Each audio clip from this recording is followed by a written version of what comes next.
The story begins with a huge loss of a young man. When he returned home, he found that his grandfather was already dead.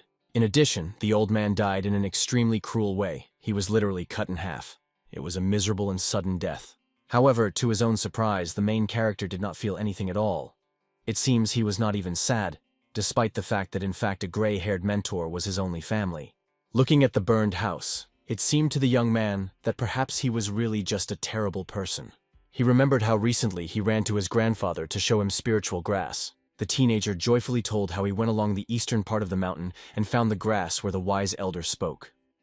The elderly man himself understood. This is a huge success, because this grass can be sold at a great price. And the boy told how he saw the lace of the fox, where there were only her cubs on the way. The man was worried, thinking that his grandson, perhaps, decided to kill foxes. However, this was not so. The young traveler did not understand why he would act so cruelly. Their mother would probably be upset when she saw that her children were killed. The old man calmed down after these words, invited his grandson to get out and sit down.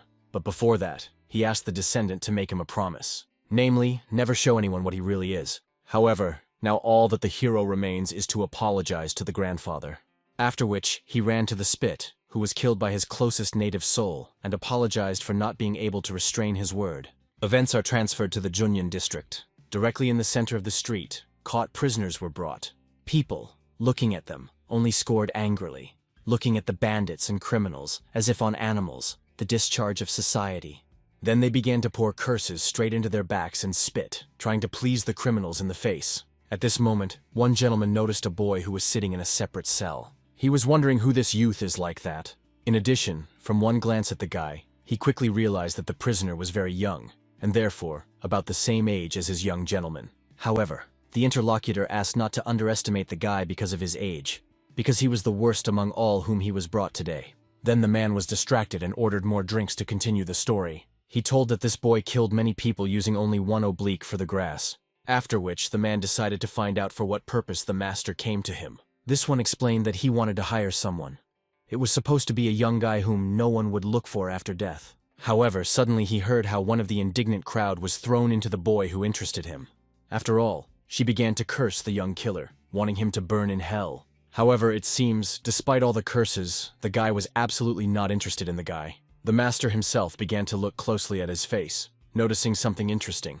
When the young man decided to correct his hair, thereby opening his face, the master decided not to stay here anymore. When the interlocutor was surprised that with such an angelic face he killed so many people, the man decided to go away. Of course, this caused a lot of discontent and a misunderstanding of his actions, but his business was already completed here. Passing by the wagon of the young killer, he realized that he had finally found the person he needed. In this case, there was a literally perfect candidate. Soon, events are transferred to the inside of the castle, the Golden Jade Palace. There was its own life in the dungeon. The guards constantly changed in the guard, especially carefully protecting such killers as the main character. The boy himself did not regret anything, thinking only about what he hastened very much, and therefore finished in this way. He remembered the man in the battle to whom he lost. He was a man with a scar under the eyes who really interested a young prisoner. From the very beginning, he felt that they were being persecuted, but did not expect that it would be some young guy. The hero at first glance at this man realized that he was a monster. And so, when he finally met the killer of his grandfather, the scams grabbed him, not even allowing the guy to do anything. He would have fought with a man. The result would be the same, because then he did not see a single slightest way to kill him. Therefore, from that day the young prisoner has been very interested in martial arts. Namely, if he studied them, could he beat the killer of his blood enemy? Although it was not so important, because it is unlikely that he would have a similar chance. After all, his life, most likely, is already over. However, he did not have time to immerse himself in his thoughts. He saw strange shadows and smoke. Initially, he thought it was a fire. However, the smell was not at all the aroma of Gary. He sniffed and ate all kinds of herbs while he lived with his grandfather, so this aroma seemed familiar to him. The young prisoner accurately felt the components of the tail of the lizard, the purple pasternak, and several other ingredients. And at that moment when the guards fell without feelings, he became convinced that it was definitely the aroma of sleep. However, the captive also did not want to plunge into a dope, so he began to breathe correctly, after which he skillfully pretended to be sleeping. At that moment, the door of his dungeon opened. Then the same man whom we had already met before went there. He immediately held out his hands to the boy. To begin with, he decided to free him from chains. However, when he freed the hands of a young man, he noticed something strange. He realized that the grass that he used did not work on a teenager. The young prisoner, not hesitation for a second, immediately attacked this fighter in his stomach for the only purpose, to escape. Following this, he rushed to the duckling, as he already remembered how to get out of this prison. Although he did not understand what was happening exactly, he knew that this was his last chance to survive. However, his plans were doomed to failure from the very beginning. The warrior, as a professional, pressed on pain points on his back, thereby immobilizing him. The young rebel was really upset that he underestimated the enemy. He fully realized the power of martial arts. After that, the boy was again thrown into the dungeon, and no longer ceremony, but rude enough. The young prisoner understood. A person with such force was probably a master, and initially even considered that he was the one who killed his grandfather. However, he was mistaken, because although these people were like, that man had a scar near his left eye. Finally, another guest came, who decided to find out from his guard whether he found the right person. The guard remembered that he had asked the young master to wait outside, but it was interesting for a guy who was never in a dungeon to see how everything was arranged here. After that, turning a look at the young prisoner, he asked him to put him so that he could see his face as best as possible. Immediately after this, the guard grabbed the boy by the hair, quickly put him perpendicularly, raised his head. Having carefully examined him, the young master smiled, because the prisoner really looked exactly like him. The hero in the cold sweat was struck himself when he noticed their obvious similarity. The young gentleman was amazed that they looked like the same, but at the same time had so different fates. It at the same time mixed and surprised him. In addition, he saw that the guy in front of him was surprised no less than him. The young gentleman had already heard that the guy was sentenced to death, and in the near future he had to be beheaded. And obviously the young prisoner had no choice but to expect what this gentleman would tell him. However, to his surprise, a noble young man invited him a chance to survive. He will be able to become the third young master of the greatest state of swords. Namely, he will pretend to be. It really seemed to the hero that this was just a wonderful chance. The young gentleman explained that nothing was required of him. He will simply be locked in the estate with delicious food, maids, comfortable beds, and he will be able to enjoy all the ones that he still only dreamed about. When it all ends, he will receive a lot of money and will be able to go anywhere in the world as a free person. If the hero agreed, then this is all he needed to swallow a small pill. The young prisoner quickly realized that this was poison. However, the guard explained that they could not just trust the criminal. He promised that when the guy completes the task, he would receive an antidote. The boy had no doubt at all. He understood that fate had prepared a second chance for him. So quickly and unconditionally he swallowed the medicine. However, no one knew that for a young prisoner, it was not a chance for a new life. It was a chance to take revenge, this time more successfully. Therefore, for starters, he decided to find out from the young master whether he would definitely give him a new life. The young aristocrat did not take his words back, realizing that he was ready to give this guy the best choice, especially looking at his position. Then he asked the guard to free his pressure points and remove the shackles from the captive. Immediately after everything was completed, the hero rose to his feet in order to stretch the hidden body a little. After that, the time has come to leave the dungeon. The guard decided to go ahead. The young gentleman was supposed to follow him. However, it seemed safer if the former prisoner would go in front of him. Finally, the guard got to the exit from prison and looked around to check if there was no one nearby.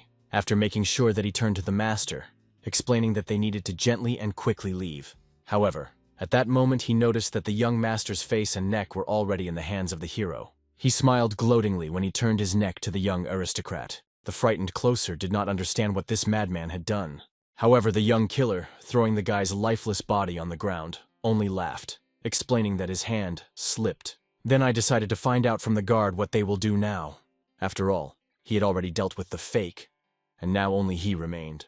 The hero's background was such that he was caught just when he arranged a massacre. However, when he killed his enemies, he had fun to the hell. He did not even think whether to kill someone or not, without a drop of doubt. He deprived the life of everyone who could at least somehow be connected with the death of his grandfather. So he committed more than a dozen murders, possibly innocent people. However, the young killer felt incomparable joy. Then he remembered his grandfather's request not to show who he really was. Finally, after that, he realized who was the real. After all, only when he killed, he sincerely smiled and was happy. Therefore, it became obvious to him what the old man warned him from. At that moment, the guard, trying to escape, begged the demon with a scythe for pardon, and the boy realized that it was deep inside. Perhaps he was really a demon. However, not wanting to think about it, he decided so far to just kill, until suddenly the one who prevented him from having fun further came. This was the same person who killed his grandfather. This fighter was surprised to note that even after such a blow, the boy still remained conscious. This surprised the man because he expected that the young man would die right away. However, the suicide bomber managed to interest him. At this moment, the hero himself understood that the person standing in front of him was insanely dangerous. The fighter himself knew very well. The guy did not possess martial arts at all. But even so, he still managed to survive his strongest blow. Therefore, he grabbed the young Avenger by the neck. The boy himself did not even understand how this happened. The fighter was so fast that he seemed to disappear for a moment. After that, the man decided to kill the Maltz, who at that moment brought so many problems. Having pierced him with a sword, he explained that he could not allow the boy who had not even mastered martial art his blow. He believed that the hero was very mistaken when he lifted everything around his ears. He should just hide in some corner and live a quiet life. As a result, it became obvious. This man defeated him with crazy ease, and the hero could not take revenge even when he found the killer of his grandfather. It seemed to him that he would die, but by some miracle he managed to survive. He did not understand why he had such a life, since he was still going to execute him.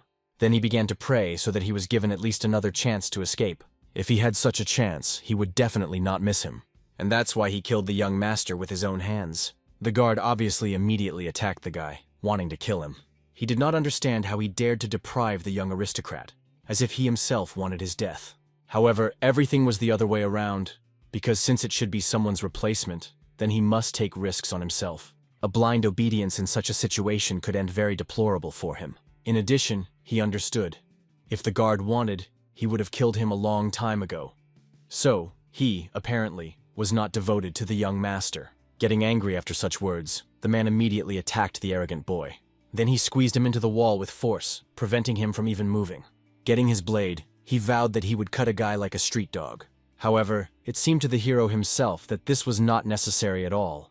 The man had already fed his poison, and without antidote, he would not last long. Therefore, he will have to fix it. So for the guard, there was even a plus that now the young master was his loyal dog. It immediately became obvious. The hero hoped that the guard would betray the young master and make the boy his puppet. However, the guards did not inspire this idea at all, rather even angry. Therefore, having waved his blade, he directed him towards the face of the young man. However, he still did not injure him, but only frightened him, after which he removed the weapon. He made it clear that since then, the hero had to call himself the name of Guion. And then the young man became obvious. His plan was a success with a bang. When they got to the estate of swords, the guard told the guy all the necessary rules. One of them is that he will not leave the estate. When the guy wanted to ask a few more clarifying questions, the guard quickly interrupted him, recalling that he himself chose to become a puppet instead of a double. In addition, he warned, if he is caught, he can forget about antidote. But this is not all. If the guy stops obeying him or something strange, he will be immediately killed. However, the young double himself perfectly understood the consequences for himself and did not argue. After that, the guard gave him a pill. If he does not accept such, then the poison will disperse throughout his body. The hero himself understood that he was madly lucky. He managed not only to survive the wounds, but also to become a young master. It seemed to him that, perhaps, grandfather in heaven cares about him, and promised that the grandson would not die until he took revenge. After all, now he knew. That man who wounded him is convinced that the young man is probably dead for a long time. In addition, now he got into the martial arts clan, and will now be able to learn martial receptions and find the killer of his grandfather. Everything for one goal is to give him the same terrible death on which he has gone to his loved one. The next morning, at dinner, a fake young gentleman summed up how he managed to avoid death. However, for some reason he was alarmed, even despite the fact that he got the opportunity to learn martial arts. In addition, there was another problem. The new guard, whom the chief guard Cam assigned to him. This man, Hu-chan, a student of a guard, terribly infuriated him. Now the young guard complained that his teacher had become too soft. He did not understand that such a special guy who did not own even martial arts. When he found out that he caused the death of Guy Wan, he asked what would happen to their plan. However, Cam made it clear that nothing has changed. They will continue to do what they did before. The most important thing is not to lower the eyes of the eye and make sure that the guy does not run away until he comes up with another plan. When they prepare everything, they will only have to get rid of this guy, also that they have the opportunity to unite with someone else. However, it was unclear to the young student why all these difficulties did not threaten the suicide bomber. After all, they fed him poison. He will not be able to disobey them because of the need for antidote. However, such an opinion seemed truly stupid, He had already seen that the guy would not obey, because nevertheless this suicide bomber in the blink of an eye was killed by Gyonval and took his place. He is too skillful for a person on the verge of death, so they will receive nothing from cooperation with him. However, despite all these explanations, Hu-chan could not understand that this guy was so special. But he was not only poisoned, but is not yet trained in martial arts. But unfortunately, the young guard could not disobey his teacher and was obliged to follow the double. The hero himself was interested in why the calm guard did not tell why the double was needed. In addition, he brought some fighter and went in an unknown direction. It was still strange that although the young man had not been here for a long enough, but already clearly felt the local atmosphere. This place is not as dangerous as it seemed at first glance. Therefore, it is strange that the young master needed a double. Obviously, the reasons for his stay here are not in the assassination or something like that. Therefore, he tried to collect all the facts together in order to understand why he needed these people. And soon he realized that the fact that the cam guard was absent means he does not plan to unite with someone else. Somewhere at that moment, Hu-chan already began to fall asleep right at the door. However, his dream was disturbed by a fake young gentleman who sharply left the room. The double explained that he wanted to take a little walk and breathe fresh air. In addition, he had a couple of questions for the guard. He asked the man to draw up a company for him. However, angry, he pointed to him towards his room and ordered him to go back. However, the hero objected that there would be nothing wrong if the guard shares a small secret with him. Immediately after this, the Chan imprinted the guy into the wall. He realized that he clearly forgot his place, and ordered him not to run into troubles and return to the room. Instead of submission, the hero only realized that this guard was much weaker than his teacher. Then he instantly grabbed him by the shoulder. The fact that Hu-chan underestimated him made it possible to quickly attack him and lay him on the ground. Immediately after that, he pressed the same points on his body in order to paralyze the guard. The man quickly realized that he could not move, but did not understand how it was possible that a person without knowledge of martial arts blocked his pressure points. He even considered that perhaps this guy was at the master level. However, everything was wrong. The hero himself did not fully understand what he did, simply exactly repeating the movements that the comm guard had done to him before. This literally struck the student. It was impossible to repeat what you saw only once, and at the same time achieve this level of skill. It became obvious that his teacher was not mistaken about this guy, and he was really very dangerous. Therefore, Go-chan tried to remind the guy about the poison that was in his body. He will die if the antidote does not take, and blood will flow from each hole in his body, and he will begin to die slowly and painfully. Therefore, Hu-chan demanded that the hero quickly let him go if he does not want such a terrible death. However, it seems that the young man himself only mixed up that he was being told about this poison from all sides, after which he opened his mouth to the guard and drove his drop of blood to him. Immediately after this, Chan felt the reaction of his body, as if a deadly poison hit him in his mouth. He urgently needed to start circulating internal energy in order to remove the poison from the body, and the hero calmly explained that from early childhood he ate toxic plants while collecting herbs with his grandfather, and at some point his blood also became a kind of poison. He can make out the composition, just having tried the poison, so most of the poisons did not act on it. Therefore, he did not need any antidote from the poison received by him. But still, he was not going to kill a man, but wanted to ask him a couple of questions and find out about this estate. The young man recalled that he was the only one who could heal Hu-chan from the poison in his body, so he hoped for all assistance. As a result, the man said what was happening in the main hall of the Estate of Swords. At this time, the doctor worked with might and main in the room of the chapter. The head of the Indian clan himself obviously felt very poorly. The doctor blamed himself for the fact that in this situation was completely powerless. He applied all his knowledge and experience, but he could not even find the source of the disease, not to cure him. He was very worried about the chapter, realizing that he should immediately choose the heir to his illness. The head never chose him, and in the end, he had 4 candidate sons. Soon a storm will probably begin, and the brothers will untie the war for the place of the chapter.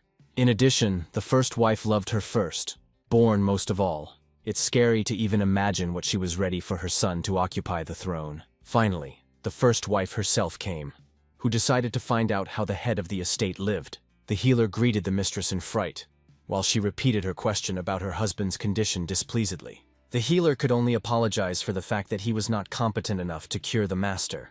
However, it seems that the woman was not at all surprised at all. She heard that everyone had already nicknamed the head of the mysterious disease, from which there is no medicine. Therefore, the only chance to save him was the shaman. However, the man was against this because the shamans were of a different faith. They could not act with the head so vile methods. However, the woman clearly had no doubt, and was not going to just look at how her husband dies. She made it clear that the shaman, who was engaged in unknown diseases, was already heading for them, which means that they were no longer needed by the doctor's services. Therefore, now they could only provide a man's treatment to shaman. She ordered no one to let anyone into the estate, and also make sure that no living soul would find out what would happen inside. As a result, all the knowledge of Huchan ended on this. Thinking, the young double realized that he certainly needed to leave. The frightened closer did not understand where the fake young gentleman gathered so sharply. However, he calmly explained that he was going to visit the head of the estate. Soon, the hero found out what the plan of Kama was originally concluded. They were looking for a double because they wanted to force the first son to kill the not-true young master, namely the double. He himself could not argue with how a brilliant plan this is. The young man also began to study information about his brothers. The firstborn was the 20-year-old Juice Yongho. From the remarkable, he had a birthmark, loved alcohol and women, was weaker of all 4 candidates for the role of the head. The second son was the 18-year-old Juice of Yun Pyong. He was largely similar to his mother, the same smart and cunning. However, it is difficult to predict what he will do if he becomes the head. As a result, the Calm Guard planned to provoke the brothers to kill the double, and then they would weaken vigilance and clung to each other. The guards called this plan victory in action. Thus, regardless of who survives, they would be convicted of fratricide, and a miraculous surviving Gaion would return whole and sound to take the reins of government. Initially, the plan was good until an unknown variable appeared, who killed Gyeonvo himself. However, now it was interesting to Huchan why the fake young gentleman headed for the head. The young double knew that his comfort depends on whether a man was alive or not, so he intended to save him, which was very frightened by Go-chan due to probable consequences. However, the hero promised that nothing threatens the guard if he promises to keep everything secret. Soon the first wife of the chapter was already standing near the gate in anticipation of the shaman, and in the distance she saw his silhouette.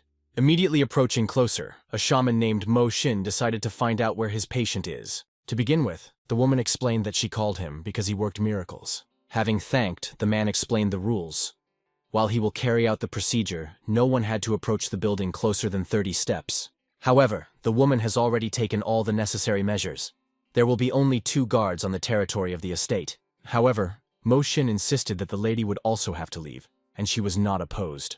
The lady only reminded the man of her request, and the shaman understood everything perfectly, promising that after the end of the procedure, the chapter and the secret manuscript of the head will be with her. In return, the woman promised that immediately after their location, she would give him 300 silver nurses, which was really a generous board. Then the mistress ordered everyone to disperse until she calls them back. But in fact, the woman herself did not want to resort to something like a shaman. However, suddenly she noticed something strange. It was a guy named Sok-yu Chun. He was part-time 4th son of the head, as well as the son of a miserable prostitute. And despite the fact that the lady could understand an affair with that woman, she did not understand why the head gave her offspring the same rights as the rest of the heirs. It seemed to her too humiliating, because the juice of Yu Chun could not compare with the sons from worthy women. Leaving, the lady did not notice how the false Gyeon won with her retinue from a neighboring turn. He also noticed a training guy nearby, and Huchan quickly recognized his 4th son, who trained all the time, which was not surprising. By that time, the hero had already learned that the guy had outstanding abilities in martial arts, and by nature he was more like the current chapter of the estate, which is why he was considered the most likely candidate. Huchan explained that now the guy practiced the rider's rack to strengthen the lower body, because it was from it that all martial arts begin. After hearing the guard, the young gentleman decided to ask an interesting question. Will he be able to kill the guard of Kuma if he studies martial arts? However, the frightened test did not answer, so the more severe hero repeated his question. In addition, the guy scared that the young master asked about it. For sure he had already guessed that they had planned to get rid of him from the very beginning, which means he was very smart. And now Go-chan had no choice but to give an answer. He explained that all martial arts basically have internal energy. It all starts with breathing techniques. In other words, with the help of proper breathing, you can collect internal energy, which is subsequently formed in kui, with the help of which the owner will become stronger. But in one day, it will not work. Even if a young master begins to study martial arts, he cannot defeat a first-class fighter who collected energy 30 years more. In addition, he had many first-class techniques in his arsenal. In fact, Huchan understood that even if the suicide bomber began to train right now, he would not have coped with this task in his entire life. In addition, he does not have so much time for training, because usually warriors begin training at the age of 5 to 9 years, until the contaminated energy has accumulated in the body. So, at his age, it was simply impossible to do this. Surely now this guy himself understood that he was just insignificant, like a frog at the bottom of the well. However, to the surprise of the guard, turning to him, Gion won his hands to him. The hero saw that in the eyes of this young man there was so much greed that he just wanted to tear them out of the eye sockets. But for starters, he decided to ask Hu-chan to become a devoted man. An obviously frightened man immediately agreed to be faithful to the master. The guy himself thought what to do, since he could not kill the guard, so his student does not trust him yet. At that moment, the young guard invited the young master to leave. The reason was that the younger gentleman did not like the real Gion Won, probably due to what had long happened. Hu-chan said that 2 years ago a real young gentleman called his mother Yu-chun a dirty slut, for which he was greatly beaten. However, this caused only a satisfied laughter of the hero, because he would have done the same in the place of the fourth brother. However, since Hu-chan insisted on their speedy care, he agreed, and they quickly left. At this moment, it seems without noticing their presence, the fourth brother himself continued his training. At the same time, at the estate of the chapter, Shaman had already begun to prepare for treatment. To begin with, he stretched red threads with attached coins throughout the room. Then he watched the chest of the chapter. He saw dark blue spots crawling from the heart. Initially, the shaman believed that he would meet with the consequences of some addictions. However, it was only the energy of death. A person would have been absorbed for a long time. But the head still fought for life and was a real master. But despite this, the chances of its healing were only 50%. And besides, now it was not so important whether the head would survive or not. He was the main goal of fulfilling the mission of the mistress. However, the shaman took up the brush in order to draw an amulet. While he was drawing something on yellow paper, he also began to wreck like a spell.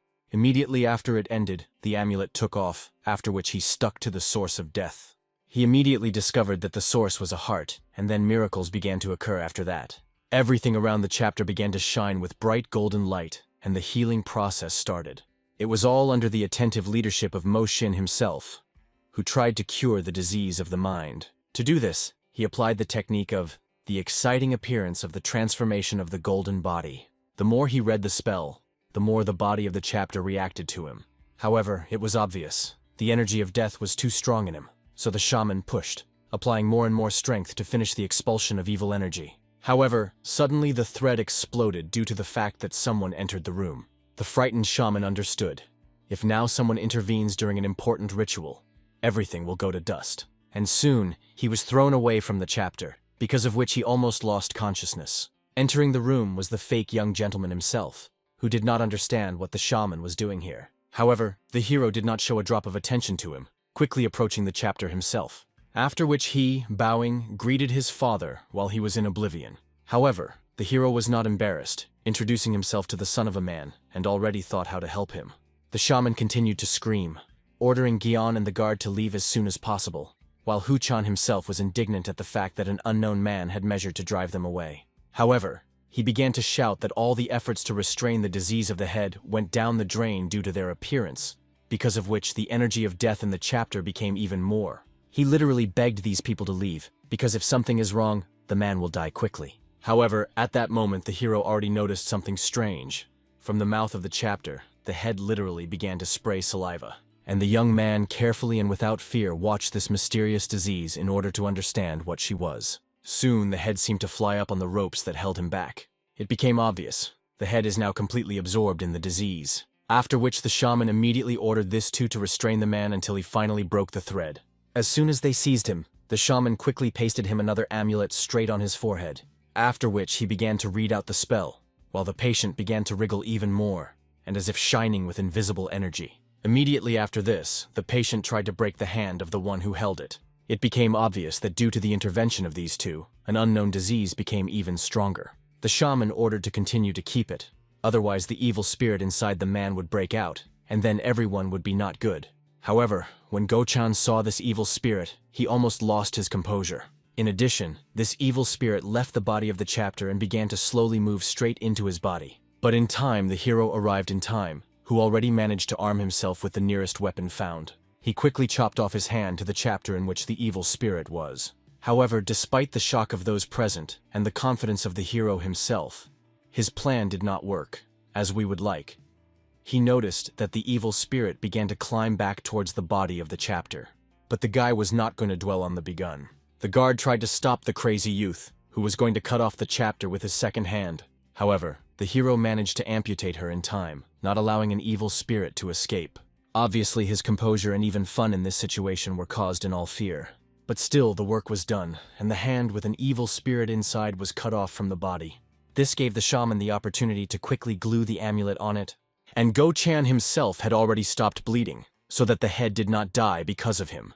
At that moment, the shaman himself understood that he not only failed the task, so the head also lost his hand, which means that he needs to leave as soon as possible. To begin with, I decided to provide first aid, but Gaion-wan prevented him from even leaving his place.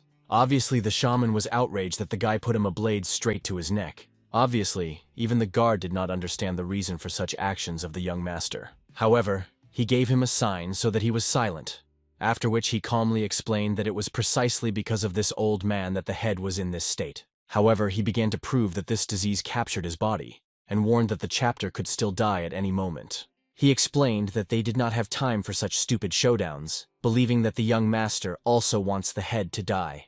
However, the young man quickly noticed this reservation, because of which the old man tensed, and the hero decided to find out who wanted the death of his father. He demanded that the old man call the name of his employer. However, he began to shout that everything happened due to terrible misunderstanding. Following the blade of the sword closer to the old man's neck, the young master invited him to tell the truth if he did not want to die. And in the end, clinging to his life, the shaman called the culprit, the first lady, who said that it was not necessary to save the head. She only wanted to find the secret manuscript and seal of the head of the estate with the help of evil spirits. Hu-chan was clearly angry with this woman who stood behind the state of the head. If they had not intervened, the first son would inherit the whole estate without a fight. Therefore, he made it clear to the young man that he should save the chapter. The guard understood that the first son should not be allowed to become the head, otherwise the first lady will try to kill him. And in principle, Gaion was there exactly the same opinion. And the shaman also began to convince that he could save the chapter and make it at all costs. However, the fake young gentleman instead ordered the shaman to find the secret manuscript and seal, but asked him to hurry while he was good. Obviously, no one understood the boy's intentions. However, no one began to argue. The shaman began to explain that if he does not help a man right now, then he could die. However, when the young man blocked his path, it became obvious that Gaion-wan finally went the roof. As a result, the shaman began to quickly prepare a special amulet, tying red threads around it. And the hero was interested in what it is. It turned out that it was a vessel. If the chapter again comes into contact with the evil spirit, he could die. Therefore, they decided to tie an evil spirit to him, so that he thought that the vessel was the chapter. After that, putting this vessel on a severed hand, the shaman began to read out the spell. Immediately after this, the threads connecting the doll and the chapter were stretched like a string. After that, the same evil spirit turned into another hand that grabbed a small vessel. At this moment, the body of the chapter began to wriggle with pain. Hu-chan was frightened, while Gaion watched everything with undisguised interest. The monk himself understood that he was gradually losing control. The energy of death was too strong.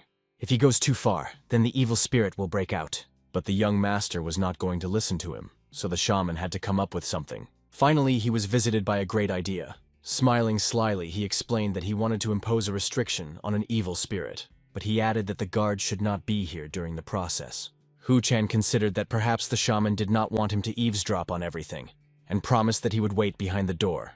After that, the shaman decided to continue the procedure. He began to continue to read out the spell straight in front of the body of the chapter, because of which he seemed to begin to go into agony again. Suddenly, the chapter asked the question, who all this time called him. The shaman became obvious that the spell worked, so he decided to ask the chapter his questions. Naturally, the question was about where the manuscript and seal of the head of the estate was, and the head, without doubting, said that it was in the medical hall underground, behind the front stone door. Both the young gentleman and the shaman were satisfied with the information received, but they did not notice that the evil spirit had already begun to get out of control. Therefore, the shaman immediately ordered the young master to cut the threads as soon as possible. After all, now the evil spirit, making his way along the thread, tried to capture the body of the head. The boy did not need a long explanation to quickly understand everything that was going to. But he did not expect that at that moment the evil spirit would decide to take up his body. The dark essence began to slowly make his way along his leg, trying to make him his next victim. And the hero, only in misunderstanding, looked at the shaman, as if looking for an answer. What should he do? Instead of an answer, he found only the satisfied face of the monk, which meant this was all originally his plan. Soon the guy finally swallowed the hands of this evil spirit, after which the shaman imposed a seal on the youngest master. He initially knew that the liberation of the evil spirit with such powerful energy was just a matter of time. He was lucky that the guy did not know anything about it and hid him in his trap. Now he completed Madame's task and could calmly get rid of all the interference, making the young master the culprit of everything. The evil spirit himself was unhappy that the monk dared to send him a miserable puppet. He vowed that he would never forgive him for it, but soon he realized that he had taken the place not a simple guy but a sinner. In addition, he was young, which means he could change his abode from a decrepit old man to a young body. From now on, the hero will forever locked up in the halls of his mind, plunging into an eternal dream. So it happened. The boy again found himself in the same meadow where he lived with his grandfather. He quickly recognized this place. He was near the river, where he always went. It was a peaceful mountain, the area that he knew very well. It would be strange if he had not recognized this place after he lived here all his life, but he was haunted by some strange feeling. Something was wrong. This feeling did not leave him. It seemed that there was something that he had forgotten. Suddenly, he noticed a forest fire and quickly realized that he was emanating right from the side in which his own house was. Therefore, throwing the water bucket of water, he immediately ran to understand what happened. He prayed in parallel if only with his grandfather it was all right. But when he came running, he saw something terrible. Already a familiar picture, like his grandfather, cut, lay on the ground. Raising the upper part of his body, he began to pray so that he woke up. He wanted him to open his eyes, and wanted to know who did it with him. He understood that his grandfather simply could not do this to him and leave him alone. And only at that moment he finally understood what kind of person his grandfather was, the only native person. All this was watched by an evil spirit that captured his body. Finally, the demon realized what this boy wanted so much. Therefore, he began to gradually capture his mind, striking him with evil energy. At that moment, the boy began to see a vision. His grandfather was alive and only scolded his grandson for idleness, after which he called him with him. He asked the boy to go and help the old man.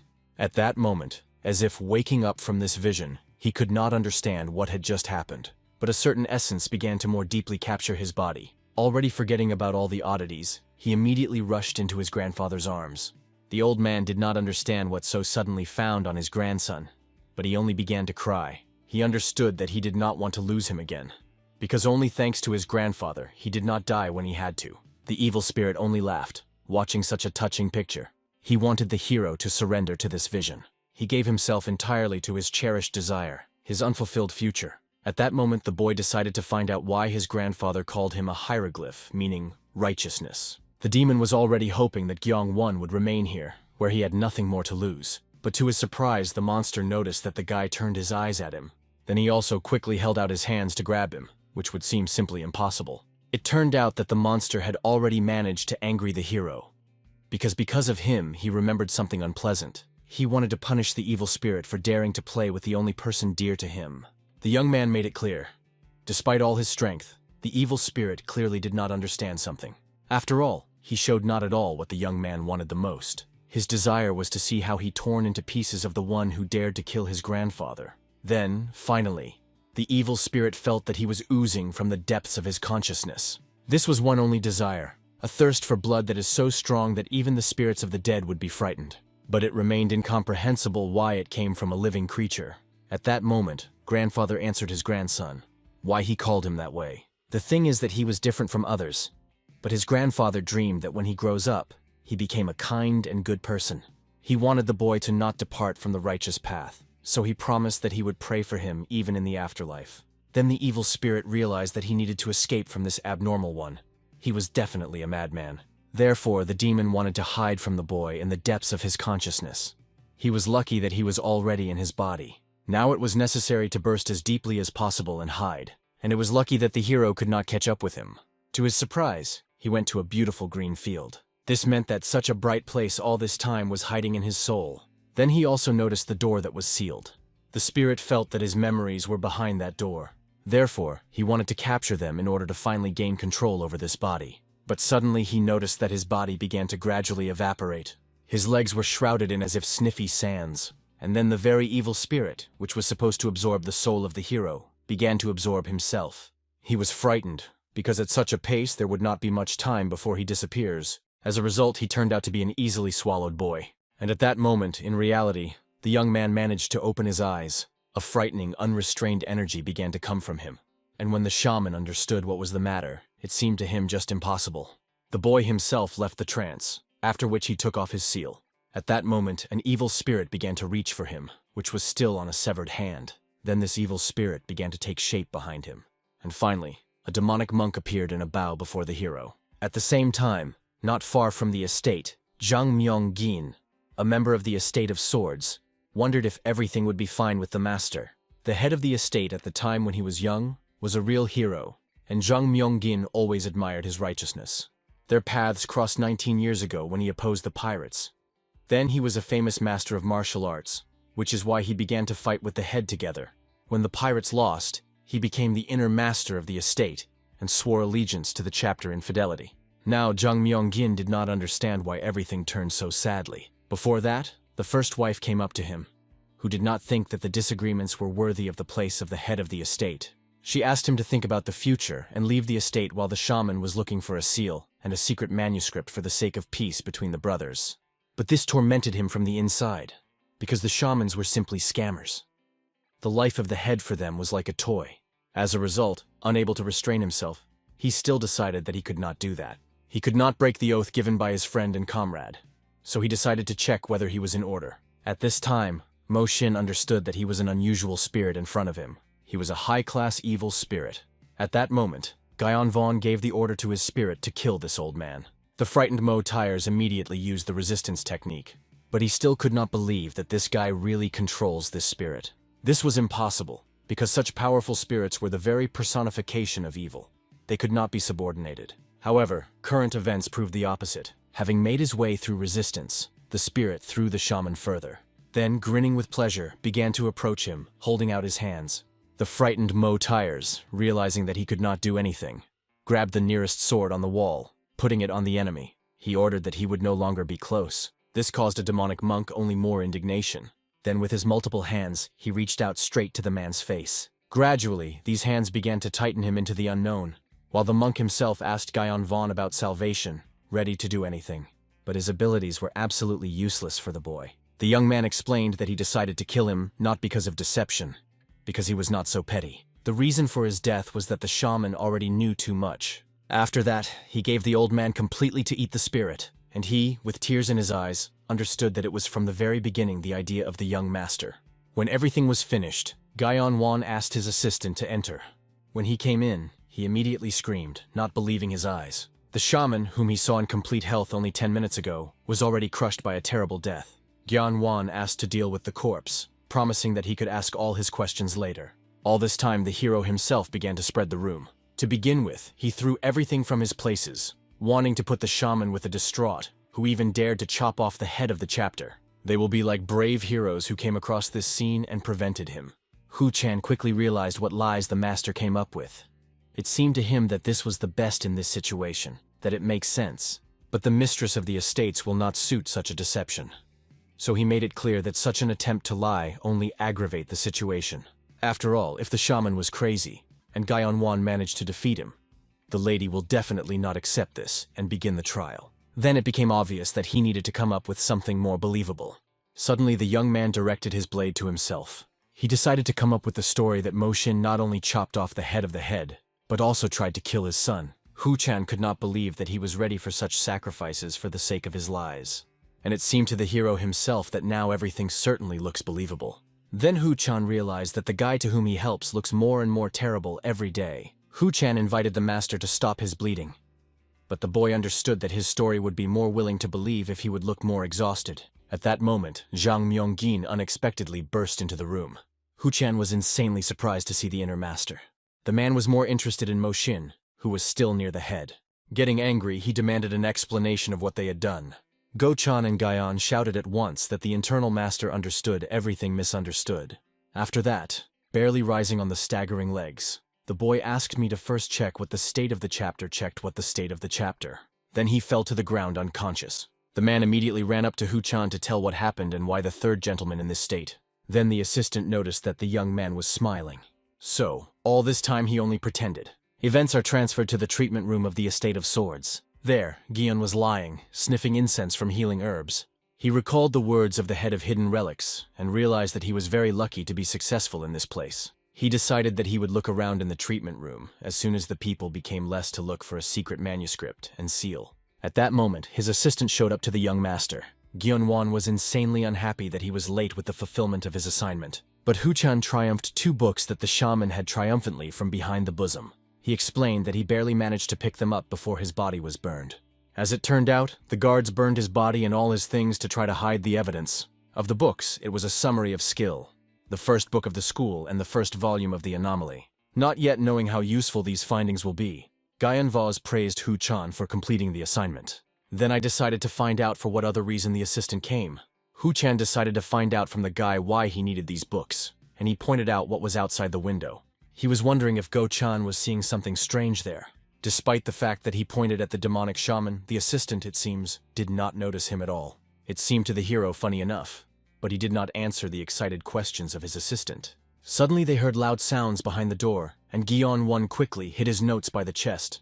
At this moment, the servant still tried to explain to the newcomer that the young master was too weak to receive guests. But the unhappy first mistress still entered his room, after which, arbitrarily grinning, she made it clear to the boy that they needed to talk seriously. At the same time, he did not look like a drop wary or scared. Huchan immediately bowed to greet the first lady, and Gyeonwon finally understood who this woman is. Obviously, she was the first wife of the head of the estate, as well as the most important and dangerous person for the guard of Kuma. But he was a first-class warrior, not deprived of intelligence. Then the suicide bomber remembered that this woman should be afraid even more than her first son. Having worshipped, Gyeonwon apologized because he could not get up and greet her because of his injury. Huchan was pleased that this fake young gentleman greeted his first wife even better than expected. Now he only had to answer all her questions. The woman calmly explained that she did not come for the sake of any greetings.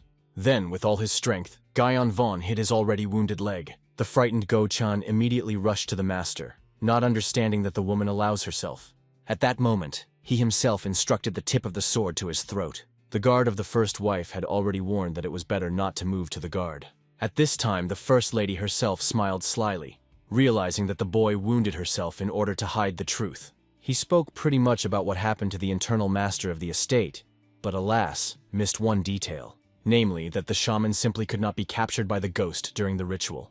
And before that, he stated that the shaman had already raged when they came.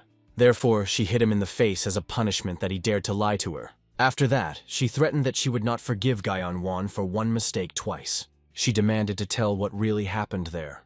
At that moment, Gyeon was sitting bleeding, and soon his rolled laughter filled the whole room. The first lady even seemed to be that perhaps the boy was completely crazy. But smiling, he gave the command to his demonic monk. He immediately went through the woman's body, because of which she already staggered. She tried to understand what happened, and what sensation had just captured her. At this moment, the maid behind her was already covered with bad. The first lady quickly saw that the girl was turning into the same thing that the murdered shaman was like. And Gyun-won, rising to his feet, only smiling, asked if she had come to find a secret manuscript and seal. Then he quite stated that she should start a conversation with him, not with fragments and cheap threats. She could not believe him, but he certainly did not want to become the head of the estate. He knew for sure that her son was not the only one who wanted to do this place. And since the woman dared to attack him so openly, he had no choice but to meet his second brother. In addition, he knew very well that the younger brother was insanely good in martial arts. And since they got along well before, he believed that manuscripts would become an excellent occasion to reconcile them. He hoped that the first wife perfectly understood. She did not have levers of pressure on him. The young man advised a woman better to take care of her health, instead of trying to intimidate him. Events are transferred to the Hall of Noble Flowering, to the residence of the first wife. There she screamed with anger, spreading everything in her room. She did not understand how this boy Gyeon dared to do so with her. The frightened assistant tried to reassure Madame, but she did not stop. She could not believe that some boy dared to destroy the years of her work. Initially, she attributed him to accounts, considering it only a stupid little man. I wanted to scare so that he would put everything out. But he suddenly changed. There was a feeling as if he had become a different person. Therefore, she even considered that perhaps Gyeon was pretending to be an idiot all this time. He was always praised for diligent study and perseverance. But after the death of his mother, his family began to lose influence. Most likely, he scored to the very bottom to protect himself.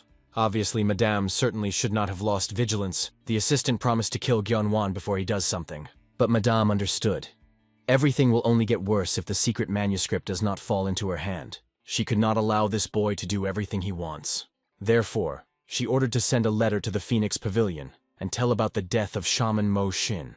The assistant was very surprised by this order because she heard about the pavilion, this organization of shamans, to which Mo Tire itself belonged, and Madame wanted to allow them to deal with this boy in order to break all his plans. Events move exactly at midnight to the medical room.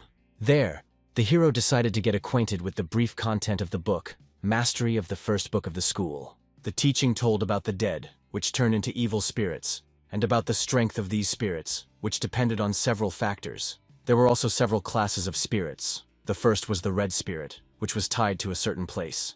The second is the orange parasite spirit, which instills in people.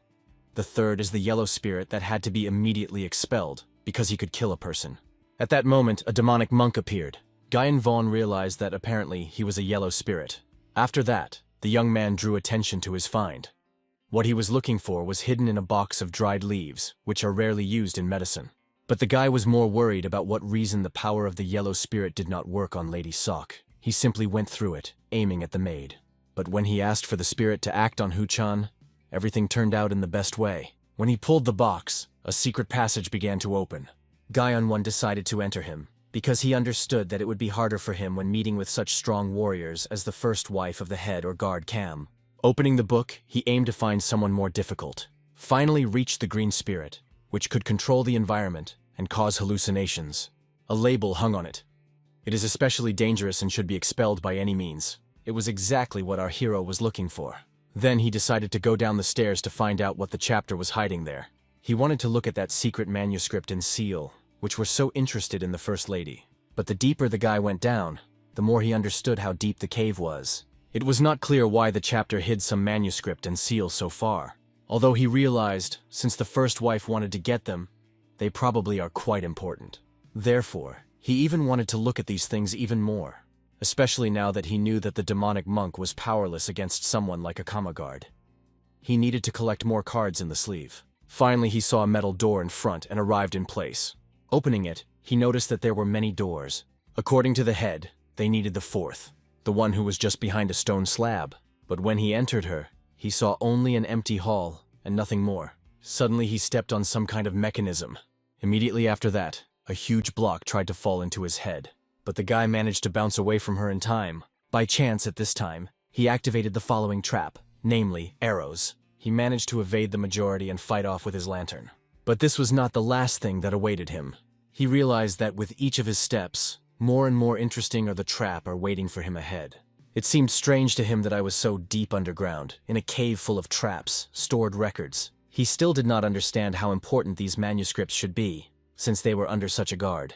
It even seemed to him that perhaps something else was hidden here. Something much more valuable than he expected. Before you know this, he had to fight with many traps. When all of them was over, he finally went for why he had come. Seeing the building made of red wood, I realized that I had arrived at the place. He was surprised that the structure was made of such a good tree that was preserved even underground. In addition, he saw items of use and realized that most likely, here someone lived and trained. Although, in fact, he was absolutely all the same for this. He did not come here for that. Therefore, approaching closer, he tried to find why he had come. Finally, in a small box, he found 2 manuscripts. They were called Adamant Determination. It was the technique of transforming a wooden sword. Previously, Ho-chan said that manuscripts usually consist of a sword technique and techniques for the accumulation of internal energy. Therefore, the guy decided to take both books for himself. But it seemed strange to him that only 2 books were stored in this place. And finally, he saw a fairly large box that was in the corner of the room. This box was 2 out of the general interior. In addition, judging by the footsteps on the floor, he was dragged somewhere. Therefore, the young man decided to push him away to find out what was hiding under him. As a result, he was right. Under the floor, there was a sealed cache. In this cache, he found a small wooden chest, which was also sealed with some spell. From him literally blew some kind of ominous energy. It became obvious that in this place, full of traps, it was precisely this chest. As soon as he took off the seal and opened it, the light of his lantern went out. And in the chest itself, the guy found a book with leather cover. It was clearly an unusual book. It was disgusting in appearance, and it smelled unpleasantly from it. Therefore, he realized, The book was probably made of human skin, but it was possible to examine the contents of the chest in detail only in good light. Somewhere at this time, the second master clearly celebrated something. The musicians played pleasant music, and his close ones had fun. Yunpyong himself danced, as on the last day of his life. Suddenly, looking out the window, he noticed that the main hall of the estate looked much brighter than usual. He was sure that all this was a sign that he was even closer to the post of chapter. And all due to the fact that one significant person came to his side. These words were dedicated to the guard of Kama. After these comments, he immediately, smiling, bowed, completely ready for the services of a young master. Yunpyun apologized for not being able to hold a grand ceremony in honor of the guard Kuma because of his father's illness. But even such a feast was very pleasant for him, and then, smiling, the juice of Yunpyun immediately invited the man to have fun further. Finally, after a few hours, the musicians began to diverge home, and the guard told Yunpyun that the third brother lost his ability to martial arts. He did not talk about the fact that his real body was dead, and Fake had no skills. He had no reason to reveal this secret, because getting alive will be difficult if they remember the truth that he did not protect and betrayed his master. Therefore, he only confirmed his previous words and confidently stated that at present the young Mr. Gyeong-won could not use martial arts, and he already imagined how he would put the head of Fake at the feet of Yunpyun and prove his fidelity. It seems that the second brother only rejoiced because the younger did not understand the martial arts for a long time, and now his brother could not fix it in any way. He decided to even thank his brother for losing against his background, but he was interested to know how his brother lost his ability to martial arts. He asked the comm guard to tell everything in detail, even if there was part of the fault in this. He will forgive him. Apologizing, Cam did not reveal this secret, realizing that then he would have to leave before Yunpyun until the end of his life. But he promised that he would try to make the changes in his younger brother do not affect him in any way. As a result, the juice of Yunpyun decided to trust a man who knew that he had previously been a killer of Farland. This immediately alerted Kama, because he never disseminated this information. He believed that this guy was just a cunning bastard. But this turned out to be wrong. Yunpyun specifically sought information about him. It became obvious he really counted since he was so naive.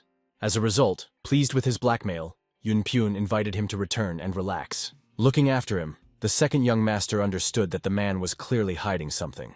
Therefore, referring to his assistant, he ordered to find out what the guard was hiding, and whether the younger brother really could no longer do the fighting arts. He believed that this fighter alone was enough for such a mission, because he was a first-class warrior. The man clarified what specifically wants to get Junpyun's juice from him. It became clear. He had little simple confirmation. He allowed his fighter if he wanted to even break the legs of Guyon Von. He immediately understood the order and left for his implementation. At this time, the hero was still listening to the beating emanating from the book. This was not the fruit of his imagination. He felt something paradoxical at the tips of his fingers. The feeling was as if death was approaching. But he was wondering why this subject was here of all places. He really wanted to get rid of these frightening sensations and see what was inside. But he was prevented by the sudden return of the demonic monk. When the hero asked what happened, he did not answer. Having knelt down, he immediately bowed in a bow. The hero realized the spirit probably turned in a similar way because of the non-ability to speak. But watching how the demonic monk is nervous, it became obvious that the book in his hands is really unusual. Hiding the find, the guy understood that the scout whom he sent to follow Hu-chan returned. That means they had guests. So, familiarization with the book should be postponed. Somewhere at this time, the spy was already getting closer to the chambers of the third young master. Sitting on a tree, he began to closely monitor. But he noticed the guards of Hu-chan, who guarded the building outside. It was strange that he decided to stay here next to his wounded master. It seemed suspicious to him. Therefore, he wanted to know what they were hiding. When the spy looked into the room, he saw that the third young master was sleeping calmly. It was strange that in such a situation he instructed his man to be on his guard. But despite the oddity, the spy decided to start checking the presence of a boy's wounds. But on the table he saw something much more interesting. It was the technique of transforming a wooden sword. Sticking her, he became convinced that the technique was genuine and real. Now it was not as important as she was in the hands of Guyon Wan. He understood that he needed to take this technique so that the second master had an advantage. The spy already believed that they won, because he did not know that Guyon was over him. The young master managed to grab the man by the head and forcefully hit the table. He was sincerely interested in where in the mercenary there is so much arrogance so that he could calmly walk around his bedroom. Assuming that he possibly got lost and wanted to sleep, he decided to lay it down, but not in such a pleasant way. As a result, After several strokes, the man finally plunged into unconsciousness. When the spy woke up and came to his senses, he saw that the kidnapper was already waiting for him. At that moment, he was already attached in a cache and floundered, trying to understand where they were. Gyeon-won, menacingly sticking the knife into the ground, suggested to talk to the man. Then he rolled up his sleeves in order not to accidentally smear in his blood.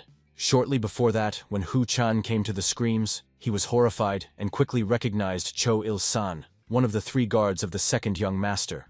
Gyeon-out sincerely did not understand what the second master needed him. Although he did not know this, but he could definitely say that since this assistant penetrated the mask, then he clearly came with no good intentions. And then the hero became obvious that he would have to make this spy tell about everything. Hu-chan asked that their master would not try to torture this man and simply let him go. The second young gentleman was madly valuable with his servants. If it reaches him that someone had touched one of his close associates, there will probably be a big scandal. But this master did not seem to be very worried. Therefore, not paying attention to the cries of Hu-chan, he retired away with his victim. As a result, Hu-chan had no choice but to hope that this servant would survive. He understood that most likely it would happen, because the gentleman, although wayward, was far from stupid. But remembering how crazy this guy was, he began to doubt again. At that moment, the wake-up man began to demand his liberation, although the hero himself did not understand what the benefit of this would be. The guard found himself in a difficult situation. Therefore, he admitted that he came here on the orders of the young Mr. Yunpyo, so Gyeon-won could not injure him without consequences.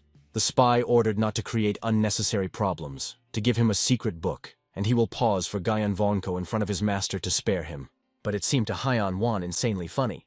He realized that the second brother really cherished his servants, since the man trusted him so blindly, being in this position. As a result, he agreed that he would let the man let go, and he promised that he would definitely mention this to his master. To begin with, the hero cut the ropes that fastened the hands of the spy. Then he noticed that he had no index finger. Showing this finger to the man himself, Gyeong decided to find out who he belongs. But at that moment, the man was more surprised that he had no finger. But he did not feel any pain. In addition, he could not move and feel his inner energy. But the hero quickly gave an answer. The reason was an anesthetic poison.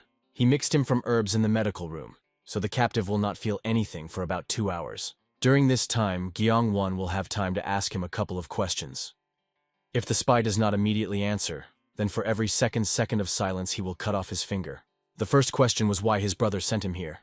After that, time has gone. The man resisted about 4 seconds, but giving up, he asked Gyeon to stop. He stopped only for a second to remind that the next finger in line would be big. As a result, the man said that the young Mr. Sok Yun-pyong ordered him to check if Gyeon-won had really lost martial arts. Summing up the answer, the guy quickly understood what his next question would be, although he was surprised that some had so quickly found a replacement for him. The next question concerned whether the cam guard reported this. The prisoner confirmed this, and Gyeon-won realized that the guard was really brainy. He managed to tell about everything, while without saying the whole truth. The spy was more surprised that Gyeong-won already knew that the guard had betrayed him. Perhaps he was very smart, or suspected him from the very beginning. But at that moment, the young man had already ended with questions. Therefore, looking at his captive from the side, he wondered what he was better off. And looking at the frightening face of the young master, the prisoner already understood. He will be killed now. Therefore, he promised the young master that he would swear to him infidelity. He already understood how delightful this guy was, and really approached the role of the owner of the technique of transforming a wooden sword. Therefore, he asked only to allow him to help him in making the right decisions. He was ready to devote his whole life to him so that he could do everything for his greatness. Gyeon-won, smiling, agreed, because he had a task for a man. He decided to find out if he could entrust him with him right now. And considering that this is his chance of salvation, the guard swore that he would do anything. But instead of the task, the young man instantly flicked his neck. While the man, not understanding, looked at him and suffocated, Gyeon was making it clear that he himself promised that now his life would belong to him. Then he finished the begun in one movement. After all this time was necessary Gyeon-van was to borrow a little blood. Obviously the captive did not mean this at all. He did not want to give his life, dying from his hand. But the matter was done, and taking the book, Gyeonu decided to finish what he had begun. As mentioned, there are numerous energies that seal vicious things. If you pour such clean objects with vicious energy, the print power will weaken. The prisoner's blood was filled with envy. He was a man of the dead, unfortunately. Therefore, Gyeon-won decided to pour the book with his blood and continue to destroy this seal. And in the end it worked. Soon the beads began to shine with golden light. Then they broke up, freeing the book. Gyeon 1 wanted to see what was lurking inside, but did not have time. Soon there was much more blood. She began to fill the entire space around her, and then she completely began to gather in an unknown human silhouette.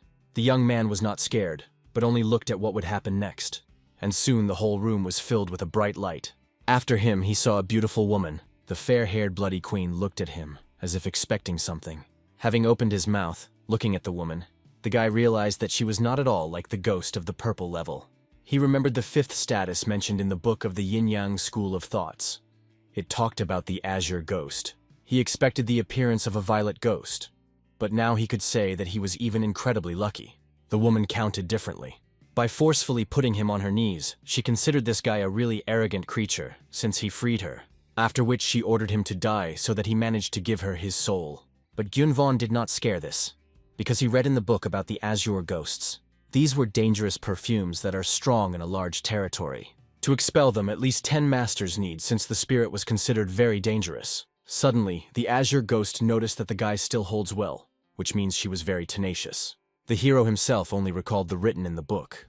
Now he finally understood why the azure ghosts are considered very dangerous. And this aroused only interest in it. Of course, such a reaction could not but surprise the Côte d'Azur itself. Gyeonvon seemed ridiculous that some strong ghost in status is still waiting for someone's soul. He knew that they could not do anything without it. Therefore, he offered this woman a deal. If she so wants to pick up his soul, then she could take her by force. Without hesitation, at the same moment she attacked him. Immediately on the side of the boy appeared a huge wound. He fell to the ground, but for now the azure ghost was indignant because of his stupidity. She was angry that he dared to talk to her like that. Then, having injured half of his face, she began to resent that he dared to demand to pick up everything by force. She perfectly understood that this probably instilled fear in the boy, and the understanding that he was completely powerless. Now he could only obediently offer her his soul. But, despite all the torment, he was still standing on his feet. It was surprising that he withstood, even with a torn part of his face and torn skin of the abdomen. It did not matter, because she was not going to calm down. After that, Gyonvon pressed into the nearest pillar of the tree with force. But still, he has mercy on the mortal and made him an offer. If he surrenders, she will fulfill one of his desires. Although for the guy, she remained a mystery for what purpose she offered him. She considered this a blessing. The hero's soul would not bring her any benefit. The consequences of the refusal were obvious.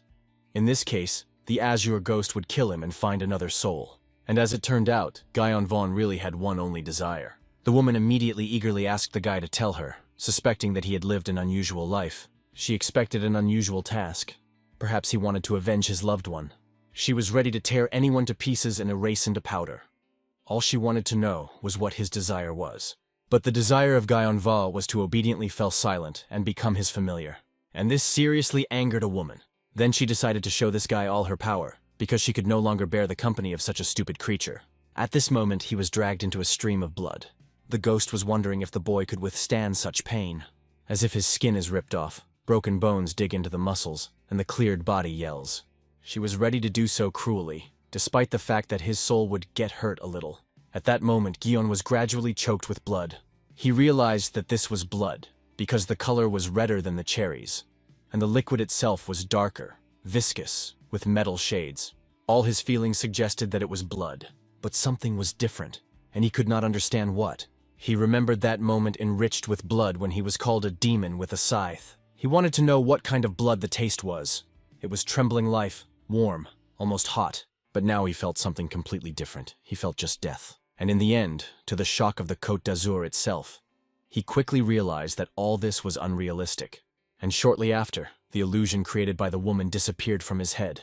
The woman herself was thrown away, because of which she crashed into the nearest wall. The guy himself, despite the fact that it seemed impossible for everyone, completely got rid of its influence. Without giving up, the woman again tried to influence the guy with the help of her hypnosis. For this, she called on a red bloody moth. When the bloody bloodworm flew up to the young man, he conditionally crashed against the invisible defense of Gyeonvon.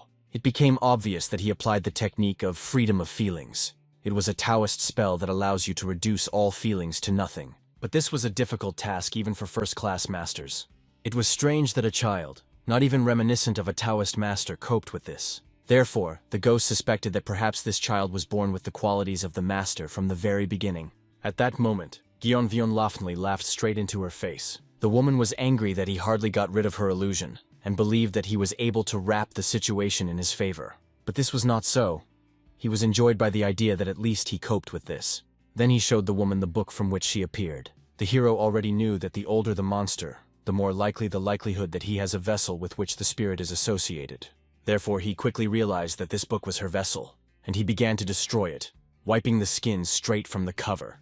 At that moment, a woman poured out of her mouth, after which rage spilled out. This made the guy understand that he was absolutely right in his guesses. The woman herself could not understand how he dared to do so. She knew that no one could affect a book filled with dark energy. Even first-class masters were hardly able to seal her, and he was able to remove the seal. Therefore, she attacked him to punish, and this time it was no longer a hallucination, which means that he could not cope with this so easily. In addition, she no longer needed his soul. She was ready to tear him to pieces, and wanted him to curse her stupidity for rejecting her blessing. Guyan Vaughn was more interested in the fact that she could just take the book from him, but did not. He guessed that most likely the reason was that she simply could not touch her. Without answering, the woman looked only at the book that was stuck in his teeth, and ordered to spit a piece of the cover. But obviously he was not going to obey. The longer this guy chewed, the more the woman felt how the blood that aroused her boil in her veins, as if exploding now. Her whole body hurt, as if she had eaten poisonous grass. But at the same time she felt an immense anger. And her anger in relation to someone was as desperate as the hero himself. He saw in her that she was eager for revenge. And obviously, she wanted to kill such a thoughtless mortal as him. To do this, she squeezed his neck more, forcing him to choke in blood. However, instead of the death of Guyon, he fell into an unknown place. Looking around, he saw that he was among the literally endless field of corpses. But only one woman stood out, who was still firmly holding on her blade.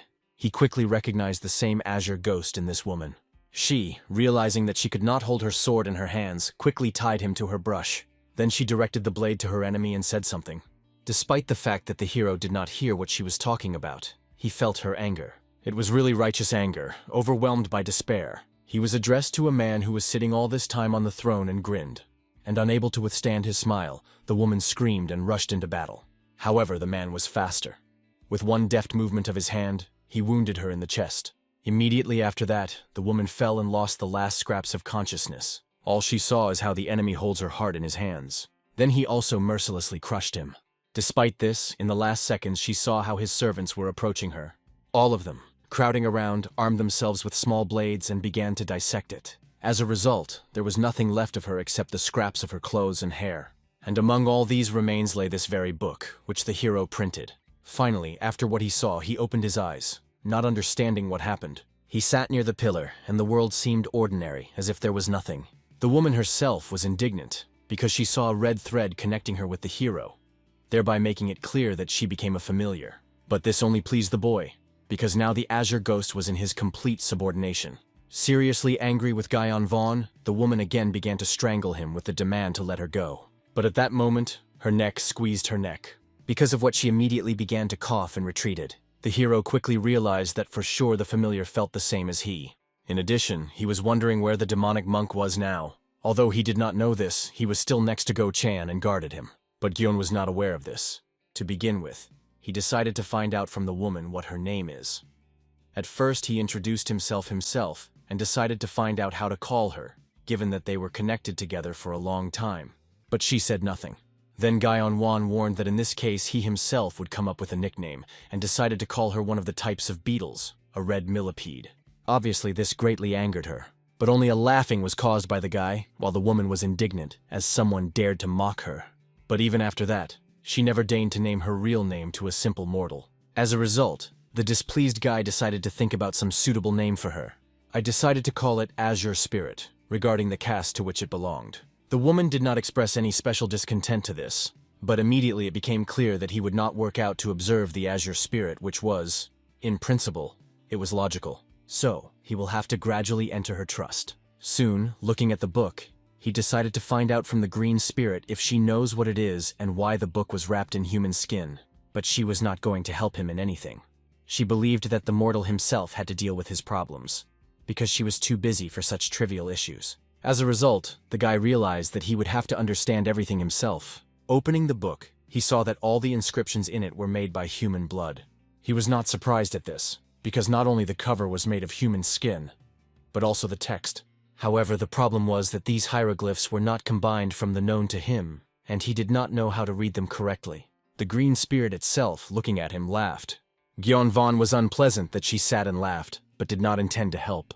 But in the end, he began to read himself, trying to guess on the go how to arrange symbols. And to the shock of the azure spirit, he really did everything right. Soon, unknown purple energy dangled around the guy.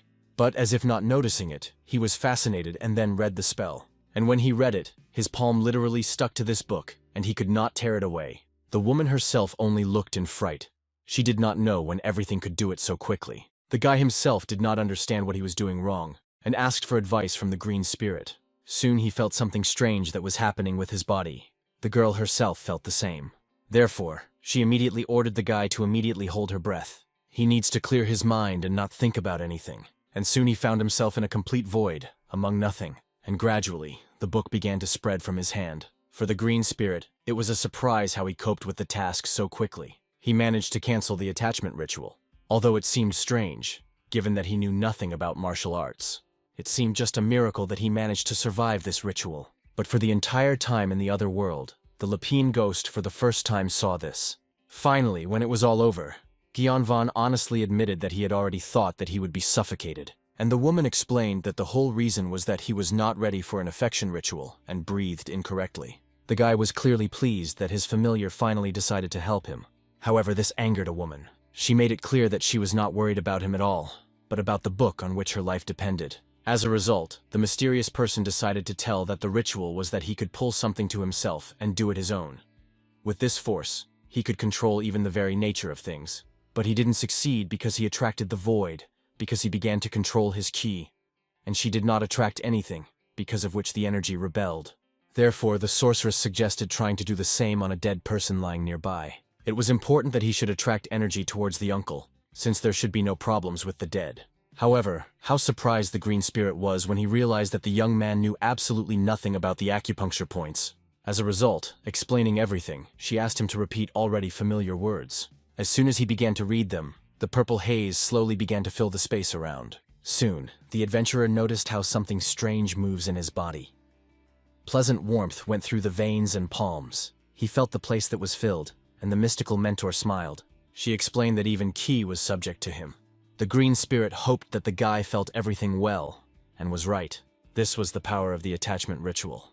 Finally, the hero was able to realize what Hu-chan spoke to him before. If you believe his words, it takes a lot of time to collect internal energy. But the ritual could allow him to do this much faster. In other words, it can become stronger than the rest. However, when he interrupted the ritual, the energy sharply disappeared.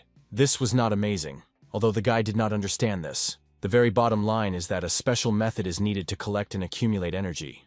Otherwise, it simply will not be able to stay in his body. The method will make it special, and will allow you not to mix with other types of energy in its body. In simple words, the collection of ki using the attachment ritual is simply impossible. Obviously, the hero caused pity, because it seemed to him that the short path independently found him. And the sorceress only laughed, because the formation of a master of martial arts could not be so simple. But she asked him not to be upset because the attachment ritual was still invaluable. Only his development opens up many opportunities. Despite the fact that internal energy can be scattered, he is still well done. So the sorceress asked him to try energy through the veins of his hand and direct him to the tip of the finger. Obviously, the young warrior had no idea how to do this, and the green spirit undertook to teach him. She suggested that he just imagine how this is happening. After all, if he understands how it works, then he will be able to let it go in the right direction. In fact, despite the fact that she said that it was simple, she doubted whether Gyeon could do it without the necessary preparation. It was impossible for a beginner to do this, and she was sorry that they would have to spend precious time on stupidity. However, to his amazement, the pupil again proved that everything impossible for him was possible. He concentrated all the energy extracted from a dead body straight in his palm. Then he tried to use this energy to strike, and in the end, the column that he hit fell into two parts. It seemed that this was simply impossible, because Gyeon did not even study any foundations. It became clear that this mortal is clearly unusual. The green spirit has not yet met such people. She saw countless talented people, but like Gyeon, she was wondering where such a person could come from. Gyeon, training, realized why everyone was obsessed with martial arts. With the acquisition of such murder skills, it would be much easier for him. The surprised woman realized that the guy was looking straight in the essence of martial arts. The training of the soul and reason was only a useless waste of time. Their main purpose was to search for the most effective murder method. But at that moment, the young man again decided to ask the sorceress what the second technique was. She was already ready to tell when she suddenly froze with the realization that Guion was jokingly, she did not fool her. She reminded herself that she would never help some miserable mortal. The azure ghost was already very heated due to the fact that this boy grasps everything on the fly. And now she finally realized why the old eccentrics were shook over their students. Therefore, in order not to repeat her mistake again, she ordered the guy would no longer even dare to talk to her.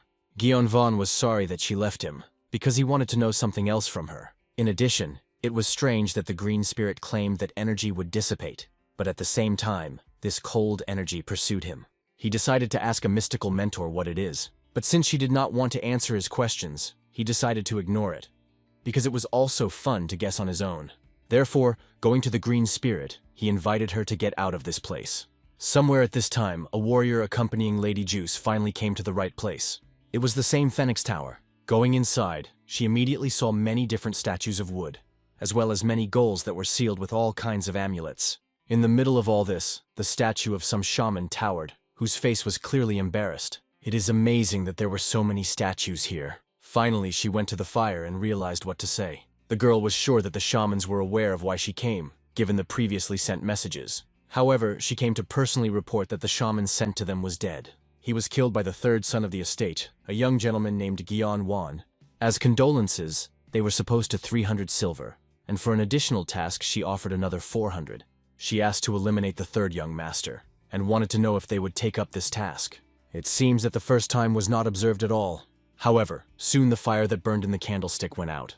Considering that it was a sign of consent to accept the task, the girl politely bowed and thanked. However, it seemed strange to her what was happening in this place. She was absolutely sure that there was no one except her.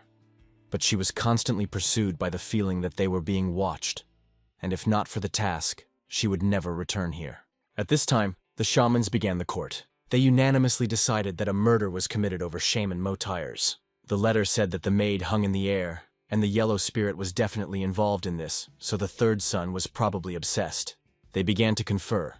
Perhaps the outcome is that the boy made the spirit with his familiar. But they renounced this thought because it is impossible for a monster, besides an offended spirit, become a familiar. In this case, it was only important that the current situation was extremely dangerous. Therefore, they decided that one of them would kill the third young master of the sword estimate in order to release the offended spirit. And everyone agreed with the will of the master. Morning for Hu-chan was very sleepy due to the fact that he did not sleep all night. He would like to sleep a little after a sleepless night, but the master, as usual, did not sit still. This time he brought a fried for him, and the servant was grateful at least the fact that the master deigned to say thank him. However, when he chewed the fire, he wondered why the master needed a fried.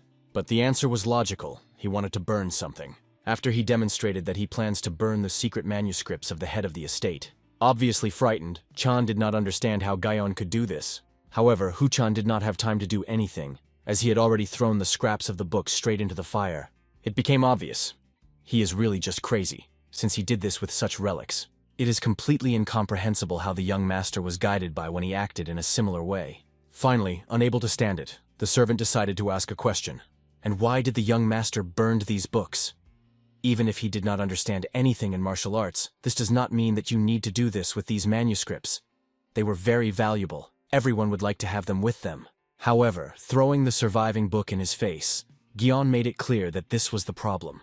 If he burned this book, it means that only he can use it. After all pages were perfectly memorized and were now stored in his head. So he asked Hu-chan to provide him with some service. With the onset of dawn, he was to convey this part of the book to Ms. Sok and his second brother. After all, as Chan said, everyone would really want to take possession of this book. But the heir himself likes when the family reigns complete peace. So he was also not a burden to share his knowledge with someone. As a result, Hu-chan, it seemed, began to understand what his plan was. Somewhere at this time, the calm guard led his morning routine.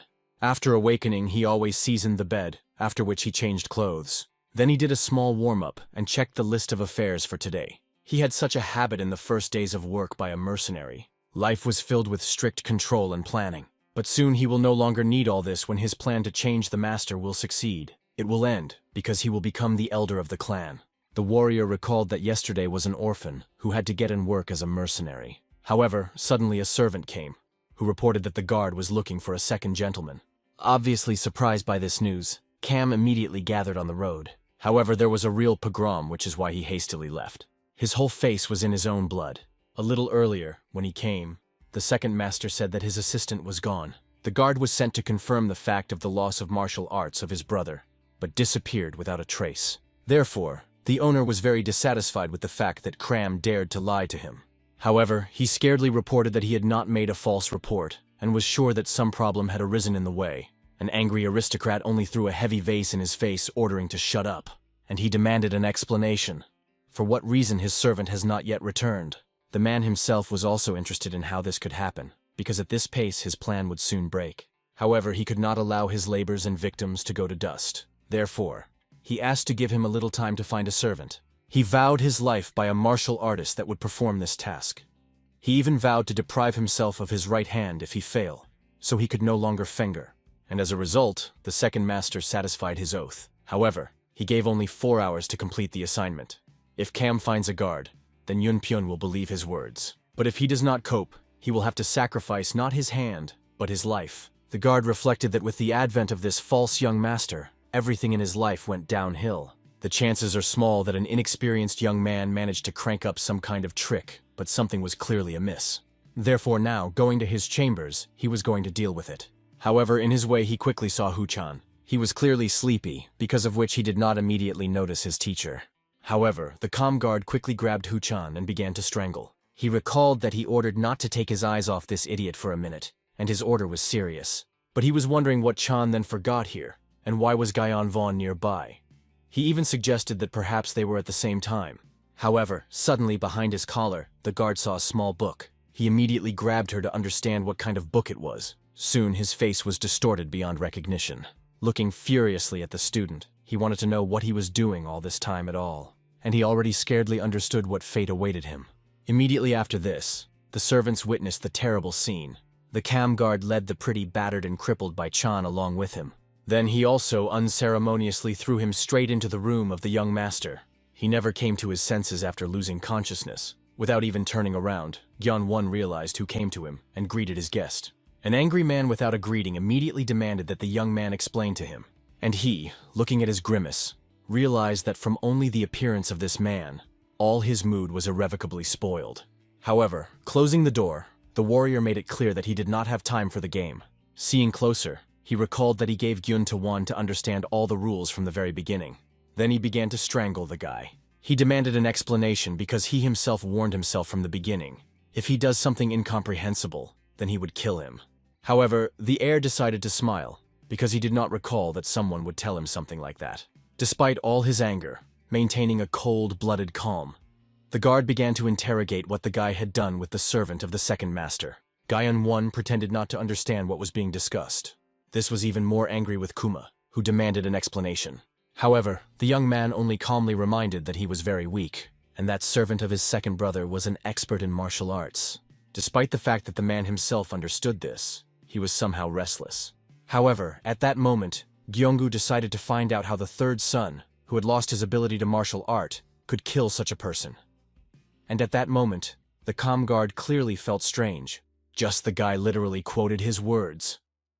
It became obvious. From the very beginning he was aware of their plans. So, he killed that servant. Therefore, the man attacked him, while the hero laughed joyfully, looking at the actions of the guard.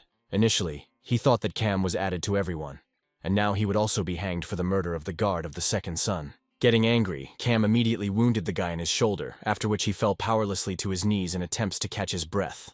Then he said that he was born an orphan, he was raised by mercenaries. He somehow got into this place and donated all his time and money. He held on for 3 years, performing a variety of part-time jobs. His life literally depended on only 3 years. And now this guy appeared and ruined everything.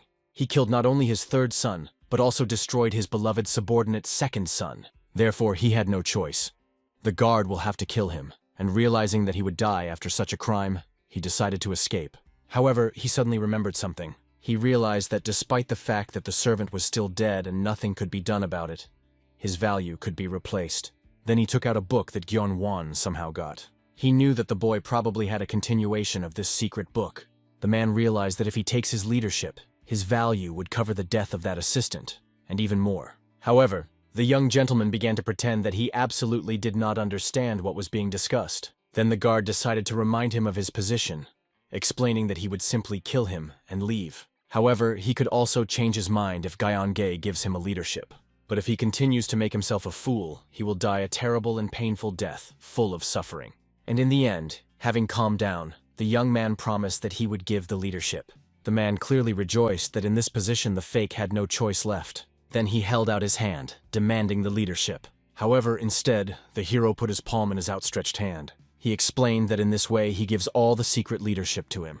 And with a smile, he added that the main problem was that this leadership was in his head. In addition, he forgot to say something else.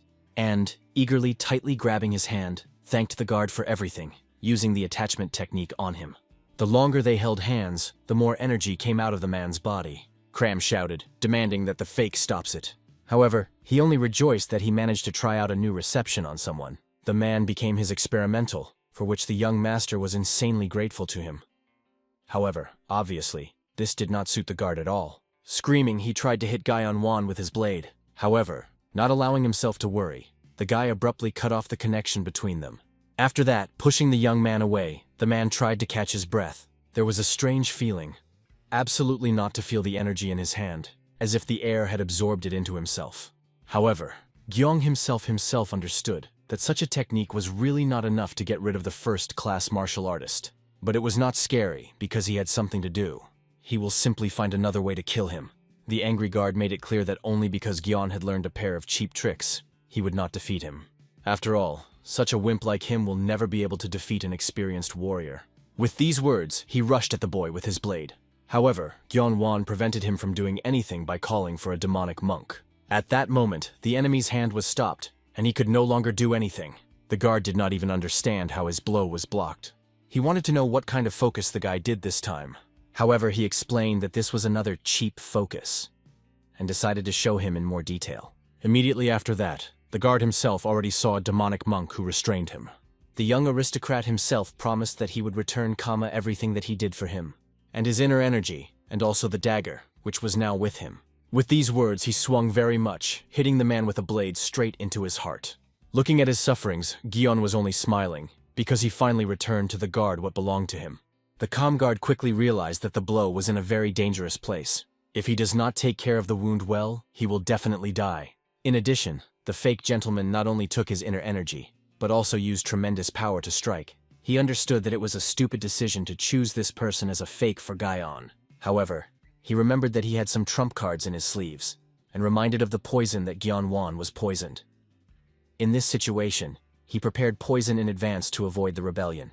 The young master looked interested and asked the man to continue his story. Only then, clinging to this opportunity, did the guard invited them to start negotiations. After all, he understood that if this continues, then they would definitely die. Therefore, he proposed to give the hero an antidote as well as money. All that he came here from the very beginning. Although in fact it is clear that from the very beginning, the warrior wanted to just get closer to the guy to kill him. However, unexpectedly wounded, he began to pour himself with his own blood. Something with his body was wrong. The circulation of qi in his body became only worse. All this indicated that he had symptoms of poisoning. However, at that moment, as if not noticing his torment, Gyeon took more about his wounds, who, despite the depth, were still unpleasantly sick. Then the young man finally explained that when the guard recently hit him with a dagger, there was a lot of blood left on the blades, and when he struck the guards with the same dagger, he poisoned him with his poisonous blood. Then he calmly listed all the herbs and ingredients of the poison, which the guard had given him before, and he explained that in his youth he ate many poisonous herbs, and now his blood has turned into a real hell. Therefore, this meant that the attempt to agree would not work, because he simply did not need an antidote.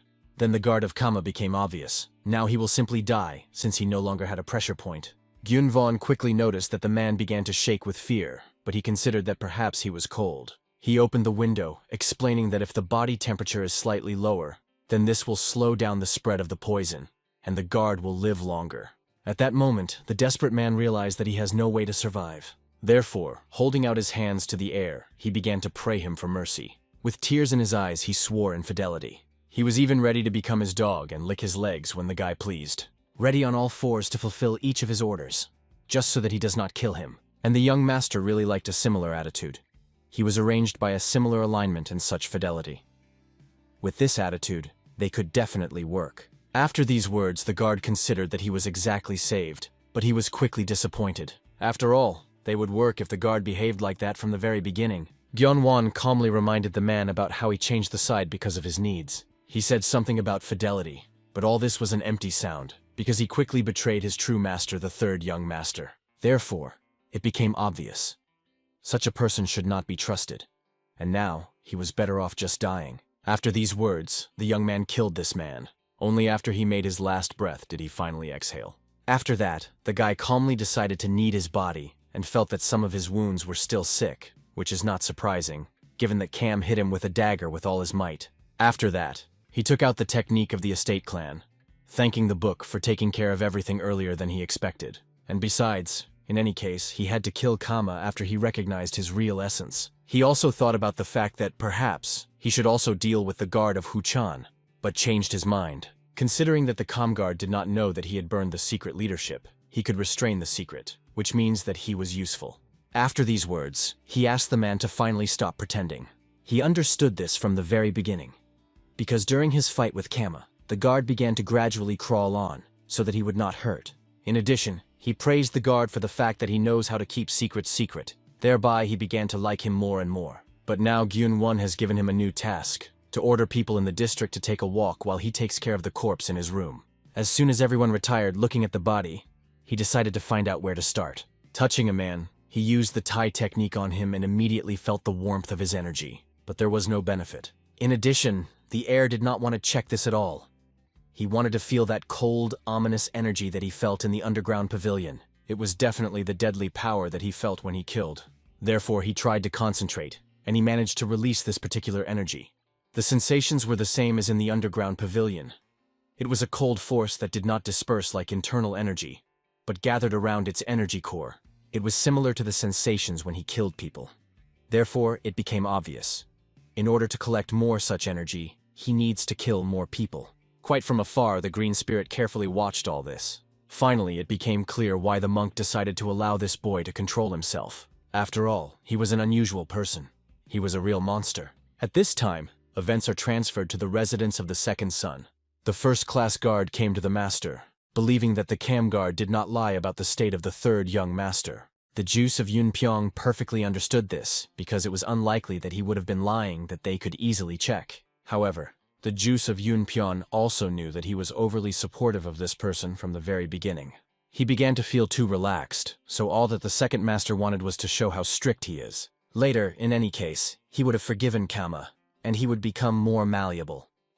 The old training technique is to first show cruelty to someone, and later to be kind so that kindness stands out against the general background. The guard quickly understood such wisdom, which before that was unknown to him. The master understood that the guard was far from true, and such a check was simply necessary. The young master was well versed in how to communicate with people.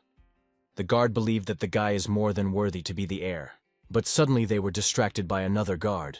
He frighteningly stated that the cam guard tried to kill the young Mr. Guyan-won. Obviously, everyone was immediately frightened, not believing in it. Junpyun's juice understood that in this way it was extremely stupid to try to prove his innocence. However, the problem was not at all. As it turned out, Gyeonu-won announced that his older brother was behind the attempt to kill, and obviously such news and accusation could not but angry a noble man. The second gentleman tried to challenge such an egregious accusation, and wanted to know where Kamam was now. However, they said that he was gone.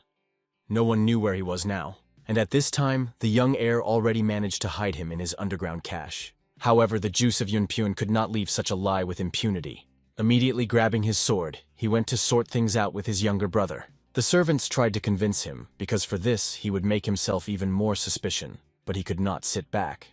He understood how the younger brother would mock him when he sees these accusations reflected on him. He could not let him get fun. However, reflecting, the assistant suggested that they begin to take care of other things. In the external hall, the second young gentleman said that the comm guard betrayed him. In this case, everything can turn out to be even easier than they expected, because the organization with which the man was connected was proud of its mercenaries, which unshakably follow the rules. The betrayal was unacceptable even for retired mercenaries. There were no exceptions. Everyone was supposed to fulfill the mission that was issued. Therefore, they could talk to this organization. Nevertheless, the sect of Flying Killers was one of the 3 greatest hired organizations in the Central Plains. Thinking, Yongpyun's juice realized that this is really a good option and decided to let go of the situation. Gion was trying to meditate at that time. He wanted to create an energy core as described in the secret guidance. However, no matter how much he tried, everything turned around by failure.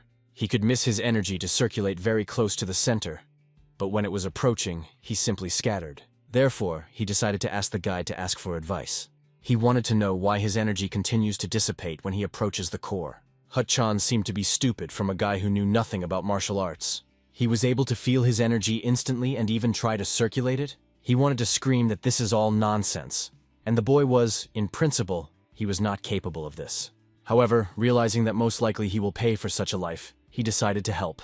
Having invited the master inside, he decided to check how he circulates him chi, although he realized that, most likely, he would not feel anything. Having seated the young man in front of him, he asked him to focus on the circulation of internal energy, and as soon as he launched this process, the guard of Hu-chan quickly felt his energy. However, obviously, it was something that he did not expect at all. The guy really succeeded. There were no locks anywhere. This is possible only if the martial arts master with deep knowledge massaged his acupunctural points every day. But this is impossible, so that the boy was really a genius. However, suddenly Ho-chan felt the oddities that the young heir spoke of. He felt cold energy. It was very terrible, and soon this energy seemed to push him away. As a result, everything dispersed, and Hu-chan also felt it perfectly. Gion-wan wanted to hear an honest answer. Can he even create an energy core? However, Go-chan only said that he felt something strange, unfamiliar next to the nucleus Gion-va. It is not clear that this could be. Obviously, the young man realized that since the problem is in cold energy, he had no choice but to quit martial arts. However, at this moment, the assistant realized that scattering was probably formed not because of the process of qi circulation. There was a feeling that this happened due to a collision with something opposite. He asked the master would not take his hypothesis seriously, but he really thought. After all, if you recall, the normal energy has always been warm, while the deadly was cold. Therefore, he decided to try to let energy in a different direction. The guard asked the young master to stop, because he would completely block the internal flows. However, the sudden intervention of the green spirit prevented him. She gestured to the man to shut up and not interfere with her plan. She understood what kind of Gian there is a fool, because if he just followed his stupid ideas, she would definitely die. The Famigan spirit could not kill the person who serves, but if a person dies for another reason, the contract between them will be terminated, which means that it will be freed even much earlier than expected. And when the guy dies, his soul will leave the body, and she will be ready to break the boy into pieces. Events moved to the Hall of Blessing Flowers. There, the First Lady finally met with a shaman sent to her. It was a new moon girl, a shaman from the Pagoda of the Phoenix. The first wife turned out to be amazing that after the death of one of the famous shamans, they sent one person to the showdown, moreover, a very young girl. And she remained a mystery why she brought with her a corpse of Mo Tires. However, the mystical guest calmly explained that the corpse of the adherent will be useful for the ritual and will help to track the spirit that killed it. These words surprised a noble lady, because since Mo Tires was an adherent, it means that the new moon was even higher than his rank. However, for starters, the mystical mistress decided to clarify something. She warned that the third son would die anyway. However, this caused only a smile on the face of the First Lady. She admitted that she initially underestimated the new moon, but now she changed her mind. Such an answer was very satisfied with the shaman. Then she began to read out the spell, turning to the soul of Mo Tires. His corpse gradually began to react to the words read out by his soul. It's time to stick a special ritual knife into it. As soon as everything was done, the spell entered into force, and the remnants of the soul began to gather around the Mo Tires. Immediately after that, the sinister hands began to crawl out from his mouth, which the demonic monk had, and they began to reach out in an unknown direction. Now they have found their goal. Their approach quickly felt both the green spirit and the demonic monk. Following after that, the hands immediately flew past her, going straight towards the third son. However, at that moment he was defended by a demonic monk, who himself took on a blow. After that, the monk immediately threw it into the wall by force, and the green spirit quickly realized that he would counteract the counter, murder. The First Lady knew this technique very well, which consists in the fact that the third son will receive pain impulses every time the shaman strikes with a knife. The only thought of this fun was madly exciting a noble lady. She wanted the shaman to hit more and more and hurt the guy more and more pain. It was her most cherished desire. However, at that moment the green spirit got angry with the intervention of such a low creature. She cut several hands that aimed at a demonic monk. However, she soon felt the approach of their larger number. With the help of them, the sorceress was able to track where the shaman was located, who tried to attack the hero. She was already very unhappy that someone tried to prevent her hunt. Therefore, she applied her magic of blood against this woman. Thus, she managed to dispel all the hands with one attack that they tried to grab the third master. After this intervention, even the body of old Mo Tires and the new moon itself flew away. The frightened first lady immediately ran to the shaman to find out if everything was in order with her. Raising her shaking hands, the sorceress realized that someone had opposed death. And even the yellow ghost spirit that was alarming was not capable of this. Therefore, she warned her first wife that for such an unusual case, an additional payment would rely on her. She was slightly outraged, while the shaman explained that she wanted to receive a payment of 1,000 silver coins for this work. The assistant found it with complete delirium. However, the new moon explained that the circumstances have changed. That was the price, because now she exposed her life to risk. The first lady was more excited that the task was more complicated than she expected. The shaman explained that the spirits of the highest ranks are now involved. Only the yellow ghost was deadly. Now the situation was even much worse. Because of this, there were more risks, because the limit of the possibilities of most Taoist masters is a yellow ghost. But they were lucky that a new moon came to the task, because she was really a professional. As a result, the lady decided to take her word, giving a payment of 1,000 coins. However, she recalled that in this case, she needs to try to keep Guyon as a result, to justify the cost of services. The new moon explained that they had ranks of creatures among the Taoist masters. The ranks in the order of descending forces sounded like this: the gods, the sun, the moon, the gifted haze, and the serfs. And she was 2 ranks above the serf Motires, so she belonged to the rank of gifted Taos. The first lady quickly realized that the woman lied when she introduced herself as an older sister of the old man, although she looked much younger. In addition, at that moment the aristocrat saw something frightening. Dark shadows began to ooze from the girl's body. She explained that she was one of the 3 Taoist masters of Pagoda Phoenix. In addition, she was also one of those who had a familiar with them, which were Tokebi. Nevertheless, she could accurately guarantee something of the first lady. The third son, after the created, would definitely not survive. He did not have a single chance. At this time, the green spirit guarded the master, angry that someone dared to prevent her procedure. If he died in the process of circulation, this would not be considered for natural death, which means that they practically selected the opportunity that introduced her.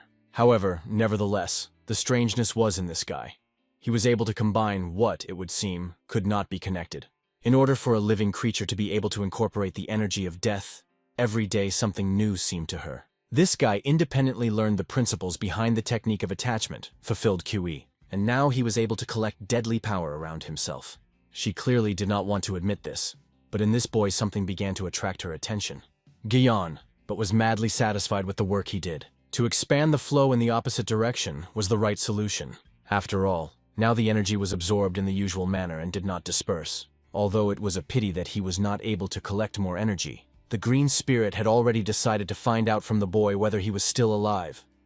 Obviously, this seemed to him a stupid question. However, the sorceress did not understand which person could incorporate the afterlife without consequences. Obviously, this could not be in nature. However, she did not tell anything more, and he did not even know that this could not be. Then the young man wondered why the room was in this state. Why was the demonic monk so exhausted? And since when did Chan lay and slept here? Obviously, the azure spirit did not want to say anything about it, and the approaching demonic monk independently told his master about everything. However, the mystical lady only got angry at him, starting to beat the monk for his sample. And in the end, the woman had to tell that the pogrom happened when she saved him from the counter of the murder. However, suddenly they heard the sinister laugh somewhere nearby. Guyon Von immediately wondered what they all just heard. And the azure spirit made it clear that now the boy had really serious and very annoying problems. Soon, some kind of beetles began to crawl around the floor straight to his feet. The azure spirit calmly explained that some madman decided that to keep such creatures as a familiar. Armored insects, or as they were called, Tokebi from Mount Yoya. All of them came here in order to get to the soul of Gyeonwon. Initially, there are different perfumes that live in the mountains. They called their Jumai, and in the sea and ponds, sea, For a long time, people considered them sinister creatures that bring misfortune, so they called them Chimimoro, and one of them is a beast calling for armored beetles from the mountains. This beast was just the familiar of the new moon. He looked like a bird, but his tail is a snake. This is a creature that sowed chaos with the help of called insects. These creatures were obviously deadly for people. In addition, the new moon explained to the First Lady that there could be no friendship between the Taoist masters, all because they often go a step away from death, so she did not be sad because of the death of the student. However, it was still unpleasant for her to watch her familiar face, and besides, when it was so mutilated by deadly energy. Therefore, she promised that today, the third son would pay for his sins, so he will become food for the spirits that she sent for him. At that moment, the hero tried to bring to the feeling of the sleeping Go-chan. To do this, with all his might he hit a man in the face, and when he woke up, he found himself in a heap of deadly insects. In addition, he immediately felt severe pain. When he looked at his hand, he saw that she was all in small ulcers. It was strange, because he barely touched the beetles for a second when he knocked them down. Gion Von perfectly understood that the beetles themselves are very small. They did not threaten. But because of their large quantity, their death is only a matter of time. The green ghost itself wanted to know how the guy would do, because insects will be happy to worm at such a pace. He himself understood this, but invited the girl to help because she was still his familiar, although she continued to deny it right now. However, the sorceress made it clear that he could help him be saved if in return he gives her his body. And obviously, the guy refused, deciding that he himself could cope with this misfortune. Looking at his efforts, the green ghost decided to make a bet with him. If he finds himself in the balance of death, then this means that he lost to her. And since he would die in any case, then he could give her his body. But there was also a condition profitable for him. In the event that he gets out of this position alive, then it will be so actively helping him. The hero decided to smile. To the amazement of the Azure Ghost, he demanded that the girl do not forget what promise she gave him. At that moment, Hu-chan noticed that Zhukov had even more. Panic, he did not understand what to do. However, Guyan-wan asked the assistant to find something easily ignited to burn this place to the ground. If they arrange a fire with a lantern, then he was sure that not a single insect would survive in such a situation. However, it seemed to go to Chan that such an action was too radical. But it was too late, because the guy had already pulled a lantern to him by the power of affection. Obviously, the servant did not expect to see the ability of telekinesis in the master, but he promised to explain everything later. After that, the young man found a rag that he tried to set fire to, and he thought who could set these creatures on him. The first person who came to mind was, of course, the first wife, Madame Sok. So the one who came to his soul was with her. If he set fire to his chambers, then the noise will rise. He wanted to use such chaos in order to kill the shaman. However, the sorceress understood his idea and immediately called on her beast. Immediately from armored beetles, a figure began to be created, and then she darted towards the fire, which quickly went under their pressure. The new moon only laughed at such a miserable attempt to crank up a little focus. She believed that the guy was already too arrogant if she hoped that it would help him. After all, she was special, and she really saw her from white eyes invisible to others. In fact, Guyon won to do behind these walls. He will not hide from it. After all, she saw a world that everyone else did not see. Then she ordered her beast to destroy all those inside. As soon as the monster broke the wall and burst to the hero, he calmly greeted him. Then the woman saw that the guy was connected with the familiar. Seeing a demonic monk above herself, she immediately ordered her beast to drive this spirit. And then a frantic wave of hands hit him, pressing him into the wall. After that, she made it clear to Hu-chan that all his attempts to attack were useless, and yet he still tried to throw his blade. The new moon quickly prepared a talisman, blessed by lightning discharge. Immediately after that, the whole body of the servant began to shudder from lightning impulses. It remains only to deal with Guyon Vol, to whom the girl directed the power of her familiar. After that, many beetles flew straight into the hero's face. All of them, as if moving unknown forces, began to squeeze him straight into the wall of his room. The new moon was very pleased with this position of the third son of the head, and warned that today he would go to the world of spirits. She looked at how beetles more and more cover his body. They were already everywhere, and no one could help him. After all, his spirit was connected by a shaman, and Hu-chan was unconscious. This task seemed even easier than she expected, because she was mistaken about the presence of an azure ghost here. In addition, she thanked her little familiar, who tried well again, and she invited him to go away to leave the hero to eat a bunch of insects. However, suddenly she felt something frightening behind her. She clearly realized that she had not seen the victim of her charms when she left. When she turned, she saw that he had already begun to hurt himself with his blade with might and main. The more blood was in his wounds, the better it was, and finally she realized what the essence was. Insects after contact with his blood began to fall dead. Obviously, she did not expect this, and tried to understand what kind of spell was. However, I saw only the grimace of horror on the face of my enemy. Finally, flying with a knife to the shaman, he explained that his blood was a fatal poison, and the destruction of insects for him became easier. Immediately after that, he attacked the girl. But she managed to evade in time and quickly ordered her beast to attack.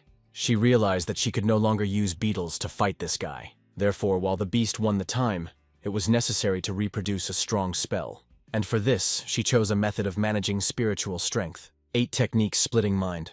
While the shaman was reading the spell, Gyan, in full swing, fought with her familiar. However, at some point, he managed to grab the unfortunate bird straight by the throat. Immediately after that, the strong pain also chopped the whole body of the sorceress. And when she finally fell silent, the young master was able to enjoy the long-awaited silence.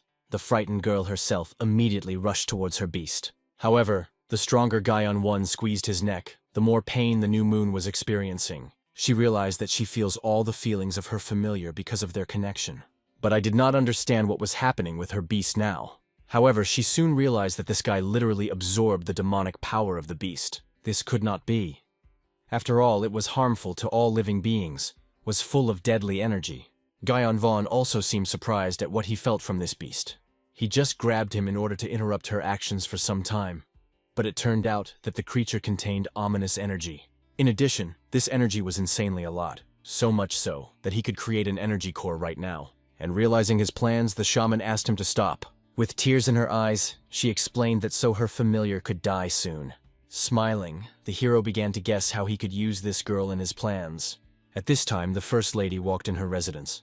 The maids asked her to go home, but she did not want to go inside because she could not be calm, not knowing what was happening. She needed to intervene if something does not go according to plan. She asked the new moon not only to kill Gyan Wan, but also to steal a secret leadership. But if everything does not return to her favor, then she will make the leadership absolutely no one. However, suddenly the maid noticed that the Taoist master was already here. In the distance, they saw her silhouette and immediately began to rejoice. Madame Soka was especially happy, realizing that now not only Gyan was dead, but the secret leadership belonged to her. And this means that it is her son that will become the main master of the estate. The maids immediately began to applaud the mistress, congratulating her on success. However, as soon as the new moon came closer, it became obvious that it was not worth making hasty conclusions. No one understood why she stopped and looked so excited. Soon the girl bowed to the great lady, and hastily explained that they could not go to the murder of the third son of the head. In fact, the new moon obeyed blackmail Gyan Wan, who forced her to say this as a condition. He set the girl the condition to expose Mrs. Sok for the salvation of his familiar.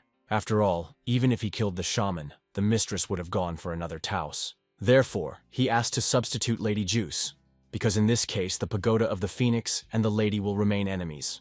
Obviously, this could undermine her reputation. Besides, she will become a traitor to the pagoda of the phoenix. However, the sorceress had no other choice.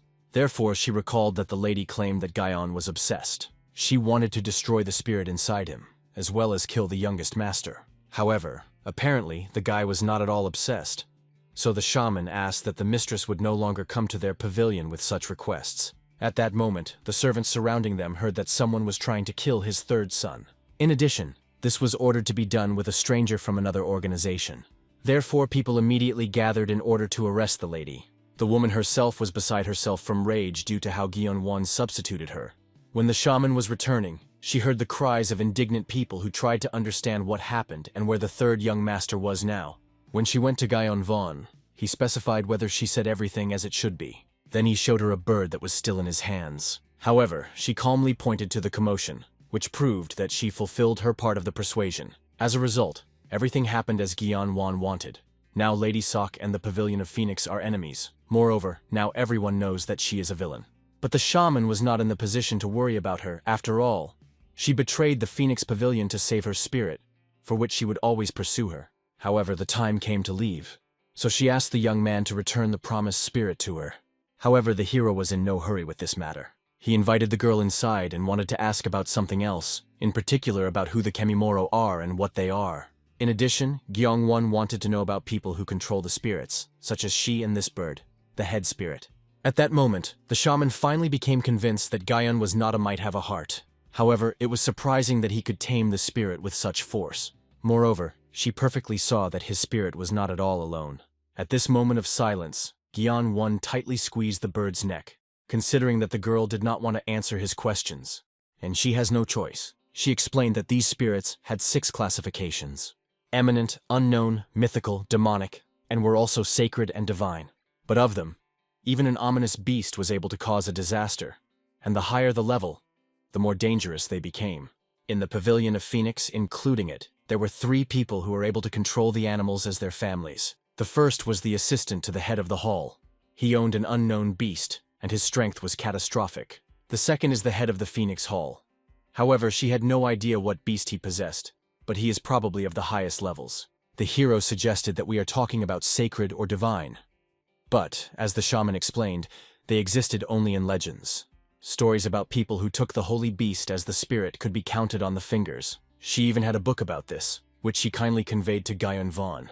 The young man was wondering what the beast was at the head of the hall, since even a piercing mountain of the shell beast had a bunch of deadly energy. Gyeon-won would like to find a high-level beast. But in the end, having received all the necessary information, he returned the girl of her spirit. Then he also forced her to thank him and sent her home. An obviously insanely humiliated girl quickly began to run away. And Gyeon-won understood how much a good day was today. Now Lady Juice will not be able to do anything to him, because everyone will closely follow him. And the energy that he received from the beast was enough to create an energy core. Finally, he will be able to study martial arts. However, Go-chan doubted whether everything would be fine with the master. The spellman probably got very angry at the hero. Therefore, the servant was worried that perhaps she would try to take revenge on him. However, the guy did not think that she could do something about it. Then he reminded behind the standing azure spirit that it was time for her to fulfill her promise. Moving far enough, the shaman stroked her familiar. He looked bad. She would not be surprised if he died right now. Obviously, she was madly angry into Gyeon-won. She promised that so far she would retreat, but would surely return and kill him.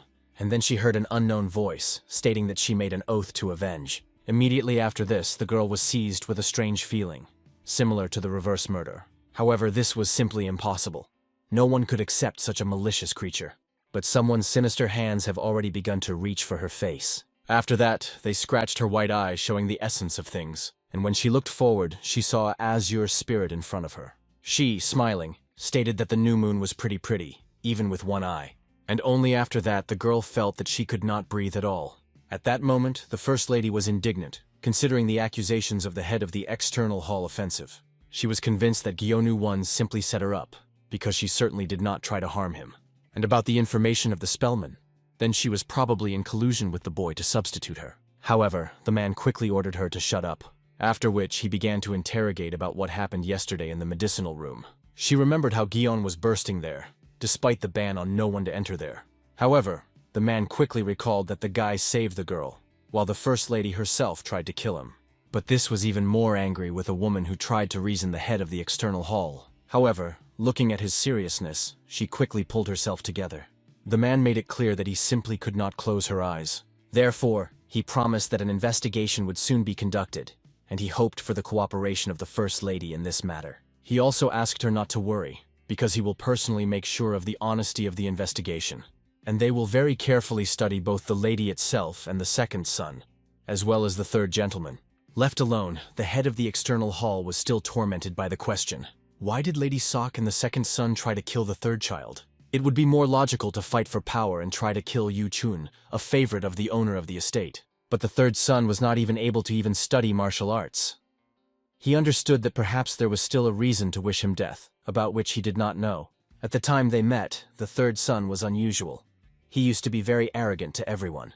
Initially, the man considered that perhaps he behaved restrainedly, or was frightened by the near death. However, now he realized it was clearly a different thing. He had no choice. Now he was definitely obliged to figure it out independently in this matter. At that moment, when Gyeon was meditating, the green spirit finally returned from her assignment. She quickly saw the fact that now the young master was in meditation. However, she obviously did not expect that he would be able to absorb so many key-piercing mountains of the shell beast. And it seemed strange when the boy spoke about the absorption of dead energy to create a nucleus. But it is still possible to do this. Finally, the guy began to gradually recover. Looking into his face, the girl noticed that, nevertheless, he was very pretty. However, when the hero opened his eyes, he was confused by such views. The girl, embarrassed, immediately turned away, convincing the guy that she did nothing at all. However, this caused his cunning smile. The green-faced was completely angry, ordering Gyun to one and continue to concentrate on the circulation of ki.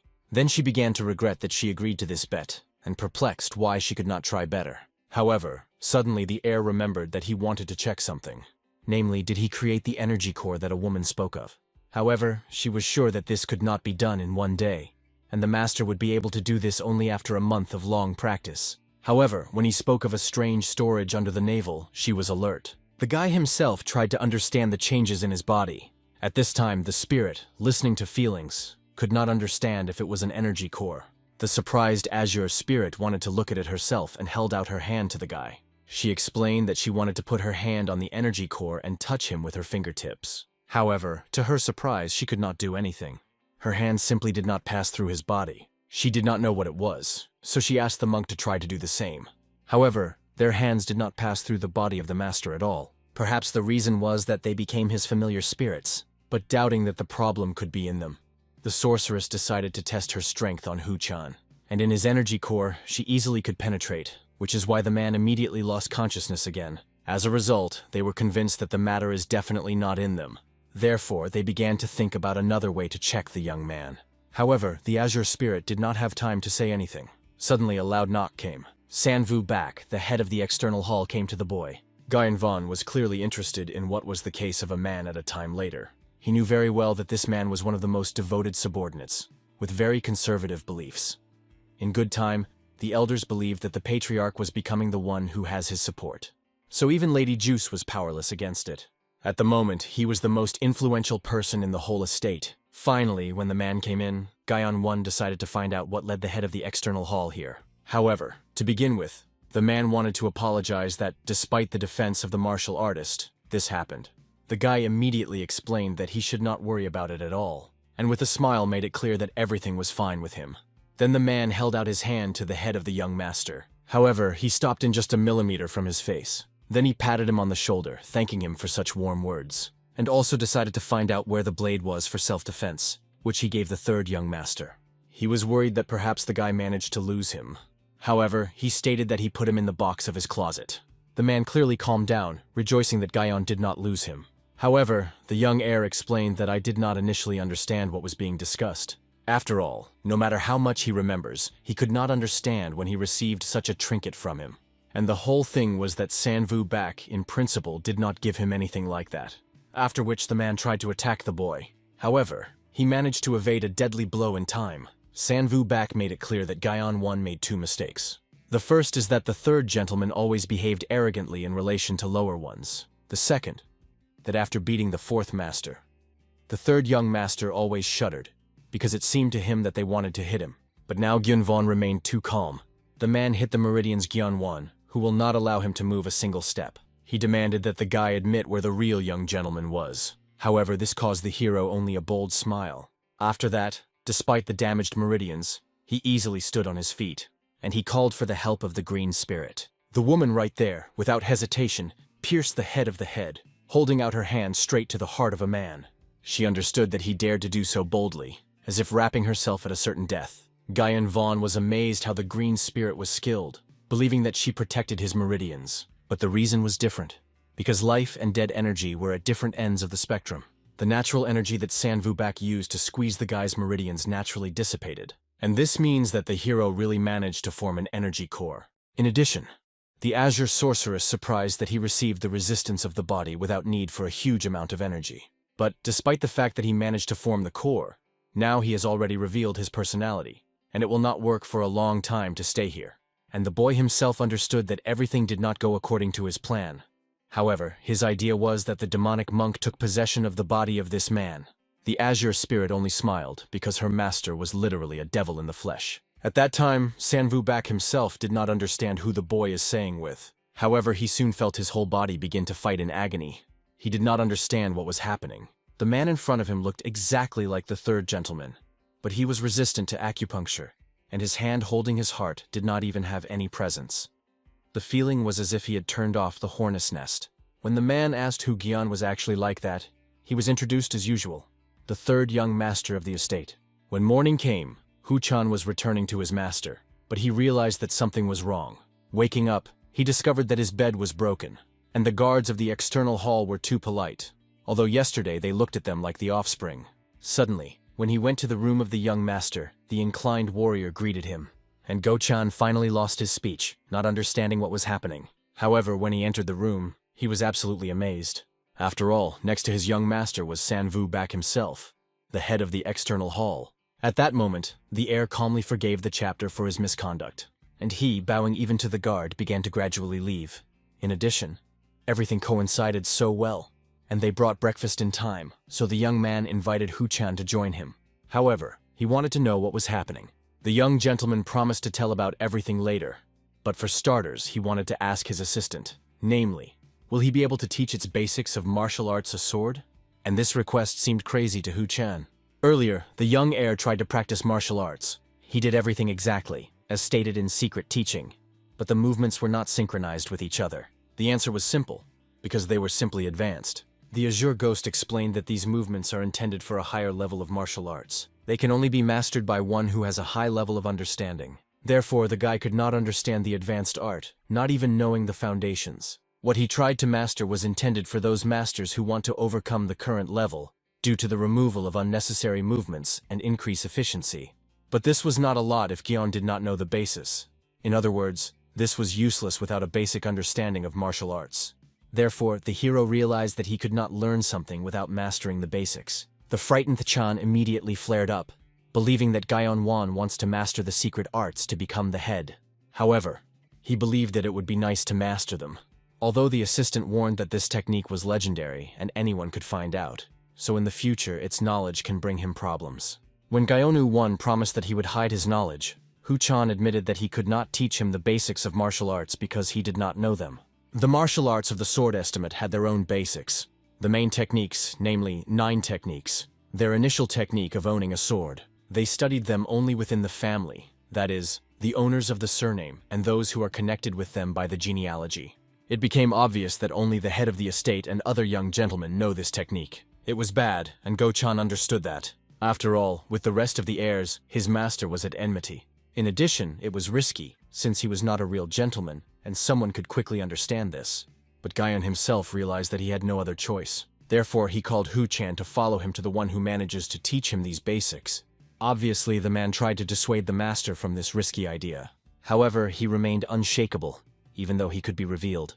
As a result, Hu-chan at least decided to find out who they will go to now. However, when they came, he finally lost his speech. After all, I did not understand why it must be the juice of Yu-chun, the 4th young gentleman. At this time, the guy continued to train in full, without losing his concentration. Hu-chan was scared by Gaion Val, gathering to greet his younger brother. He already said that it happened between them, and Gaion Vaughn remembered that the 3rd young master called his mother flawed, which was due to which he was beaten. But Hu-chan was scared, because the memories of that day were still fresh. Then the legs and ribbons of the young master were broken in all places. He continuously sobbed and cried. The youngest is very offended by the 3rd master because of those words. And more importantly, this monster has already reached the highest kingdom in its 16 years. However, looking at the young warrior, the Azure Ghost saw that he would definitely be useful. Not many at his age had such a strong aura. It could be considered a genius. If she were alive, she would even take him as a student. Nevertheless, she advised that Gaion Wan would be accurate, because now she was not omnipotent. And he seriously accepted her warning. Hu-chan was still trying to explain to the boy that it was better for him to just give up and look for another person. However, he had already headed for his younger brother to talk. As soon as he came up, the juice of Yu-chun immediately shook with anger, looking at him. However, Yun-won, as if nothing had happened, greeted his brother. Sok Yu-chun was surprised that the elder brother became so fearless, but ordered him to go away. But suddenly Gaion Wan showed him something very interesting. It was the technique of wood transformation, and he believed that Yu-chuna probably really would like to get her. However, the younger brother was not even sure whether this book was real. The hero threw her straight into his hands, giving him the opportunity to check everything himself. And what he saw struck Yu-chun to the core. All the principles of the development of martial arts were really collected there. So the book was not a fake. However, he saw that several pages simply were not there. He wanted to know where the rest was. Having pointed to his head, Gaion was making it clear that he simply remembered everything that was on the torn pages. Then the guy decided to find out where the older brother got this book, but it did not seem like that. After all, the very fact that he had it is important. Obviously, these words angered the younger one, because he did not understand why then the hero showed up to him. Surely in order to say that now he will definitely become the head of the estate, and Yu Chun could forget about his dreams. Then he threw this book into him, very angry. Gyeon-won quickly realized that he and his younger brother had some misunderstanding, and he explained that he had come here to agree, because the formation of the head of the estate was completely useless to him. However, these words caused only bewilderment and anger in his younger brother. Without even waiting for any explanation, he immediately began to viciously beat Gyeon-va. The frightened Go-chan immediately rushed to the master in order to help him, and the juice of Yu Chun was indignant that he certainly would not believe such a clear lie. He realized that for sure the older brother forgot what happened a couple of years ago, and he demanded that he never forget what happened to him again. At that moment, looking at his broken nose, the hero finally realized what power his brother had. He certainly could not compare with the person who defeated him. But before that, Gyeon has already seen masters of martial arts, like the same guardian of Kuma or the head of the external hall. So it was clear why Go-chan was so worried, because the juice of Yu Chun was really a real monster. Good luck will definitely not help him here. He cannot win in battle. In addition, he was interested. If he learned martial arts, will he be able to avenge his grandfather? All he could do was only praise his younger brother for such a bad blow. Realizing that one blow could not get rid of here, the juice of Yu Chun decided to beat his brother more hard. Obviously, the reason was that he absolutely did not trust this person. He will not believe a single word that will come from his rotten mouth. The hero only said that he was madly disappointed with his words, and that in this case he will have to give this teaching of Lady Sok, or the second brother. And this already seriously alerted the guy. The young man was already interested in what would happen if the juice of Yun Ho or Jong Yun Pyun will become the head. Will they leave alone the one who the chapter loved the most? Screaming, the juice of Yu Chun reproached Gyeon-van because he was trying to threaten him. However, the hero did not threaten, but only stated that the life of the boy literally depended on this teaching. And at that moment, the juice of Yu Chun was finally alerted, letting go of the guy out of his grip. He doubted whether it was the same person. At that moment, he was worried about Ho-chan, because he was worried that the deceit of a false gentleman was about to reveal, and he, to surprise, remained as calm as possible. It seems that he was even disappointed that the juice of Yu Chun did not recognize his older brother. His words sounded as if he knew too much about the hero, but it was erroneous. But the juice of Yu Chun believed that he knew everything. He knew how he beat him 2 years ago like a dog, after which he always ran away from him in fear. However, Gyeon-van was interested in what brother knew besides this. What does it know, besides the fact that they were consolidated brothers and an incident of 2 years ago? He knew nothing. He loves Gyeon. He hates what he thinks about in such a situation and why he does not want to be the head. However, angry, the juice of Yu Chun believed that Gyeon himself knew nothing, and not he. After all, the elder brother called him a premature expenditure and kept him at a distance. So now the guy wanted to know why they never recognized him, and now he was not trying to agree with someone better. However, the answer was simple. The hero believed that the juice of Yu Chun was literally the best of the best. And then the guy finally fell silent, unable to believe in these words. But all his life he was insulted because of low origin. He was always alone, and all these years trained to at least someone recognize him. And now this man stood in front of him, although he was the last, from whom he expected recognition. It was amazing that he had changed so much, because the juice of Yu Chun was sure that his brother hated him for what happened 2 years ago. He even considered that perhaps he himself should change his attitude towards him. And in the end, after thinking, he agreed to the conditions of Gyeon-won. He was ready to listen to him about this business or any other. And so finally the hero achieved what he wanted, calmly leaving.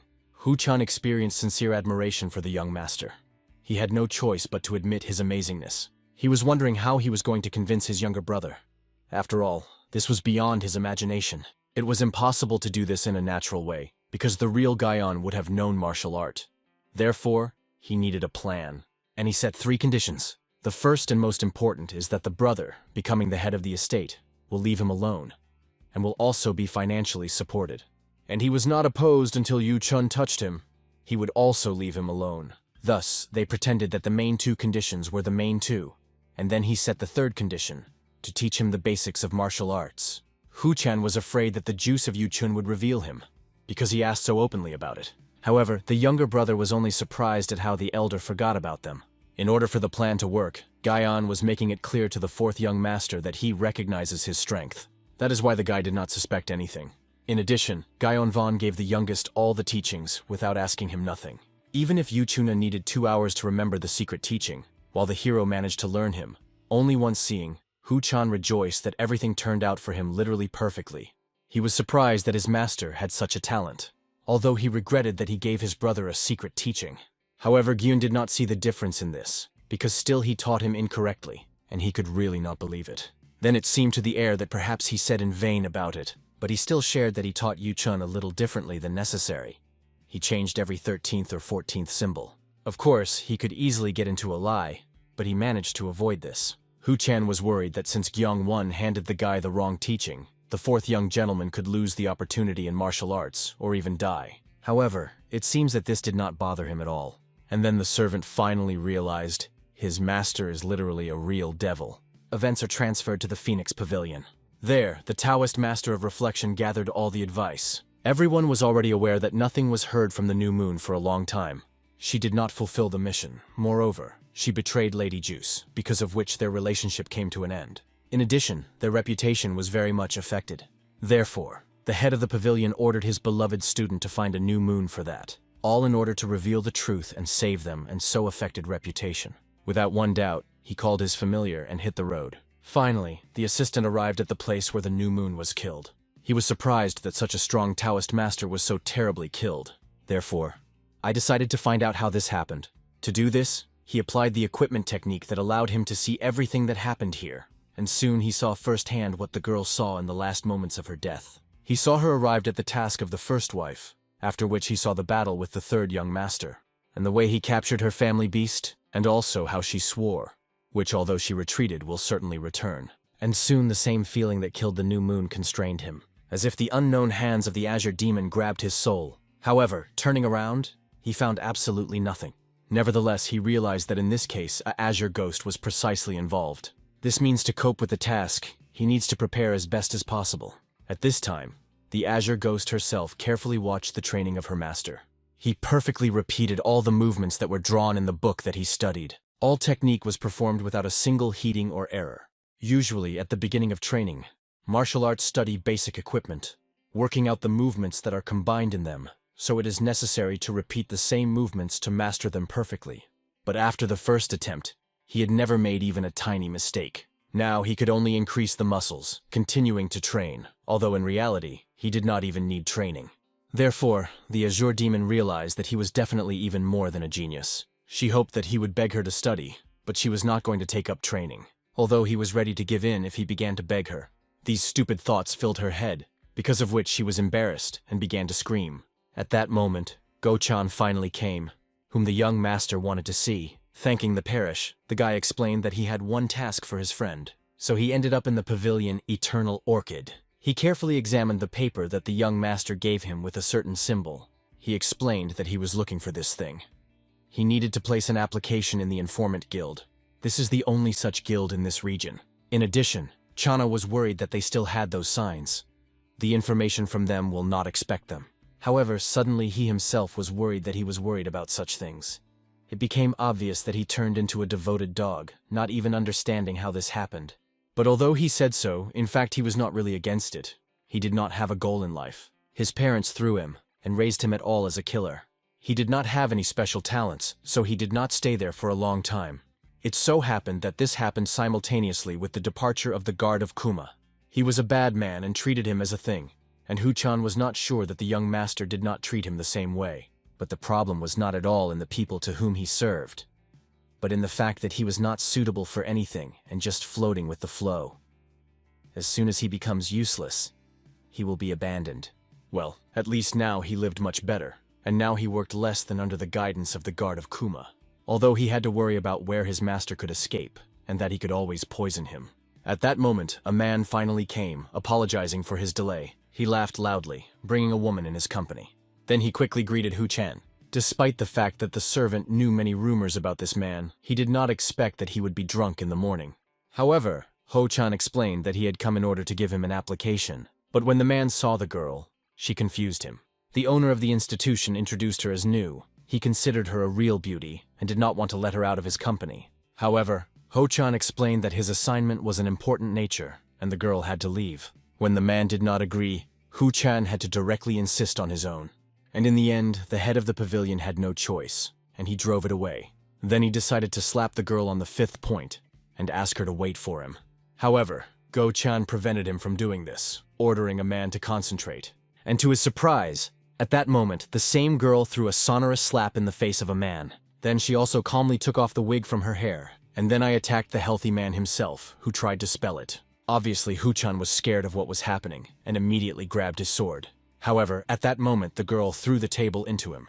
Then she took out toxic needles and greeted a long-standing acquaintance. She called Hu-chan a low-ranking assassin number 86. The guy quickly recognized this technique that she had just used. But the girl herself, smiling, admitted that she was disappointed, that number 86 did not recognize her. This girl's name was Ha Che-rin, the only granddaughter of the head of one of the 4 great organizations of the assassins. And Hu-chan definitely did not expect to see her in a similar place. In his clan of the assassins, there was a rule of 100 human corpses. That is how much you need to kill anyone who wants to become the head of the sect. As soon as they pass this threshold, the members of the organization will begin to respect him as the head of the assassin sect, and one of the 4 great assassins. Also, becoming the head of the assassin sect, the man received a secret poisonous weapon, a needle of goodwill. Che-Che-rin carefully took out the poisonous needles from the body of Go-chan to remove paralysis from him. And he realized, since she had these needles, it means that now she was the head of the sect. Although this is not surprising, because it was the only possible successor to the leader of the assassin sector. In addition, she was talented. But there was one factor that crossed everything. This is her damn character. Many did not believe that she could kill 100 people because she was an insanely arrogant splinter. However, now, looking at her, he was amazed when she grew up. Finally, the last needle was elongated, and paralysis stopped acting on it. H itself, Che-rin was glad that they met in this way, and also said that now she has become the head of the sect. However, even after that, she did not wait for the greeting of Hu-chan, and recalled that he should greet the head, even though he was retired. As a result, the guy had to fall to his knees, greeting the head of the sect.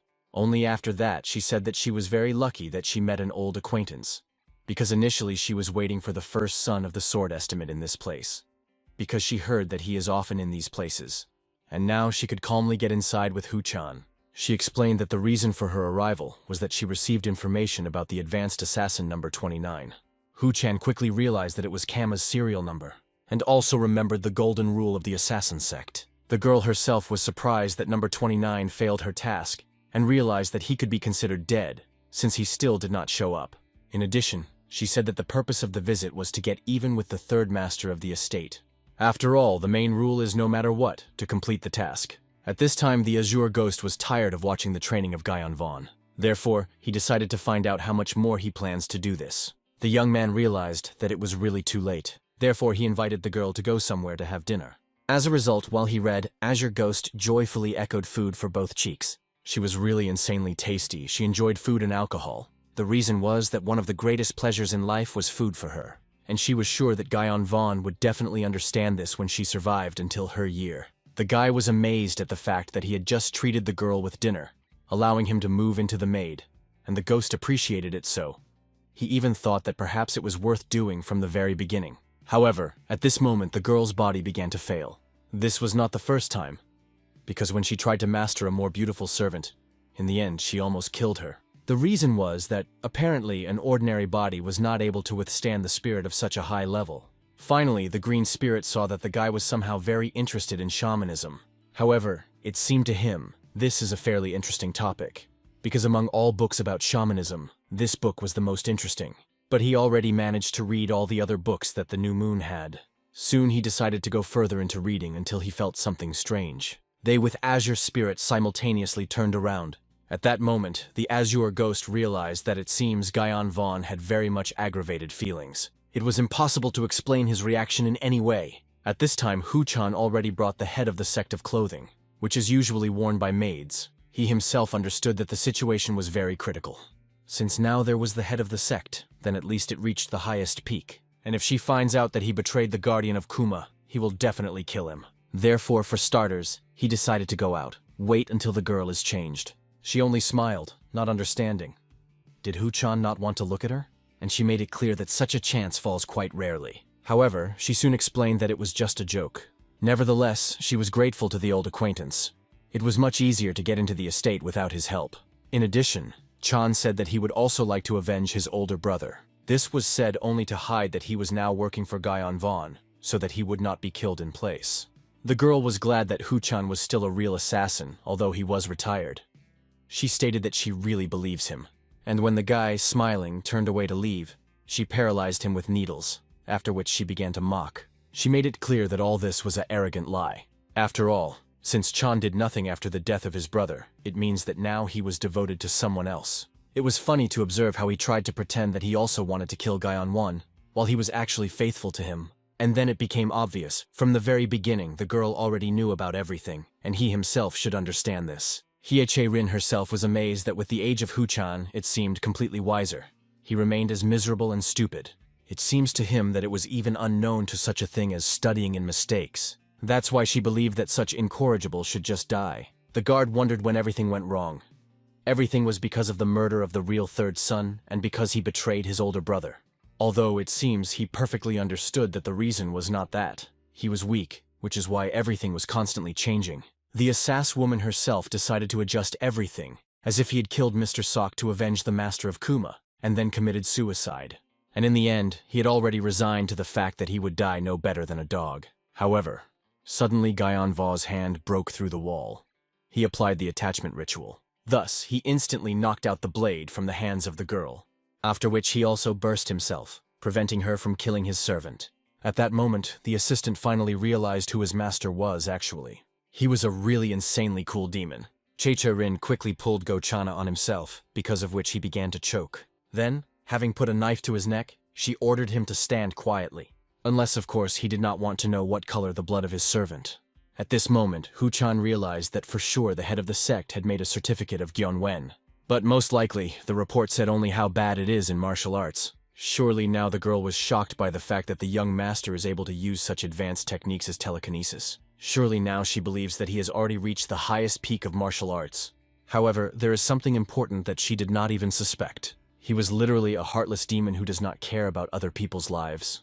Therefore, when Gyeonwan waved his blade, Hu-chan was already saying goodbye to his life. But, to the surprise of those present, he threw the blade not in Chae-rin, but stuck it straight to the floor. Then he demanded that the girl release his assistant as soon as possible. While he could not believe his luck, the master promised to forgive Chae-rin for his misconduct. It became obvious to the girl. For sure the hero was madly appreciated by this man, and the guy admitted that he began to think differently lately. Therefore, if the van dies, for him, it will be a serious loss. So he suggested that Rin leave while he gave her such an opportunity. And Go-chan sincerely could not believe that this demon, a young master, tried to save him. However, for what Rin, such words sounded like a real insult, because it was still the head of the assassin sect. Therefore, she decided to set the guy the conditions. To save this comrade, he had to kneel and pray so that she spared him. And obviously, she hoped that the third young master would never do anything. However, to his surprise, I saw that he really began to kneel. Even the Chan could not believe what he was seeing now. The fact that all this was done for the sake of some low-ranking hunter. However, in the last second, the hero grabbed his blade again. After that, he rushed straight towards the girl who sustained Go-chan. Then she was convinced that no one would kneel for the sake of such a loser. But suddenly she noticed something frightening. The attacker Gyeon-won looked not at her at all, but somewhere into the distance. At that moment she felt something strange stretched straight to her. The green spirit had already begun to wrap her body and tried to attack the girl. However, in the last second, she managed to evade such an unexpected attack. However, looking around, she exactly saw that there was no one in the room besides their three. Then the azure spirit was convinced that the girl was from the higher kingdom. At this level, people were able to feel the aura of the spirit, so from the very beginning she suspected that Heo-rin would dodge. However, it seems, while she was evading, she forgot about someone else. At this point, having sneakered closer, Gyeon had already managed to attack her with his throwing knife, after which he approached the guard and took out paralyzing needles from his body. And then, Chae-rin did not finally believe her eyes, because Gyeonu-won really saved him.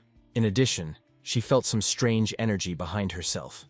However, she saw absolutely nothing, but at least the fact that the enemy made it clear that Gyeon Vaughn was very weak. Given the power of the dagger, he was definitely not at the highest peak. Therefore, she needed to quickly end everything until she threw something yet. At that moment, Hu-chan noticed that she was going to use for a weapon.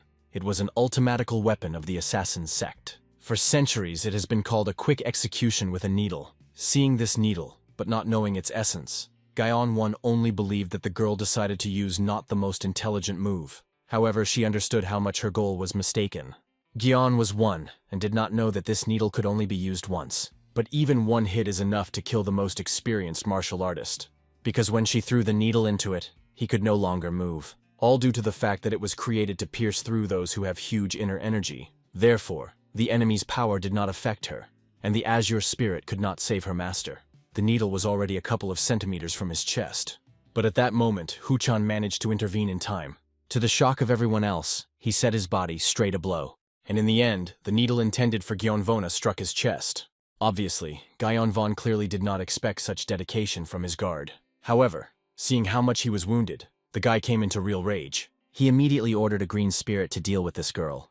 She immediately felt something was amiss, trying to attack with throwing needles. However, Gyunwon was ahead of her, using the ritual of affection. As a result, he pulled all these needles to his hand, preventing them from getting into other vital points. The girl herself paid for a minute delay and was already in the gravity of the azure spirit. The ghost perfectly understood that Chae-rin should have escaped while she was still good. Finally, Chae-rin was in an unknown, invisible space before.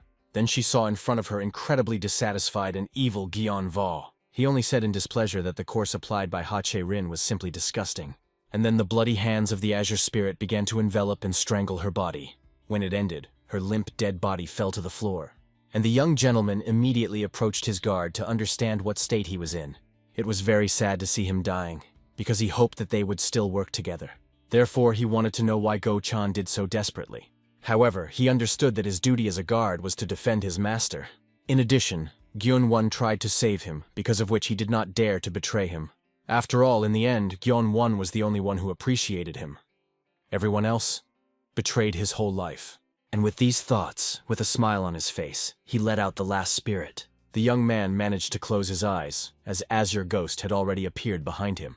She could not believe that Huchan really let out his spirit, and then the guy noticed that his familiar was occupied by the dead body of Chae-rin. She was very pleased with this body, because she loved young and slender girls. However, soon even this body failed. And obviously she was angry that even a person who had reached the higher kingdom could not hold out for a long time. The mystical guest was really sad to see the dead Chan, because she believed that he should not have died like this. In addition, he did not even become an vengeful spirit, which means that in his life there were not so many regrets, since even after his death, he was satisfied. However, after thinking, the hero remembered the technique of calling the spirit of 6 seals. Obviously, the azure spirit did not yet understand what the young master intended, and he calmly explained that, indeed, perfumes are born out of strong hatred, but they can also appear if they are created along with dead energy and regrets. And since his energy core consisted of dead energy, he could use it. Therefore, he decided to make a vivitative spirit out of the Chan, using the confrontation spell. The frightened azure spirit tried to explain that this would definitely not work. However, Gyun did not listen, because he had nothing to lose. Therefore, he began to read out this spell, and soon the soul began to gradually leave the sphere from the body of the late guard. Finally, the hero was able to completely see her, after which he began to transmit his energy, drinking her soul of the deceased and making him his familiar spirit. Finally, the azure spirit realized that since the hero used his own dead key, that the guard would return to life as a familiar spirit. Now there was no doubt. However, the energy was too weak, it could disappear at any time due to the lack of a vessel. And the young man understood that in this case they needed to find this vessel as soon as possible. However, the azure spirit, it seems, absolutely did not understand where to find him. I have not yet understood that it was about the body that she had already managed to skip. At this time, Huchan in his mind was aware that he died. He felt insanely powerless, because he could not do anything with the fact that his soul was evaporating. He was wondering why he did this. Why did he try to save his master? However, he realized that his life was perhaps not so bad. But suddenly, among the chaos of his thoughts, he heard the familiar voice of his master. At that moment, Gyeonwon desperately tried to bring the guard of Huchan to his senses. Finally, he woke up, realizing that he was still alive. However, the master asked the man to carefully listen to him. He said that he used his dead energy to keep his soul in this kingdom.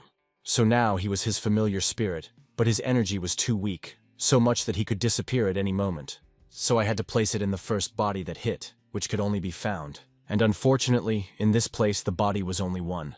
Therefore, they had to put him in the body of that murdered assassin girl. And finally, Huchan realized in which body he found himself. Immediately after that, the whole estate was filled with desperate cries of Huchan. He begged the young master to return his body back, because being in the woman's body was too much for him. However, the hero warned that in this case he would disappear. If you look for another body, then they will have to finally solve the problem with Che-rin. And Go-chan understood that the gentleman was right. Moreover, then he will have to fight with the sect of the Assassins of the Wing, as soon as they know about the death of the head. So, the situation was extremely hopeless. However, the Azure Ghost considered this a real blessing, because even she, a ghost of the highest level, could not be in this body. Obviously, Hu-chan was madly scared to see an unknown girl. However, now, when he became a ghost, he clearly felt the difference in forces. From one glance at her, he already felt which river of blood reaches for this woman. It was surprising that the gentleman had been walking with such a strong creature all this time. At that moment, the Azure Ghost asked Go-chan to calm down and not to make such a terrible expression on his face, because he should be glad that he had received the body in general. In addition, he should have rejoiced that he just moved from the second-rate master to the master of the highest peak. The young master wanted to check what abilities he had now. Therefore, without warning, having swung, he tried to attack the guy with his foot. However, he, like lightning, evaded this blow. The guard did not even have time to be indignant when the hero stated that his abilities had changed a lot. Hu-chan himself felt this, because now he could move as he had not yet known. Only the highest peak was capable of this. The Azure Ghost hoped that now he was pleased with his new body, but he was still embarrassed that he became a woman. However, the Azure Ghost understood that he could enjoy his body enough when no one would look at him. The hero even promised that when the time comes, he would certainly change his body to male. However, soon someone unknown knocked on the room to the young master. It was a servant from the inner chamber. As soon as Gyung-won opened the doors, he immediately told very good news. They were that the head of the estate finally woke up after his illness. Somewhere at this time, the Taoist master of the Pavilion of the Ghostly Spirit had already watched the estate. He quickly recognized the same house where there was a new moon and where the insolents lived, who decided to challenge them. However, obviously this work was very difficult. After all, around the estate, he clearly felt the will of the ghosts. Initially, he only wanted to observe the estate of the sword and did not expect to see this. After all, the will of the ghost is the shape of the barrier. He will be caught as soon as he touches him. However, suddenly he saw something strange that was happening nearby. The maids tried to put the first young master in order, because he was insanely drunk and could not in this form to meet with his father. However, it had to be brought to life, because other young gentlemen have already gathered to greet the chapter. And the shaman quickly realized that the collection of heirs is a great situation. In this case, Gyun-won will definitely have to go to the chambers of the head of the estate. So, if he separates that familiar spirit from Gyun-won, he will be able to get rid of and kill the young man while he is completely alone. The servant was waiting for some kind of reaction of the young master. He, smiling, pretended to be very moved by such wonderful news. He stated that he felt a huge relief. But in fact, the awakening of the chapter was a huge problem, because the struggle for power will become very annoying, so he wanted to leave before this happened. In addition, at that moment the guard said that the head would like to see all the young gentlemen. Since there was no choice left, the young man asked his guard to stay and clean. And Go-chan immediately realized what exactly he had to do, namely, his body, while the Azure Ghost followed Gyeon-vol to guard the boy. Here is the edited text, without changing the content, but with the correction of errors and stylistic shortcomings. Finally, exhaling calmly, Hu-chan looked back at his body. He could not believe that he would once had to do this. In addition to harvesting his body, there was another big problem, namely the fact that now he was in the body of the head of the Assassin's sect. To begin with, the young man looked around to make sure that there was no one nearby. Then I decided to undress to change clothes to a more appropriate guard. At that moment, looking at his lustful face, the Azure Ghost was convinced of her innocence. Obviously, the girl immediately retired. Echidna laughed while Hu-chan burned with embarrassment. Soon the liner returned to the master and explained that she was going to look at one idiot. However, the details did not go. But soon, due to the turn, Gyun-won saw a long familiar face. It was his younger brother, and he clearly looked very angry. The ghost was clearly surprised that the young man still managed to survive. Although she noticed that the color of his skin became a little different, at least she did not feel a violation of his strength. Gyun-won politely greeted his younger brother, while he began to viciously shout at him. An angry relative wanted to know if the hero tried to apply the secret technique that he shared with him. And Gyun-won, pretending that he does not understand what the point is, he decided to find out what problems he had. Then he honestly admitted that he really decided not to miss a chance, and also tried to study the secret technique of their family. Obviously, the juice of Yu Chun could not understand why, in this case, Gyong-won looked quite normal. He even considered that perhaps he himself had a less understanding of technology than his older brother.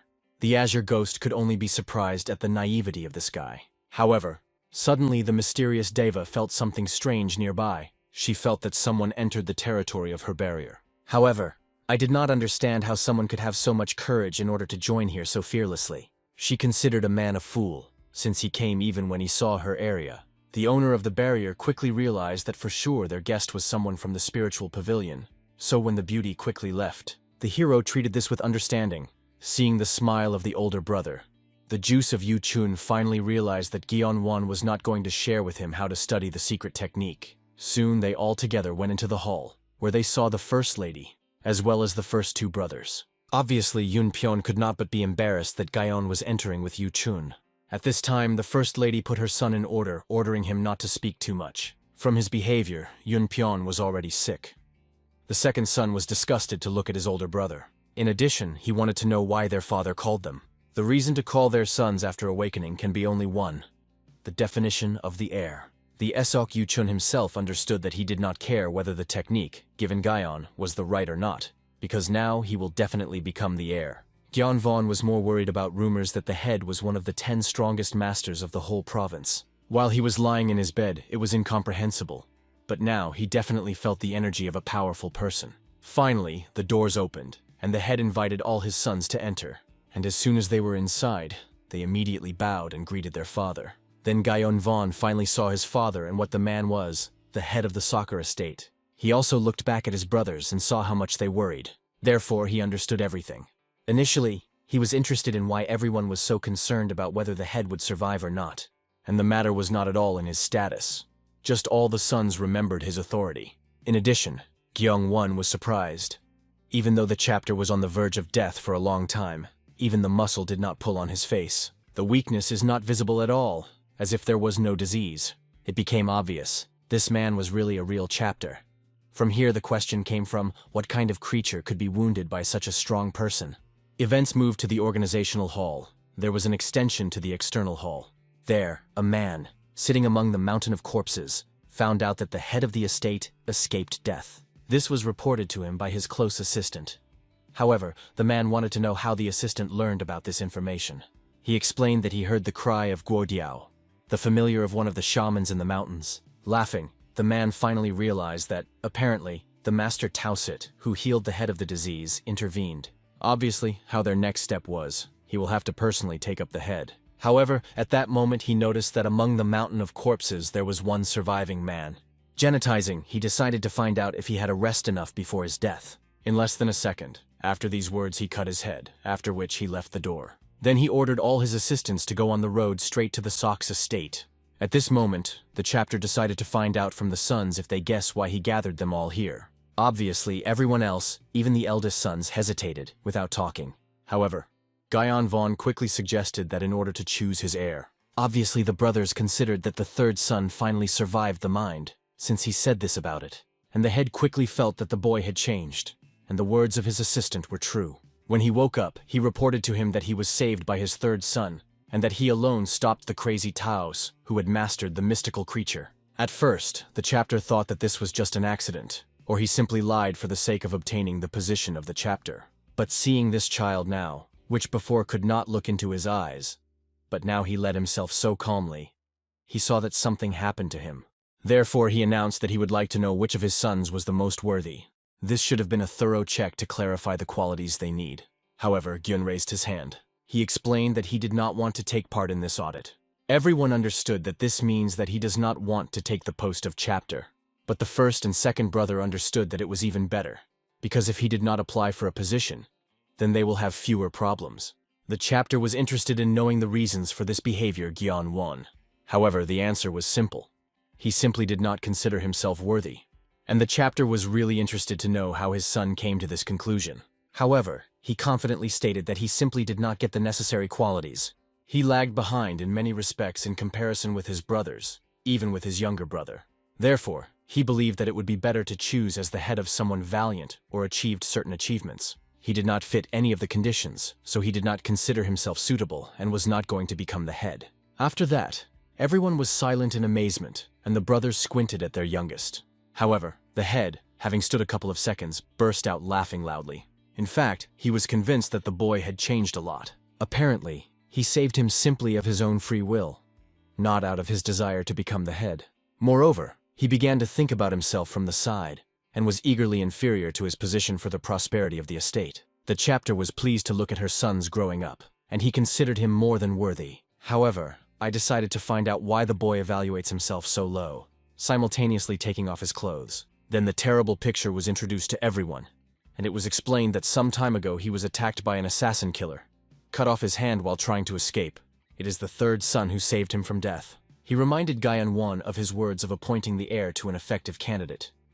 He believed that Gyeong-won had already proved that he was worthy of this place. Junpyong's juice was worried. He initially heard that something had happened, but he could not believe that Gyeon was capable of something like that. After all his life before that he considered him just a weak jerk. However, Gyunvon was struck by something completely different. He remembered how he found his grandfather dead near the burned house, and now the scar which was on the right side of the chapter. It was the same symbol that he's been looking for so long, the one who was engraved on the grave of his grandfather. It was a sign that it remained like a stamp on his chest. And also after that meeting with that person, these scars were on his stomach, and these scars constantly burned with a black flame. And finally, Gyeon-won was convinced that it was exactly that person. However, unexpectedly the chapter felt something strange. Quickly aroused, he looked around, trying to understand what was happening. And at that moment they heard the cry of the servant. He brought the chapter an urgent report that the enemies were attacked on them. Now the guard fought fiercely, trying to protect the main gate. They understood that they at least need to hold out until the arrival of their chapter. At this time, the enemy commander himself passed the mountain of corpses to the gate. However, from one glance at the gate, he realized that they certainly could not hold out for a long time. Then he spun in the attack to demolish them in one movement. And soon the attack was so deadly that the doors were erased from the face of the earth. Then, letting his warriors inside, he ordered to find the same thing. The shaman of Pavilion Phoenix was nearby. Applying the technique of hiding the presence, he tried to understand what was happening. He barely managed to lure the blue spirit into his trap, and now he was in such a situation that he was unlikely to be able to find Gyeon-won. However, it was pleased that the rest would not be noticed thanks to a special skill. However, soon behind his back he felt something frightening. It was the art of shamanism that came from the assistant who attacked. Having read the spell, he quickly dispelled the camouflage that the pavilion shaman used. After that, in a moment approaching, he grabbed the man by the neck and began to strangle him. The shaman quickly realized that his opponent was a minimum of the moon level, who managed to apply his skill straight in contact with him. The assistant began to strangle the man while he was trying to understand what kind of mysterious group attacked the estate. The shaman quickly realized that perhaps it was the organization of shamans, which violated the unspoken rule and subordinate to Murim's large organization. The assistant at this time demolished the man's head, his score for the fact that he dared to intervene in the affairs of the assassins of the dungeon. The leader noticed his assistant, who was just engaged in extermination. He quickly realized that this was the person who possessed a familiar beast. However, he recalled that their main goal is to find the very thing, so they have already set off together directly to the main estate, where the head himself was to return their treasure. At this time, the head himself, armed with his blade, was indignant as someone dared to attack them. He roared loudly, demanding an explanation of who dared to invade the great estate of the sword, and had already sentenced them to death. Then he led his sons into battle to protect the estate and people living here. However, at some point, Gyeon-won separated from the rest of the people. Watching the massacre, he understood that he could absolutely not explain what was happening. However, now, due to such a massacre, no one will notice his disappearance. The young man was still thinking about the scars saw on the body of the chapter, and regretted that he could not find out more about this. In addition, he even began to think to go and help him recapture the offensive. However, he felt something strange that literally soared around his body. At that moment, a spy that tried to kill him was already attacked by a guy from the back. However, the hero with a light movement of his hand knocked out his sword and killed the enemy with his own blade. Then, from the body of the defeated, it began to get even more black energy. Then he realized that it was the energy of grief and suffering. He felt a sense of bliss that he usually received when he killed. It was an ideal situation for him, like a feast, and he wanted to absorb all this energy. However, it was obviously too dangerous to sit and circulate chi like this. But suddenly Hu-chan ran up to him. She tried to understand whether the young master is in order. He explained that he had changed clothes, when suddenly a whole crowd burst from nowhere. However, Gyeonu-won understood. The assistant arrived just in time. He asked Hu-chan to defend him while he continues to circulate his inner energy. The guard believed that this was not the right time and place. However, nevertheless, she began to defend the master when the assassins began to get to him. At this moment, the young man began to recover the dead koi generated by the deaths of dozens. He felt a complete emotional gamut that the dying experienced. It was very pure. In addition, it was at least twice as much as he received from the shell beast. But soon he realized that he was mistaken. The energy was even 3 times greater than that time. At that moment the fighting, Chan realized that there were too many enemies. At least some help would not have prevented her, and she wanted to know where the frightening woman ghost woman went. However, suddenly the defender saw the head of the external hall Sanvu Bake. Having rejoiced, Go-chan remembered that according to the master, another family spirit lived in his body. Therefore, she began to joyfully call a demonic monk to help. However, he absolutely did not respond to her call. After that, in just a moment, her body was divided into 2 parts. Behind the murdered, the head of this offensive appeared. It seemed funny to him that during such an attack, the boy was sitting and continued to circulate his ki. Then Hu-chan realized that she could not defeat this person. The whole body literally shouted about the incomprehensible and overwhelming force. He, as if nothing had happened, only looked in surprise only at Gyeon-won. The frightened Hu-chan tried to reach out to the young master to wake up. She wanted to warn that the enemy was approaching, and she could not stop him. However, no matter how she screams, the guy did not budge, and she could not touch him, because then the rejection of ki would cause and stop his circulation. She was simply beyond the power to stop such a strong person. And besides, the enemy instantly turned out to be a step away from Gyeon-won himself. He saw that the circulation of this boy was unusual. Therefore, I decided to check what would happen if he touches him. At this moment, Hu-chan literally burst into tears from his helplessness. However, jumping up, the warrior remembered that the martial arts of the assassin sect in the blood were kept in the memory of Che-rin. Therefore, she hoped that in this way she could at least slightly pull the time for the young master. Then she began to circle, attacking the enemy from all sides, and then crept up from behind to apply the technique of quiet murder. However, the enemy was very smart and quickly unraveled her intentions. Then it also easily threw the girl away with 1 finger. He warned that if she again became in his way, he would not regret and kill her. And after Hu-chan crashed into the wall with such force, she could no longer rise. She could only scream, asking the young master to finally woke up. The man only wanted to touch Gyeon-won's head with his hand, but something stopped him. Therefore, he decided to simply demolish his head with his sword. But in time he was prevented by the head of the estate, who stood up for his child. After that, the incredible occurred. The release of their internal energies. However, despite the fact that the man so convincingly defended his son, his health left much to be desired. Immediately blood poured out of his mouth, making it clear in what weak condition it was. The striker himself was only surprised that the chapter was so weakened that even such a blow was beyond his power. But in the end, he decided to make the chapter 1 single proposal. If he wanted to avoid the fall of his estate, he had to give them a treasure that had previously stolen them. At this time, the Azure Ghost finally finished the persecution of that beast. However, she believed that he wanted to lure her somewhere. But in the end he simply took and died, which means that his master was also dead. It was also obvious that the hero could not kill the shaman who controlled this beast, because he was an unknown level. This meant only one thing. Something more dangerous invaded the estate. It was even difficult to imagine how dangerous this person was. At that moment, Gyeon-won finally finished his meditation. However, when he opened his eyes, he saw that everything around was completely destroyed. Looking around, the young man saw how everyone crowded on the training field of the estate. The head calmly sat opposite the attacking man. Gyeon-won realized why there was so little deadly ki, but he was very disappointed that the battle ended so quickly. Stepping closer, he decided to find out from the guard what happened here. As a result, he said that the head of the estate decided to give up. When they all clashed on the battlefield, the head of the estate immediately realized that this enemy was beyond his power. Therefore, instead of giving his head to blow his head, he immediately announced that he was surrendering. He vowed to return the thing that belonged to the attackers, but demanded that the man promise that he would leave them alone. However, he only laughed, because it seemed to him that the battle ended too quickly. He did not even manage to have fun, but still he swore with his name that he would retreat. He vowed with the name of the King of the Light, one of the 5 kings of the Association of the Sky and the Earth. And finally, Chan understood everything. Who kind of man he was. Now the guard told Gyeon-won that it was an extremely dangerous organization, one of the 3 influential organizations of Murim. Their goal was to unite the whole world, and for the sake of her, They stained this world in the color of the blood. So many people shuddered only with one mention of them. And despite the fact that the estate of the sword is a large clan, they cannot cope with the association. After that, Chana pointed to that man, one of the strongest people in the world of Murim. He was also a king, one of the 5 kings of the Association of Heaven and Earth. His name was the King of Light, a young dream. In fact, if a young dream wanted it, he would have erased the estate from the face of the earth. Therefore, the head of the estate ordered him to give him a treasure that subordinates are already carrying here. However, Go-chan understood that the treasures that they are looking for was not here. After all, it was supposed to be under the treatment room. Now the man demanded that the chapter tell where the secret book made of human skin was located, the very treasure of their association.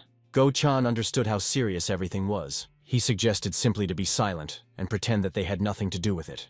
However, at that moment the head also headed straight to Gyeon Von. Father asked his son to rest, because he saw how the boy circulated chi after a wound. However, the guy wanted to know where that scar on the body of the chapter came from. He wanted to know who the sign was left for. At that moment, the servants finally found a box and provided her dream to Yun. He was beside himself with joy when he saw her intact and safety.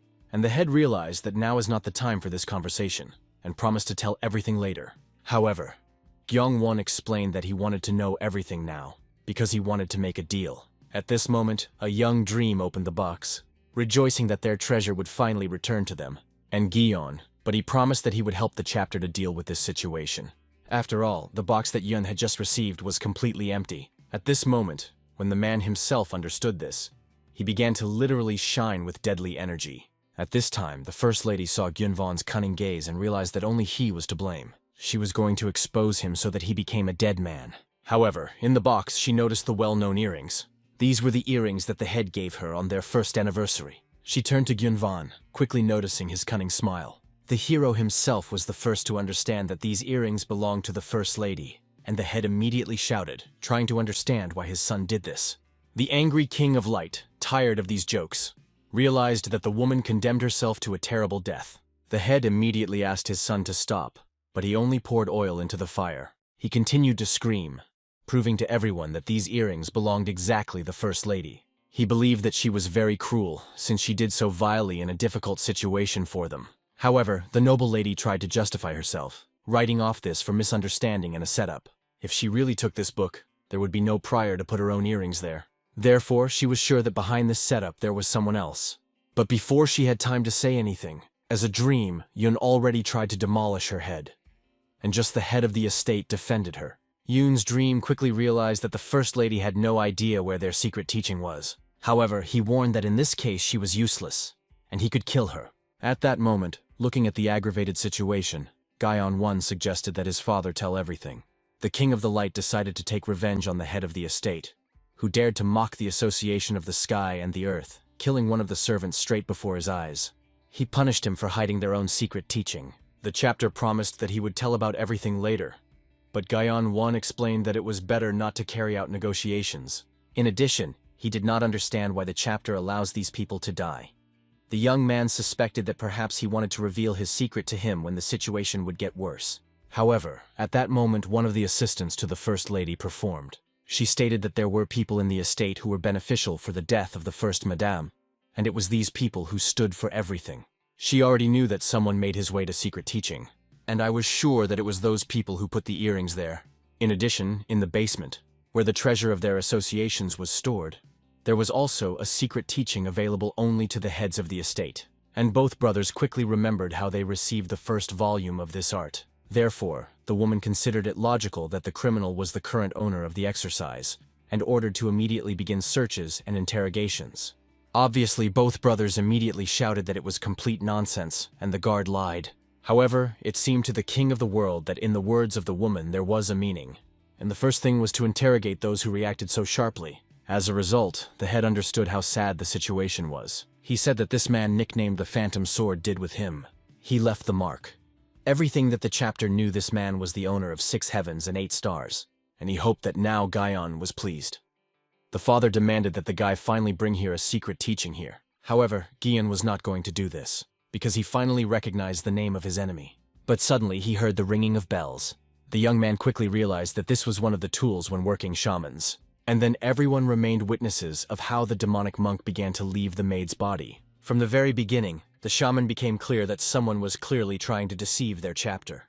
Gion Vaughn quickly drew attention to the shaman behind his back, and only by his aura, he was able to conclude that he was very dangerous. The shaman himself, without wasting time, decided to begin the expulsion of the ghost. After the spell read, the body of the demonic monk began to wriggle, like the body of the maid in which he was. This energy managed to hurt even the Ho-chan himself, who was unlikely to be able to stay in the body of Che-rin. At that moment, the shaman decided to send this evil spirit to hell. However, at the last moment, Gaion Won prevented him from finishing this technique. Obviously, the rest of the assassins rushed to his defense, and this attack did not have any effect. However, this guy managed to interest the shaman. Having driven the assassins away and approaching the young man, he realized that the boy had seen the ghost, Gion, but he pretended not to understand what was being discussed, actually realizing that he had to intervene so as not to lose a demonic monk. After all, he felt that he was in front of him as a strong man as the King of Light himself. Since the guy pretended that he did not understand anything, the shaman decided to get rid of sinister creatures near him. After that, the whole body of a demonic monk began to permeate incredible pain. Looking at how the maid of the First Lady rushes in pain, it became obvious that others did not even understand what was happening now. The shaman also knew that people needed talent in order to master martial arts, but to become a shaman, luck was needed. The best that the future spirit spell can get is special eyes, because you can train many required qualities, but it is still impossible to see the spirit. In other words, Gyeongwon was literally born in order to become a shaman. By the way, this shaman also did not see the spirits, so Gion could be proud of such a gift of fate. When the boy continued to pretend that he did not understand what was being discussed, the shaman decided to slightly change the question. Continuing to read out the equipment, he decided to find out why the guy stopped him, and at that moment, pillars of light began to appear around the demonic monk. Hu-chan, who was also a soul, felt power and understood what pain the monk experienced. The shaman explained that usually the evil spirit does not obey man, but he definitely felt that the demonic monk obeys the will of the young man. Therefore, he wanted to know how the boy managed to achieve this. Only after the answer to this question will he let him go away. However, Gyeon-won himself began to read out his own spell. As soon as it was finished, another, already blue fire arose around a demonic monk. In this blue flame, the spirit remained intact and unharmed. The shaman quickly realized that the boy stopped his equipment, using it against himself. He thought that someone taught him shamanism. However, Gyeon Vaughn seemed that this should not be studied. It became obvious. The hero simply copied the equipment, looking at it once. The locking technique of 4 peaks is an advanced technique that masters who have reached the rank of the moon can use. And this boy managed to use it inside his technique and understand how to do this for a fraction of a second. This means that not only special eyes were given to him. Therefore, soon the shaman simply laughed, not believing such luck, but then decided to apply the release technique on the demonic monk. Turning to the king of the world, he explained that he does not care about the rest. They would survive or not, but he wanted to get this boy for himself. And obviously, everyone else discovered their mouths in surprise, realizing what his assistant carries for nonsense. However, the shaman, without explaining, considered that its number of merits is enough to express his request. And in the end, the dream of Yoon agreed, but explained that he would kill everyone else. At that moment, the frightened chapter turned to his son, begging him to do anything. He remembered that he had made a promise that he could not refuse. Therefore, when the dream of Yoon aimed at other servants, he asked him to stop. The young man confidently stated that the thing he was looking for was with him. When the dream of Yoon demanded to name where the secret teaching was specifically, he pointed to his head. And he explained that he remembered everything perfectly, and he burned the book itself. However, after these words, Yoon's dream only laughed. He considered that it was another lie because he knew very well that this book could not be destroyed. It could not be burned or broken, because it was protected by something more powerful. This is exactly what the book was. Therefore, since Gyeonu-won decided to lie to him, then the best decision would be to kill him. He ordered everyone to remember what the end would be in cases of lies. However, the man stopped at the last moment. Then the hero explained that the cover of the book did not burn. Only the pages written in blood burned. And then the man froze, not understanding how the boy managed to find out that the book was written in blood. After all, this was unknown to many. Only the most chosen from the Apex knew about it. Therefore, he decided that perhaps the guy looked into this book. However, it was even more difficult for him to believe in it. After all, anyone who tried to open the book eventually died. If he was telling the truth, then he simply could not kill this boy, because he received an order to return the book at all costs. Therefore, he ordered the hero to tell him all the contents. When he retells the book, he will be able to understand whether it is or a lie, based on the said words. Gyeon-woon understood that he could come up with something on his own. But this deception will quickly reveal if the king read the book. Therefore, he decided that he could voice only a couple of lines. However, when he came closer to Yoon's dream, he saw blood under his feet. Then he heard the voice of the Azure Ghost, who watched everything from the top of the building. She warned that the boy would die if he utters at least one line from this book. Then Gyeong-won finally realized what the girl was experiencing for feelings. Strong enough to absorb the entire estate, so powerful that even he felt them. This meant that now Azure Ghost experienced very deep and immense rage. And the same rage was aimed at the dream of a young man and all people from the association of heaven and earth. He did not know why the Azure Ghost hates them so much, but based on her words, it became obvious that they should not recognize the contents of the secret teaching. However, he also did not know what to tell him. He understood that he would definitely die if he did not say anything, and then Azure Ghost would die with him. However, unlike the spirit who had nothing to lose, he was not going to die until he took revenge, and she perfectly understood his feelings and fears. Therefore, she asked the mortal to repeat exactly behind her, word for word. It became obvious. The girl was going to replace the words of something else. But if the king knows the text of the book, he will understand that he is lying. However, the girl asked the guy to trust her and did everything exactly as she would show. At that moment, the dream of Yoon has already begun to resent that the boy says nothing. However, Gyeon-won, going up to one of the assassins, grabbed a blade and a scroll from him. Then he calmly stopped straight in front of Jun's dream. At this moment, instead of a sword, a lapisaur himself pulled out a hairpin for her hair. After something that she did with a hairpin, he began to do it with his blade. Their movements were perfectly synchronized. After that, the guy began to accurately repeat all the words she said. And the more the dream of Yoon watched this technique, the more he understood that all the movements of the boy were impeccable and elegant. At the same time, powerful. He showed a literally perfect technique for owning a sword. The king had the feeling that he was watching the master himself, because he did not see a single miss or mistake. It was undoubtedly the very technique of the sword of the lunar vessel, which they have been looking for all this time. All people were sure that she was lost hundreds of years ago, but this was not so. Although the king himself did not fully believe that he would be able to stumble upon her once. However, when the boy continued to read the words, the frightened dream of Yoon stopped him. After all, it is impossible for anyone to hear them. Therefore, he immediately rushed to stop the young man, and the boy realized that this would be enough to prove the veracity of his words. However, the man understood that now there was another problem for him. This technique could be studied by few chosen ones from their clan. So he will have to make the boy tell everything, and then kill him. Understanding his intention, the shaman quickly stopped the king of the world. It became obvious that Gyeon-won greatly interested the shaman. Even Yoon's dream himself would like to take him to him, because the young man managed to cope with what even their association was not capable of. However, the technique of the sword of the lunar vein should not succumb to someone of its level. He had a strange talent, superior to his understanding of technology. Obviously, it would be a pity to just kill such a person. Therefore, he began to guess what should be done with the boy. However, at that moment, Gyeon-won tried to cut his own neck with a sword. In the last second, Yoon's dream managed to stop this madman. Obviously, even the shaman was scared, not wanting to lose a possible student. And the hero was only convinced by their violent reaction that the knowledge of this technique for them had extreme value. The King of the Light already realized. If he had not stopped the young man, he would really cut his throat. And now the guy began to blackmail them, because since he knew such a valuable technique, he would not give it anywhere so simply to the enemies. His first demand was to take him with them. Obviously, such a desire struck everyone, from the head to the Gyeon-won brothers. And the King of the Light himself could not believe that the boy voluntarily wanted to go to the association of the sky and earth. The hero knew that Yoon's dream understood. He could not be eliminated by a secret threat or torture. In addition, the association now could not even kill him. So he decided to use them in order to finally leave the estate of the Soka sword. Soon, when the time came, he was thrown into the carriage, and they hit the road. From all sides, he was surrounded by the assassins who made sure that the guy did not escape. He himself was completely connected, becoming a prisoner of the association of the sky and the earth. However, the juice of Yu-chun did not understand why he was grabbed with his brother. At this time, assassins stopped everyone, offering to take a break for half an hour before proceeding to the path. At this time, Sok Yu-chun himself recalled how he ended up in the situation. 4 hours ago, the King of Light immobilized Gyeon-won and demanded that the head of the sword pay the rest of the debt.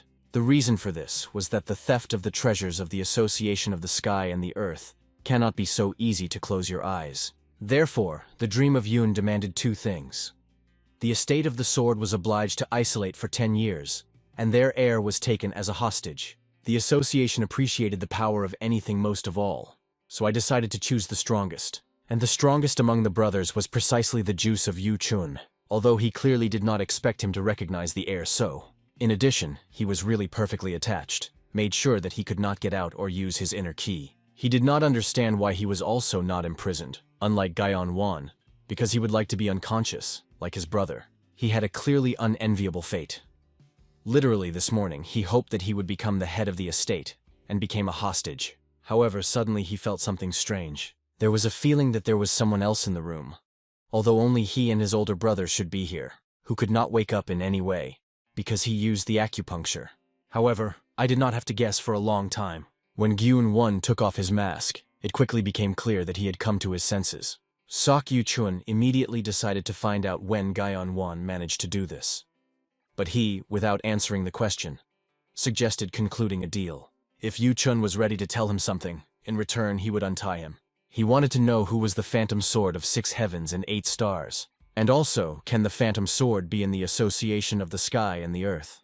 Sok Yu Chun heard such rumors, although he understood that they could not be trusted. However, these rumors made the situation even more strange in his eyes. At that moment, the Azure Spirit, which already resolved the question outside, unexpectedly to Gaion Van. Gaion Van quickly kept his promise and untied the boy. The boy quickly realized that Gaion Wan wanted to escape, and worried that this would affect their estate. However, Gaion Van was little interested in this, so he immobilized his brother. Then he quickly went to the call of the Azure Spirit. The ghostly woman calmly explained that she cleared the path, and they had to go until the shaman returned. However, when the guy entered the ground, he quickly felt something strange. Although he did not understand what happened, he did not show that something was wrong, so they went on. The girl insisted that she had to hurry. At this moment, the hero wanted to use Qigong. Without doubting his abilities, he began to strengthen internal energy. Immediately after that, he rushed at an incredible speed, flying literally like a bird. This method of movement was much faster than ordinary running. His body was felt much more dexterous and easier, and this means that he will need much less time to escape than he expected. However, he suddenly noticed something strange, so he quickly stopped. He made it clear to the Azure Ghost that they have been running in circles, and he pointed to the tree that he met for the 4th time. The Azure Spirit quickly realized that the guy suspected that they had trapped. However, she believed that he was mistaken, because she would have long understood if it were so. Therefore, she wrote off everything on the rumbling key at Gaion Van and invited them to hurry. However, he pretended to be an ankle because he was inexperienced and asked to stop. The Azure Ghost decided to help the boy. However, when she touched the sore ankle, her hand passed through his body. Immediately after that, the hero grabbed the Azure Spirit by the neck and began to strangle, all in order to find out who she really is. Obviously, the ghost was angry, demanding that the guy let her go. And then the guy was convinced that this is definitely not the one who betrayed himself. After all, the Azure Ghost, which he knew, would have long been freed because of his grip. Then he completely broke this illusion, explaining that the imposter definitely should not try to copy it.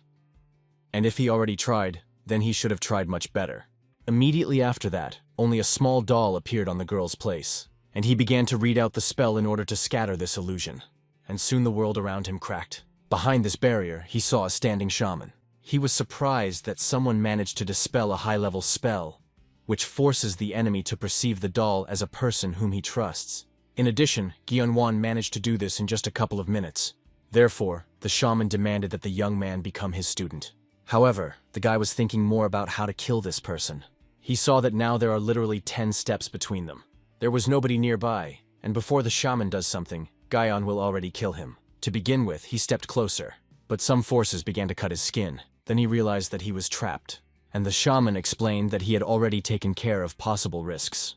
If the boy tries to do something, then his body will be moved into pieces. He warned that the hero needs to carefully take care to survive in such a harsh world. This was his first lesson as a student. And when Gyeonu Won stated that he had not yet given his consent, the shaman only said in displeasure that the guy had no determination at all. When the doll, thrown by the shaman, was in his hands, he realized that it was a demonic monk.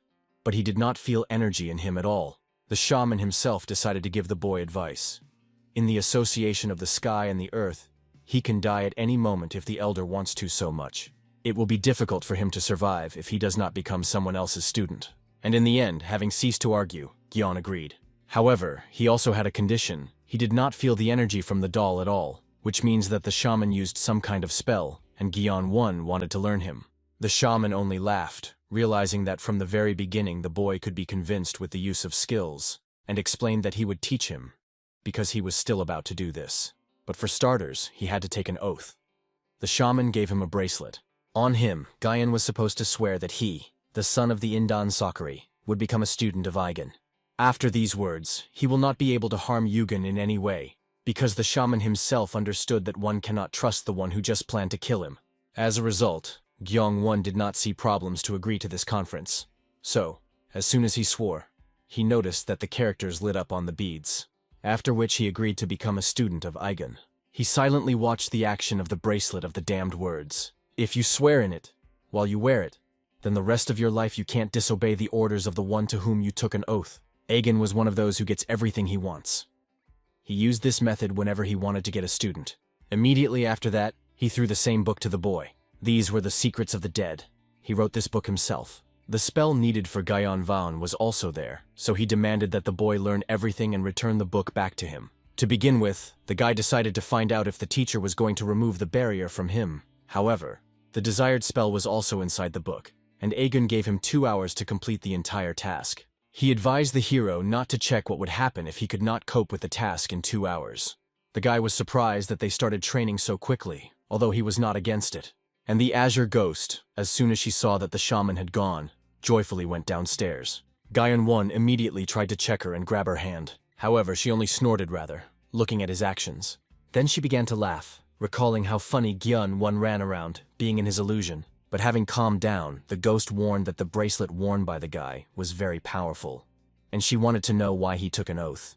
And when it turned out that everything was for the sake of the book, it seemed to her that this no longer reminiscent of the former Gyeon-won. However, in order to demonstrate that the bracelet did not mean anything, Gyeon-won calmly removed the bracelet from his hand. Having twisted it in his fingers, he explained that in order to take an oath, you need to use your real name. However, he is not Gyeon, and also the head of the estate was not his father. Having interested, the Azure Ghost decided to find out what the boy was going to do. It turned out that he changed his mind to run away, but instead he decided to become a student of this shaman. The woman was already very unhappy that he was going to join the Association of the Sky and Earth. However, the hero honestly said that he had heard not so long ago. It is that the Phantom Sword can be an association. In addition, his brother said that Murim was called 6 heavens and 8 stars. Those whose skill reached heaven was called 6 heaven, and having reached less heights, still remaining the embodiment of human perfection, they called 8 stars. And the Phantom Sword was one of the 8 stars. He was the most famous among them over the past 17 years. This monster killed several experienced masters of orthodox martial arts. So many thought that a Phantom Sword from the royal palace or the association of the sky and the earth. And then the hero realized that perhaps he could meet this person if he goes to the association. Therefore, he himself decided that he could become a student of Aigen. He thought that in this way, he would be able to infiltrate the association of the sky and the earth. However, the Azure Ghost only laughed at such a coincidence. She understood that fate itself created the appearance of a coincidence. However, perhaps the boy was destined to go there with her from the moment they met for the first time. Gyeon-won did not understand what the woman leads to. However, she suddenly suggested that the boy become her student, so that he takes her karma and also avenge her. Then Gyeon-won recalled that the anger of the Azure Ghost was aimed at the association of the sky and the earth. Since she wanted revenge, it means she was somehow connected with them. But he was wondering why so much time passed, and she did not calm down at all. But she asked a counterclaim of whether he was going to wait until the time takes revenge on him. Exactly the same situation was with her. She could not forgive the association when the spondle of their pedigree was still breathing, and the truth was always buried. Even after eternity, if they are destroyed by the flow of time, anger sealed on her soul will not disappear. No, she wanted this anger to leave, even if she had to wash the whole world of the blood of enemies. When the guy plunged into the blood of her despair, he realized that the illusion created by anger was very deep. In addition, the blood in which he sailed was cold and dark. A resentment lived in it, which would not disappear even after 100 years. And in principle, it was very similar to the fact that he lived. The spirit also lived life, being obsessed with his revenge. Because of this similarity, he agreed to become her student. However, despite his desire, he also set the conditions for the woman. She had to tell why she was looking for revenge. After all, Gyeon-won did not want to get involved in incomprehensible what, And in the end, thinking, she agreed to share the truth. The association of the sky and land consisted of 3 units. One of them was a unit of the moon.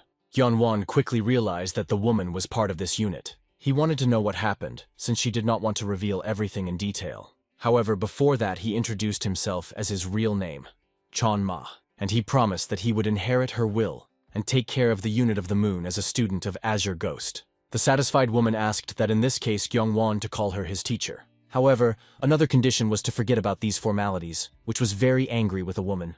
However, the hero recalled that, despite the fact that she was his family's spirit, she did not call him the master, unlike a demonic monk. This was angry with her, however she had no choice. After that, the guy decided that there was enough time, and you already need to get out of here. At this time, the shaman had already begun to experience seriously due to the lack of teaching.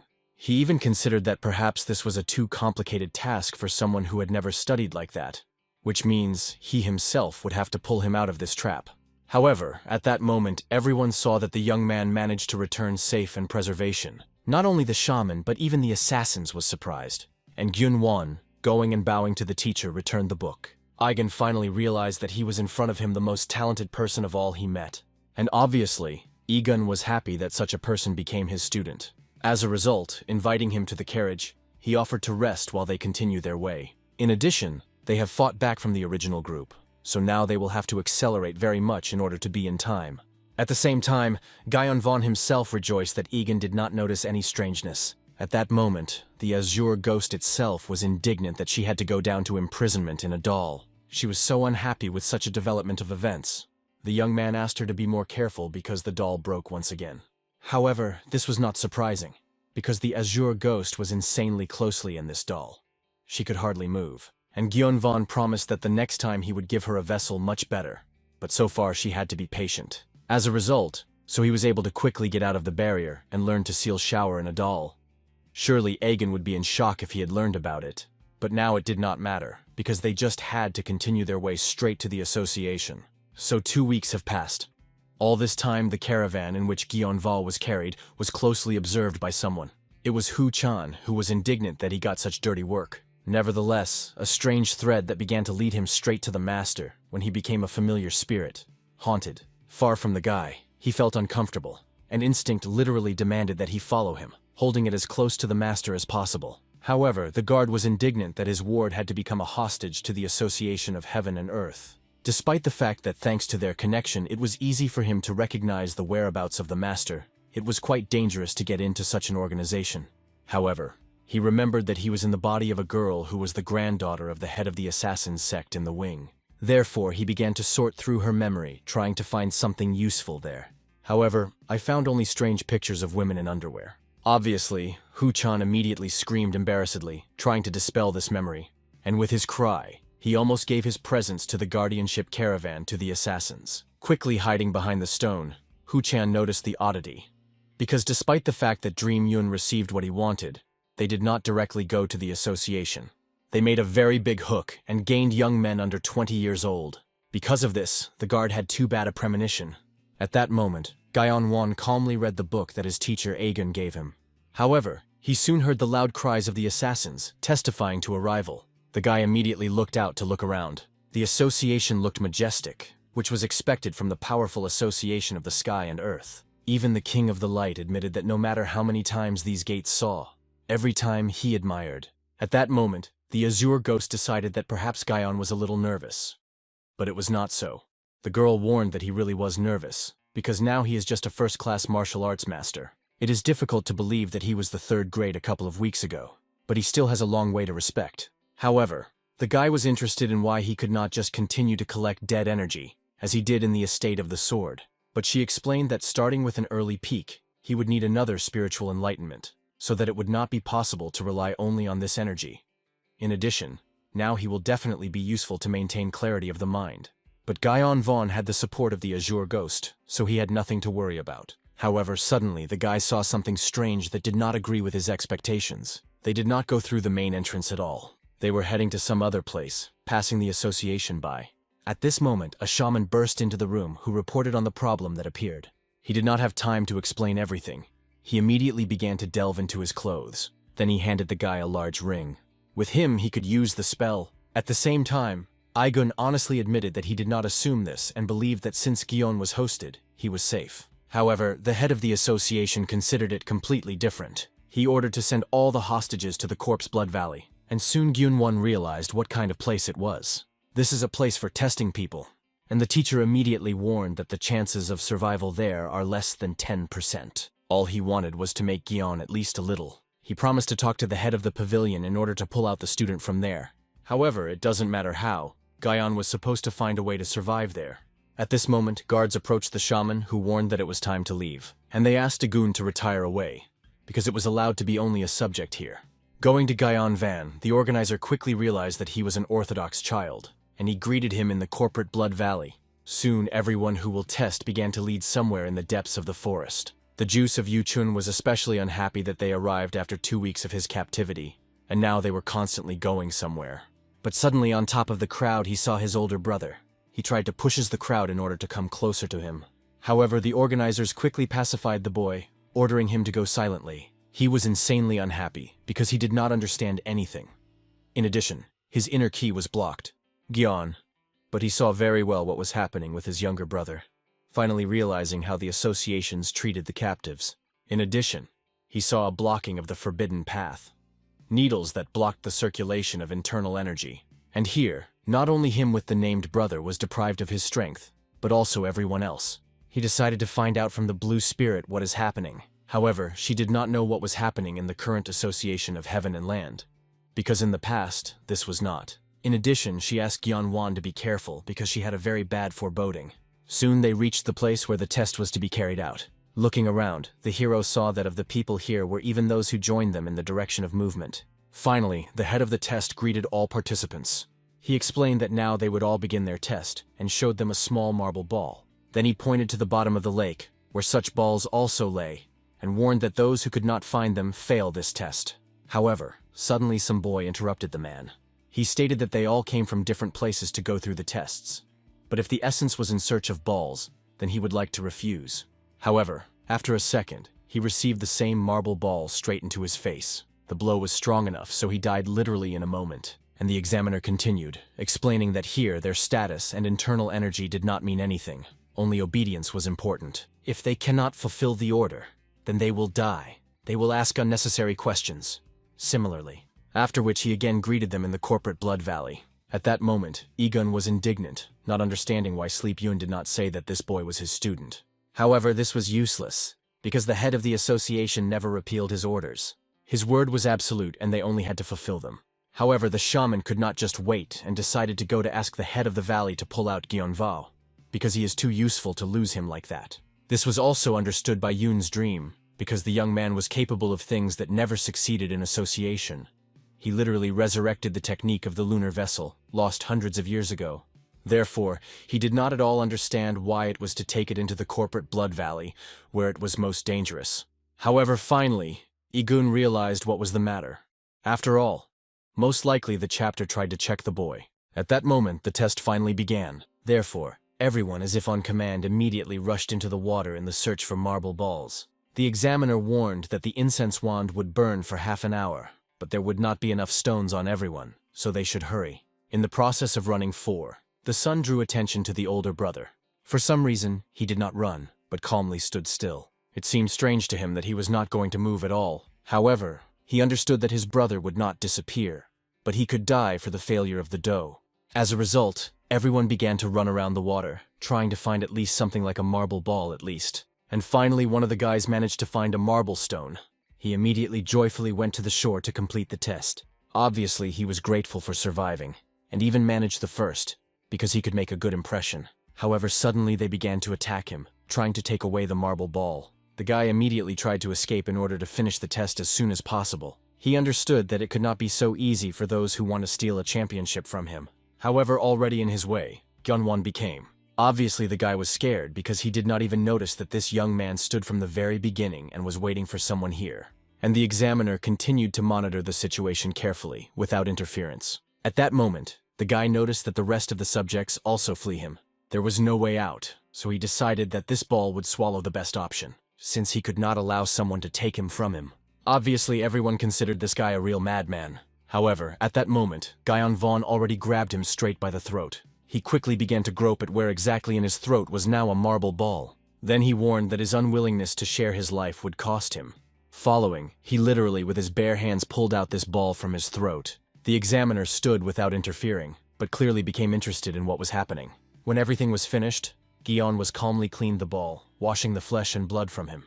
Then he went to the examiner in order to demonstrate that he found him. At one glance at this guy, the examiner realized that he was in front of him that had never had to get here. In addition, he paid special attention to the doll, which was at Guyon Vaughn for his bosom. There was no choice left, so he announced for this boy the exam passed. Then he appropriated him number 63. It was a number engraved on his piece of marble. It will now become a name for him while he was in the association.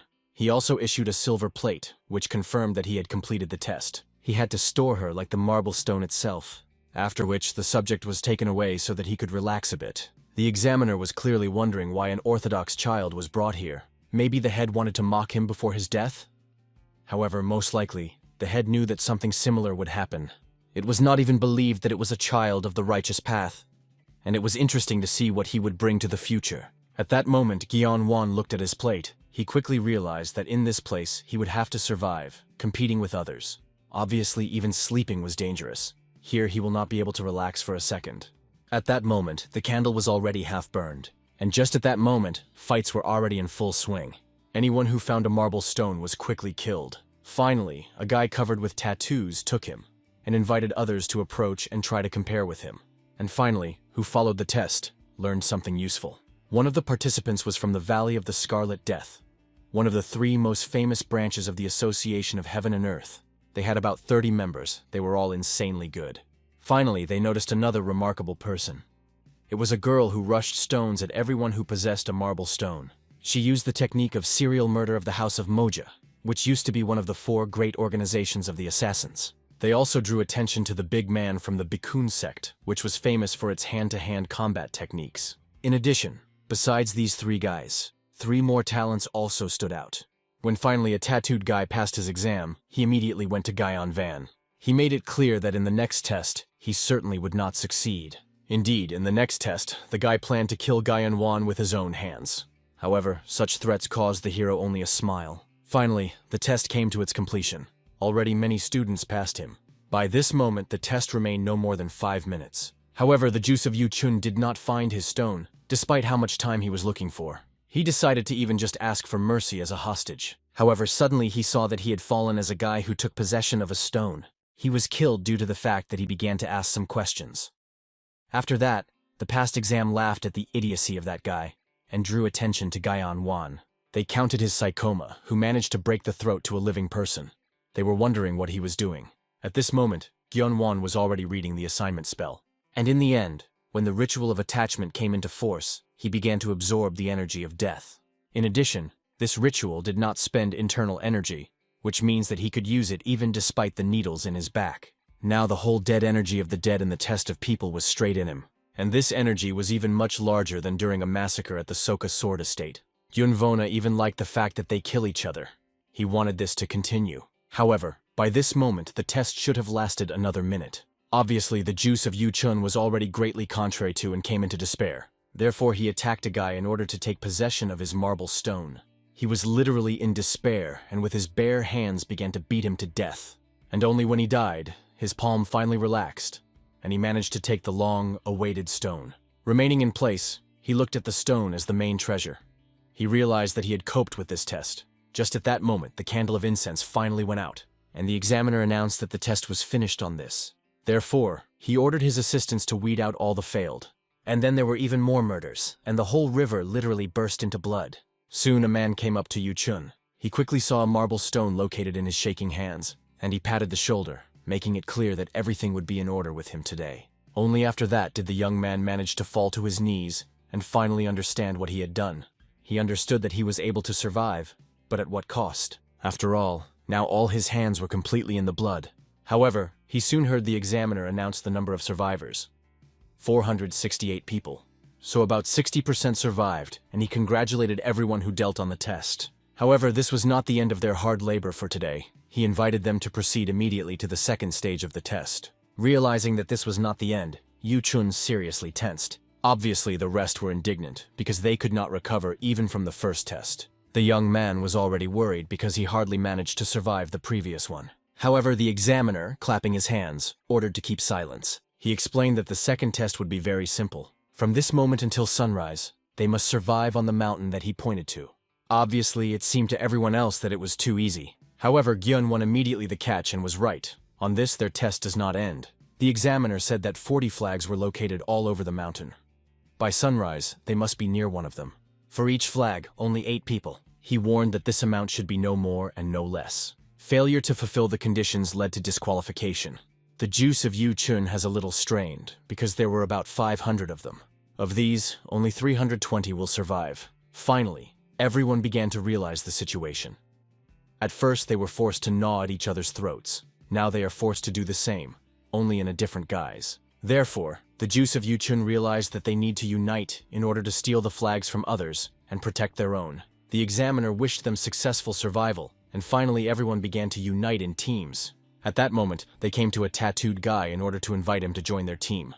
However, he could not remember this person, and this meant only one thing, that in the first test, he did nothing special. He did not need such an ally, so he refused. The most important thing in this test was teamwork, which means it was best to unite with someone who quickly managed with the first stage. To do this, he went to the strongman from the Bakun sect.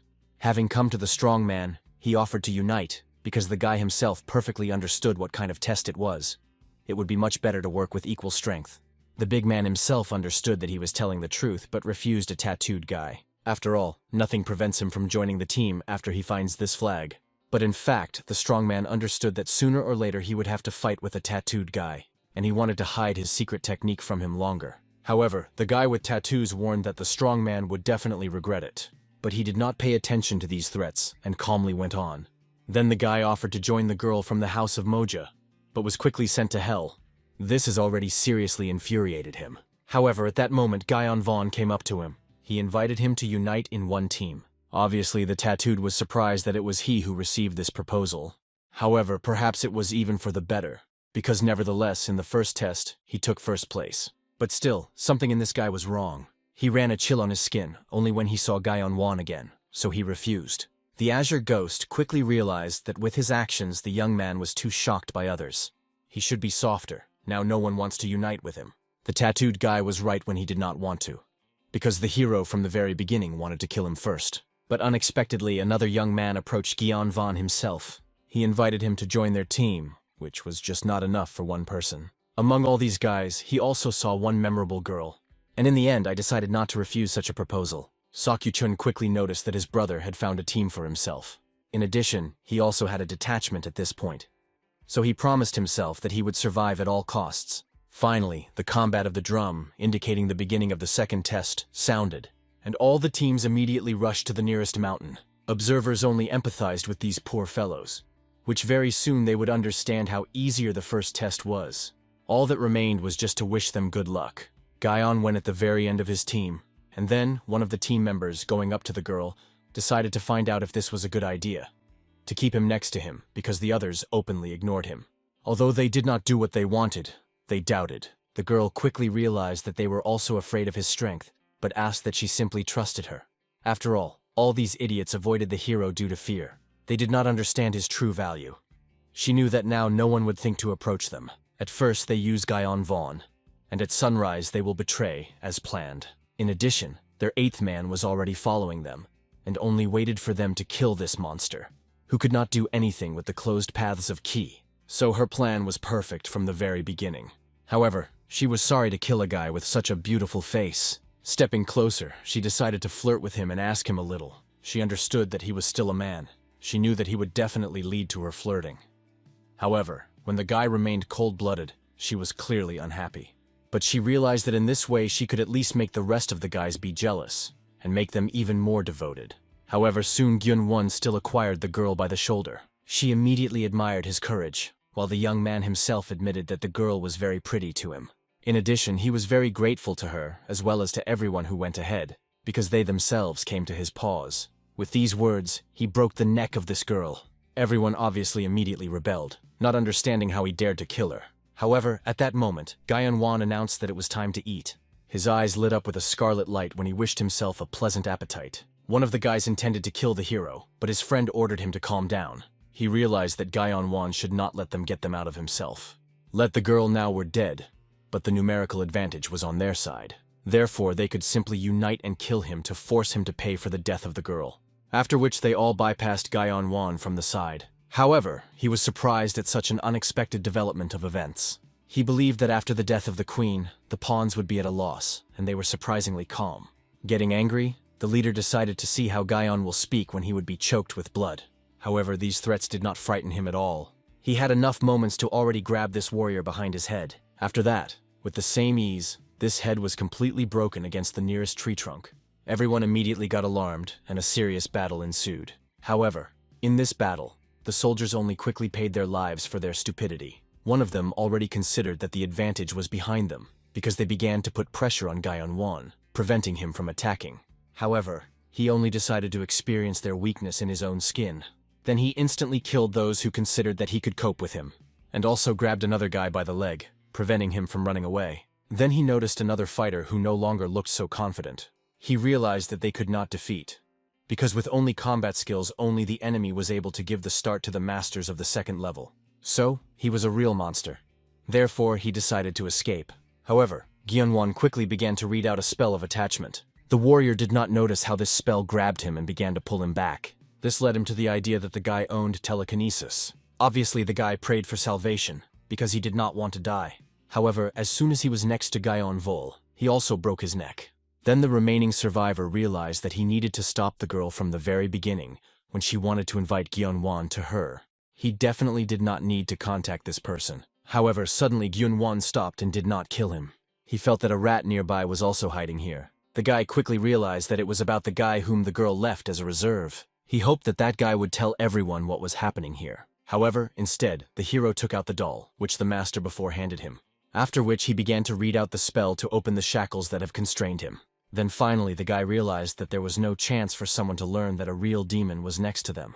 At this time, the escaping realized how bad his position is. He himself saw in Gyeon-won nothing more than a real demon. He wanted to tell and warn the rest to gather in a large company and kill him. However, he felt something strange behind him.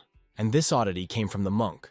He already stretched out through the forest thicket in order to grab this guy. After which he began to devour him slowly, filling his body. The Azure Ghost finally realized why Gyeon-won went to team players.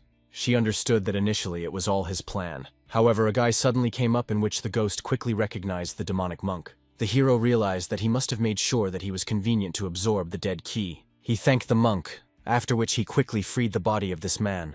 And Gyeon-won called the monk an excellent, the best familiar. Obviously he smiled, but because of this he paid, because the Azure Ghost began to beat him.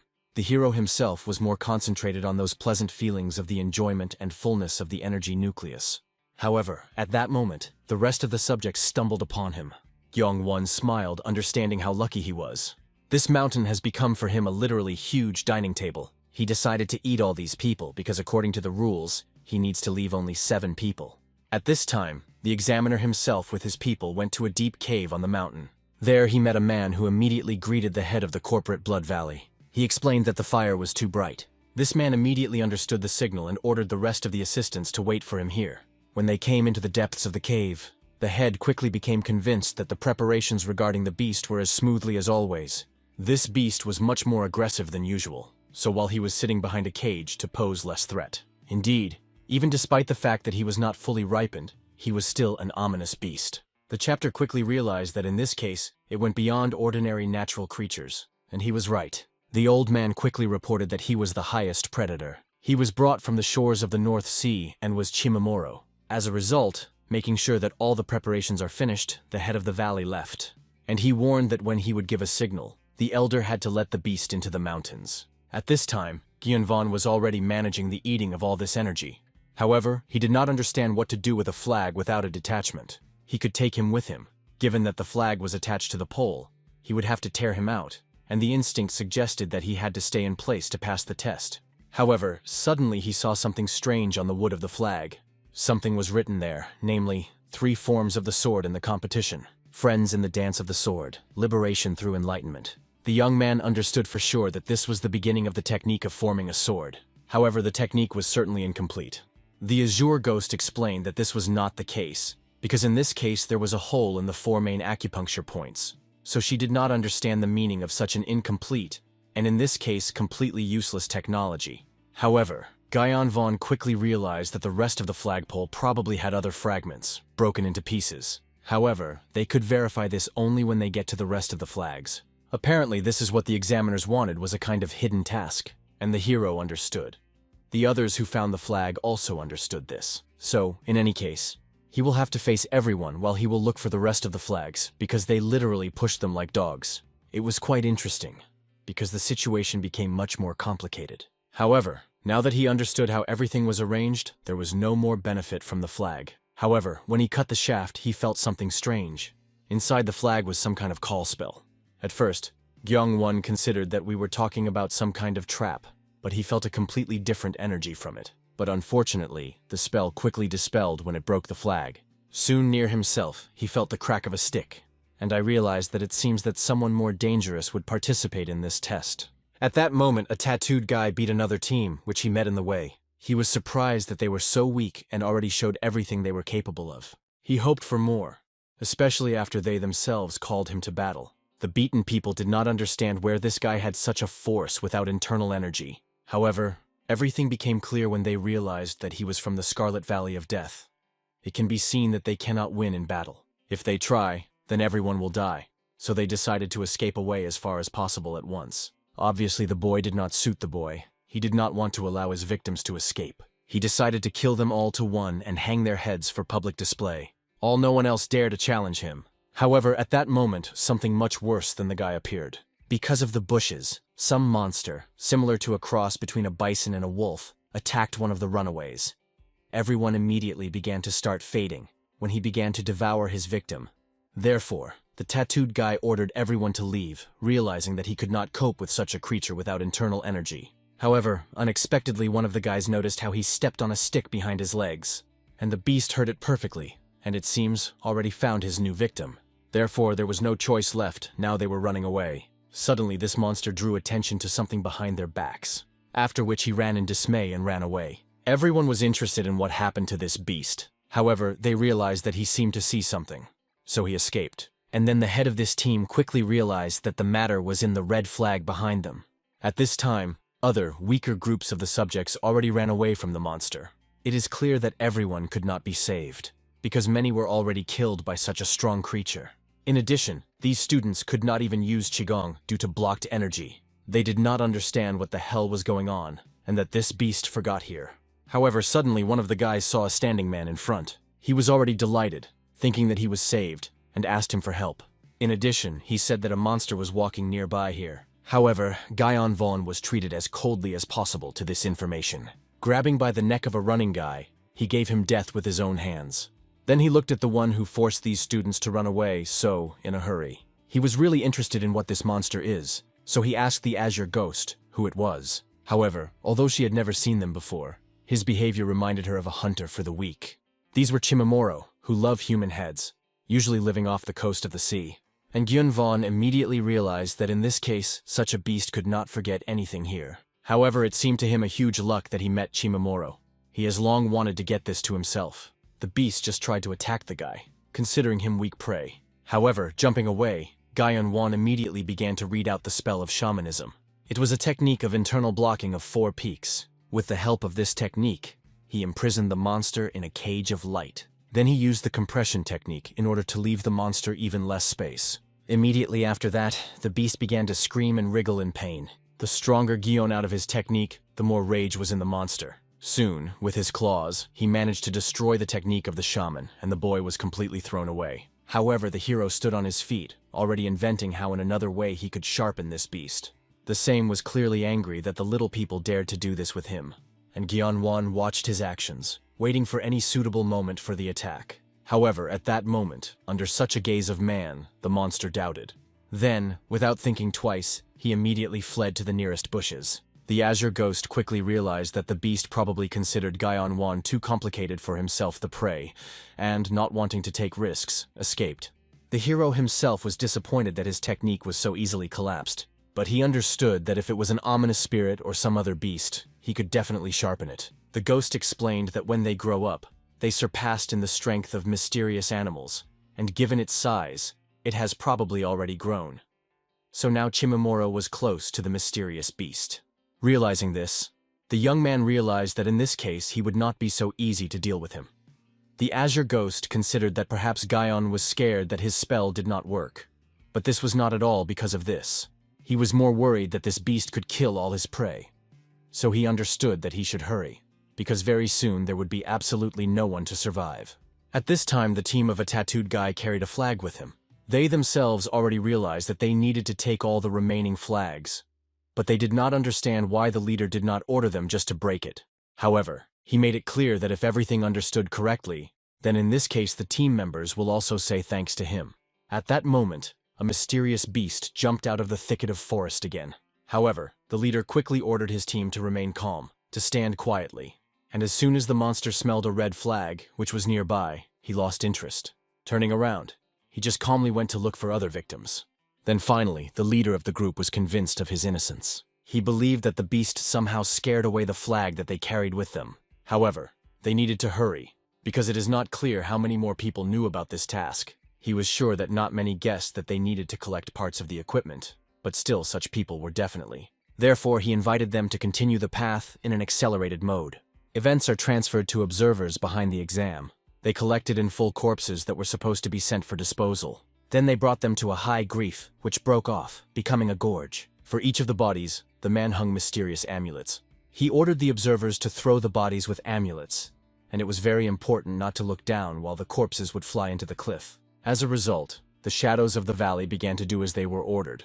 However, they were wondering why they could not simply burn these bodies and perform such a meaningless work. Although many themselves did not know why this was done, they understood that in this way they got rid of bodies forever. It means that all streams were gathered in this gorge. One of the observers asked his friend to stop asking stupid questions, believing that they would only bring trouble to themselves. However, despite his words, the man doubted everything, believing that the cause of the soil fertilizer or flows was just nonsense. However, if every time after all the tests they threw the bodies down, it was scary to even imagine how many corpses had already gathered at the bottom. And at that moment, looking down into the gorge, he felt something insanely strange.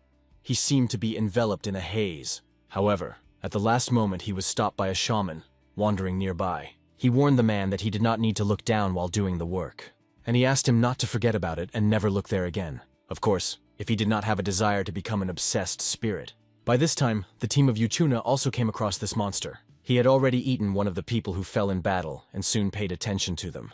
However, the red flag behind them was not touched. Therefore, he lost any interest and ran away in the same way. Everyone else began to guess why this monster escaped. Many suspected that the reason could be that he had already eaten. At this moment, the Sokyu Chun himself was more worried about the fact that two of their teams had already died in the search for flags. So it is also necessary to deal with this monster. It seemed to him that it was generally impossible to survive in this place. However, there was still something strange. It was possible to die either at the hands of the monster, or fighting with other subjects. So, the corpses should have marks from claws or bites. But many of the corpses simply had a neck. It seemed incredibly strange, so he wanted to know what was happening on this mountain. At that moment, Gion, finding the dead, absorbed their dead energy. However, there was very little it is not surprising, since these people were killed by a hunter for the weak. The hero himself was unhappy, choosing such remnants.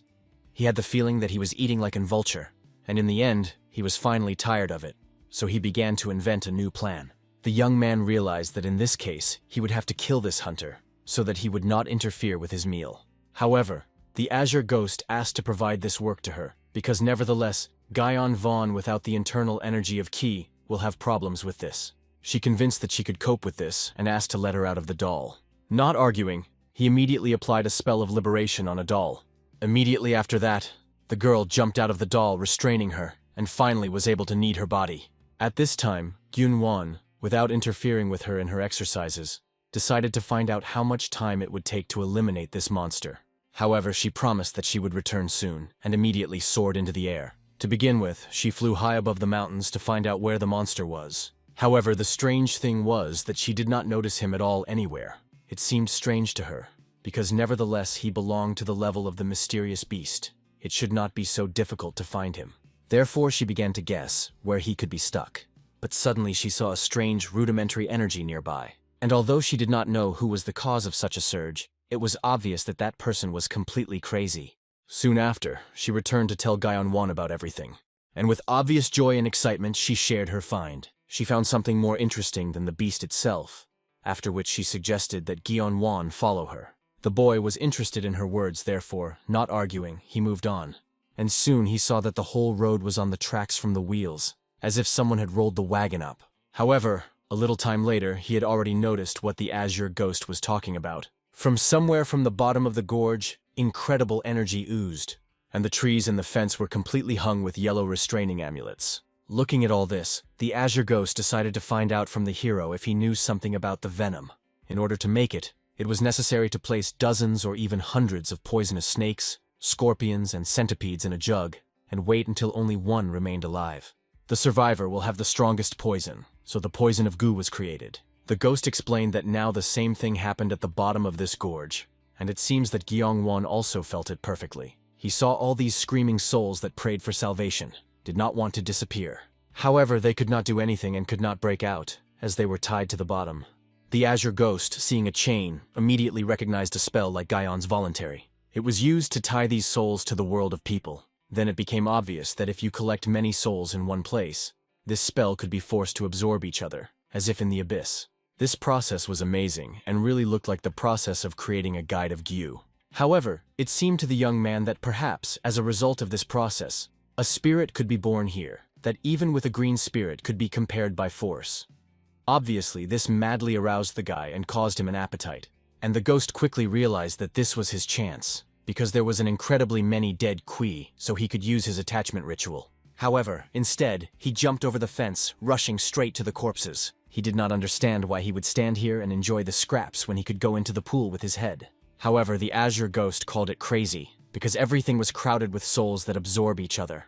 If he goes down, they will even swallow him. However, the hero remembered very well that the azure ghost said that with the current level, he was not an opponent for the association of heaven and land. Therefore, he believed that, in order to speed up his growth, he could take a chance. In addition, everything that happened here sounded too tempting to refuse it. With these words, he immediately jumped into the very heap of events. The ghosts quickly realized that the body that came to them was alive. Considering him with a beautiful vessel, they tried to absorb him.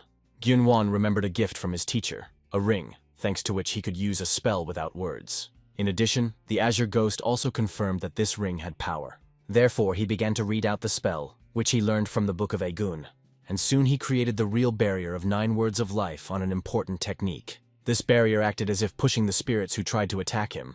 This skill was really quite useful, and now, being in the middle of them, the guy could begin a real meal. To begin with, protecting himself with a barrier, he jumped into the very thicket of water in which there were drowned corpses. However, the ghosts, despite the barrier, still tried to approach him, as if they wanted to immobilize him and drown him in order to get his body in the last second. Then Gyeonwon remembered the book of the teachings of the Yin-Yang school, where it was said that the ghosts of water are much more dangerous and aggressive than ordinary ones. Now he realized what was in this book in mind.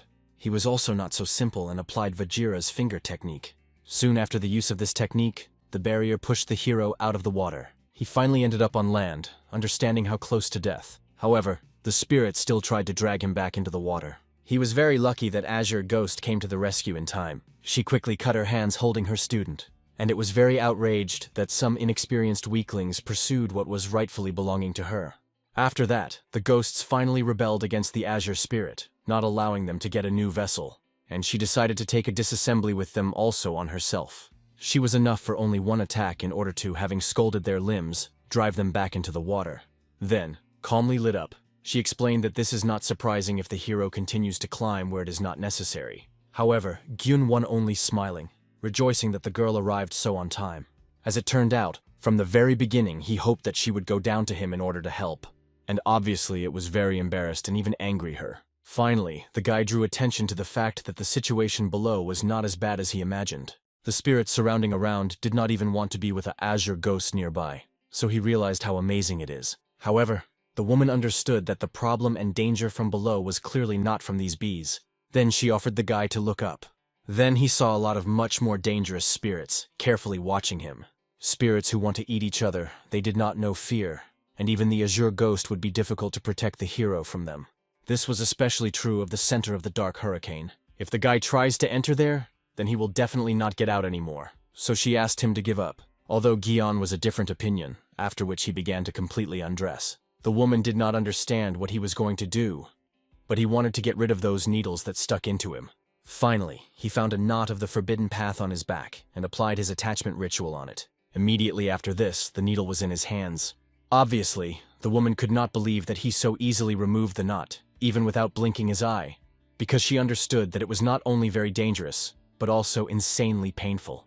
In addition, she would never have thought that someone could apply the attachment ritual to such an extent. Without wasting time, Gion at that time also removed the rest of the needles taught in his body, and only then the azure ghost was able to feel his power in full. The deadly key literally oozed from this body. She could not understand how much energy was due to restraining needles, but it turned out to be much more than she expected. If Gion was able to completely take possession of her, then sooner or later he will be able to reach the highest peak. In addition, deadly energy was so strong that most spirits were simply afraid to approach him. Finally, Gyeong-won began to feel much better, and the girl realized that he was initially waiting for the moment to do this.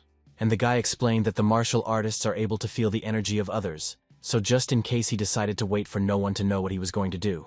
The azure ghost was convinced that the boy had a plan before jumping here, but recommended that he take care of the surrounding ghosts.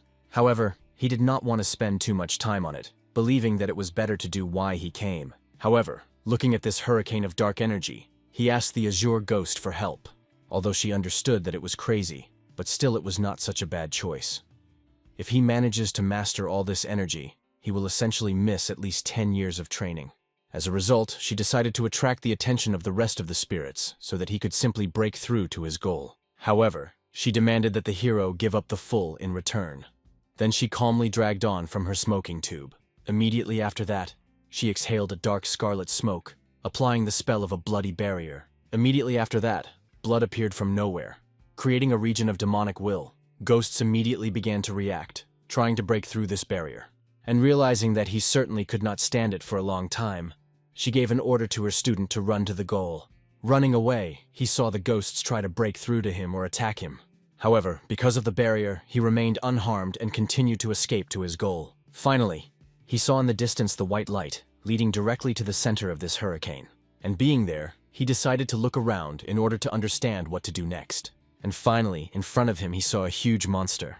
The one, like the most delicious delicacy, ate the souls of other dead subjects. And this monster itself resembled a child, in the same way constrained by chains and sitting in the middle of dead bodies. Gyeon Vaughn realized that this was a strongest spirit, feeding on other vengeful spirits. So it was he who was what was in the center of that flow. However, at that moment, losing his mouth, this spirit finally realized that a living person came to him. Having reached him with his own hands, he immediately wanted to eat him.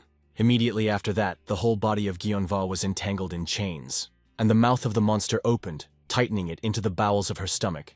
The monster rejoiced over a stupid man who himself came to him, and decided to digest everything, including his bones. However, Gyunwon understood that they had very similar goals. After all, he also came to eat it. Immediately after that, he applied the curse of divine imperial ink. He used a ring given by the teacher for this. The whole body of the spirit began to burst into pieces from the power of shamanic energy. And then from his burnt body he was able to get out of the hole and preservation of Gyeon. He understood that letting him in his mouth was a wrong idea. After all, it was literally a direct path to absorb the energy of offended spirits, so he decided to apply the ritual of attachment straight from the inside. However, the ghost was not going to allow such a liberty to the hero. The hands that jumped out of his mouth began to drag him into the depths of the body. The spirit did not understand how a simple mortal dared to talk to him and evaluate him. He wanted to make the guy suffer and absorb him entirely. And after this absorption, the hero was inside, in the middle of the world and silence. He immediately realized that he probably got into some kind of memory. Then he saw two boys and their father, who declared his successor. However, by decision of the 5 kings, they needed to follow a general example. The brothers quickly realized that for starters, they had to go through tests, and the younger brother encouraged the elder, promising that he would definitely follow him and help his older brother. He was ready to do anything to support the clan as the right hand of his older brother. Then they went to the same first test. Then the elder brother was the first to find the same marble stone. He handed him to his younger brother and asked him to go the first to complete the exam. There was very little time left at this point, so he asked him to run. He himself, making sure that his brother was in order, rushed to look for his new marble stone. And in the end, Gyeonwon finally realized that it was the history of the spirit and his younger brother. And in the end, these two were here. However, soon the environment began to change, and they were at the second stage. And there, already all the blood. The older brother did not understand the reason for the betrayal of the youngest. He continued to beat his older brother with a heavy stone in his hands. He was glad that when the elder would die, everything would finally end. He was infuriated by the fact that the elder continued to pity him only because he was born a little earlier. He was always ahead. The elder brother tried to somehow explain or justify himself. However, in the end, he was without a doubt killed by his own younger brother. Then Gyeonwon understood. This boy did not realize how strong his brother's envy was, and in the end fell from his hand. And he fell into the very bottom, forced to fight the rest of the vengeful spirits. There, he did not understand why he should have suffered even after his death and why he needed to eat even when he died. He clearly did not want him to have a similar fate. However, he soon realized that he was not going to be eaten by fate, to be eaten after death too. He was ready to abandon such a fate. To do this, he decided to absorb everyone and all other local spirits, and including Gyeonwon. Everything is so that at least after death he does not remain so weak and naive. Immediately after that, all the emotions of the vengeful spirit poured into the hero with a stream. All regrets, affection, disappointment, negative emotions accumulated here for decades. He could feel and understand the emotions of the vengeful spirit. He understood these emotions because he was just like the hero himself. The spirit also lived in the desire to take revenge, and in the end, not allowing himself to completely drown in these emotions, he began to read out the spell 8 techniques for the destruction of thoughts. He remembered the lines of this spell. Do not despair. Rely on the mind of a different form, because before non-being appeared, the form should have existed. Immediately after this, a bright light began to ooze from this hurricane.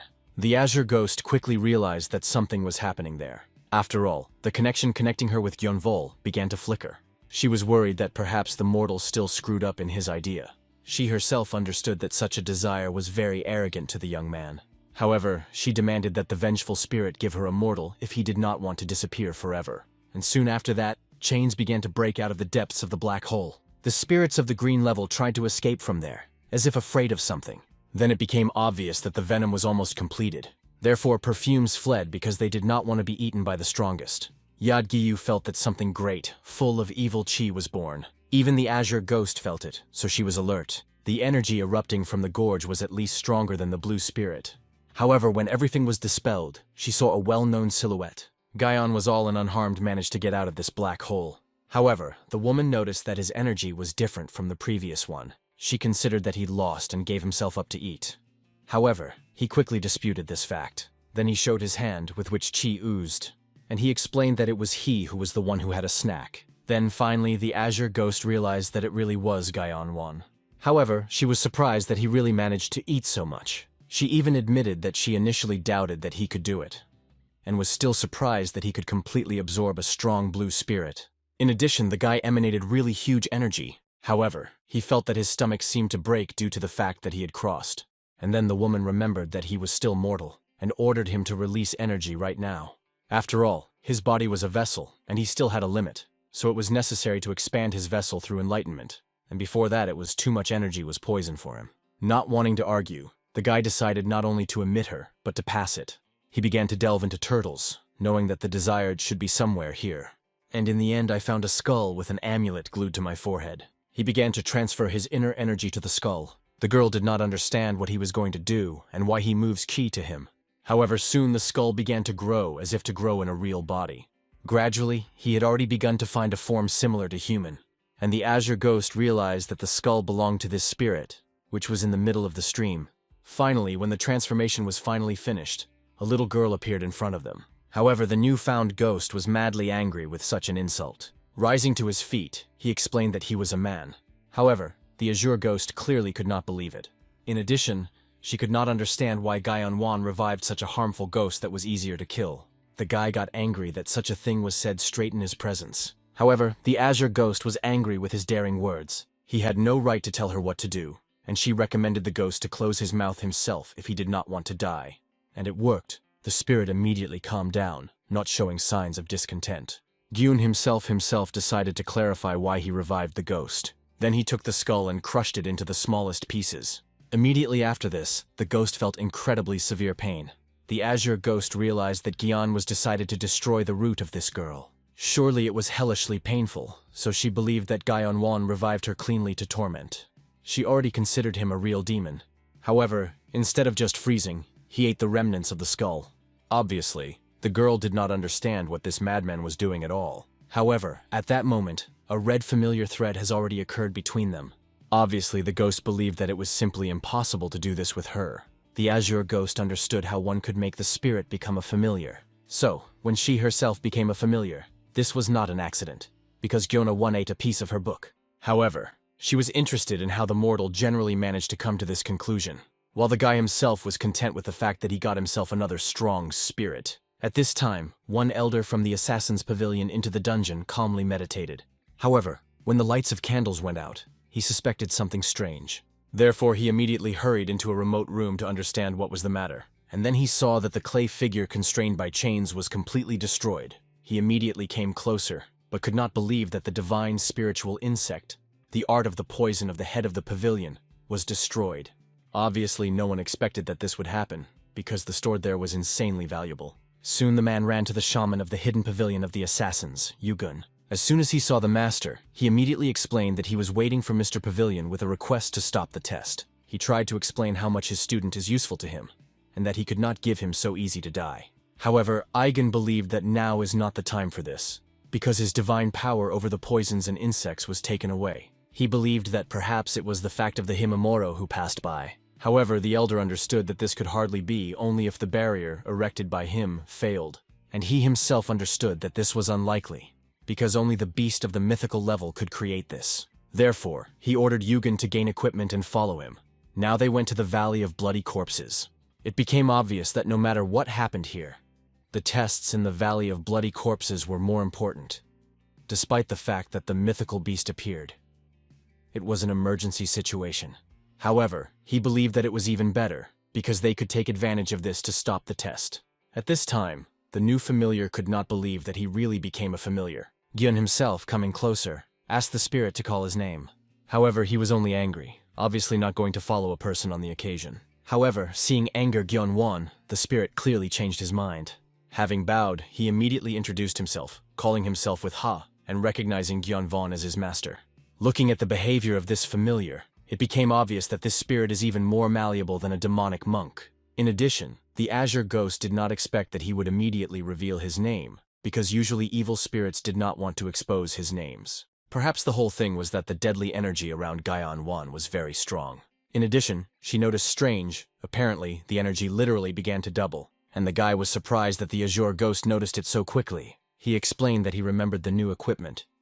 8 techniques that break thoughts. Then he began to read it to demonstrate this to Azure Ghost, and she perfectly saw what was happening at that moment with his energy. He calmly explained that after using this technique, he could share his energy, and he himself could distribute it between the lower and central points of Dantrian. The strangeness was that usually the martial artist must realize a new reality before trying something like that. However, this mortal has passed this step, using 8 techniques that break thoughts. This means that it was present twice as much internal energy than any other master who could reach this peak. In other words, he reached the level of literally above the peak. However, not rejoicing in his achievements, the guy realized that they had too little time. Initially, he wanted at least 7 to leave alive, but now he changed his mind, realizing that he had no choice, and he would kill everyone to whom he would reach. At this time, 2 different teams met in the more often forests. Seokyu-chun clearly worried when they met a tattooed leader of another team. However, he wanted to know why they decided to get their flag, because they already had one. However, he only laughed, offering to give them the flag in a good way. In addition, he reminded the girl that she refused to join his team, and also decided to contact such losers. Then the juice of Yu-chun realized that this guy was clearly going to kill competitors. However, he could not understand why he had this, despite all the risks, especially considering that the sun would grow up soon. He explained to his team that there was very little time left, and the test would end soon, and then everything will be fine. Finally, the enemy realized that the juice of Yu-chun was going to wait until the sunrise, and invited him to try to survive. Immediately after that, he gave the team to his guys, and they immediately screamed. Seokyu-chun and his team did not understand why they were screaming. However, he finally realized that they wanted to call that monster and ordered people to stop. But it was too late, because everyone felt the approach of something inevitable in the more often forest. And then everyone realized that the situation became much more dangerous. When everyone saw the monster, they realized that they urgently need to run away. But the girl noticed that the leader of another team and all the others were grouped around her flag. She immediately guessed that perhaps they remained untouched when they stand along the length of the flag. Therefore, quickly ordered everyone to gather around their flag. She herself, covering the rest, ran at the end. However, in the end, it turned out to be not sufficiently fast, because of which it was very wounded by the monster. Opponents only mocked her fate, realizing that she would die. However, they asked that she would not blame them, because still it was just a competition. At that moment, the rest of the team, led by Yu Chun, tried to distract the monster, luring him towards themselves. However, he wanted to get only this girl. She realized that he would soon die, but unexpectedly from the depths of the forest, there were chains that tied this monster. Then Guyon Vaughn appeared, who laughed ominously, seeing this situation. He explained that he was running out of time, and was glad that everyone who was needed had gathered here together. At this moment, the leader of the enemy team was already very contrary to, realizing that Guyon Vaughn was even able to restrain such a strong beast. The bald one, not seeing these chains, immediately began to scream the monster, not understanding that he was doing. He ordered him to kill that girl, not hesitating. The SOK Yu Chun himself did not understand why the monster stopped moving, but he realized that now was not the time to think about it. Therefore, he picked up the girl in order to take her closer to the flag. She, as if in delirium, noticed the chains that were around the monster and emanated from some girl. But the juice of Yu Chun wrote it all on hallucinations, after which he began to take her away. However, with Ha, she quickly realized that that woman seemed to see him. And then the guy decided that this girl could really be useful enough. Finally, at that moment, the monster tried to break the chains that restrained him. The bald one only rejoiced, wanting him to kill them all. However, Gyun won. Seeing that the monster was breaking up, he jumped on him himself, forcing him to face his face with force into the ground. Immediately after this, the chains tightened around him, preventing him from budding. And Gyun himself began to open his mouth. He wanted the monster to pay for an attempt to steal his food. Immediately after that, in front of the others, he literally torn his head in half, and then at all tore off. At that moment, the bald one realized that they needed to run away from here as soon as possible. From the mere expression of Guyon Vaughn, it became obvious that they would all die. Therefore, turning to his people, he ordered them to run. However, Guyon Vaughn quietly asked his new assistant to knit them, and then the invisible chains enveloped them, preventing them from budding. The chains also enveloped the team headed by Soke Yuchun. And now, finally, Gyun won, without any interfering factors could look at the remaining flags. The rest began to panic, not understanding why they could not move at all. The leader of the enemy team himself was indignant. What did Gyun out with them? First of all, the hero decided to check the flag that guarded the Zhou Yu Chong. However, he did not find anything interesting on him. Therefore, he just decided to break it. Obviously, the young man was very angry, not understanding why the older brother behaves like that. And the tattooed quickly realized that now Guyon was going to break their flag. However, he explained that their flag was exactly the same as the flag of the opponents, so he could not even look at him. However, he knew what was written on other flags, and he could tell him. Therefore, he suggested that he and Guyon Vaughn agree, offering him to join their detachment. After all, he understood that sooner or later the guy would have to do this anyway. The rest of the team began to be indignant, because they already had enough people. However, having ordered them to shut up, the tattooed promised that he would expel one of the members of his detachment, and then the hero himself would be able to enter them.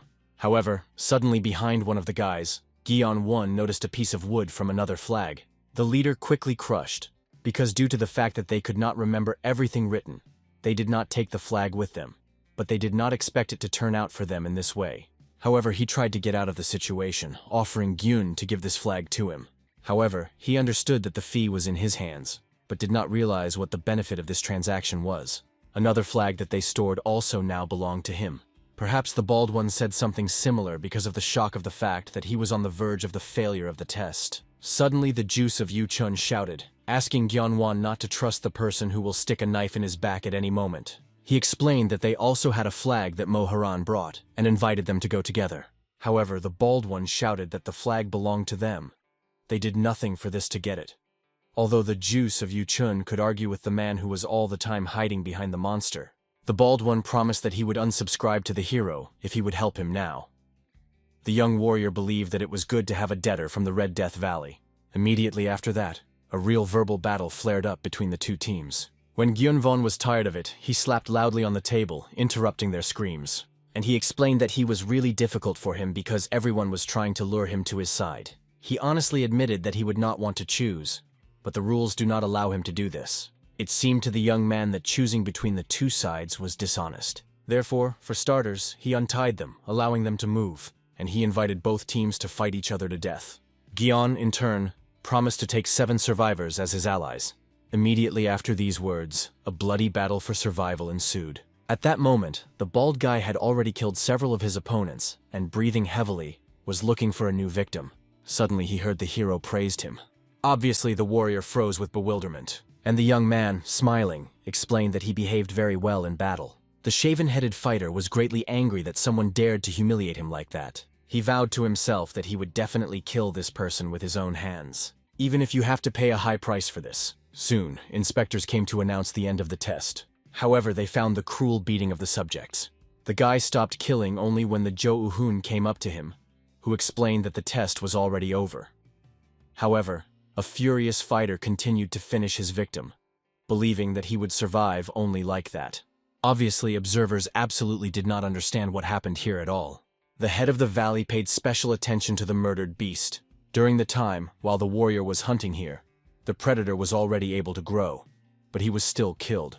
It was interesting to learn about blocking the prohibited path.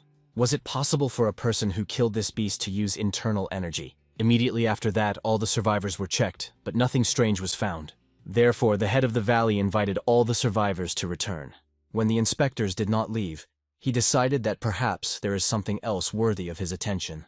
However, I found nothing, and in the end everyone continued the path. The Azure Ghost was happy that no one found oddities.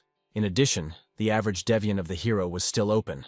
The acupuncture needle blocked the path of Ki, but not the middle region. The Azure Ghost thought that the rest of the mortals were probably admired by how the young man dealt with the hunter so easily. However, a mystical mentor asked that the guy would not weaken vigilance. After all, the head of the valley was a powerful person, a real master who was not inferior to the King of the Light himself. With such a pace, a young warrior could attract undesirable attention. So he should have been careful, otherwise he could bring trouble himself. The hero promised the ghost that he would definitely think about this issue. As a result, after that they announced the end of the tests, and the selection of people began. 59 out of 259, who could not find the flag, were excluded. 200 divided into those who know about the technique recorded on flags, and those who do not know. As a result, only 80 people were handed over. The rest were recognized as failed by low-ranking members. However, the majority were glad at least the fact that they survived this test, while others were indignant because of their low status. The bald one understood that they simply underestimated the test, but it did not concern him at all. He was sure that soon something important would happen, and this time he was ready to prove Gyunvon, which of them is better. Finally, the head of the valley decided to choose the best participant in the test, and it was a great moment for a warrior with leopard tattoos to declare himself.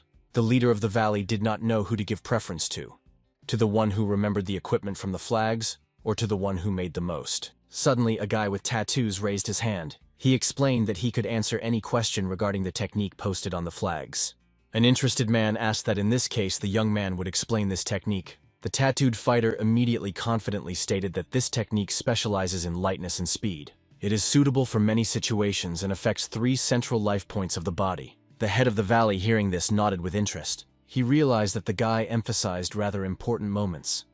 It is really surprising that the flags gave him so much information, despite the tests.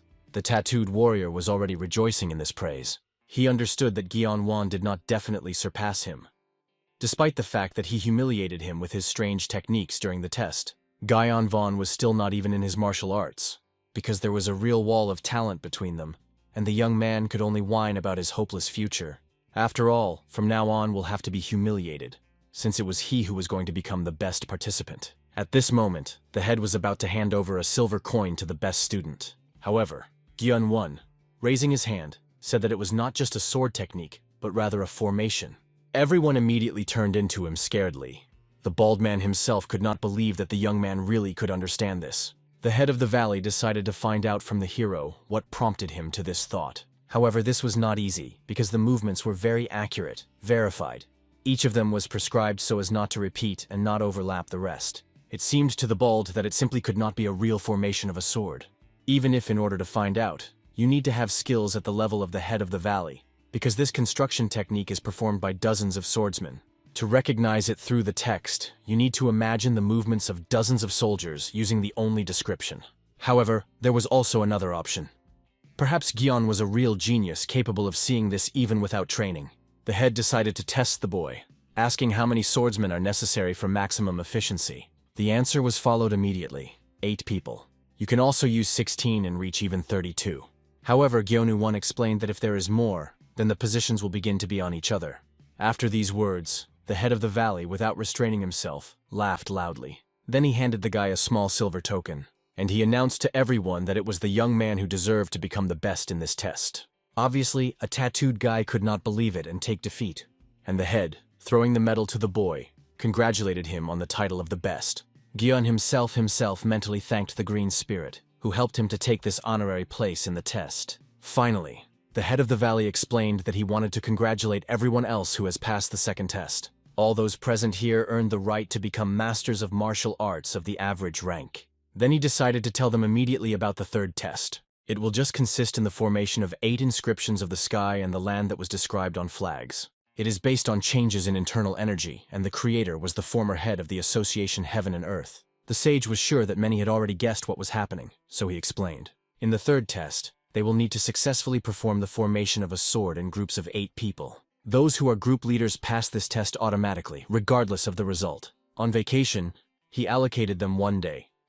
During this time, they had to decide on the leaders of their groups.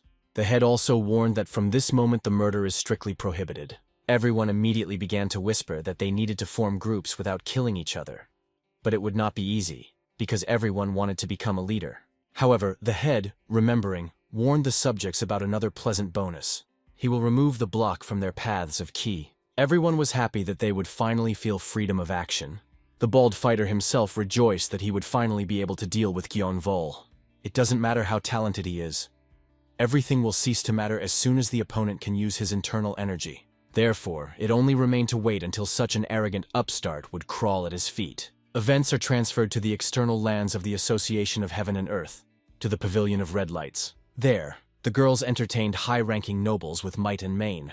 And in the middle of all this chaos, Go-chan, who was sad. After all, he just wanted to find his master, but in the end, he somehow ended up here. Yesterday, he tried to get into the association, but nothing came out because of very vigilant guards. Therefore, he decided to make an attempt to give a bribe. Approaching, he explained that the time had come for him to marry, and he would like to go to the association to search for a narrowed one. However, the warrior explained that he could simply kill him for this, but he could tell a different way to get inside for the proposed fee, and he told the girl about the red light pavilion. And so Ho-chan was in an institution called House of Entertainment. That guard explained that high-ranking nobles from the Association of Heaven and Earth go to the entertainment house, and the guest will be happy there, given how beautiful the girl is. The young man understood that he was lucky only because he knew how to play musical instruments. In addition, looking at the threads that associated him with Gyeon-vol, he realized that there was no longer a way back. Whatever it costs, he had to fall into the Association of Heaven and Earth. Finally, when he was pregnant, a woman came to him. She introduced herself as Ha-che-rin, and explained that the girl's appearance was already very beautiful, and it was not necessary to change much of everything. She was sure that with such an appearance, any high-ranking master would take a girl in her mistress. However, it was hard to even represent this to the cup, and he already planned to break into the association with the help of strength. Somewhere at this time, a bald warrior was crushed. After the needles were pulled out of his body, he realized that time for his revenge had come. After all, as soon as his paths were unlocked, he felt weak energy emanating from Gyeon. And since he has already reached his peak, he means surpassing the opponent many times. Maybe this guy was talented in the possession of the sword, but his energy was simply unimaginably weak. Therefore, although Brito, headed, sat with pleasure and circulated his qui, he was sure that the enemy was also resting. So, this is his chance to unexpectedly attack. After all, he could do anything but murder. However, when he opened the door, he realized that the young genius was already waiting for him. He only grinned, realizing that their thoughts, apparently, coincided. Immediately after that, the hero grabbed the guy by the face and began to attack. The bald one tried to remove his enemy's hand from his face, but with only one touching the enemy, his energy began to dissipate. The hero was only surprised at how much this guy was weaker than expected. Then I decided to teach a lesson, beating it to blood. However, he promised that, despite the weakness of the enemy, he would take him to his team. After all, since they think the same way, they could clearly work well and become a great team. As a result, he dragged the guy's limp straight to the stairs to the display of everyone else. Many immediately recognized the student from the Valley of Bloody Death in him. It was strange that someone managed to deal with the pupil of one of the 3 great houses of martial arts. Therefore, everyone wanted to know who was generally such a Gion, who managed to do something like that. However, the young man himself was bothered by the fact that this bald was weaker than he thought. He hoped at least that he would be at the true peak. However, the Azure Ghost explained that the reason is that the hero himself became stronger, but did not feel it, as he was walking non-standard. The spirit decided that now it's just time to tell about the combat kingdoms. The lowest was the 3rd level, the 2nd, and then the 1st was higher. The martial kingdom is what many martial artists achieve at this stage, but few chosen ones with great potential pass it and reach early peak. And inside this peak there is an initial, true, and absolute level. If you overcome them, then a person reaches the highest peak. At this level, there was the head of the estate of the Sock, somewhere at the initial higher peak. However, not all masters of one kingdom are the same. Between the initial higher peak and the absolute, simply an irresistible difference. The King of Light and the head of the Valley Corpse on the Blood are in the absolute high peak. This is the level that the most talented martial artists achieve. But this is not all, because there was still an evolutionary kingdom, which goes beyond human capabilities. The kingdom of superhumans, separating the oceans and mountains. The guy, whom the hero had just defeated, was at the true peak. Gion himself was absolutely at the absolute. They were both at the peak, except that the difference between them was too great, so the defeated fighter seemed so weak. But the Azure Ghost insisted that the young man still should not relax. Then the guy wondered at what level his familiar spirit was. However, after thinking a little, the ghost refused to answer, hinting that one day a warrior himself would understand everything. The guy did not insist, knowing that it was still unpleasant to talk about his past.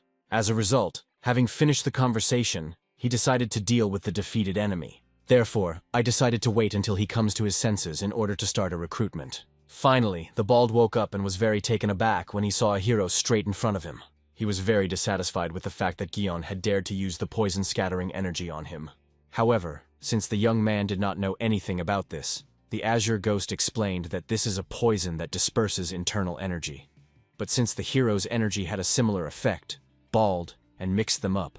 Therefore, the fighter was honestly surprised that there was such a drug, until the guy demanded that the enemy not be fooling around. However, the hero was absolutely the same as he thought about this, and he decided to find out the opinion of his proposal. Then the kid finally dawned that he definitely should not contact Gion Volume, and let his ego be frozen, but it was already worth admitting that he was much weaker than this young man. However, he proudly refused, not wanting to join him, having stated that he will not do this, even if he died, because he did not want to obey such a arrogance. Gion One only praised him for such determination. However, he expressed regret, because it would be nice to have such a fighter in his team. After that, the bald one tried to leave, because I did not want to be in the same room with such a person. He was not worried, because he understood that Gion could not kill him in any case because of the ban. However, at that moment the young man stopped the enemy, deciding to find out where he was going. He warned that he would not allow him to leave after refusing his offer. The bald one only recalled that the head of the Bloody Blood Valley forbade them to kill each other. However, Gyun, instead, used the technique of releasing the ghost. Immediately after this, the boy felt a strange energy exciting his body. He tried to tear off the invasion. However, hitting him in the stomach, Gion did not allow it to do this. The young master explained that this was a fee for the fact that the fighter so upset him with his refusal. Now he had to provide his body to him, becoming his subordinates. And all that the guy remained was only screaming, looking at how Gyeonwon revels in his suffering. However, suddenly a knock on the door was heard. As it turned out, Moharan from the House of Moja came to him. Gyunvon quickly remembered the girl that he saved after the attack of the beast.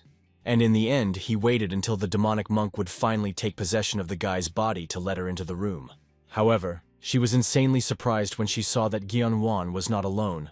He only explained that this guy came to join his team. However, the girl was well aware that something was wrong with the new companion of Gyeonval. She saw that this was definitely not Yomha. And then Gyeonwon recalled the events of last evening. With the Ha realized that the girl seemed to see him perfectly. However, he only laughed cunningly, realizing that he was not mistaken and that she also sees ghosts. However, the young man could not leave it unpunished. Therefore, he applied the ritual of release on a doll with an azure ghost with Ha inside. As soon as he got out with Ha, he immediately tried to attack the girl with his blades, but she managed to break them in time. But Gyonu-won explained that since she opened him, he had no choice but to plug her. At that moment, he wished the owner to give him the flesh of this woman. The azure ghost reproached him that he first proved that he was a man, and now he would like to get the girl's body. But suddenly Moja screamed, explaining Gyeon to Vaughn that she did not want to fight at all. She just wanted to make sure and understand that she did not mean anything that day. However, Gyonu-won understood that for such a desire the price would be very high, but the girl assured the guy that she was ready to pay this price, because she needed the power that the young man possessed. So she wanted him to help her.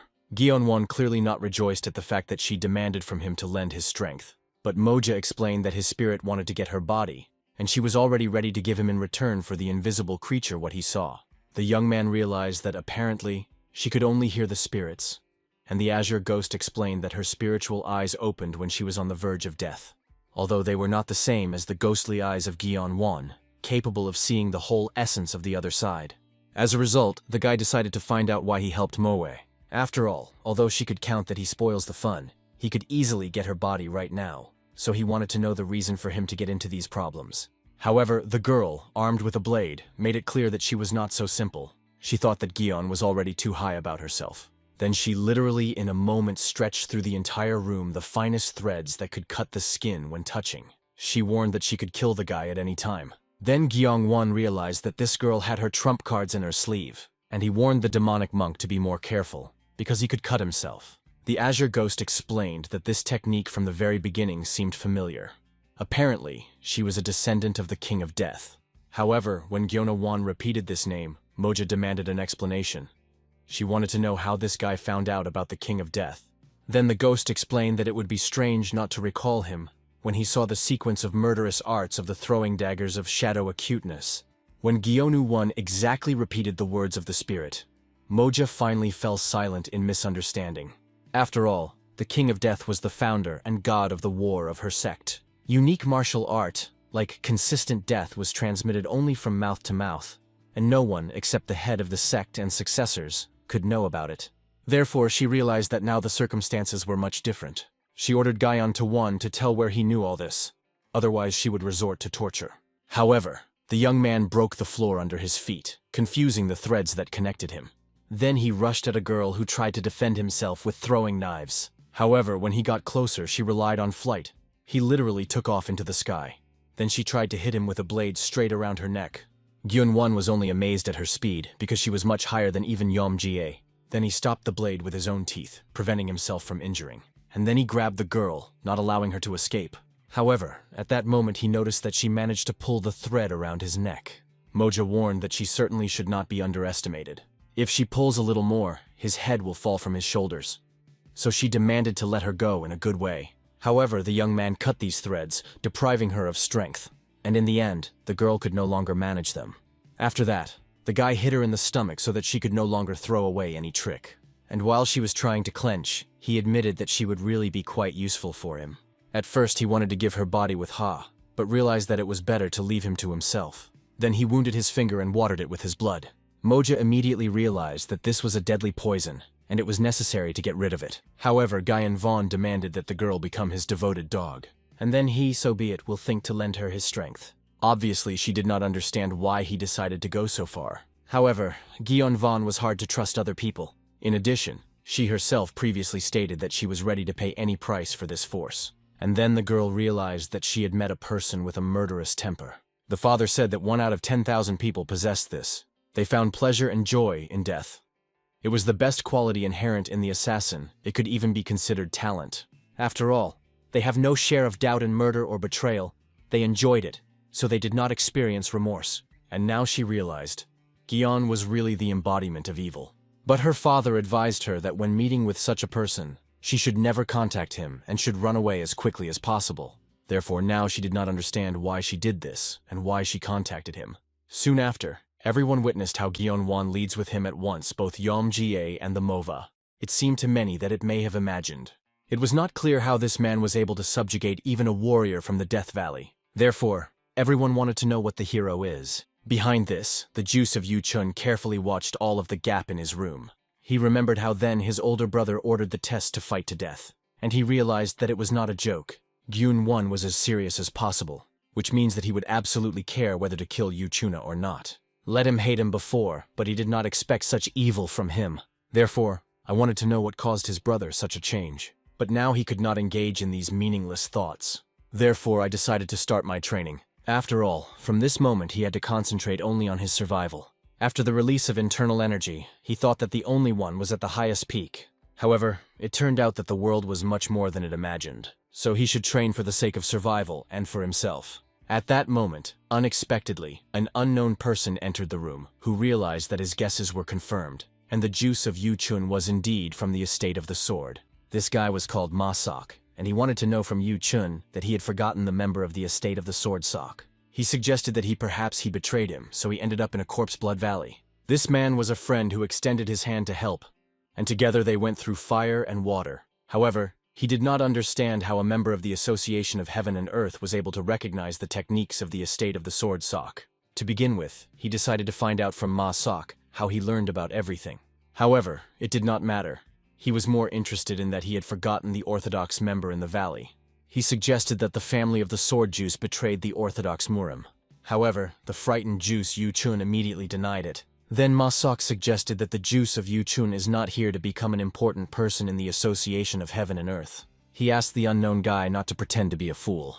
Indeed, upon passing the final test of the Corpse Blood Valley, a chance is provided to become a student of the 5 kings of the Association of Heaven and Earth, or 3 chapters of sex.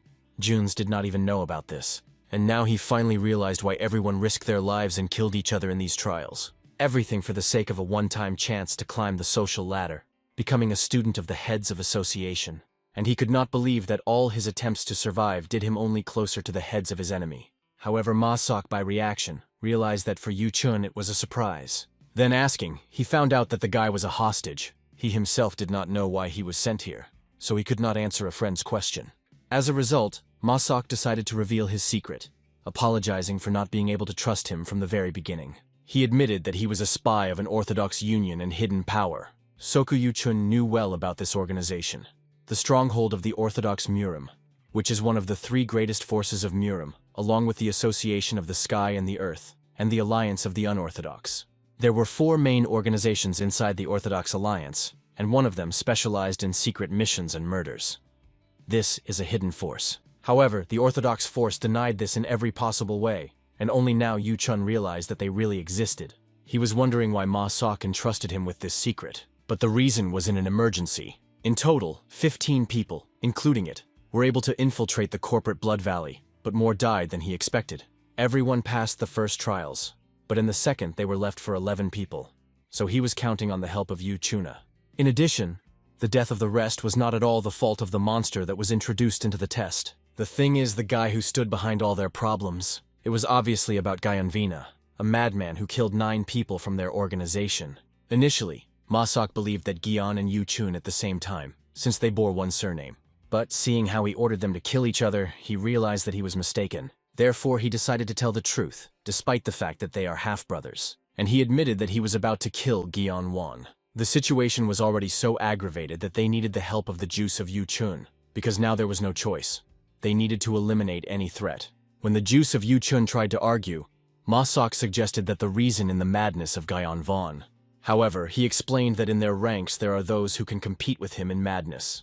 After all, their regiment, although it was part of the hidden power of the Orthodox Union, had its own separate name. They called them monsters, partly because of just crazy power. But there was another reason for this nickname. At this time, Gyun-won was sitting in his room while the Azure Ghost asked him to relax, and Ma-sok explained that these monsters were different from other people. The same thing concerned the girl who was already sent on a mission. Girls with a body that does not feel pain due to a huge number of experienced spells and research. Because of this, her character also underwent serious changes. She learned to enjoy the cries of pain and enjoy it. Her name was now Kavyan, and now, even when she was naked standing in front of the hero, he seemed to not react to her in any way. In less than a couple of minutes, the hero hit her and laid her on the bed. No one understood why she came here, but everyone understood that soon they could find out about it. The Azure Ghost thought that, most likely, she came in order to share the bed with him. and he was surprised why the guy was making himself an inconsistent and would not want to use this for his pleasure. However, this only complicated the situation for him. He wanted to interrogate the girl. However, seeing how he shone with Ha, he allowed him to move into her body. At this time, the juice of Yu Chung with Ma Sok already fled towards the Gyunvono room. They hoped that they would have time before the girl would harm him very much. As it turned out, shortly before that, the juice of Yu Chun, falling to his knees, began to beg to make his brother another chance. And although he also did not like how he behaved, he could not allow his brother to be killed. Therefore, he promised to convince him, or at least give him a chance. And in the end, Ma Sok agreed and offered to withdraw the girl from the assignment until it was too late. He made it clear that, although he did not like Gion, however, he trusted Yu Chuna. So he decided to agree to give the hero the second and last chance. The boy himself understood that no matter how his brother changed, he was born and raised in an orthodox faction, so he must change. However, when they came, they saw a crowd of people. In addition, they saw how the inspectors carry some very beaten people. Ma Sok quickly recognized them of 2 more spies in them. And the juice of Yu Chun controversial, because it was a huge loss for hidden power. At this time, Gaian Wan began to praise for doing an excellent job. After all, only thanks to him they managed to catch the rats that climbed to them. As it turned out, 15 minutes ago, Gaian Wan found out about everything. The girl sent to him was a spy, the task of which was the penetration into the enemy sect. He also read the memories of the woman, and it turned out that 4 more spies came here. The Azure Ghost was surprised at the stupidity of these people who revealed the individuals during the spy mission. However, the hero quickly realized that the orthodox and unorthodox sects competed with each other because of disagreements in opinions. It sounded very stupid to him, but he understood that it was not surprising. These 2 sects considered themselves right. They were ready to sacrifice themselves for the sake of victory. This not only created enmity between people, but also exhausted them. The hero remembered that even during his life on the estate they already interfered with him, and suspected that because of this it was so bad. The ghost was interested in what the guy was going to do, because he interfered with these people, since they tried to eliminate him. With Ha, he immediately suggested killing everyone. However, Gaian Vaughn had another idea, in which there would be no need to swear his hands. Therefore, when he went out, he immediately went to look for the people he needed. And now what this led to, now he was praised and promised to generously reward for the capture of the spies. Thus, he not only got rid of people who wanted to be evil, but was also able to get a reward. However, at that moment he drew attention to Ma Soka, which was not far, and Yu Chuna. He immediately pointed to Ma Juice as another of the hidden spies, and he immediately rushed to run away, and everyone else rushed to catch him. Sok Yu Chun was left completely alone, looking at his brother incomprehensibly. However, he was particularly affected by what he saw, how he smiled. Therefore, having broken down, he approached him in order to talk. He did not understand what his brother was doing, because he had just betrayed their union. But Gyun Won believed that the younger brother was very naive. In addition, he recommended Yu Chun to be calmer if he does not want to be captured as a spy. In addition, Gyonu Won. Did his brother really did not see that the head of the corporate Blood Valley knew about the existence of rats in his possessions? And the juice of Yu Chun really did not suspect this. However, the hero explained that as soon as he found out about the personality of the spies, he remembered that during the selection after the second test, the head of this sect knelled all this time. Rummaging in his memory, Sok Yu Chun also recalled this suspicious moment, and the hero explained that since they were from one estate, he could give his brother advice. If he is such a patriot, he does not need to make nonsense, because he can die, especially with such thinking. After that, saying goodbye, Gyeon Won decided to leave. However, the juice of Yu Chun did not let up. He wanted to know if his brother was in the know, why tests were carried out in the corporate Blood Valley. However, Gyun Von's answer was logical. It was absolutely not worried about him. The Azure Ghost himself did not understand why the young man did not want to kill this guy with others. However, the hero knew that since he was still playing the role of the immigrant from the estate, the death of his brother could arouse suspicion. So he decided to leave these trials for later. At this moment, one of the ministers approached Gyeonvon. He informed the young man that the head of the valley called him to talk. At this time, the leader himself sat quietly at his mirror. However, when he was informed about the arrival of the hero, he immediately put on his mask. Then he sat down at the table and greeted the young man, inviting him to pass so that they could talk normally. The man had already reported that the boy and his brother were brought here as hostages from the estate of the SOK sword. And obviously he did not deny such an obvious truth. However, having put his sword to his neck, he explained that something was not knitting here. Since Gyun Von was brought as a hostage, so why did he give out a spy of an orthodox faction? The man ordered him to think carefully before talking, because his life depended on this. And the hero himself realized how terrible this man was. His speed, his glowing energy was simply hellishly strong, and now it was clear what long journey the Azure Spirit told him. However, the young man did not understand what to do. At that moment, the Azure Ghost closely followed the enemy's sword. She quickly recognized this technique and realized that the mortal was insanely lucky. Therefore, he ordered the young man in detail to repeat after him. By this moment, the man had already begun to end in patience. However, the guy only calmly asked when the man learned to control the fiery damned key. He scaredly did not understand where this guy managed to find out about it. The hero immediately realized that the question was how the young man learned about the technique of a scanny flame. The head of the valley knew that only 4 people, including the head of the association, knew about it. He was worried that perhaps the chapter personally sent the boy, and hostage was just a cover to experience him. He remembered how the head of the association ordered him to prove his loyalty to 4 generations. Only then he would allow his house to wear a royal title. However, he could not come to terms with the fact that he had done was still not enough. The young genius calmly suggested that, most likely, Lee's house again received the royal title, although it was strange that then he lived in the distance, in the Blood Valley. The head himself wanted to know who sent this guy to him, but he did not answer, recalling that the man himself did not answer his question. When the chapter had already begun to be angry, he noticed that the boy was doing something very strange. He began to show martial art using his fingers. When he saw the first pose, he felt everything even without words. The trajectory of the boy's blow was directed right at 8 vital points in the center of his body. All the movements of the young man were impeccable. It was a pressure, and it felt like he had already struck. So it was the very art that his grandfather told him, the sword of the lunar vessel. Gion 1 was glad that the man recognized him, because he thought he could not, since the head of the valley looked too young for his grandson Lee Ruman. And obviously the man very quickly recognized the name of the hero's grandfather. He remembered how grandfather asked not to hate his lord too much, because she was not the cruel traitor to whom he considered her. All due to the fact that the grandson constantly asked his grandfather why their family was considered traitors. And he understood where his grandson had such questions, because of the injuries that the others left on his face. This happened often when he was in the training hall of the association. The boy had to endure all kinds of humiliations and insults for the fact that he was born in a family of traitors. He paid such a price for an oath that his grandfather gave the lunar vessel. Grandfather always explained that they, as subordinates, should trust their lord to the very end. However, the young man did not understand this. He did not like eternal humiliation. Therefore, he blamed his grandfather for not swinging in fidelity to the head of the association, as well as for the fact that now this stigma has been fixed behind them. Because of this lady, they were not only the stigma of the traitors, but they were also reduced to some valley, despite all the power that his grandfather possessed. However, the old man continued to remain faithful to his lord, which the grandson could not understand. The more he thought, the more he was upset, because he did not understand why he had to pay for other people's sins. His grandfather always said that they were her subordinates, and so it should be. After that, the boy stopped communicating with his grandfather, but simply focused on the martial arts technique. After all, he could not live without obsession with something. Thanks to this, he reached this level of skill in the art of the Sword of Scarlet Flame, and was the first in the house to have mastered it before 20 years. Before that, no one in their house was able to completely master the techniques of the Sword of Scarlet Flame.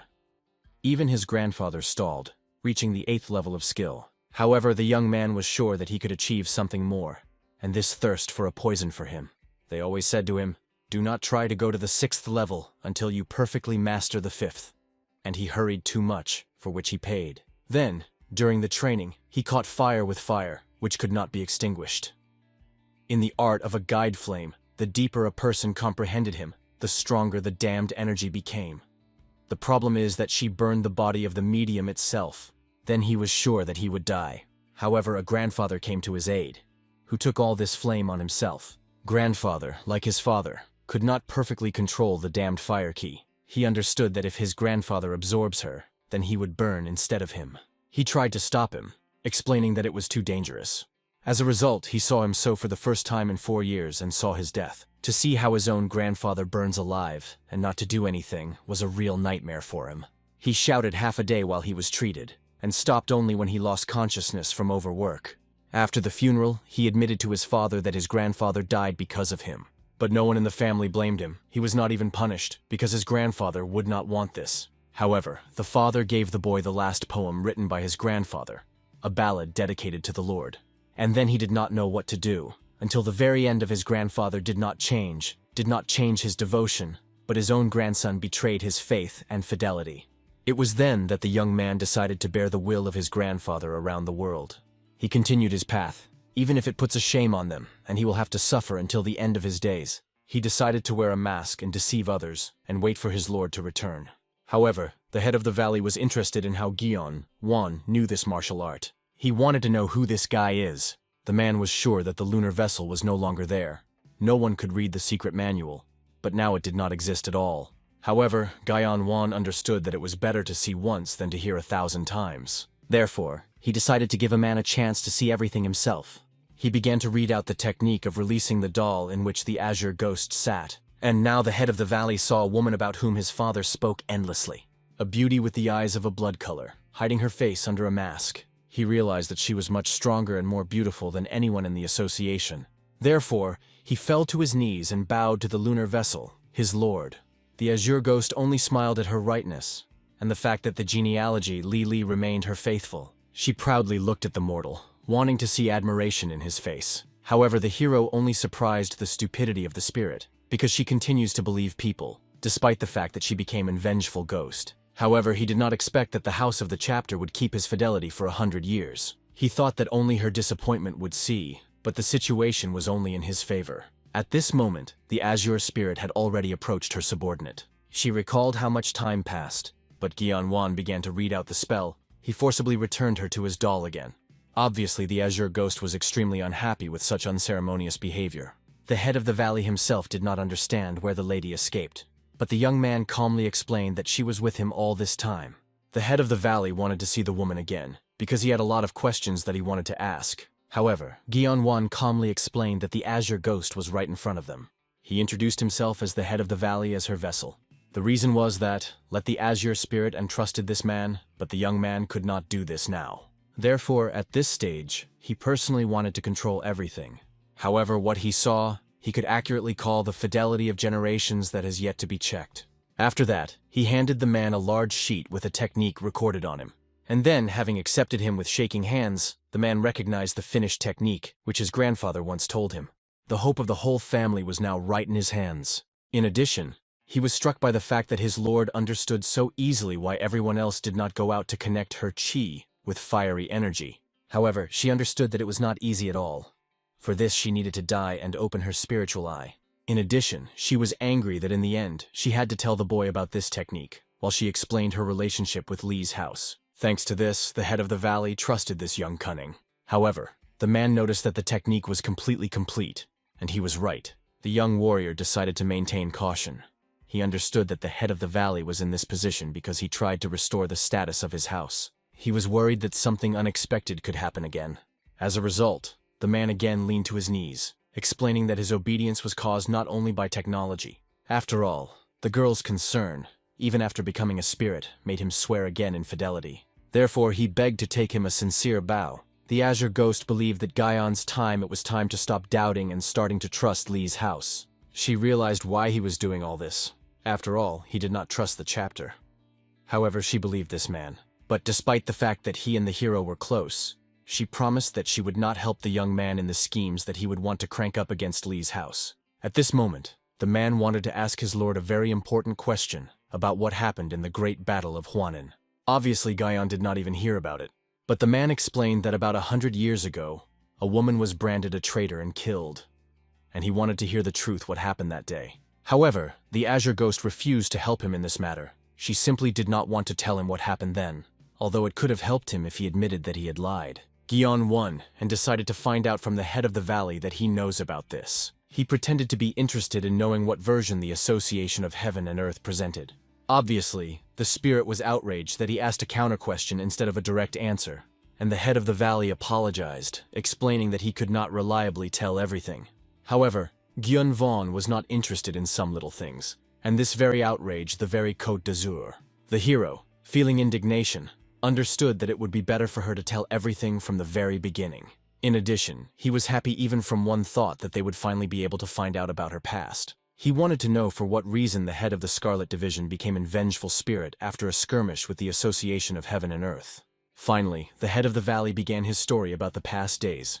However, the azure ghost aged, deciding that she would simply break the doll on her own that restrains her. However, suddenly both the head and the young man felt something strange. Despite the fact that the azure ghost did not see anything from the doll, she also felt that something was happening. The head of the valley quickly went out to check, but did not notice anything remarkable. Therefore, he reassured his lord, explaining that this was not worth her attention. However, the hero calmly asked the head of the valley about the service. Now he wanted to go a little to ventilate outside. The thing is that he saw a strong emission of energy. At this time, he was connected with an enemy spell and could neither move nor escape. The unfamiliar man himself, looking at the Ha, realized that his foreboding was true. Finally, he found his escaped poison goo, which was all the time nearby. Half an hour ago, along with another shaman, he combed the forest, trying to find a fled ghost. Then they met with inspectors who just cleaned the forest from the mountain of corpses. They immediately greeted the head of the pavilion of the assassins of the dungeon. After the demand, the man immediately introduced himself, explaining that he was engaged in escorting the spy. However, he was wondering what the head of the pavilion led to the valley of cadaveric blood. Instead of an answer, the same began to interrogate whether there were any problems with the test, albeit completely not significant. However, the man could not remember anything like this, but he knew that something remarkable really happened on the exam. He talked about the subject Gion Ven, who defeated the monster, similar to a pig and a boar. Both shamans quickly realized that we are talking about a hunter for the weak. And, taking advantage of the moment, Aegon immediately reminded his master that this boy was the one whom he asked not to send to the exam. The head of the dungeon quickly realized that if this child, who began to study the shamanic business less than a month ago, coped with the hunter for the weak, then he had a clearly absolute talent. Having promised that he would definitely meet with the boy, he decided to continue the search for his lost energy. Then he spread his spell around. It was a barrier of damned energy. The use of such a strong technique was possible only after overcoming the lunar limit. It is comparable to the possessions of the demonic will, accessible only to high-ranking spirits. It seemed incomprehensible what the shaman was going to do now. However, with the help of chains, he pulled out of the carriage from the Ha. And then he was convinced that his guesses were true from the very beginning. Initially, the head of the pavilion of the assassins of the dungeon was always an eccentric shaman, whom the others considered it strange due to the fact that he was interested in bizarre shamanistic techniques like a sacred spirit. At the age of 60, he discovered a cave, where secret records of the sect were hidden, which, as they say, make up 60% of the currently existing shamanic techniques. However, most of the techniques that he found in the cave was prohibited by the 64 pavilions of shamans, because of which the man had to leave them in order to enter the association of heaven and earth.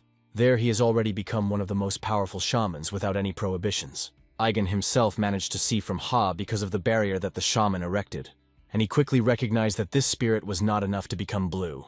At that moment, looking at the man, he understood that this man accurately challenged his poison. He wanted to kill him right now, but the enemy was strong enough to enter the internal limits, despite the fact that he had the body of a person. Therefore, he immediately joined him further to return to his master. However, Aegon decided to stop him. He applied one more kind of spell in the spirit, called the Imminus, and began to attack the spirit. Obviously, such a self-willment of enemies was angry, and he vowed that he would definitely avenge the committed with him. The head of the pavilion was only surprised at how rude the spirit was, and he reminded the boy that he was his ancestor, so he had to pacify him. And for this, he decided to make him his familiar. He decided to demonstrate to Aegon how he could make any vengeful spirit with his familiar. It was the technique of 4 forms of birth, bewitching the spirits of the law. The man himself understood that it was almost impossible to make a vengeful spirit a familiar. However, if he succeeds, then with complete confidence will be able to subjugate what was forever considered a disaster. And so it seemed to him that he managed to tame such a strong spirit, and he ordered him to call him his master. However, with Ha he only laughed at the old man, after which he ordered him to die in agony. Then the shaman realized that he did not go out to make this spirit with his familiar, and soon the indignant Gion was already out of the forest. He could not understand what a man allows himself in relation to someone else's spiritual companion. Obviously, he was immediately delighted with Ha when he saw his master. Aegon explained to the man that this was the same student he talked about. Then he introduced Gon to the one of his mentor. He stood stunned, clapping his eyes. The hero was the first to come to his senses and, bowing, greeted the elder. However, at that moment the man got angry, demanding that the boy tell whether he was the master of this creature, and not allowing a second delay. Seeing that the young man hesitated, The shaman also threw himself, releasing his energy and giving him orders. Then Gyeong-won was convinced of how much this person was strong, and admitted that he was indeed his familiar with Ha. Then the shaman ordered Gyeon to give this spirit an order. It doesn't matter how he would be, he had to order his familiar at least something. And then Gyeon-won ordered Ha to come closer to him. Immediately after that, with Ha, he obediently followed his master. Aigen himself wanted to know how the young man managed to do something similar. However, the hero said that he did nothing special. He clearly did not want to admit this, and Iguna seriously disappointed that the young man refused to obey the rules. He decided to put a spell on him. Immediately after that, the bracelets on the hand of the young shaman shone brightly. The head of the pavilion quickly realized what kind of equipment his student used. These were damned parsing. And, looking at them, the young man realized that they had a special kind of subordinate abilities, which means that they forced the goal to do everything that she would be ordered. However, he was able to name his fake name, so they certainly will not work. However, he did not know what he should do now. And in the end, the best solution for him was to pretend to be stupefied by these crowds. The shaman was delighted with the actions of Aigun, because he really turned out to be an outstanding novice, the most similar to him. However, for starters, the man decided to beat the guy well. He understood that first of all it was necessary to check whether witchcraft worked or not. He beat Gyeon-won until Aigun began to beg, saying that this was enough. The man himself was convinced of this, because the boy's gaze remained blurred, as if he had not felt anything. Therefore, retreating, he ordered Gyeon to rise, and spoke about what happened. Then the shaman came up and asked to talk about how the young man could subjugate the vengeful spirit. He, barely opening his mouth, spoke about the master from the association. Obviously, everyone was immediately wary. The shaman began to interrogate the boy about what he had just said. However, Gyun-won repeated the same phrase, after which he continued to speak, but did it insanely quietly, as if his voice had sat. Unable to stand it, the shaman immediately grabbed his hair, demanding to say where the master was in the valley. However, at that moment, Gyun-won only began to smile slyly. Then he pierced the shaman's body with his hand, still grinning viciously. In the meantime, he shouted. The young man was only surprised at his naivety, because what is the case of a master from the association? Gyeon-won understood that no matter how much this old man had powerful energy, his body was weaker than an ordinary person. At this moment, Egan still made miserable attempts to influence Gyeon-won's body, but nothing happened. He realized that it was his mistake. He was so blinded by the natural talent of this guy that he forgot that he could not control him. However, he realized that now he needed to join the battle against the young man. He applied the call ritual. It was a phantom divine form. The dolls were very transformed into spiritual warriors. Threatening them, he ordered the boy to let the teacher go. However, Gyun-won only pretended to be amazed at Aigun's technique, also wanting to study. But the shaman understood that it was unlikely that the boy considered him his teacher, at least a day. At that moment, Gyeon-won felt that the energy of these spirits is stronger than he expected. He will have to encounter a mentor, so that one with the Ha will clearly not be enough. However, even in such a situation, he quickly came up with a new plan. He explained that he had a special gift for the teacher, immediately after which he completely pulled out the shaman's heart from his chest and asked Aigun. And he asked if the teacher was going to abandon such a chance. He seems to have not understood at all what chance we were talking about. However, it soon became clear that we were talking about the place of the head of the pavilion. It immediately became clear. The boy suggested that Yugun take the mentor's empty place immediately after his death, even despite the fact that Egan had no attachment to the teacher. But as a student who could not protect the mentor, he will not be able to close his eyes like that. No one recognizes the head of the pavilion of someone who could not protect his mentor. Moreover, after this whole situation, his position became extremely shaky. However, Gyeong-won said that the teacher should not worry like that. After that, he began to apply a spell that is already familiar to a man to a corpse. When he watered him with his own blood, it became obvious that it was the art of calling for 6 spirits. Earlier, the shaman himself said that this is a forbidden technique that gives the spirits life by feeding the heart of the dead man. It was considered forbidden because of its inhumanity. But the real problem was its requirements. Even for the sake of one spirit, it would be necessary to sacrifice countless lives. The absurd volume of deadly ki is necessary. Even if you kill all those nearby, it would still be few to fulfill the conditions of the ritual. Therefore, looking now at the mentor standing on his own legs, Aigun did not understand how the ritual still worked. Gyeon-won offered him a deal. He was ready to give him control of the shaman, and Aigun only needed to take the place of his puppet instead of the head. He believed that this is a great opportunity to use. However, Aigun only laughed because all the events reminded him of a dream. But in the end, he agreed to listen to the boy. Gyeonwon has already begun to feed with his deadly energy, and he was clearly not against such a meal. However, before concluding a contract, Aegon had two questions. He wanted to know why the damned brows did not work, why Gyeonwon managed to carry out the art of calling for 6 spirits, and also what security guarantees he had. Gyeonwon also thought about how to provide it, and knew a way that could guarantee him security. So in the hands of Aiguna were the fetters of curse, and Gyeonwon wanted the mentor to put them on and swear to him in fidelity, becoming his faithful dog. Then he will have no reason to harm the young man. However, this only angered the man. He understood that he could now take and kill Gyeonwon in one fell swoop, because he was able to again force the young man to put on these shackles. Then he used his perfume, forcing them to attack the boy himself. And then, entering into battle with them, Gyeon decided to reveal why did not the shackles of the curse worked. He explained that the case was in his real name, which sounded like Gyeong's juice, and not like Juen's Juen. He asked the teacher to keep this in mind when he would take his oath to him. Aegon himself was irritated that he was caught on such a trick. However, now he needed to focus on the battle. He was sure that even such a talented guy could not break through the form of the ghostly god, and the familiar was discharged a lot of spiritual power, so he was not dangerous. The shaman could simply suppress him with his form of the ghostly god, and quickly humble it. As a result, after the next collision, a strong blow threw the young man into the thicket of the forest, and looking at his teacher, he saw how he used a thunderous spell, holding lightning in his hands. He warned Gyeonwon that it would be a final attack. However, the guy himself at that moment ordered a man to associate a man, and then the chains fell from all sides, preventing him from moving.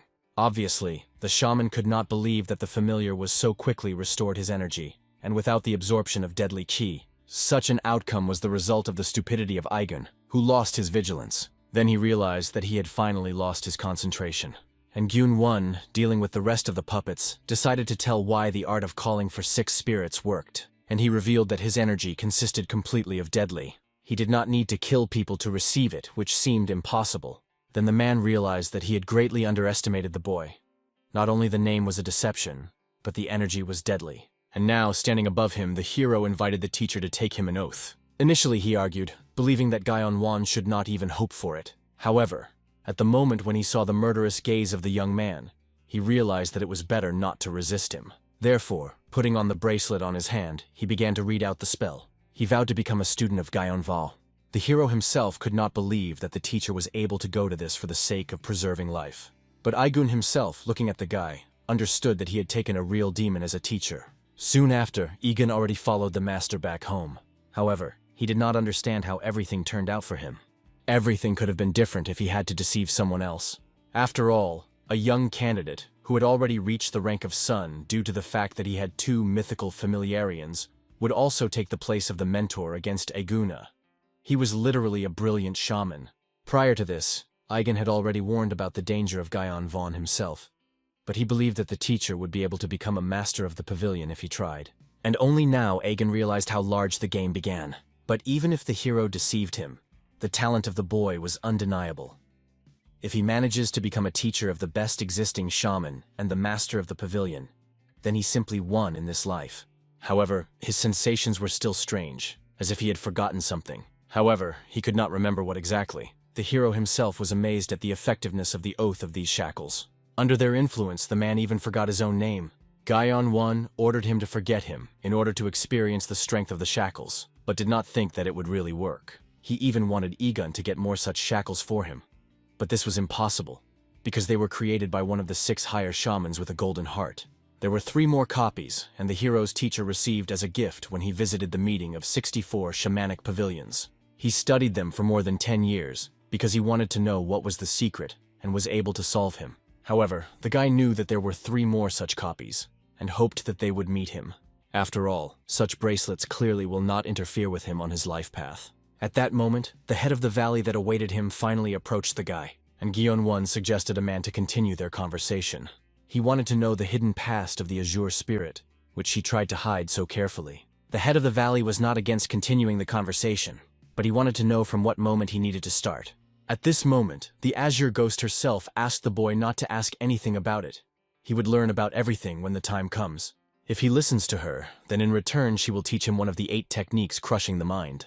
And this proposal really made the boy think. Earlier, Azure Ghost did not even give him a hint of what happened, saying that he should find out about everything on his own. Perhaps she so much wanted to hide her past. However, the Azure Ghost at that moment asked the guy to give his consent, and he really was ready to agree to her conditions, but with a small correction. He wanted to study 2 techniques at once. The arrogance of the Azure Ghost faded. It seemed to her that the young man had absolutely lost shame. However, he believed that it was a very fair fee for his ignorance, and in the end, she obviously had no choice but to agree. Therefore, as was stipulated, Gyeonvon apologized to the head for the fact that he needed to leave. He promised that he would soon listen to his story. Now more serious things were waiting for him. In fact, the Azure Ghost was angry because she knew that any of the proposed techniques can be used countless in different ways, and they would be useless if they are learned at the wrong time. Therefore, she was going to teach the boy when the time would come. However, it would be much worse if her past had been revealed, and perhaps she simply did not want to hear things that others would tell.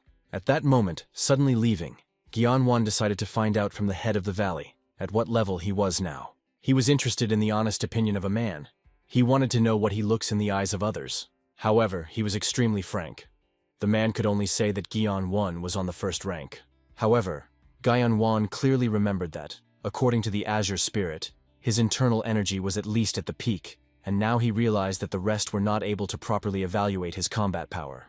The reason was that his energy consisted of deadly ki, and most people are not able to see it, so that even the strongest masters will not be able to understand how strong he is if the enemy cannot determine the distribution of his kui. The chapter even suggested that his lord hid her level, but Gyeonwon easily denied this, and in the moment he saw that after his words the head of the valley looked disappointed. The man immediately apologized for his rash actions. However, Gyeonwon understood his feelings, because he did not live up to the expectation of the chapter. But he wanted him to take into account that the spirit took possession of this body just 2 weeks ago, and at that time the owner of the body did not even reach the 3rd rank. And although he understood that the head of the valley had high expectations, the young man explained that he was just starting to live in this body. Now the chapter became clear. In fact, he was impressed by his lord, because reaching the 1st rank in just 2 weeks was an unsurpassed result. But he wanted to know how much time she would take to achieve the strength that she possessed in a past life. Thinking, Gyeonwon did not remember anything that he could tell him the Azure Spirit. He knew that the woman was strong. He also needed to get the power in order to take revenge on both himself and for the Azure Spirit. This means that the time that he calls should coincide with the time that he will spend on achieving his plans. They usually say that the revenge of the preparing 10 years is a dish, served as cold. Nevertheless, 10 years have been too long for the young man, so he called the head of the valley much shorter. However, he was sure that this was impossible in such a short time. Even the Côte d'Azur itself understood that it was just madness. He will not be able to achieve an unprecedented force in just 2 years. After all, this is the combat power that is achieved after the unity of 3 supreme colors, meaning the perfect balance between the spiritual, physical, and mental state of the carrier. And they say that only 6 heavens and 8 stars reach this level. Realizing the greatness of his mistress, the head of the valley even burst into tears. The woman herself understood that this would never happen. And Gyeon in the end realizes how much she was a great person, once reached this force. She promised that if the young man is successful, she would serve him as his teacher all his life. But the hero, obviously, only asked that he would not forget about his promises. At that moment, Sok Yu-chun sat in his room carefully looking at the copper medal. He received it at the moment when Ma Juice was convicted of espionage with Gyeonvon.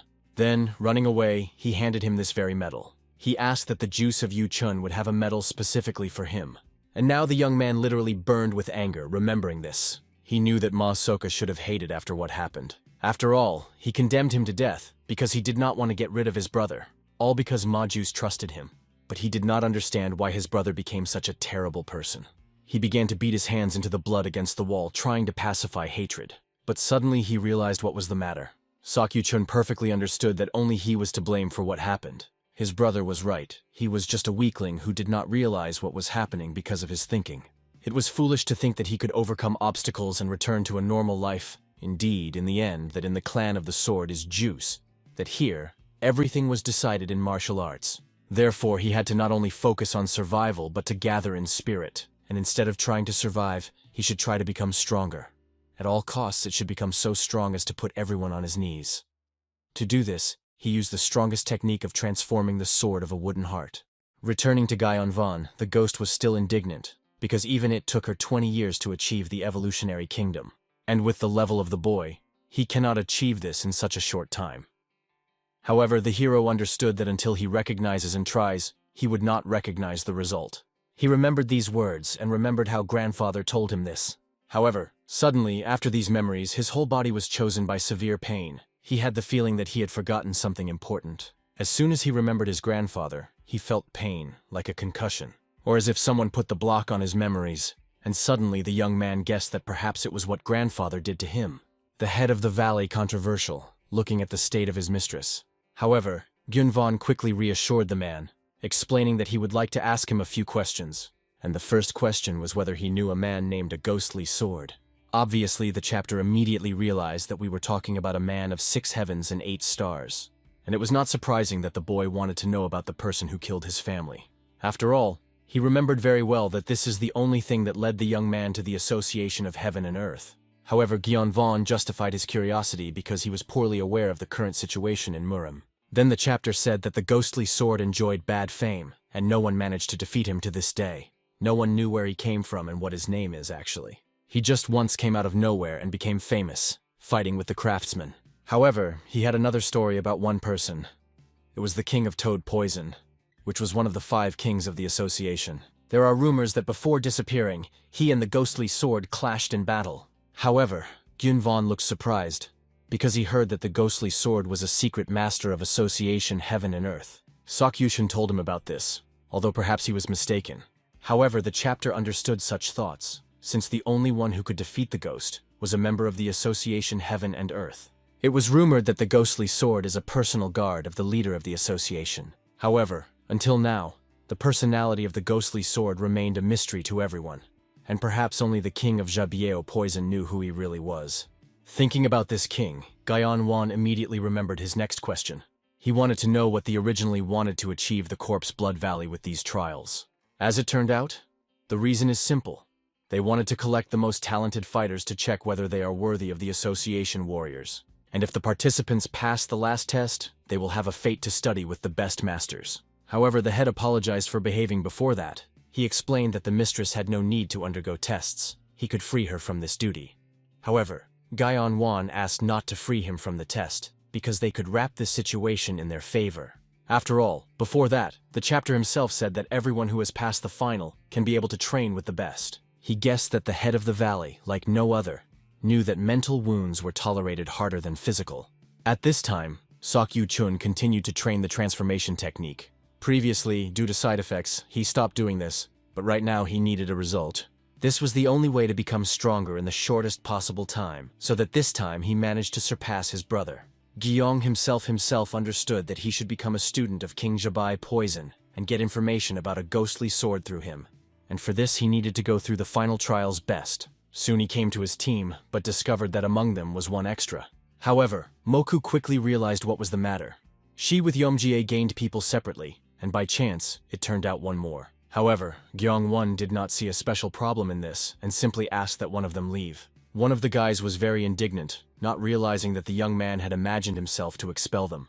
He explained that he had joined because of the presence of Yeomjie, and now some kind of cute moron decided to play the role of a leader. The young man did not understand why Gyeonwon should listen, because he did not know whether he was good in battle or not. Everyone else tried to reason the guy, because Gyeon, their leader, had already fought and defeated many opponents before. However, he did not see this, because the young man himself was unharmed. Therefore, he was convinced that Gyeonwon and Yo Ha-ga were in conspiracy, given that the team leader was automatically tested. And perhaps the rival even decided to seduce their leader with his lubricated face. Obviously, the demonic monk immediately careful, but the hero stopped him, realizing that the boy had every reason not to trust him. However, Gyunwon wanted to know how he could earn the place of the team leader in the eyes of this guy. Obviously, the young man immediately spoke to make a battle. Gyeonwon did not see the slightest problem, immediately applying the attachment ritual on the enemy. As soon as the guy's face was in his hands, he immediately began to beat his head on the ground. However, after a single blow, he already lost consciousness. All the others obviously froze with fright, not wanting to enter the conflict with Gyeonwon anymore. After that, Gyonu himself decided to start the most important thing in part of their preparation. At that moment, the guy just came to his senses, and Gyeon was immediately broken his leg. Obviously, no one understood what he was doing, because the guy had already obviously lost. However, Gyunwon knew that this was only the beginning of his plan.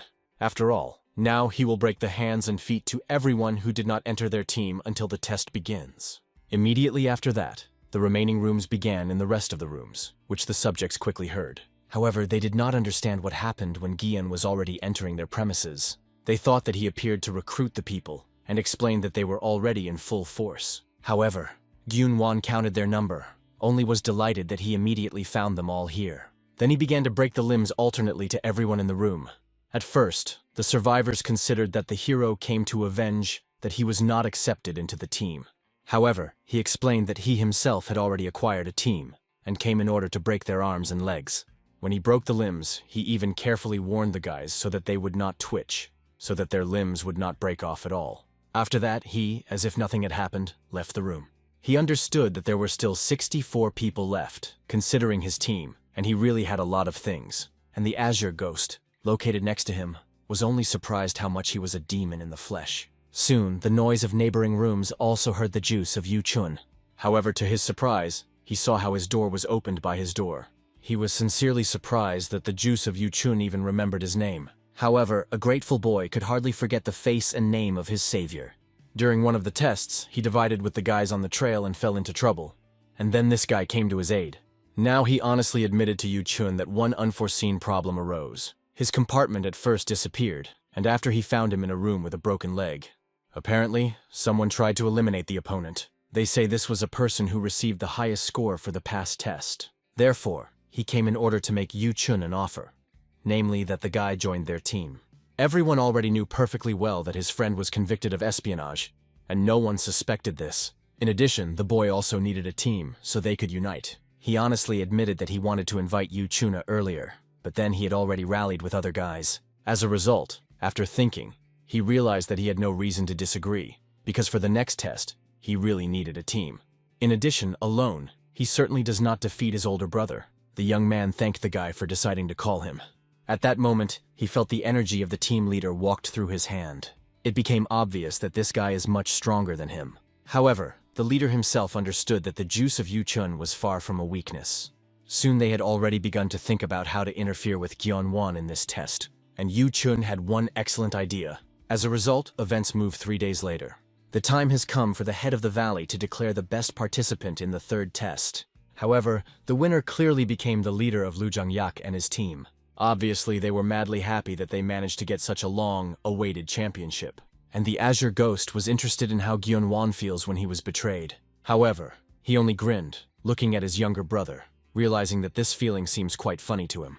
The winner of the third trial is Mu Janggik with his team.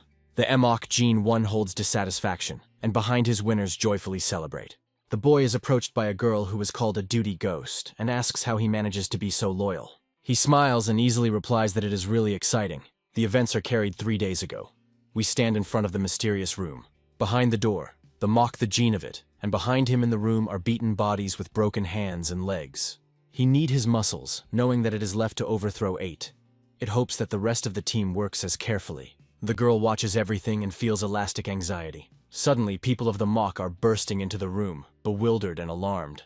They stop in front of him and report an urgent problem. The Emok Jin-won was surprised to ask what problem they could create. He was informed that most of his people had fallen into the enemy's hands. He was facing enemies who brought the associated members of his team. The MOC Jin-won was not lost, scratching his ear, and with a smile clarified that they were his comrades. He seemed strange to him, because he ordered to hold together, because their total force was even lower than the first level.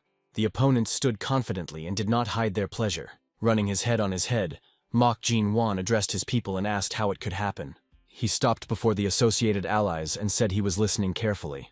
They immediately began to apologize and explained that the enemy had opened their plan and staged a trap. Hearing this, the Emok Jin-won and his allies were sincerely stunned. He silently thought that the enemy team guessed his idea to get others out of the game. This can still be accepted, but why take hostages? The Mok Yun, with a disrespectful smile, stated that he had fallen too low. In anger, he exclaimed that this test was completely different than the previous ones, and asked why all this. Mok Gen-won calmly replied that he was just eliminating competitors, as they do now. Moku Chun looked at him with a cold anger and told not to compare everyone with him. He explained that the hostages were taken only because they did not want to spend their strength. However, IOC Jin-won did not believe any word. He told them to think on their own. because the purpose of this test was to create a sword formation of 8 participants. His eyes glowed with a thirst for victory. If everyone else is unsuitable for battle through broken arms and legs, then the stage will be automatically credited. These words were severely annoyed by Mokchun, but he restrained himself because he realized that he was in vain to argue with him. Instead, they added that they also have some advantage. Hearing this, Mok-jin-won wondered in surprise and tried to guess what they mean. Moku-chun took off his outerwear and gave Jang the word to show their trump card. Mo Si-jin and his entire team was frozen in full shock. Janggik held a cartilage needle, a secret technique of his clan. If you do not pull it within 12 hours, the leg will limp for 10 days in a row. He calmly stated that he had managed to put such needles in all, including an IOC gene and his team. The rivals began to press on Mook, warning that without agreement, both teams would fail. The girl from the Mox clan was silent, but realized that it was a reasonable move. Even if their leader's plan succeeded, 5 fighters would be unsuitable and no choice was left. Moku-chun exploded with anger and asked if he realized now. He reached out his hand, bent into his fist, saying that this time the Mok the Gene 1 was on the hook. A thin, ironic smile appeared on the Mok's face, but in a moment he laughed without even thinking to seem. Moku-chun watched the reaction that was beaten from the panther. It was covered by a powerful wave of energy that seemed to come from the IOC gene. It swept a wild rage. He looked at the guy and dreamed of breaking his neck right now, feeling deep irritation due to failure. And even this short flash was enough to fill the room with a depressing stress. It was at that moment that Mokun finally became an enemy for him. There was a threat in the air. He could kill the opponent, and then there were exactly 8 people who could go on. However, he doubted whether Zhang would work with him. The Mo Si-jin 1 stopped and considered everything carefully. After the pause, he clapped his palm and decided not to risk it. With a light smile, he stated that their conditions were arranged. He publicly confirmed that he was accepting the proposal, but wanted to take 4 members of the team. The rest allowed himself to leave. Janggik agreed to these conditions. However, Mok-chun did not trust the opponent to the end. The Emok Gene 1 did not look that something was not satisfied, so they concluded an agreement. The next day, hostage exchange took place, and both groups were given 3 days to work out before the final exam. Both teams were able to perfectly execute the sword, but the version of Mu Janggik was somewhat better, so he received the title of the best student. Only 16 were passed. The Wizard of the Bloody Dead Valley was surprised. IOC Gene 1 asked if the number of participants could be reduced. The master replied that it was allowed until the rules are contrary, but he quickly calmed down, because all the necessary participants went on. This is how the 4th test began, the essence of which was an escape from the cave. It was necessary to get out without falling into the traps. Successful passing required time to make a candle burning up to a third. Those who can handle were given a chance to become candidates for division leaders. This test was only 6, but the first to overcome this test was only 1 participant. And this participant again became the IOC Gene 1, who received the sign of the best. The guards who watched the cave saw how he came out before even 1/6 part of the candle was burning. He went calmly, as if he was just walking, breaking all records. Janggik looked silently as the opponent had already left the cave. He did not really expect that this time the Mok of the Gene 1 would be able to ahead. And he in cold confidence went to the room, threw a short farewell until tomorrow and disappeared. The rivals followed, watching him and his team silently. Suddenly, Janggik raised his hand and stared at her for a long time. The whole palm was covered with cold sweat. He hoped to become a single favorite among peers, but the Mo Si-jin was completely different, not who seemed. Janggik never met anything like this. So when he turned to Mok-ju-chun, he said with a smile that Bratishka had. When the Mok gene passed by, the Jang's body suddenly tensed. The internal instinct suggested that if they become enemies, it should be killed immediately. After the trials, everything around subsided. This is how the 4th stage ended. Only the final exam of the Valley of Bloody Dead remained ahead. Before moving to the final test, the Wizard of the Valley of the Bloody Dead gathered all who passed the previous stages in the inner courtyard. He announced that he wanted to congratulate 6 participants who got to this point. From now on, they have been given the right to become candidates for the commander of the Association of Heavenly Land. After that, he promised to tell about the awards received by those who have a sign of awarding the best student.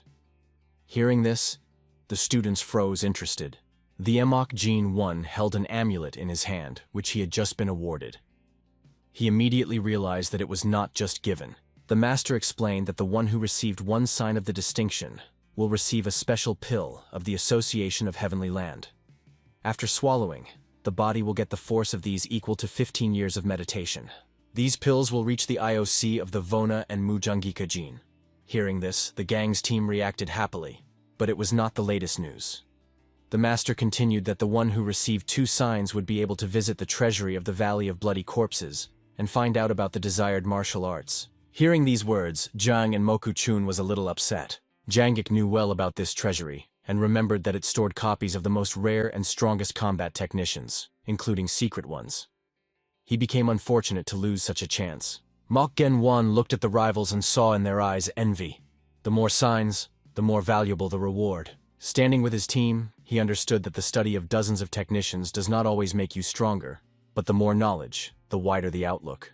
The master confidently said that over the last 8 years, no one has gained 3 signs. This is a real rarity. Everyone was stunned when they heard that the owner of 3 characters would be mentoring one of the 12 the highest masters. 5 kings, 3 bishops, and 4 heads of valleys. IOC Gene 1 wondered if it was really such a profitable reward. But the girl from his team was indignantly exclaimed whether he realized what he said. The girl's words were forced to stop and think. 6 heavens and 8 stars are truly legendary masters. Even the Blue Spirit once said she reached this level. But if the 8 stars are in the evolutionary kingdom, then the ghostly blade should be there. Azar Ghost appeared behind the boy and confirmed that for centuries, none of their higher ones reached this level.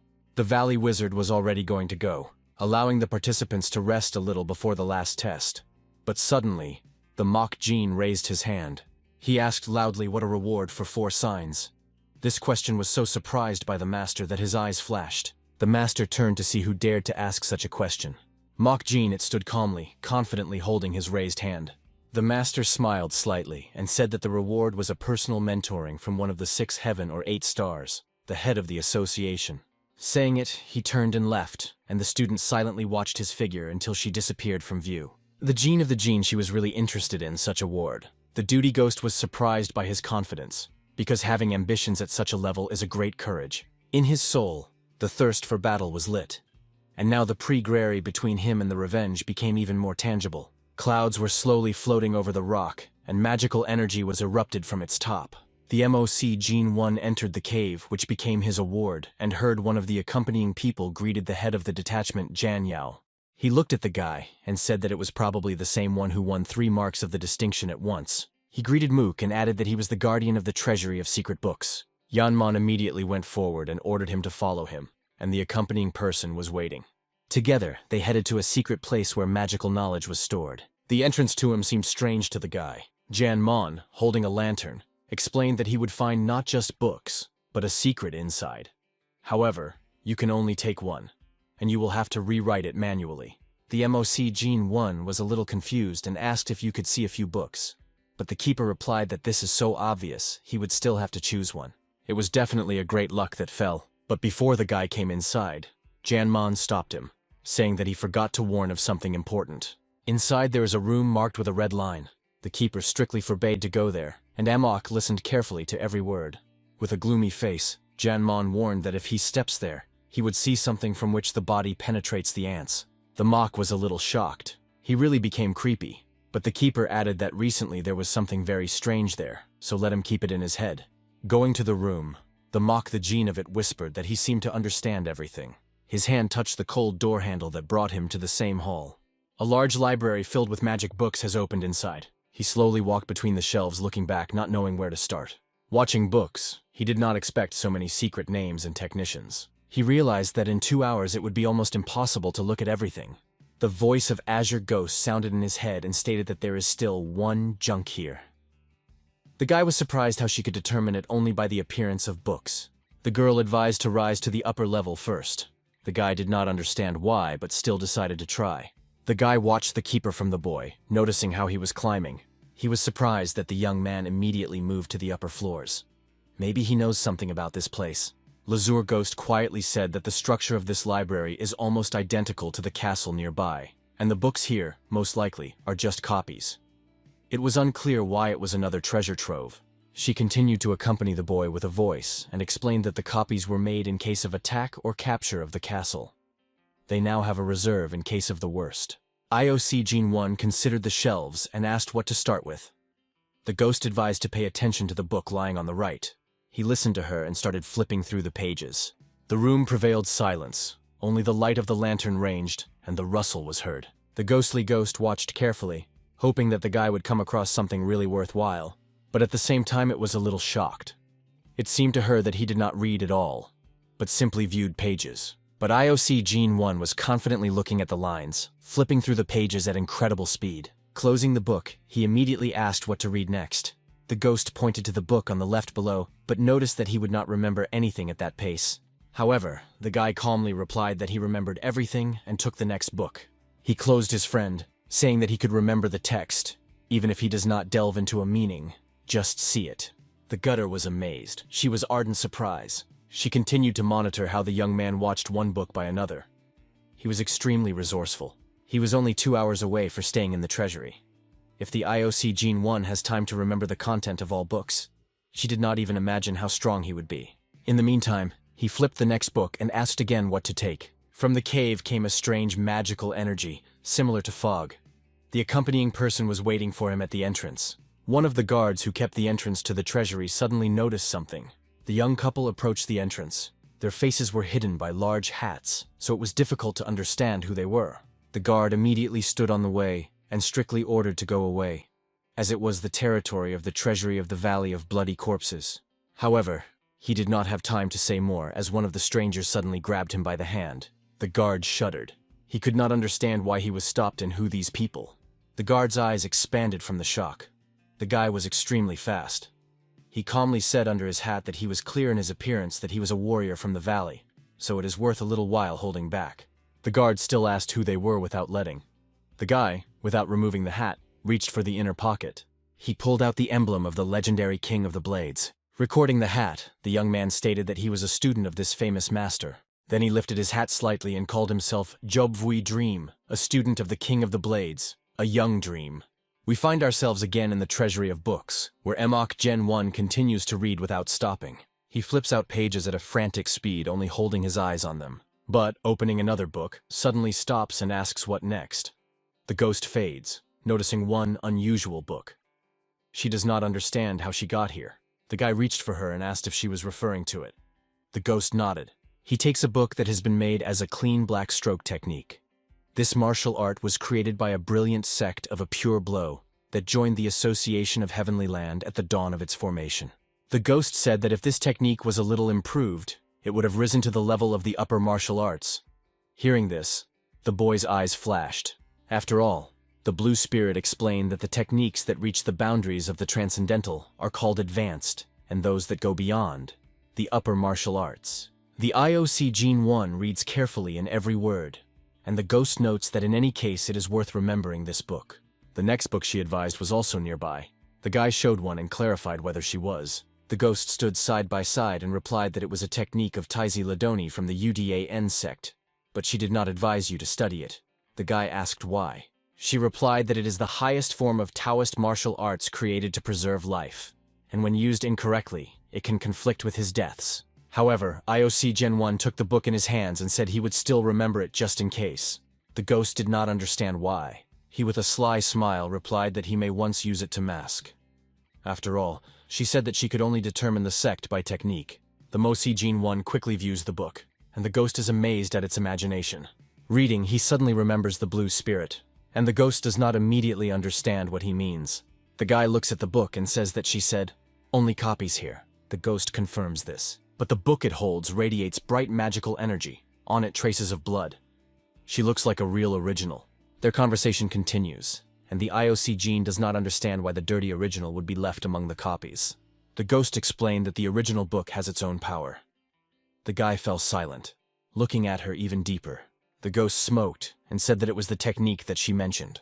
IOC Gen 1 looked at a book from a new perspective and realized that the letters in the original containing the author's image. The ghost was shocked. He just said exactly what the transcendent could say. The guy stood confidently. His memory is not the only advantage. His perception was perfect. Still reading, he asked the ghost whether he was right. She slowly exhaled the smoke and replied that in a sense, yes. Mok Jin-won smiled, noting that her words sounded as if he were full. It became a girlfriend. He looked carefully at the text, trying to understand what habits the author was. He needed to read, feeling the one who wrote it. It deepened more and more until the pen, covered with ink, suddenly appeared. From the intense concentration, the ink drops flew to him on his clothes, and he was surprised. He appeared in front of the master, as if torn from the book. He performed his techniques, and the wind soaked in magical energy was rising around. She almost blows the gene of the gene. The force was stunning. He hastily closed the book to stop this incredible vision. He looked at her again without realizing what had just happened. It seemed to him that he saw the true performance of the technique for a moment. The ghost turned to him, and he seemed to be awake, asking if he really began to read more slowly. She confirmed that it seems to have fallen into a state of deep immersion. The guy did not quite understand what that means. The ghost explained that it is when it concentrates so much on the subject that he forgets about himself. And she advised not to get hung up on this, because she could get something in response. After a few minutes of silence, she finally said she realized that she was at a place. "It's not just a copy of the treasury from the castle." She said with delight in her voice that everything here is the originals. The Mosi Jin 1 kept a book in front of which it seemed that he had visited her pages. The ghost mentioned the next book. She pointed to the third shelf opposite and said that it would come. The guy immediately cast his gaze there. When he came, he took a book called The Slavic Lord, Sword Technique. It was the same book that the girl left for herself. The ghost ordered the book to open and find a piece of paper inside. The guy found him, but did not realize that it was. Expanding the note, he read the words, "The Sword of the Medicular House," and "The Sword of the Killing Month." They did not explain anything to him. The gutter was full of energy. She turned and said that he perceived it as good luck. It was the beginning of her own art of the Sword of the Moon. According to her, it was one of the 5 major techniques of possession of the sword, represented by the old muse. Reading the book, Mok Jin Won seemed to plunge into the inner shock. He was enveloped by incredible power. These were the remnants of the position of the sword of a shallow void, a technique of a completely different level. He stood in heaven, and his body began to emit pure magical energy. The flow of death around him stabilized as if he had already performed the battle technique. The ghost turned to him, but did not receive the answer. She realized that he had fallen into a true state of immersion, and hoped that the guy would reach the enlightenment without obstacles. Meanwhile, at the entrance to the treasury, the keeper Jan Mon noticed how someone was approaching. He grabbed and asked who they were. But the arrived immediately asked if he was responsible for the treasury. One of them was called the student of the famous King of the Blades, Job Vuisson.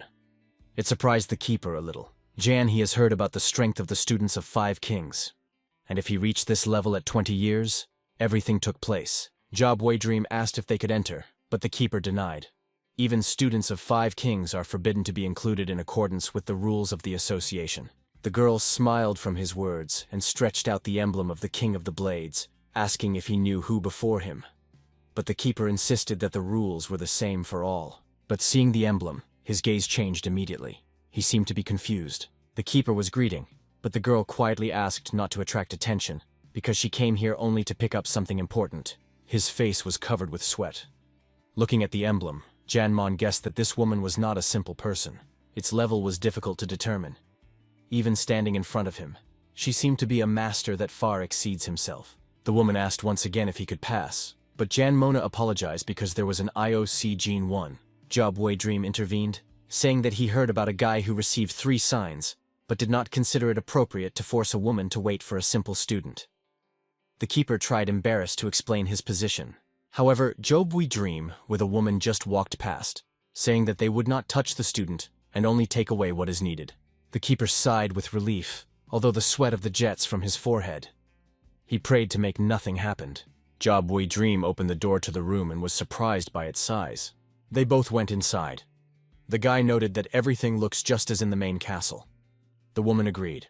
Job Dream looked up where the mock was the gene of Vaughn. He said that this guy was probably the same one who was told about. The woman also watched him. She was amazed that he received 3 signs of the Valley of Bloody Corpses. The guy said any student of 5 kings could get the same. But the woman suggested that this young man will become the next student of one of the kings. Job Dream was a little annoyed because of her interest in this guy. He looked at Mook, but he did not respond. However, a light smile appeared on the boy's face. He suspected something. Job Dream said he would bring him to her, but the woman replied that it was not necessary. However, he insisted, saying that her status does not allow himself to greet a simple student, and rapidly flew upwards, leaving the energy. He quickly approached the top, where the mock was the gene of 1, and his cloak was brewing in the wind. Seeing the guy, Job Wui Dream realized that everything was going exactly as he thought. The Emok Gene 1 was in a deep state of immersion. He knew that the touch could destroy all progress or even damage the flow of chi. But he was indifferent. He had to deliver the guy. Job Wui Sleep smiled and reached out, thinking that this time there was just not lucky. His fingers almost touched the guy, but suddenly the Mok, the Gen 1, turned straight to his hand, approaching his face. Job Wui Dream boiled from rage when he realized that the plan had fallen in the last moment. Mok Gen 1 asked with anger that he just wanted to do. Shortly before everything that happened, the Emok Gene was in a state of dissonance, immersed in the next book. The ghostly ghost was watching him closely, worried about whether he absorbed everything correctly. Suddenly she noticed that someone was approaching the boy. It was Job Wui Dream. She could not understand who he was and why it appeared here. Seeing Job Wui, the dream reaches out to Mok, she was worried. Did he really dare to raise his hand to the mortal? The situation became dangerous. She tried to wake him up in a panic. The hand was almost touching the guy, but the ghost did not stop trying to get him out of trance. By the time of contact, there were seconds remained, and suddenly, something strange began to happen. The energy of the death began to return back, dressing in the boy's body. The Emok Gene came out of the trance, fully enlightened and focused. The amulet, which was a ghost, gave him the feeling that someone was standing from him. He slowly wrapped his head to the right and saw the dream of the dream pulled his hand. The IOC closed the book with a sharp movement, and a magical energy of energy escaped from it. He asked what he tried to do. Job Wui Dream immediately removed his hand and was noticeably lost. The Mok Gen 1 felt the amulet prompted him. Is not obvious. He wanted to hurt you. Azure Ghost added that interruption is extremely dangerous. This can cause QU blocking, and that's what most likely he sought. Mok Gen 1 turned to him and said coldly that Q's blocking is serious, and he asked if he heard about it. A drop of sweat flowed along the boy's face. The Emok Gene 1 confidently hid a book for the bosom and stated that he was right, so he knew what he risked. Job Wui Dream with anger tried to hide his dissatisfaction while the Mok turned away. But Mok Gen 1 only turned away. He sharply stopped his fist, directing him directly to the opponent. His blow was so powerful that Job Wui Sleep flew a few meters. While he was flying, he realized that the blow came straight into the throat. He was not enough air, his face twisted with pain. In response, his hand reached the sword. He gathered the energy of the sword and sent it to Mook, thinking that first you need to create a distance. The blade lowered just to the feet of the Mook Gene. The next moment, Job Wui Sleep struck, and the guy flew into the air. But falling, the IOC Gene 1 used the technique of a paired step in the secret style to soften the fall. At the same time, Job Wui Dream used another technique and hit the sword. The gutter was watching everyone without believing their own eyes. In response, the IOC Gen 1 made a rapid blow without shadow. The air flashed from its incredible power. Job Wui Sleep shouted at pain when he was thrown back. Blood escaped from the mouth. The Mok Gene 1 struck with such a force that even the protective fence of the treasury cracked. Job Wui Dream, along with the wreckage, flew down. Falling, Job Wui Dream still hoped that the guy would be behind. He tried to use the technique of an endorsement life, but Mok Gene was lightning. The blue sphere of energy exploded at the sight of their collision. The books flew on the treasury, and both fighters were already fighting below. In the midst of the battle, the Mok thought of scattered books, and Job Wui Dream stood with his sword and understood. He could now be killed. Blood flows near the mouth, the eyes are fierce. Job Wui Dream was annoyed that he was in such a situation because of this guy, and the Mok Gene was like a rock, calm, determined, looked just in his eyes. Suddenly, Job struck the earth with a rage, lifting the sparks. His hand began to cover a strange, frantic type of energy. Azure Ghost saw it and froze with horror. She did not believe her eyes. The guy radiated a real acute chi. She knew that this energy could not be artificially created. It can only be achieved through enlightenment, and only at the peak of development. It could only mean one thing. Unlike her mortal, this guy was already at an absolute peak. He slowly shot the hat. At the same time, he broke out of place and ran with a frantic speed on Mook with a cry that would kill him. But in the hand of Mok, another unusual energy began to flock. Seeing this, Job lost the gift of language. His face was full of shock. The ghostly ghost understood. The IOC also turned on the sharp chi. It was extremely. He combined acute chi with almost elusive smooth movement of the legs. It has reached enlightenment. She watched him with admiration. His level of internal energy exceeded everything she saw. The Mok really entered the border of the absolute peak and was sure of it. Job Wui Dream wriggled. He merged because Mok Gen 1 hid true power all this time. But now he was indifferent. He broke forward. hitting with such a fury that an explosion of energy escaped from his hand. He wanted him to disappear. The dazzling glow was cut off by darkness. Job Wui Dream activated Forbidden Technique, a blade of endangered life. The second secret technique of hidden art broke out in the air. But the IOC Gene 1 did not move out of place. He stood, full of confidence. His gaze pierced the space, and he saw more than just an attack. He saw that this technique was about to end, and I saw all the weaknesses of his rival. In the next moment, the IOC activated his own equipment to break the enemy's attack. It was a bluntless void sword, a technique that cut the space itself. The dazzling flash and powerful zippers filled the room. The enemy did not even have time to react. The mock struck his hand. Then, another devastating blow to the abdomen. The body of Job was expelled, and the mock of the gene, it was determined, cut the air with purple waves, giving it. The mocky gene raises the hand, from which a sword-shaped energy flow, directed simply in the face of the enemy. In the gaze of Job, he froze in a true horror. But at that moment, a woman who came with Job appeared on the battlefield, and rapidly rushes between them, trying to stop the fight. Job Wui Dream looked at the same time angry and shocked when he saw a young lady in front of him. And the MOC Gene remained calm and confident.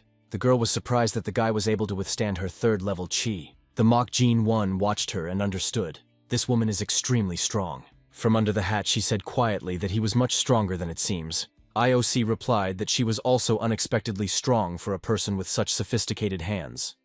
Yes, Job Wui Dream could not stand and shouted, calling the guy a crazed freak, and rushed to the attack. However, the girl immediately grabbed his hand and he shouted at pain.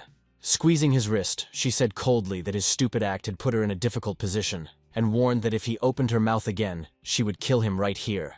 Job Wui Dream dropped, clenched his teeth and lowered his head silently. His view was full of anger and insult. The girl addressed Mook and apologized for her ward. It is strong, so sometimes such mistakes are made. But Mocha was more interested in who she really was. With a calm smile and in a soft voice, she said that her name is, and she was the third student of the head of the Association of Heaven and Earth. Hearing this, the IOC was sincerely stunned. His eyes expanded. But despite the inner shock, he did not give any emotion outside. He did not expect to meet the student of the association leader here. You at this moment reached for a hat to remove it. The mock kept his breath, waiting for her to see her true face. When she finally dropped his hat, he froze with surprise. The gutter was also amazed. She could not believe what she saw. You looked extremely. Her image was not just beautiful, he was familiar. She was incredibly similar to the blue spirit, which IOC spoke with this time. This just didn't fit in her head. As soon as you removed the hat, you were calmly introduced to the third student of the head of the Association of Heavenly Land. The guy froze in stunning. At this point, the IOC Gene 1 easily stopped her with his hand and asked to wait a little. Without a word, he rushed out of place and ran in an unknown direction. Hiding around the corner, he pulled an amulet and asked alarmed if a descendant had been in the azure. You were so and too similar. However, the spirit was nervously replied that she had no children. He stared at the amulet and remembered how the ghost always avoided talk about the past and refused to open the truth. The azure spirit calmly said to forget about it. She did not even marry and could not have posterity. Mock Jean Vaughn could not understand why they were so similar. It seemed like her double before him. If you compare their auras, the ghost was cold and in the Soen light and warm. The guy looked silently at the girl and thought. He himself is very similar to the MOC gene, so he could not eliminate the repetition of such. You blushed and asked why he was looking at her. It seemed to her that he fell in love. Mock Gen 1 answered sharply so that she would not invent. It was a little embarrassed by the girl. He put his hands in front of him and sincerely apologized for the late acquaintance. Standing straight, he reported that he was a newly appointed candidate for detachment commanders. Mock Gen 1 heavily named his name, looking into her eyes. You were silently watching him, admiring his posture. He seemed attractive to her, but most of all he was fascinated by his martial art. Recording the hair, she thought he was hardly 17. Such a force at this age was extremely striking. She was already going to say something when the IOC Gene 1 spoke again, and asked for permission to discuss 2 questions.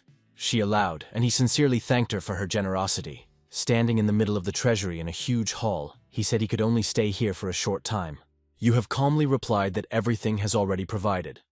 The Mock Gen 1 thanked her for her understanding. He pointed his finger at Job Vui's son and stated that he almost died because of him, so he wanted to compensate. You have been swore from such a directness without expecting such arrogance. However, the guy insisted. He lost peace and almost life, so it requires equivalent compensation. The words about compensation were shocked by Jabo Vuitton, and you are Soen herself. The MOC Gene 1 just sighed and said that that's what he would like to express it. But if the price of this is the loss of the true subordinate, then it is possible to find something equivalent. You just froze, not believing in the whole situation. Looking at him, she realized that he was not lacking. His abilities seemed to go far beyond combat skills. She finally sighed and said it was even good. The MOC Gene 1 apologized because he did not quite realize what she meant. You calmly said that once he did not want to choose the life of Job Vuitton, then let him just kill him. In the eyes of Job Vuitton, the horror was frozen, and the Gene 1 was completely stunned by these words. You were reminded that she had already apologized and even broke his wrist. But Gene 1 replied that it was not enough, and then she stated that she would not be responsible for what would happen next. He did not understand what she meant by the words of responsibility. She explained that he may not yet know who he was dealing with. Job Dream is not a simple student, but a student of the King of the Blades himself. The Gene 1 looked at him and, thinking, said that if he understood correctly, then this warning did not do what he could regret. You looked him in his eyes, hoping that she was able to turn out to the boy. She recognized him courageous, but if he retreats, he has only a long tongue. She was wondering what he would do next. Gen 1 paused and said calmly that you would not do anything. He added that if a student of the king himself is in front of him, then it is probably better to retreat. It was a little disappointed by you. She already thought that it was all that he was capable of, and suddenly his figure flashed past her. Gen 1 rushed at Job Vuitton, mowing his fist. His blow was so strong that the guy fell to the ground. You did not believe your eyes. Angry Job Dream exclaimed that this crazy allows himself, and Gen 1 was genuinely surprised that he spoke. Job Dream was holding his cheek, not understanding what he was leading, and here the Gene 1 calmly reminded that you were warning. If he opens his mouth, he will be killed immediately. He turned with a smile and asked, but not what happened just. He spoke. You are Soen, and Job Dream froze in absolute shock. How he just thought of such. The Gen 1 looked at the enemy with ridicule and said that at first he wanted only one blow and forget, but now everything was decided. Today, he will die. You looked at a guy with an angry smile, realizing that it was almost indirect murder. He used her words to avoid punishment from the King of the Blades. How bold he is. Job Dream shouted to a young lady that his death would be a shame for the teacher, and the Gene 1 called him a real embarrassment. He pressed with words, accusing Job of trying to manipulate a girl because of his tutor. With a scornful smile, the Gene said that he died with dignity and did not whine. In Job Vuitton, a rage boiled inside. He could not believe how disgusting this guy was. You have laughed loudly at the entire hall, watching all this spectacle. She looked at and could not believe that he came up with such a few moments. She considered him empty. You looked up and asked, and if it kills him and sweeps all the traces? The guy thought. He calmly replied that if she was really capable of it, he recognized her incredibly bold. You said that she likes her and that she needed such a person. Then she reached out to her pocket. Suddenly she threw his amulet. Job Dream was missing that she had just done. The amulet was his identification sign, but now he was in the hands of Gene. You have explained that the transfer of this sign means the fulfillment of any of his desire. This is the price of a life by Job Vuitton, because he asked for compensation. The MOC Gene was amazed. He thought she would kill her subordinate or give up words, but she was extremely smart. He accepted the amulet with gratitude, and Job Sleep looked with envy. You have noticed that he would not thank. Let him consider it an investment. MOC Gene 1 did not understand what it was in mind. She turned to him with a slight smile, inviting the candidate to the commanders of the detachment to join her. You were aimed at becoming the leader of the association, so she needed capable people. She assured that she would be favored, and asked if he would accept her hand. Both guys froze in surprise. Gene lowered his head and sighed. He apologized, but refused because he did not like conflicts. You have corrected your hair and asked him not to speak nonsense. She realized that he simply did not want to deal with her because she considers her weak. She was unfortunate. Her relatives are already filled with talents, but no one will treat him as she is. In the end, the moment of choice would come, and she wondered if he would be able to take this chance when the time would come. You are Soen with hope in his eyes awaited his answer. The Gene 1 looked directly at her and said that it all depends on whether he still would be those who so desperately wanted to get. She stood in front of him as fascinated. He really appealed to her. Her gaze did not break away from his eyes. She saw in them sincerity and unwavering. His words did not come out of her head. She whispered quietly that it was the first time she goes with nothing after trying to recruit someone. Going out of the hall, you said Soen wanted to see if everything would go as the guy says. Behind running job why dream, screaming to wait for him. Illuminated with bright light, you looked around and said that she would look forward to it. And Mok Genwon, folding his hands, promised that he would meet her expectations. As soon as the young lady left the treasury, the voice of Lazurni asked why the mortal did not listen to her. The guy kept another book in his hands and reflected whether he should pretend that he would obey this woman.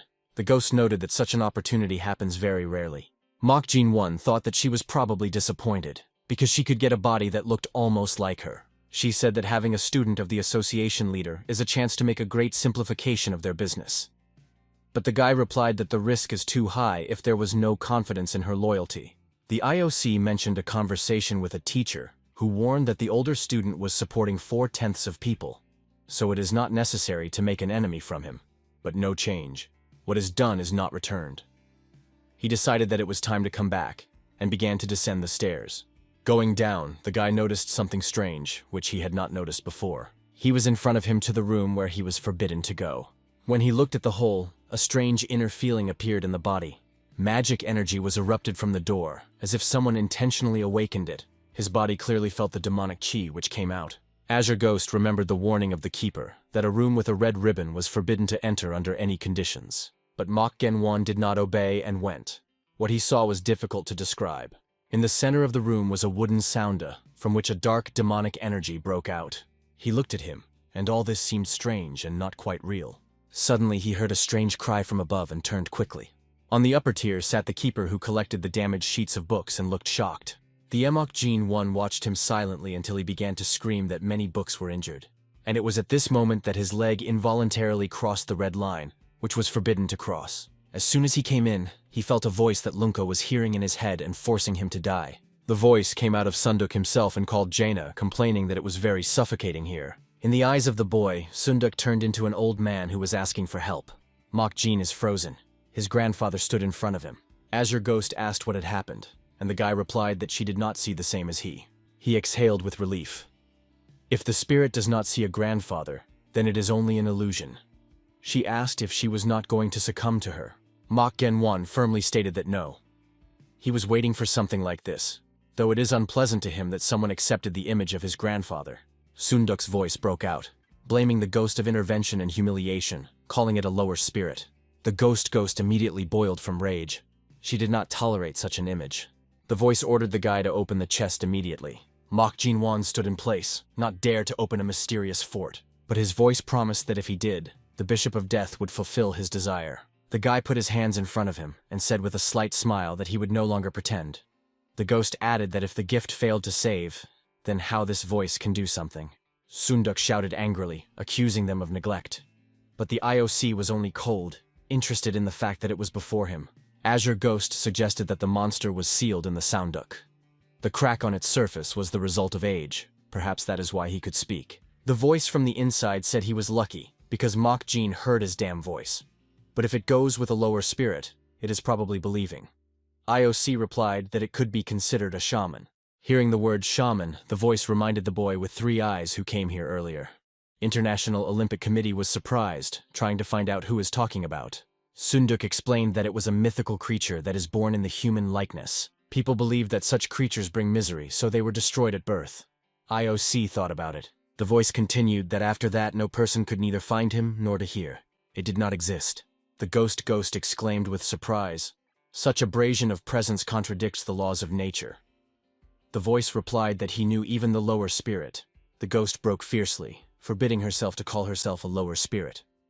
The IOC calmly asked not to pay attention. He suddenly appeared with a brilliant idea. Azure Ghost immediately realized that the guy has a talent for creating the families. But for this, you need to reduce the demonic chi. Landing his hand, the Mok Jinwon was already preparing for action. But when he approached, his voice from Sunduk recalled that he was a lord of death and underestimated. The IOC did not understand what it matters. Sunduk asked if the guy was missing his grandfather. The Mok stopped and thought for a moment. After all, this voice asked to release him. When he said he agreed to open, the voice was happy and urged to act immediately. However, the guy had their plans. The hand reached for Sunduk et al. To open it. International Olympic Committee wanted to extract some of the energy. It was more than enough in Sunduk. He began the ritual of attachment, absorbing strength. The voice shouted, demanding to stop. But it was too late. Chi just joined the boy's body. Energy turned out to be much more than the IOC expected. Even a small part was an equivalent life of 50 people. The guy was delighted. The voice pleaded to stop. The energy remained so much, but the IOC was not going to stop. But suddenly he felt something strange. The unknown feeling broke from the inside. Azure Ghost confirmed that everything is going properly. Now he weakened it and can make a familiar. Hearing her words, the guy immediately did everything according to the instructions. But somewhere inside, he had a disturbing feeling. There was something wrong with this Sunduk. And at the very moment he was completing the technique, the Sounda began to swell and explode directly in his eyes. The Mach Gene 1 stood in full misunderstanding, not realizing what was happening. A dazzling and incredibly powerful energy suddenly began to break out of the cracked Sunduk. Together with Azure Ghost, he watched this picture, unable to hide shock. A whirlpool of energy was spinning around him, as if the air had obeyed magical power. Heat flowed across the face. He was puzzled and did not understand what he activated. The Strandek cracks more and more, splashing magic. The voice exclaimed that he knew about these deaths in a guy. This level of strength was even broken by a tree of sacred origin. And here from the darkness appeared a predatory, smiling, bearded figure, who said that he was incredibly lucky. Mok Genwan looked at him and understood that he had been cheated. He understood everything. This man pretended to be weak only to become stronger. Some strange fabric began to unfold from Sunduk. She glowed and pulled with force. A picturesque landscape appeared in front of the guy, but something was disturbing. The picture rose into the air and began to emit such force that it almost knocked it down. In the heart of the canvas stood a creature whose eyes were burning with live fire. Her legs gradually began to emerge from the middle of the picture, gaining shape in the real world. IOC could not believe his own eyes. Azure Ghost realized that this creature was beyond its capabilities. He seemed to be tightened by magical bonds. The demonic chi began to thicken, forming one single nucleus of threat. All mythical regions, creatures, and urban legends were collected in the legendary book Classics of Mountains and Seas. It mentioned the creatures that live in measurements so high that it is impossible to get there. In a panic, Azure Ghost exclaimed that we were talking about the oldest creatures that have not existed for a long time. In front of him stood the Chimsia creature from the Kingdom of Sacred Beasts. His appearance was creepy. This creature looked at the boy with a wild look and mocked, saying that he was trembling. Mok Genwan realized that a real monster was in front of him. The creatures that legends went on had extraordinary strength and abilities. There were many species, and each of them was special. In the frame, Shua appeared and stated in amazement that it was a real legendary creature. Only the view of him forced him on the body of the Mach the Gene Shirun cold ants. The guy trembled from his head to heels, could not even lift his eyes and remained silent, stirred with fear. He was a sacred beast before him, the same from the legends. His energy was immense. He seemed to embody the very concept of heaven above heaven. The eyes were burning, and the force emitted from each movement. The sacred beast slowly raised his hand. There was a threat in the air. Mok Genwan wrapped his breath, watching his movements, fear of his whole body, and suddenly the beast hit. The powerful explosion covered everything around. The guy rejected. He fell to the ground. The old beast looked at his palm and did not understand how the guy survived. His blow had to crush his body completely. The Mosi Gene 1 whispered that for the one who was sealed for so much time, he has not had much effort. The beast's eyes flashed in rage. Even after millennia, he did not forgive him that he was dared to neglect. Despite the fear and understanding of the difference in strength, the IOC Gene did not look. He knew that this weakened body had weaknesses. The demon laughed sinisterly. The guy was interested in him. He reached out and began to pull something from Mok. The energy slowly reached for the amulet in the boy's pocket. The beast tried to take it to himself. This amulet was the repository of the blue spirit, and the demon wanted to assign it. Suddenly, at the same moment, a ghost appeared and managed to intercept the amulet just in front of the beast's paws. The sacred beast looked at the agility of a stranger. He instantly pulled her into his magical energy, briefly murmuring that he had not eaten for a long time and it would taste like. The ghost shouted in a panic. Her body was pulled to a monster at a frantic speed. She couldn't do anything. The sacred beast pulled the energy of his mouth, pulling a gay ghost. He said it was the embodiment of death, and their souls gathered together to create it. He wanted her to give her power to her master. At this point, the Mach the Gene 1 broke out of place to strike as the beast tries to destroy Azuri Ghost. The old man put his fingers into the magical seal. The dark energy stumbled from his eyes and hands, heralding something terrible. The Mock immediately realized that he was in front of him, with which he would not cope with. The old man released a blow from his finger. The guy was thrown up, as if from an explosion. In the air, the IOC shouted. His body was torn between the debris, and he could not even protect himself. Smiling, the beast released another wave of dark energy. In his eyes, an infinite rage flashed. The old man with a cold smile struck new blows. The boy's body was flying by a kink, as if he were picked up by an explosive wave. It was beaten and in dust. The Mock lay among the debris. His eyes were burning with pain and anger. He suffered, but did not give up. In the sky suddenly appeared, which flew at a frantic speed and exclaimed to let him let go of the owner. It instantly hammers the old man with dark purple chains. He fades, shocked by her sudden attack. The chains are tighter. His eyes are flashing with magical fire. He is ominously murmured that this girl has many more tricks. Guy Coha does not understand what he means. Smiling, the old man releases deadly energy from his palm. He directs her to the girl, threatening that she will pay for the touch of his invaluable body. The sudden attack pierces her through. Her body shudders. Blood flies. Her eyes expand in horror. Guy Coha screams with pain. The blood flows down the lips. Its cry breaks the air. The strength in her body fades.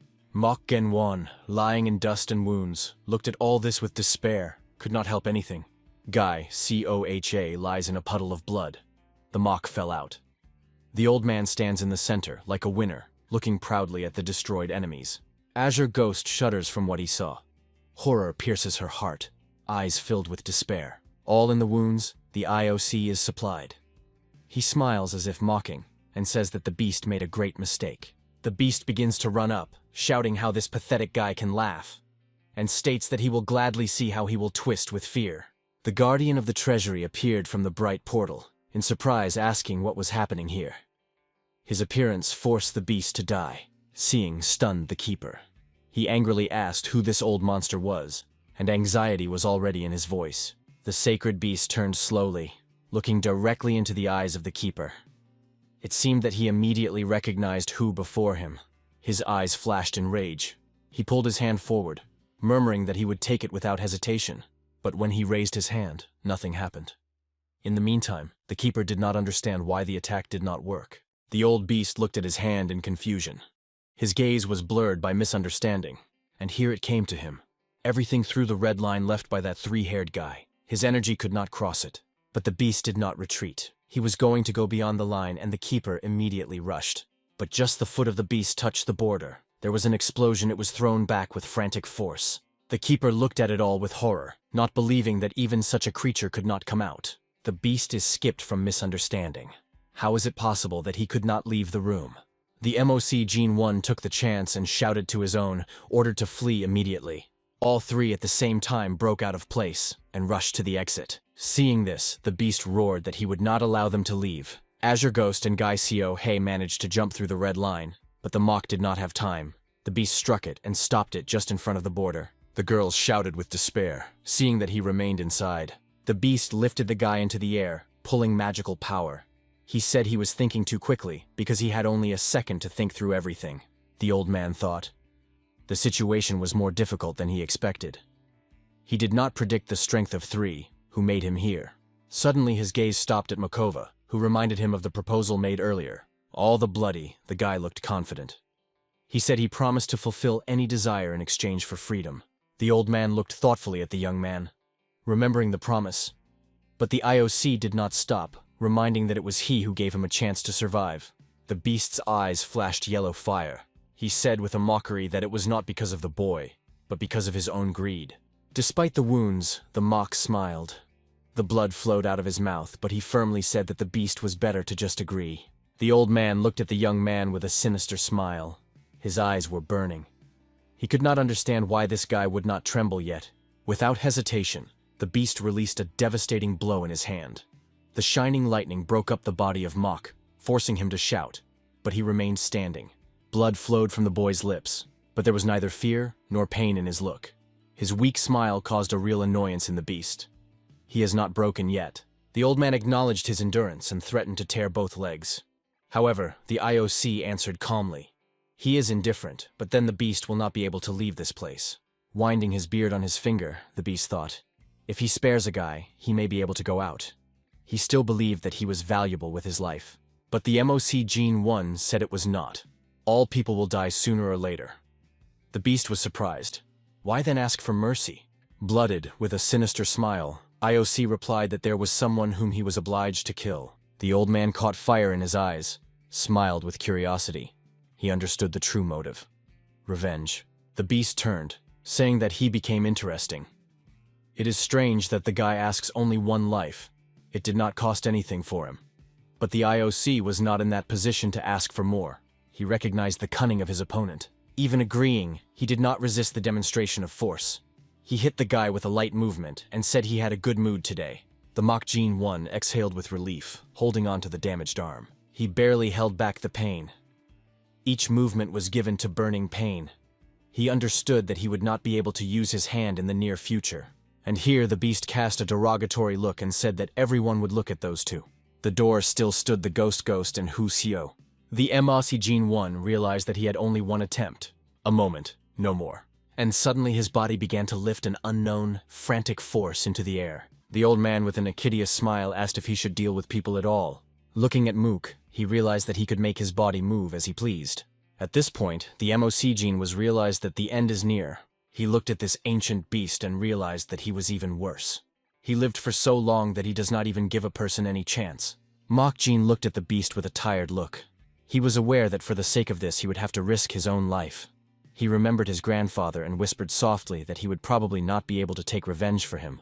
The Azure remains calm, but in the eyes of Guy Co, anxiety mixed with panic fear. The Mach Gene 1, with a wounded face, stands, squeezing his teeth. Black energy is flowing around him, which threatens to absorb all living things. In the middle of the dead silence and bloody glow, the guy suddenly begins to laugh, despite the pain. In his eyes, cold determination. Even in the worst moment he does not deviate, although for the first time he doubts his ability to take revenge. After all, even Azure of the Scales and Guy Co Hei turned into vindictive spirits who want a revenge even after death. Is it the limit of his desire for revenge? Is everything that he wanted to end here? Mach Gene Vonus clenched his teeth even more with anger. Squeezing his fist where the energy explodes, the guy swears, he will not seem, despite everything. The sacred beast watches the guy with surprise, not understanding what this stubborn young man intended. But the Mach Gene is immersed in the whirlwind of revenge, which absorbs every opinion. Azure Scarecrow watches the guy and cannot understand. The energy he radiates is much thicker and more powerful than the usual sharp chi. From the depth of IOC's suffering, the gene breaks out a powerful flash. From the wounds, the flow of dark energy breaks out, which breaks the space and explodes with a giant wave of a reinforced chi, a force that exceeds the boundaries of ordinary combat art. The blue spirit is watching the guy closely, understanding that it is possible only on the verge of transcendence, and is surprised by the unusual color of this energy. She does not understand what he conceived. The look of the Mach is the darkness. The eyes are burning with bloody red light. They have focus and iron determination. The Mach Gene 1 flies into the air, rapidly attacking the sacred beast with the technique of a sword of a wasteless void. With a flying impulse, he landed to the ground, leaving a powerful trace of strength. The sacred beast is shocked. A moment ago he considered the guy just skilled, but he did not even imagine that someone could possess such devastating energy of death. Powerful energy is concentrated in the palm of the beast. His hand begins to glow with a bright blue glow. The tension increases. The face of the IO Gene is full of shock. On the head, a drop of sweat. The look has frozen. A collision is inevitably ahead, and the strength may not be enough. But the IOC Gene does not retreat and again rushes to the attack, and the enemy's hand grows to the paw of a giant beast. The battlefield covers a solid chaos of movements and strength. The eyes of the old man flare up the rage. He does not hide curiosity. He wants to understand where the boy comes from such energy. Despair does not stop the step of the Mach Gene. The awareness of the abyss between them only ignites anger. The eyes are burning. The body is tense. The heart is pounding. It breaks through the waves of energy, like an arrow in the heart of the storm. Black magic squeezes the Mach the Gene, but the guy does not retreat. Even when the body cracks from the extra, the inner fire only grows. Black energy is twisted around the hand, mixing with the blood. The Mach's deadly power is directed by the enemy, but the old man stands like a stone wall without moving. And suddenly, an explosion. The old beast easily reflects a powerful blow. The power flies all the way, and a true anger appears on his face. MOC Jean is shocked. He cannot believe that his incredible attack is so easily stopped. Suddenly, a blue spirit appears on the battlefield. It rushes to restrain the crazy old man. The girl squeezes her teeth from pain, trying to hold back. Looking back on the Mock the Jean, she orders him to flee. But the guy is stunned for a few more seconds and cannot move. The blue spirit competes with an indomitable enemy, and MOC Jean 1 finally decides to flee. But suddenly the guy stops, thinking, why should he run? He realizes that the blue spirit would not go so far, even if he was his family's. She may believe that he will be able to take revenge on her. At that moment, the sacred beast grabs the blue spirit for the throat, saying that he thought about her as an ordinary spirit, but it was not so weak. The old demon with burning eyes squeezes the girl's body. Black energy penetrates her. His look is sinister, like a predator who caught prey and wants to quench the hunger. The step of the Mock is the gene of it. He looks at the girl who is powerless in the dark streams of the enemy. The boy's eyes tremble as if his whole being refuses to accept what he saw. Their views meet. The blue spirit looks at him, but the enemy holds it firmly. The enemy squeezes her throat, but she has time to whisper the boy to run as soon as possible. The Gacy's gaze she has frozen in horror. The jaws of the guy strain, teeth are stuck to pain. And it is at this moment that he sharply inhibits, resting his feet on the ground. Mock Jean Wan stopped and saw horror. The enemy held a girl wrapped in black streams. Her gaze faded. The air was squeezed by magic. The guy raises his hand. Dark energy is throbbing on his fingers, responding to his anger. The enemy's hand is increasingly strangled by the girl, but he notices the strange actions of the Mock the Jean Shi. The fingers of the guy breaks out the flow of energy. He raises his hand, the space shudders. Instead of attacking the IOC, the Gen 1 directs force to his own breasts. Energy pierces the body and is collected in the heart. The girl opens her eyes wide. The enemy fades for a moment. He did not expect it. Blood waved from the boy's mouth. But there is no regrets in the eyes. Pain is the limit that he chooses to cross. The victim is the beginning of a new battle. The hero in the blood, but stands unbreakable. In the look of calm determination, he challenges the enemy to stay here for a long time. The enemy releases the girl and breaks into the attack. Mo Si-jin also rushes forward. Both face. The enemy's hand grabs the guy and the fingers penetrate the body. The old demon grabs him for his hair and calls him an idiot. The demon attaches teeth.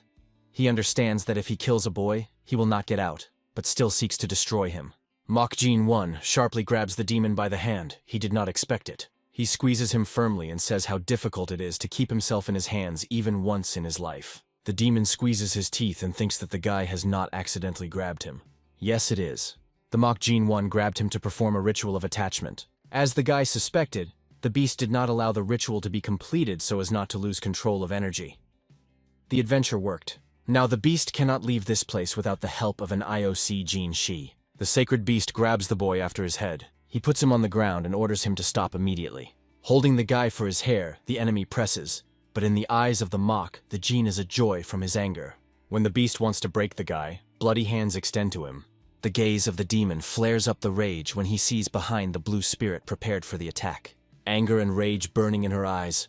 She proclaims that he underestimated her in vain. The enemy does not have time to respond. A sudden blow, blood pours his body. Confidence disappears. Control is lost. Mock Jean is smiling at the darkest moment. Bloody lips are stretched into wild laughter. He laughs at the enemy. The sacred beast is solidified by horror. He cannot believe that they laugh. The face distorts hatred and uncertainty. The Mock Jean lies, pressed to the ground with the hand of a demon. And even so he laughs. The demon's eyes are trembling. Something breaks in it. He trembles for the first time because he loses control of the situation. Panic flashes in your head. What this guy does seem to be incredible. His title of death now sounds like a mockery. The one whom he considered no one survived, but forced the demon to lose control. From the face of the IOC, the Jean flows blood, but it still smiles. In his eyes, only burning hatred and new power. A new stage begins. The sacred beast clenches the teeth, the face is distorted. He feels what has forgotten for centuries, true fear. The horror pervades the consciousness of the demon. The jaw shrinks, and fear presses in the veins. He cannot believe that everything goes out of control. The demon rises in height, magic clinging around. The cry of the rage breaks the silence. 1,000 years prevailed, and now he is challenged by a simple mortal. A blue flame flares in the eyes. Every word sounds like a blow. The demon translates the hero, but cracks have already appeared in his power. The element of magic breaks the space. The blow of demonic force involves the gene of the gene. He does not understand what is happening to him. The girl realizes with horror, it is not just magic, but an astral body. This should not appear in the world of mortals. The glow penetrates into the consciousness of the IOC gene. His body strains. Magic tears everything inside, but the guy does not retreat. The blue spirit screams. She sees the soul of the demon tries to escape from his body and insert a boy. This is not a fight, but a real absorption. She understands that even the MOC gene does not withstand such force. A storm burns inside him. It is at this moment that a demon of the seal opens. The boy's eyes open. Red light flashes inside. It's not just a body, a new form that no one expected. The explosion of force rejects the demon. His body flies, and the cry is spreading the hall. The girl froze in surprise without having to say anything. MOC gene is on your feet. Blood pours the face, but in the eyes of peace. The energy envelops it. The enemy is confused. He had to survive. The red eyes of the hero shine in the look. Something ancient and dangerous, not from this world. The demon sees it and notices the seal, a sign deep in the body of the mortal. He is permeated by fear. He realizes that something else has awakened. Mok Jin looks at the enemy and does not understand what he is talking about. The demon screams. The anger is splashing along with the blood. Control is lost. The guy lifts a burning finger and puts it into the body of the demon. The force acts from the inside. The whole body of the enemy shudders. The young man's eyes are expanding. He feels a new power, now not to restrain him. The sacred beast breaks the mouth from rage and exclaims as he dared. The Emok gene of it and the Azure is shocked from what they saw. Among the flash, there is a horrible eye that pierces the boy's soul. They are faced with the true shape of the enemy, a giant demon with burning eyes. He shouts how the guy died to show his true essence. The beast roars and promises to kill the Mok gene, his voice as if a storm. Suddenly the gaze of the demon fades. The muscles are tense. It feels anxiety. The MOC gene is used by unknown equipment, attracting purple energy on all sides. The flow of force reaches the enemy, wrapping it like chains. Energy breaks out of the ancient chest, glows and vibrates, absorbing everything around. The sacred belief trembles, recognizing the power of death. In his eyes, panic. The beast with a roar requires that the guy stops immediately, but the MOC gene does not deviate. A scroll breaks out of the center of force. The flow of energy picks it up and carries it into the thickening of the battle. The scroll unfolds, opening images of mountains and ancient forests. It is not just a picture, but a seal that holds back ancient power. The bright flash escapes from the picture. The wave of light floods everything around, activating the sealed force. The flow of light pierces the beast and pulls it to itself, leaving no chance to escape. The Emok Gene 1 releases his hand, explaining, he summoned it intentionally, because the chest was created for the spirit of this level. If you pick up the death, the trap will work. The demon falls into the trap, though confident in its victory. He shouts that this seal is nothing. The beast is frantic, roaring, trying to escape, claiming that the seal has no power. Mosi Jin with a blue spirit fly into the air. Both attack at the same time, directing all the power to the beast. In the view of both, anger, pain, and unwavering determination. The eyes of the sacred beast are burning fury. The guy stands next to the girl, and the azure of the scaffolding coldly declares a monster that they will never meet again. The flow of force wraps the monster. The magical spiral closes its movements. The beast is tightened back into the picture. The body is erased by magic. Only a small silhouette of a terrible beast remains on the canvas. The scroll begins to fold, radiating the glow. The fragments of the chest take off and take their seats around the scroll. The room is covered by a shockwave when the scroll is finally returned to the chest. After the battle, the chest designed to imprison the creature is completely closed, but residual energy is still glowing around. Both heroes look silently at the tamed chest. The MOC gene is exhausted, slowly comes to your senses, after survived. In the end, holding his throat, he hostilely confesses that he was almost packed. Both fall on the floor from exhaustion. Azure Scales sighs relief, glad that the seal has worked for the second time. Suddenly, the girl notices something strange on the boy's skin. She sees on the face of the mock the gene she cracks. Most likely, the guy swept metamorphosis. Metamorphosis is a phenomenon when a person reaches enlightenment in the peak kingdom, opening the meridians of Zhen and Du. This allows a person to manage energy better than ever before. The girl lies on the floor, exhausted, but satisfied. She understands that she witnessed the MOC metamorphosis of the gene that happens only during the evolution in the higher kingdom. The mortal has not yet left the boundaries of his kingdom, but his body evolved to absorb the energy of the holy beast. In her glance, surprise. She understands that the guy is completely different, not like everyone else. You see, a new master of martial arts is born next to her. Around the IOC, the gene is flashing. The boy's look becomes focused. He feels a real inner balance. Having raised his hand, he sees her shimmering with divine energy. Slaps his fist. Incredible lightness. Now he knows what the supreme peak is.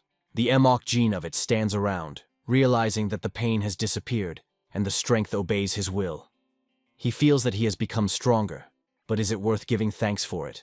There is confidence in the eyes. He repeats himself, stronger. An unfamiliar warrior in the mask appears in the dark room.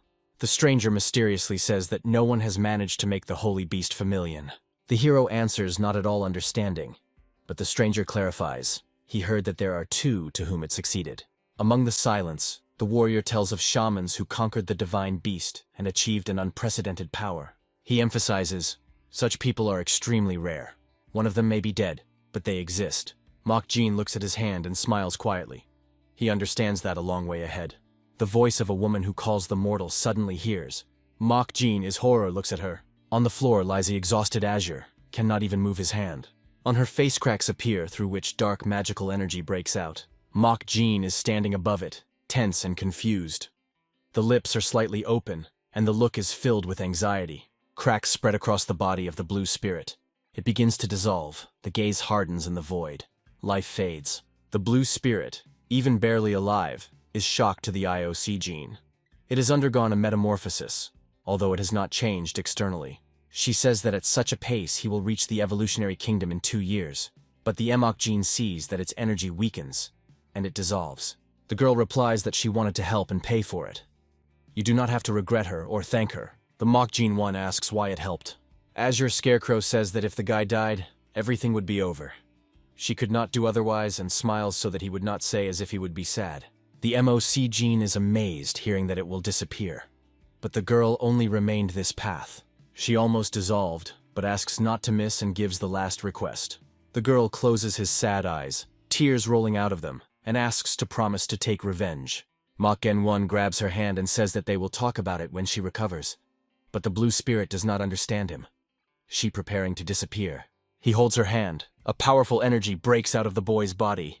The blue spirit feels that he shares with her energy, which is pure and strong. Mok Jin is not just to heal it. It helps her achieve the rank of the Azure Spirit. Her hand glows in the resistance of force. Energy fills the body. There are no more cracks on the face. The blue spirit rises to the feet in a great shape, as if it were not on the verge of disappearance. She looks at her hands, shocked. She cannot believe that it happened.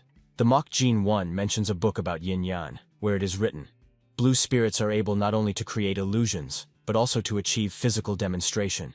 So they become equal to mythical beasts. This is what is called the unexpected turn of fate. Its body is completely restored. When the IOC gene he healed her, he wanted to continue the conversation, but the girl solidifies. She no longer wants to say what she said when she was on the verge, but Mok Jin 1 asks for a revenge. Then the guy asks whether it can call it a warrior spirit. The girl angrily asks her to call her as usual, and he jokes, which is why she gets angry even more. Suddenly, the room appears in the COHA and everyone looks carefully at it.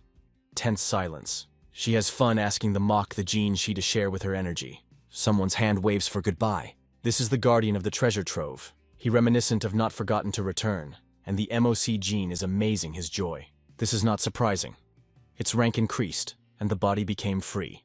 When pure energy came into the body of Husiku, its rank grew. Apparently, she has already approached the level of the blue spirit. She caught up with Jan when he tried to activate the trap. The new body and strength raised her mood.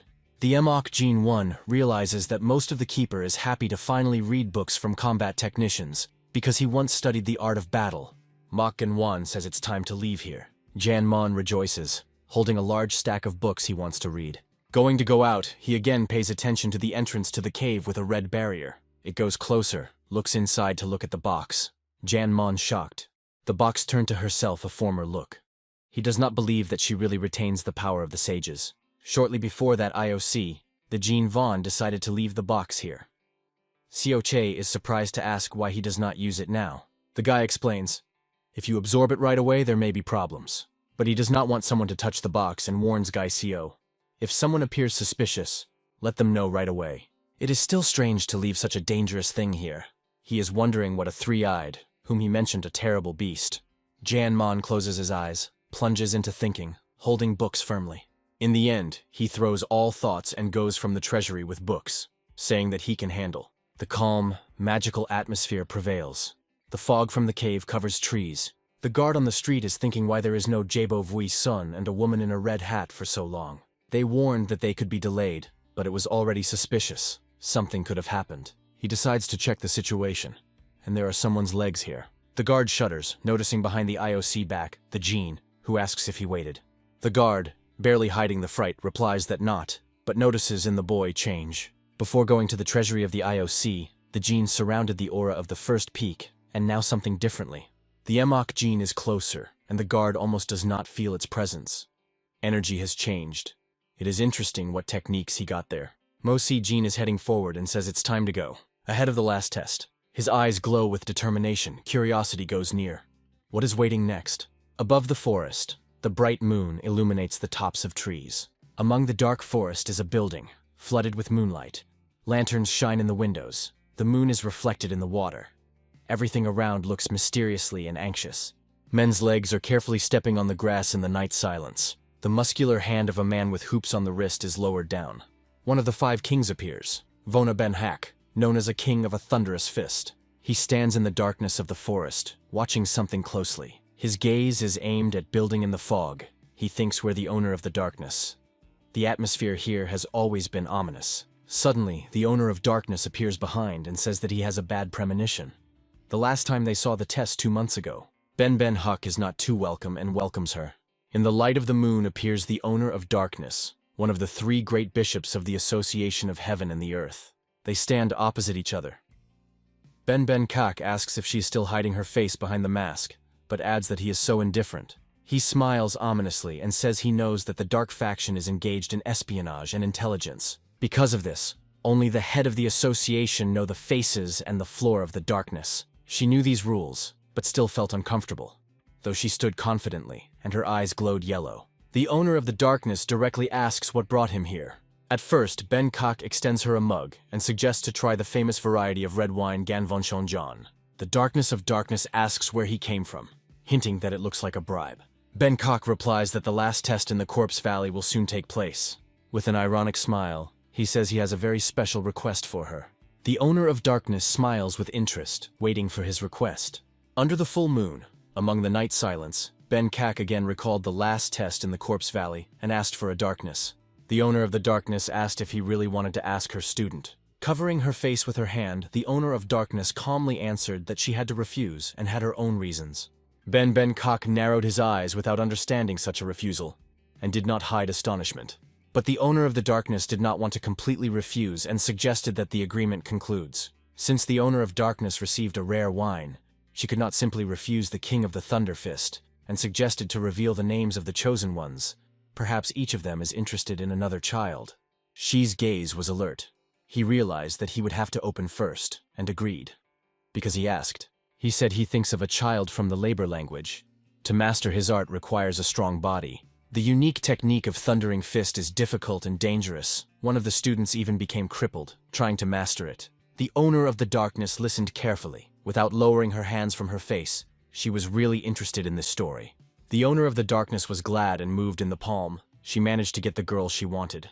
Von Ben Hak asked if the girl was talking about the fashion, and the owner of the darkness confirmed that it was about her. Von Ben Hak thanked for his understanding, and the owner of Demas modestly asked him not to thank. But in his thoughts, Ben Kak was not fully satisfied, because as he suspected, the owner of darkness also wanted this child from home. Even the hostess of the Iha Valley secretly sought to receive this child. In his thoughts, Ben Kak understood that the owner of darkness would not like it, but with a smug smile thanked her and informed that he had to go. The full moon climbed high above the building, pouring its grandeur with soft light. At this point, the girl felt something strange starts to do with her ear. She sat inside with the IOC, the gene of one, and suddenly felt her ears as if they were lit, which meant that someone was discussing her. The mock Gene 1 asked what happened if her ears were burning, but the girl did not want to admit it and quickly denied it. She sat opposite the window, through which the full moon was visible, and asked the Jin why he called her here. Strange suspicions began to end up in their thoughts. Why he invited her so late? His eyes filled with fear, and drops of sweat appeared at the head. Jin 1 calmly replied that nothing special happened, he just needed a partner. The girl exclaimed that for her partner and what it was needed. Surprise, her eyes expanded, because in the middle of the night the guy talks about some partner, and she did not understand his intentions. Jin 1 calmly explained that he would like to do sparring with her. Hardly hearing about sparring, the girl calmed down a little, and Jin 1 added that he just wanted to warm up before tomorrow's test. All tight with fear, she finally exhaled with relief, understanding his true purpose. She remembered that this guy did not perceive her as a girl. The girl sat on the floor in front of the Jin and thought why he decided to suddenly sparring. Anger broke out in her eyes, because she had long dreamed of revenge for that defeat. Sitting on the floor in front of the Jin, she thought about tactics. She focused on defense last time, but this time she was going to use deadly receptions. Jin 1 looked at the girl, notifying that she did not mind, but the girl was confused and could not answer immediately, feeling uncertain. With a smile, Jin 1 offered her to attack the first, as if even to try to kill him. He began to knead his hands and promised that if she won, he would get an antidote. This promise was immediately interested in the girl, and she asked if she was cheating on her. The Jin 1 lifted his finger up and solemnly stated that he was giving the word, but only if she can defeat him. And at this point, the girl rushed to the attack using her own technique. Suddenly, Jin 1 easily touched her neck with his finger. He managed to stop her attack simply by holding back the movement with only one finger. The girl was stunned. She could not believe how he was so easily neutralized by her attack. Jin 1 touched his lips and said that everything was too slow. He raised his hand up and vigorously began to knead the brush, as if feeling new. Looking at his own hand, the Jin was surprised by his own feeling, and noted that it was quite good. Suddenly, he appeared in front of him and warned that he was not too proud of him, because he was not a newcomer, but the difference between the peak of cultivation and the top of the skill was like heaven and earth. The Jin 1 did not look away from hand, confirming that everything should be, and added that the martial art was still only a tool for him. Suddenly, a new feeling that he realized through his hand began to wake up in his body. This feeling was only intensified. He wanted to feel this power even deeper, and the bright red light of admiration broke out in his eyes. The girl looked at him in full shock, because they were almost equal recently. Now the Jin 1 was not just ahead of her. The irresistible wall, which instilled awe, appeared before her. He seemed to her a true monster. The next day, a real chaos reigned in the Corpse Blood Valley, because the day of the final test came. The master, who was the head of the valley, had already arrived in place and suddenly paid attention to someone on the balcony. People stood on the balcony, and among them he immediately recognized one man. There was the owner of darkness. Her face changed, but still the master recognized her. The master did not understand why she was here, because he had never appeared in the final ceremonies before. An unexpected one woman began to play a musical instrument. The sounds spread throughout the valley. The melody was so disgusting that everyone around the ears with their hands. Ben Hawk was not surprised with the owner of darkness, because they knew this woman who always used this method.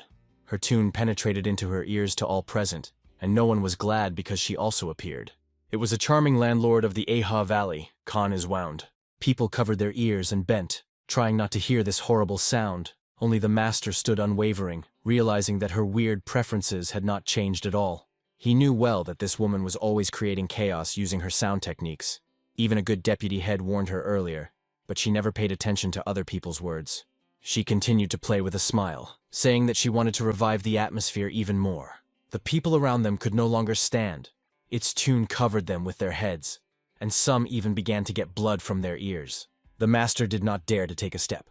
He had no choice, even if it created inconvenience. Suddenly someone's legs appeared in the Corpse Blood Valley.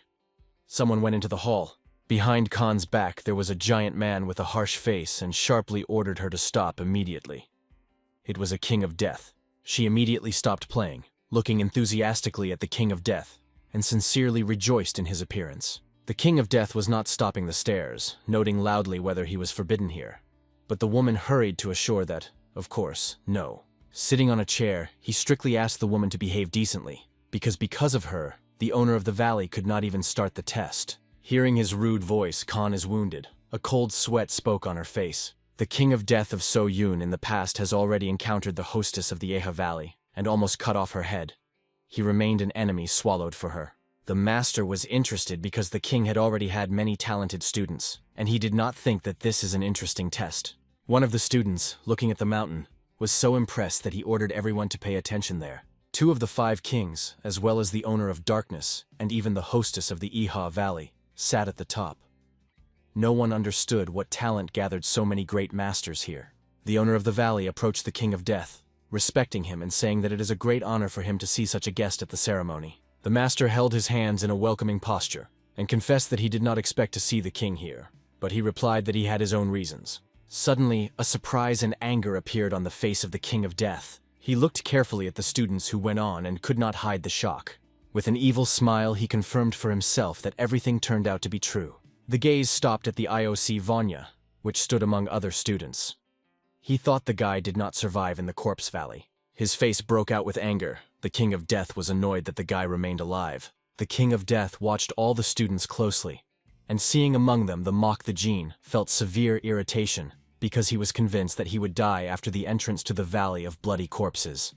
But the guy survived. Shortly before this, the Death King screamed at his student, trying to find out who was able to win him. Job Wei Dream was confused, they say. The king of death would have won for sure if he had not shown negligence, and the king demanded only the name of the one who overcame it. On the face of Job Wei Sun, drops of sweat drained when the king of death maliciously named the name of the mock, the Jin Shi. Hearing this, the king realized that the guy was still alive, and even if he mastered the art of the Sword of the Moon Vein, everyone was certain that the mock the Jin One would not survive in the Valley of Bloody Corpses. Squeezing his fist from anger, the king of death regretted that he could have been confronting such a finale, and seemed to give the boy a good fortune. The king asked his subordinate why he decided to start a battle with him, and Job Wei Dream, blushing, cautiously admitted that he did not know about his meditation and only wanted to touch. It was even more angry with the king of death. His eyes broke out of anger, and his face was snapped with anger. The guy asked for mercy, but heard only the order to silence. With anger in his eyes, the king of death could not believe that he considered dead was still alive and even reached the last trial. The king of death stared at her Jean, realizing that the guy had changed significantly. Having made his hand satisfied, he thought that if the potential of the IOC Jean exceeds his expectations, he would take this guy to his students, even if others would criticize him. After that, he paid attention to another guy. It was a Mokyun, and the king of death was surprised that this child also remained alive. He expected him to survive thanks to his innate talent, but could not even imagine that the guy would get the last test. Moreover, Mok Chong seems to overcome many difficulties, because his gaze has changed. A sinister smile appeared on his face. The guy knew that he had not come here. The Death King could no longer wait for the last test. The head of the Corpse Blood Valley solemnly announced the beginning of the final exam. Mokyun and Jangik could not believe their eyes. What they saw shocked them. The tournament grid opened in front of them. Mokuchun stood in full shock. He did not even imagine what the final exam would be. The Valley Master calmly noted that everyone was probably guessing what the final test was. He spoke to the students and solemnly announced that the final stage in the Valley of Bloody Corpses is a duel of martial arts. The Master said that the recruits have already proven their power, having gone through many trials, which is why they are here now. And most importantly, the final battle will give them the opportunity to show their true potential to all observers. In addition, the Master emphasized the most important thing. The winners will have a unique opportunity to choose their own mentor. Among the crowd of students began a fuss. Everyone realized that they could now become students or assistants of 5 kings, or even the head of the valley. This award was impressed, so the Master sincerely wished everyone good luck before the test began. Jangik could not hide his interest and impatience. All the students stood still, holding their breath in anticipation of the start of the finals. Mokuchun understood that he would have to make a choice soon, and the most important thing for him is to be able to stop the enemy. Mokgen Won at this time indifferently scratched the nape of his nape, looking thoughtfully somewhere. He carefully considered all the kings who came to look at the trial and noticed that there was no one who was waiting. The guy hoped to see Bek Soho, King Pot, and to find out from him something about a ghostly blade, but since he was not there, I had to change his plans. The Emok Jin One was about to use his award for 3 signs of honors to meet one of 2 5 kings that belonged to the 8 stars, as the Master advised him. But it was no longer possible. Standing among other participants, the MOC Jin One did not resist and confessed out loud, as he was annoying, not even noticing that he said so loudly. At this point, Mokuchun stood thoughtful. A drop of sweat flowed down his face. He wanted to fight the IOC gene, but realized that the numbers could not coincide. In front of all, they took the box with numbers. Participants in turn called that they would pull the lot. The first called Mok Ju-chun and Yeon. Mok Yoo-hun approached the box and pulled out his number first. He looked carefully at the result and exhaled with relief, because everything turned out as he hoped. The guard announced his number, 6, and noted that he would automatically be a victory without a fight. It was stunned by such luck for the opponent. Then it pulled out his number, he got 4. The next lot was dragged by Jangik and got the number 2. The girl Kongi was pulled out the number 3. Then they invited to pull the IOC gene number. He lowered his hand into the box, looking carefully at his lot. After getting the room, the guy looked at him for a long time, trying to understand what it means. The master announced that the IOC gene 1 pulled number 1.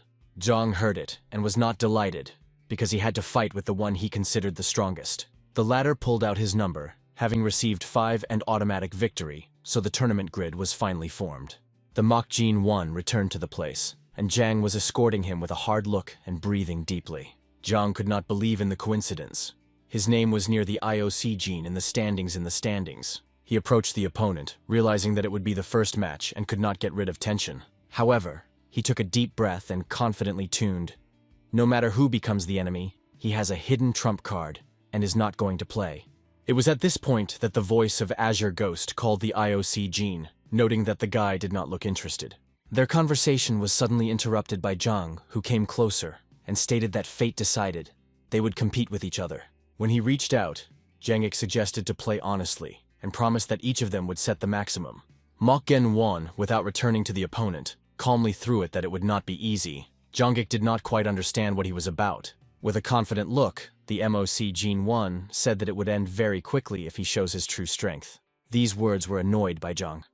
He clenched his fist, barely holding back the anger from the sharp tongue of the boy. The Master of the Valley ordered both to enter the arena. Rising the stairs, Jangik turned to the IOC Gene with a proposal. He said that once the Mok the Gene is so sure, he could put a couple with him. He said with a smile, "Who loses should turn to the winner older brother, because it is time to determine the hierarchy." The MOC Gene 1 fell silent for a moment, then Jang was very pleased, because he thought that the opponent would not agree. But Jangik's face appeared to be confused when he heard that MOC was offered to raise the rates. His version was too banal. With an Ekadine smile, the Mosi Gene 1 stated that the loser would not just be a younger brother, but a true obedient dog. Jangik barely held back his emotions. He did not expect such arrogance. The Mok the Gene 1 began to make fun of him, hinting that his knees were already shaking. Nevertheless, Jangik stepped on the arena and agreed to the opponent. Already on the site, the boys stood opposite each other, and they watched the King of Death. The King of Death was angry, because he hoped that the IOC Gene would fight with another rival from the IOC clan to evaluate his martial skills. Ben Kok, seeing Jangik's arena, began to shout where the boy had such a power, and from what kind. But the guard only replied that he was from a small sect, and nothing more about him was known. Von Ben Hak looked at the boy with surprise, considering it really amazing. He may have hurried with his choice, and the Death King was just shocked. After all, Jang is far superior to all his peers, and stands literally on the verge of transcendence. The Master of the Valley raised his hand, ordering everyone to take their seats. Jangik accepted the battlefield, promising that he could handle. They were given the team to start, and the fight began. Jangik set up to win, thinking about the couple and the fact that he would become a dog. In the eyes of the IOC, the gene was neither fear nor excitement. He stood confidently, knowing perfectly well that he would overcome the opponent. In the spacious court, a crowd of students gathered. Everyone was focusing on two young fighters who came out against each other. The tension hung in the air. This is about a duel that will win only one. Mok Jin Won smiled calmly, squeezing his fist. In his gaze read confidence, no doubt about his abilities. Jangik answered a bold smile, ready for provocations, confident. He recalled once again that he would become a dog.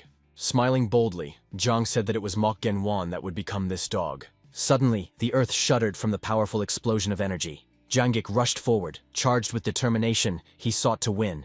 3 students watched the fight, holding their breath. Their faces reflected surprise, anxiety, and tension. Jangik concentrated all the internal energy.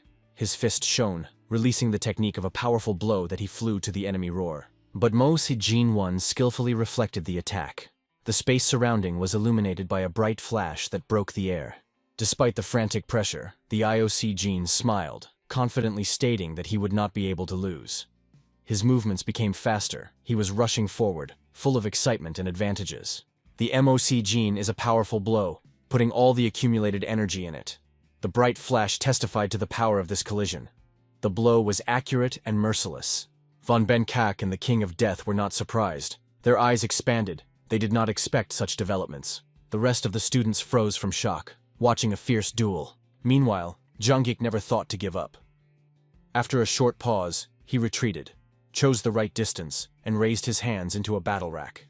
Gathering the forces, Jungkook used the technique of Dance of the Open Palm, directing it directly to the Mach the Gene Shi.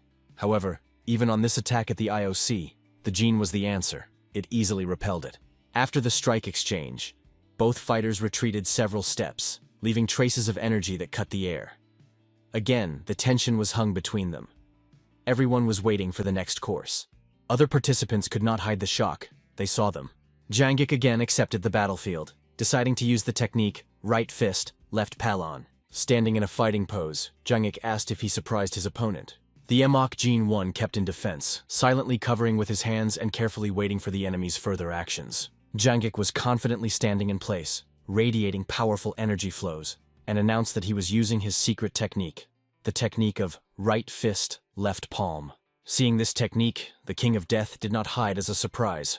He knew well that for those who studied martial arts, it is almost impossible to apply this technique in practice. After all, you need to think about two things and control energy flows, and this can easily break the balance of chi, so even the strongest masters are rarely dare to be. Nevertheless, the right hand Jungkook was clenched in a fist. The left palm remained open, which allowed him to use two techniques at the same time.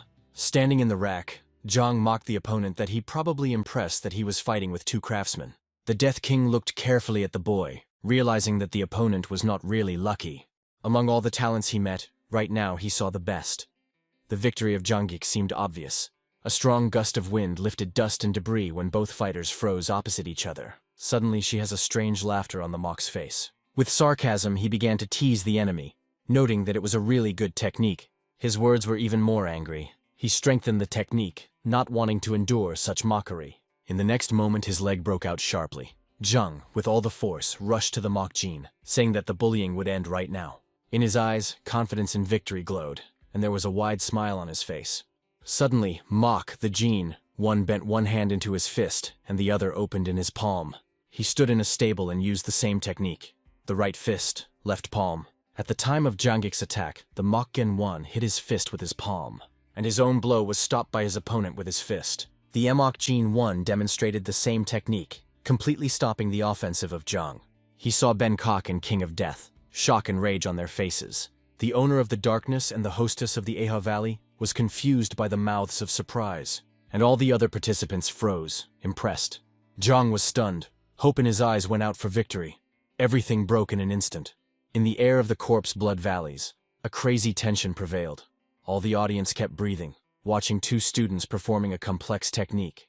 Lon Ben-Hak still couldn't recover from what he saw. The King of Death did not hide his rage. All this shock and anger caused the MOC gene of Von, who was able to repeat the technique during the battle. The owner of the darkness did not restrain and laughed, stating that the real genius was standing on the other side of the arena. Her laughter was heard. Next to Khan is a wound that did not look out of the boy with his mouth open. The hostess of the Ihe Valley was delighted with the gene of the gene, whispering that she needed this guy. Jung, unable to hold back anger, rushed to the attack again, trying to overcome the opponent who copied his equipment. The Mach Gene 1 remained calm and confident. There was no doubt on the face. He easily reflected the attack of Jung, as if reading every movement. Under the feet, the ground exploded. The rivals came together at frantic speed. Their blows dazzled with sparks, and collisions created explosive waves. The MOC Gene 1 had a devastating sidestroke. Its movement is accurate and lightning. The energy cut off the air, and a grimace of pain appeared on the face of Jungkook. Without stopping, the Mach Gene used a special technique and struck a powerful shot that knocked the opponent from feet. The explosion of energy broke out around, and Jungkook's body threw back in bright light. Jungkook's face was bloody. He was shocked that the Mach Gene Von had mastered even leg techniques. The change of styles was too sharp. He understood that everything was much worse. The Mach Gene not only repeated, but completely dominated. In the strength, technique, adaptation, and tactics, the Mach Gene 1 surpassed Jung. Compared to him, Jungkook looked defenseless. Moku Chong watched the battle with envy. Not understanding where the gene of the gene was so much talent, he destroyed his opponent as a child. The King of Death watched the guy with fury, not believing how he easily repeated the technique that not all masters were able to perform. Before him was a real monster. At this point, Zhang shouted in pain, taking on the devastating blows again. It was covered by the flash of blue energy.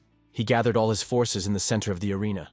His gaze burned with anger, and the thought of defeat was unbearable. The jaws are closed. The tension on the face increased.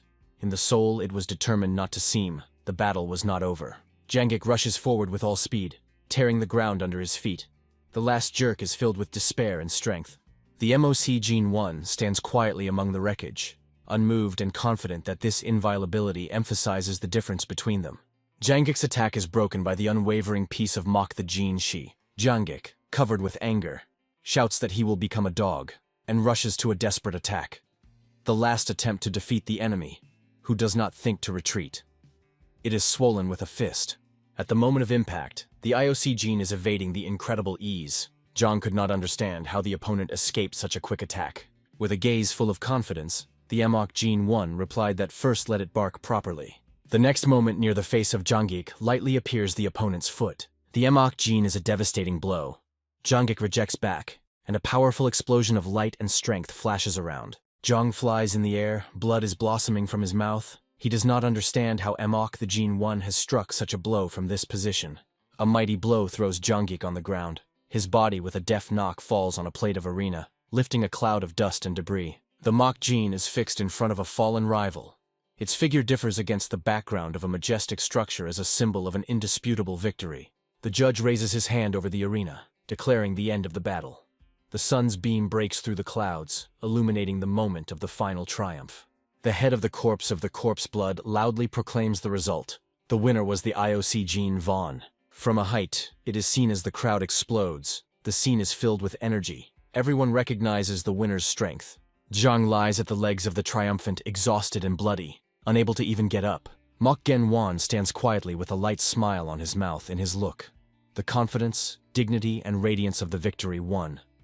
His name is heard over the arena, etching this moment in everyone's memory. At that moment, one of the matches finally came to an end, and silence hung over the arena, filled with anticipation of the next events, as if the very air had frozen, listening to the last movements of the fighters. Beaten after a hard fight, he slowly returned to the stands, barely standing on his feet, though with all his appearance he tried to preserve the remnants of dignity, hiding fatigue behind a stiff posture. At the same moment, a solemn voice announced the winner, and the crowd immediately erupted with approving shouts, flooding the arena with a wave of loud, lively admiration. Next to Sun sat a man who was just now declaring that he had the right to take this boy with him, and spoke about it so confidently as if his decision had long been made. Sun at first did not immediately understand what it was about, because the man mentioned the boy from Bikyun, so Sun was momentarily confused, trying to figure out exactly whom he meant. But the man explained that he was still hesitating with the final choice and wanted to be honest, because if he could not get the boy now, then perhaps he would have to wait a very long time for another opportunity.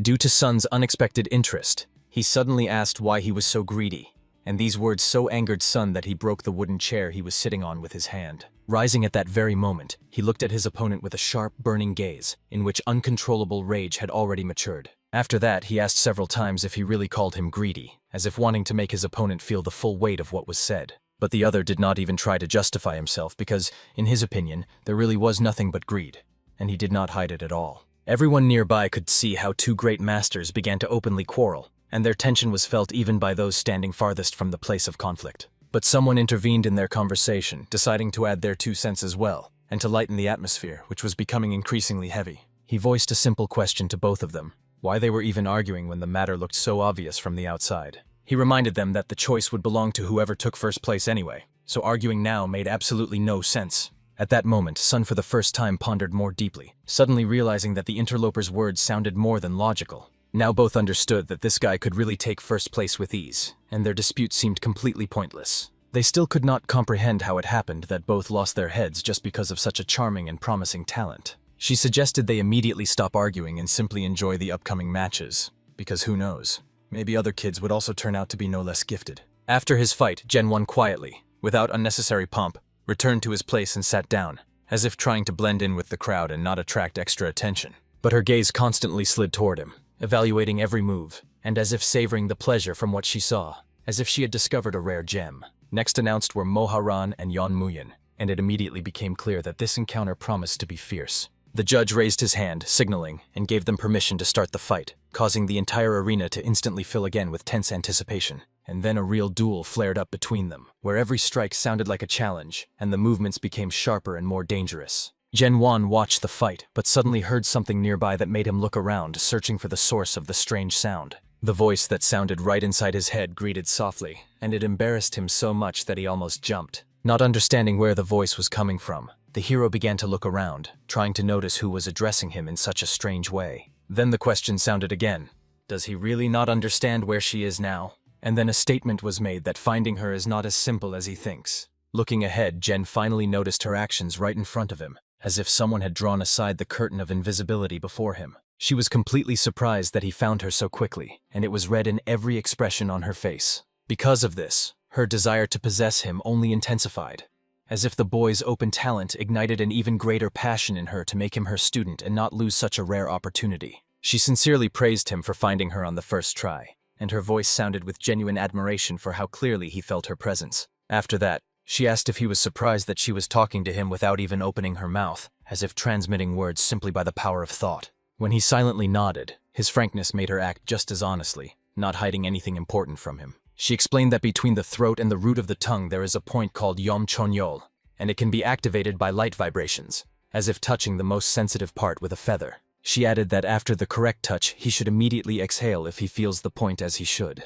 And the next moment the voice sounded already in her consciousness, confirming that his first attempt was indeed successful. She had no doubt at all that he would succeed on the first try, since from the very beginning she felt in him a natural inclination towards this technique. At that moment the boy became curious about what they called this ability, and then she explained that the technique is called Johnny Ipmil, which no one else can hear.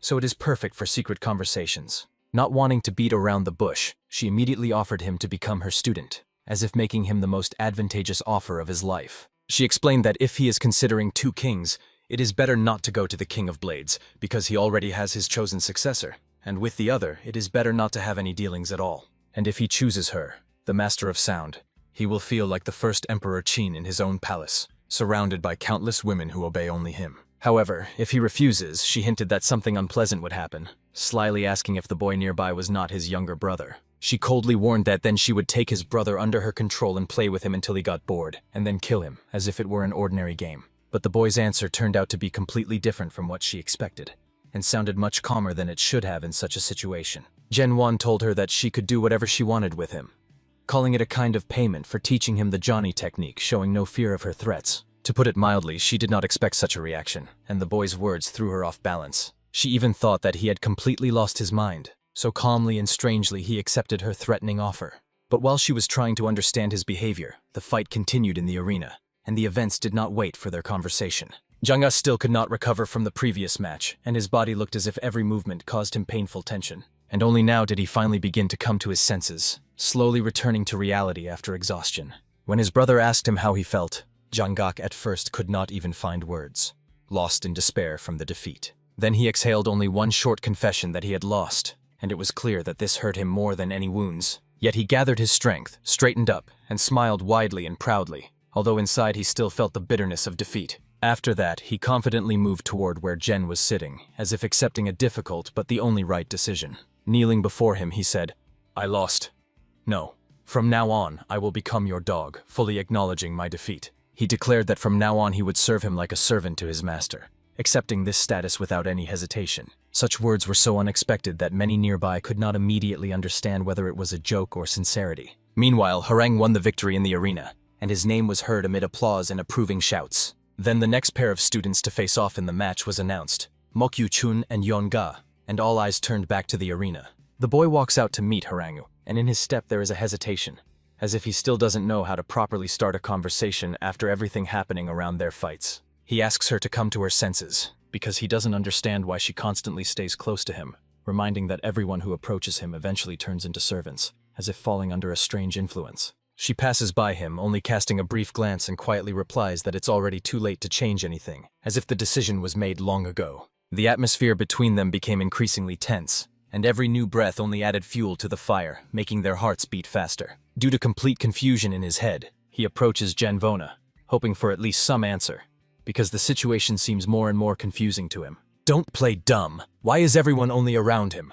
he manages to shout, but he is sharply interrupted by the judge, not allowing him to finish his thought. The judge orders him to stand up immediately, as it is now his turn to enter the arena, and there is no time to delay. But Chun himself cannot understand what is happening at all, because his behavior is completely unlike usual, as if something inside him has broken. At first, Chun just wanted to bring that fool to his senses, but now he doesn't even see a way back and doesn't understand how to keep himself together. An undefined talent, which everyone so desires to obtain, continues to attract people around him, and with every minute the crowd around Gen only grows. This became another reason why despair grew inside Chun, as if a void was forming in his soul that he could not silence. Within a few minutes they were standing face to face, preparing for a fight where every move could be the last. Chun was overflowing with anger, and thoughts swirled in his head about whether he could somehow stop this opponent who had become a shadow of fear for him. Not even a minute had passed when the bald man was already lying on the ground, not even managing to realize what kind of blow had knocked him down. Chun's anger burst out, making every movement sharp and excessively dangerous,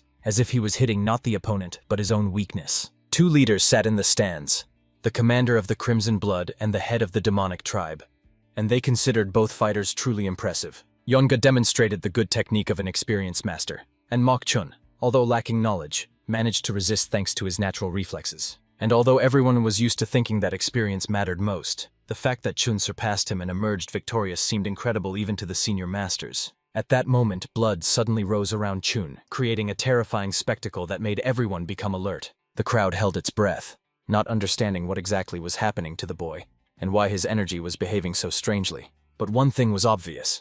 Just looking at him made it clear that something had changed drastically. His strength, whether spiritual or combat, had almost doubled, which looked absolutely abnormal and dangerous. Some even began to assume that he had mastered some unorthodox art, capable of unlocking hidden potential at the cost of his own mind. And it was this assumption that made many worry, not knowing how it might all end. She sharply flew up to Gen, saying that if things continued like this, Chun would completely go mad, and without intervention, he could simply die from vein rupture. But the hero knew much more than everyone around, and his gaze remained calm, as if he had long understood the true cause of the event. At that very second, the judge announced the terrible truth that everyone was afraid to hear, but no one could ignore. He reported that Chun's opponent, Yonga, had died, and this news pierced the arena with a cold shock. The cruel truth stunned everyone. Even experienced masters could not believe that the duel ended in death. Yet Genwon sat with the same unchanging look as before, as if this tragedy was just another link in the chain of what he had already foreseen. Chun looked as if he himself could not comprehend what was happening, especially when he heard the terrible news that pierced his consciousness like a sharp knife.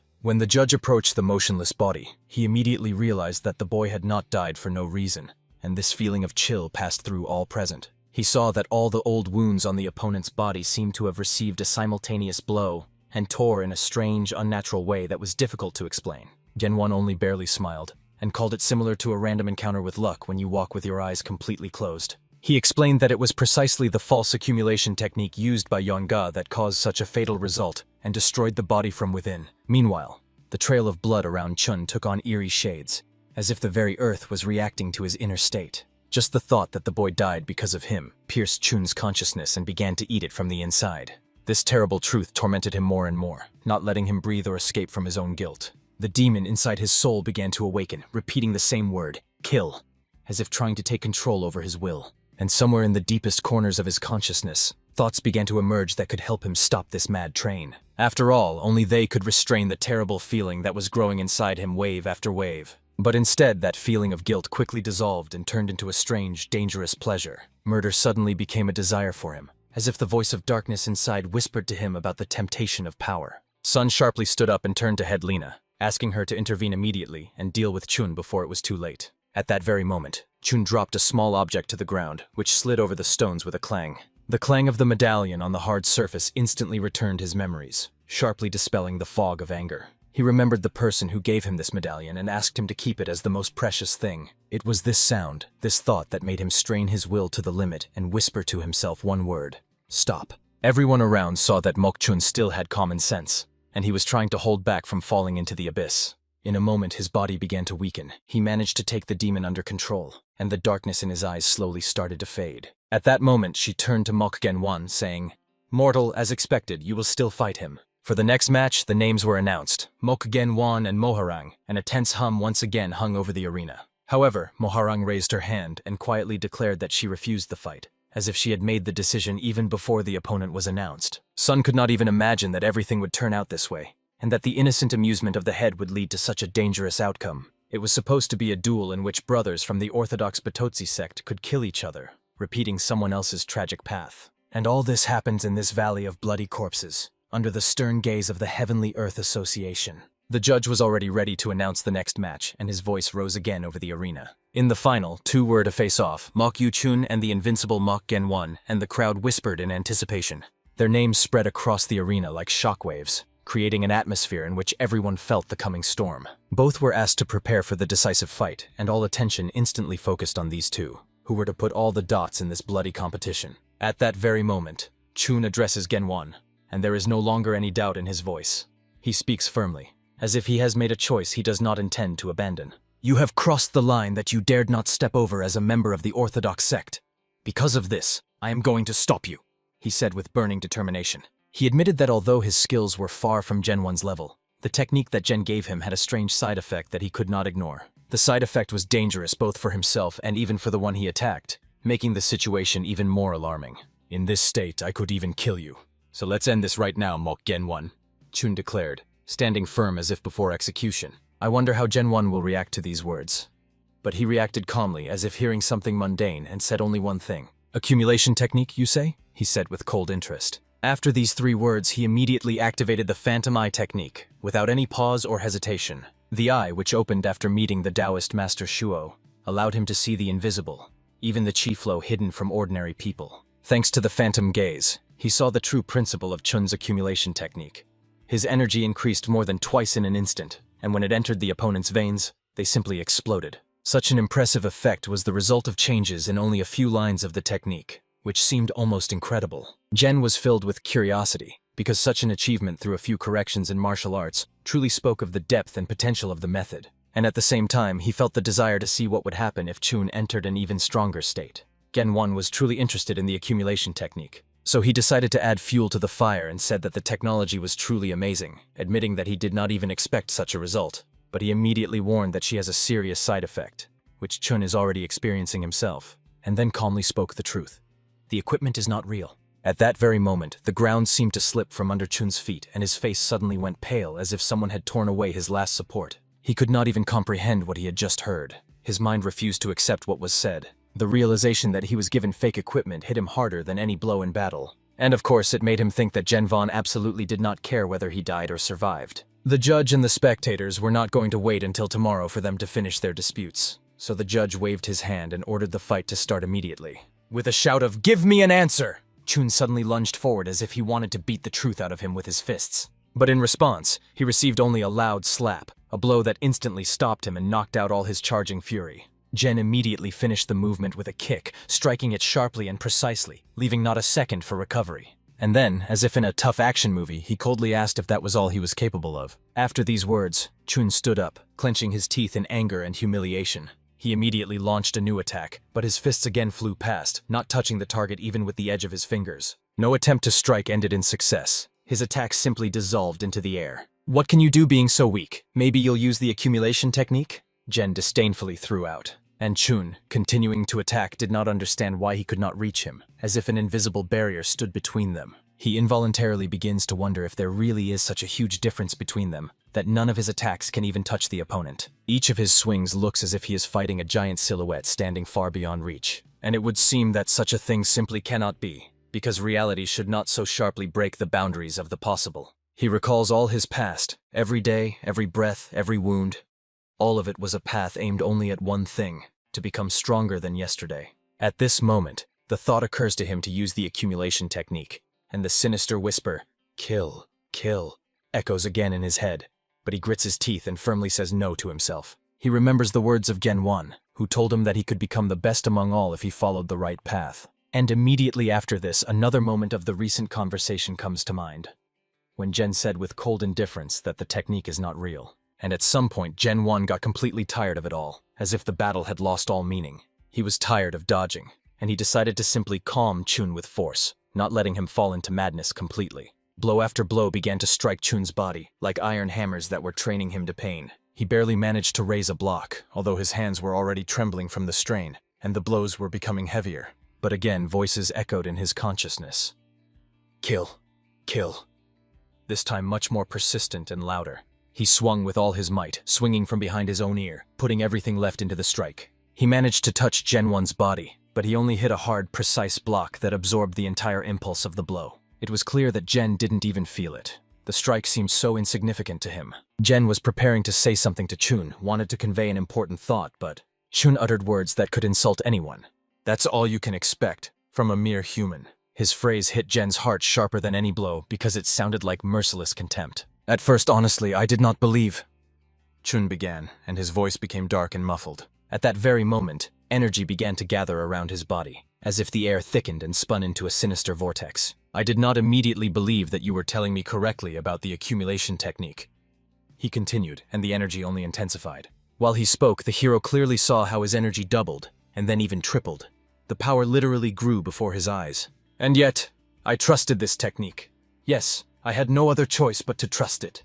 Chun began, and his voice cracked from internal pressure. Hearing these words, Gen already knew for sure.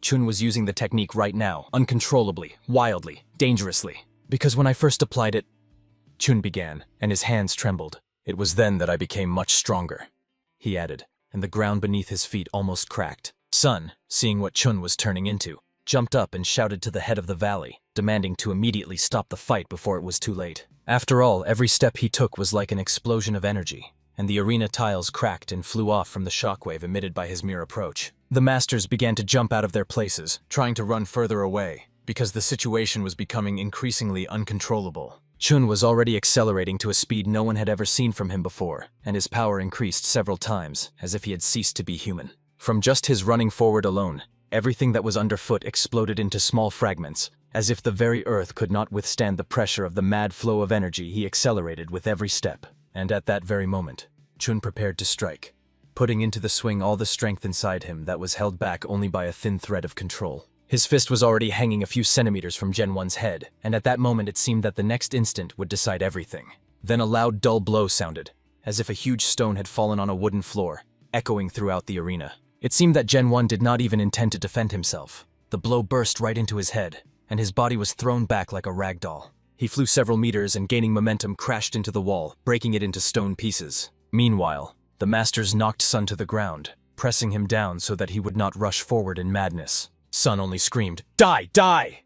repeating this terrifying word over and over as if losing control of himself. Everyone else immediately headed toward Gen, fearing that the blow might have been fatal. He lay among the wall's fragments, and blood slowly flowed from his nose, creating the impression that the body showed no signs of life at all. One of the spirits even doubted whether the mortal was still alive, because the silence around was unnaturally thick. But when the spirit asked about it, Gen stirred and admitted that the blow was truly wonderful, as if praising his opponent. Then he looked at his own hand and, noticing something important, slightly smiled, realizing that the plan had succeeded. Meanwhile, almost all the masters had already gathered around Chun, trying to restrain him, as he continued to scream frantically one word: "Kill!" The king of the fist realized that if this continued, Chun would simply die from the rupture of the channels due to excessive deviation of chi. So he struck Chun on the head, ordering him not to move and trying somehow to stabilize the situation. He tried to calm the young man a little, but he still looked as if he was balancing on the edge of an explosion. The masters turned to a meridian specialist, one of the Da Men masters, demanding an immediate examination.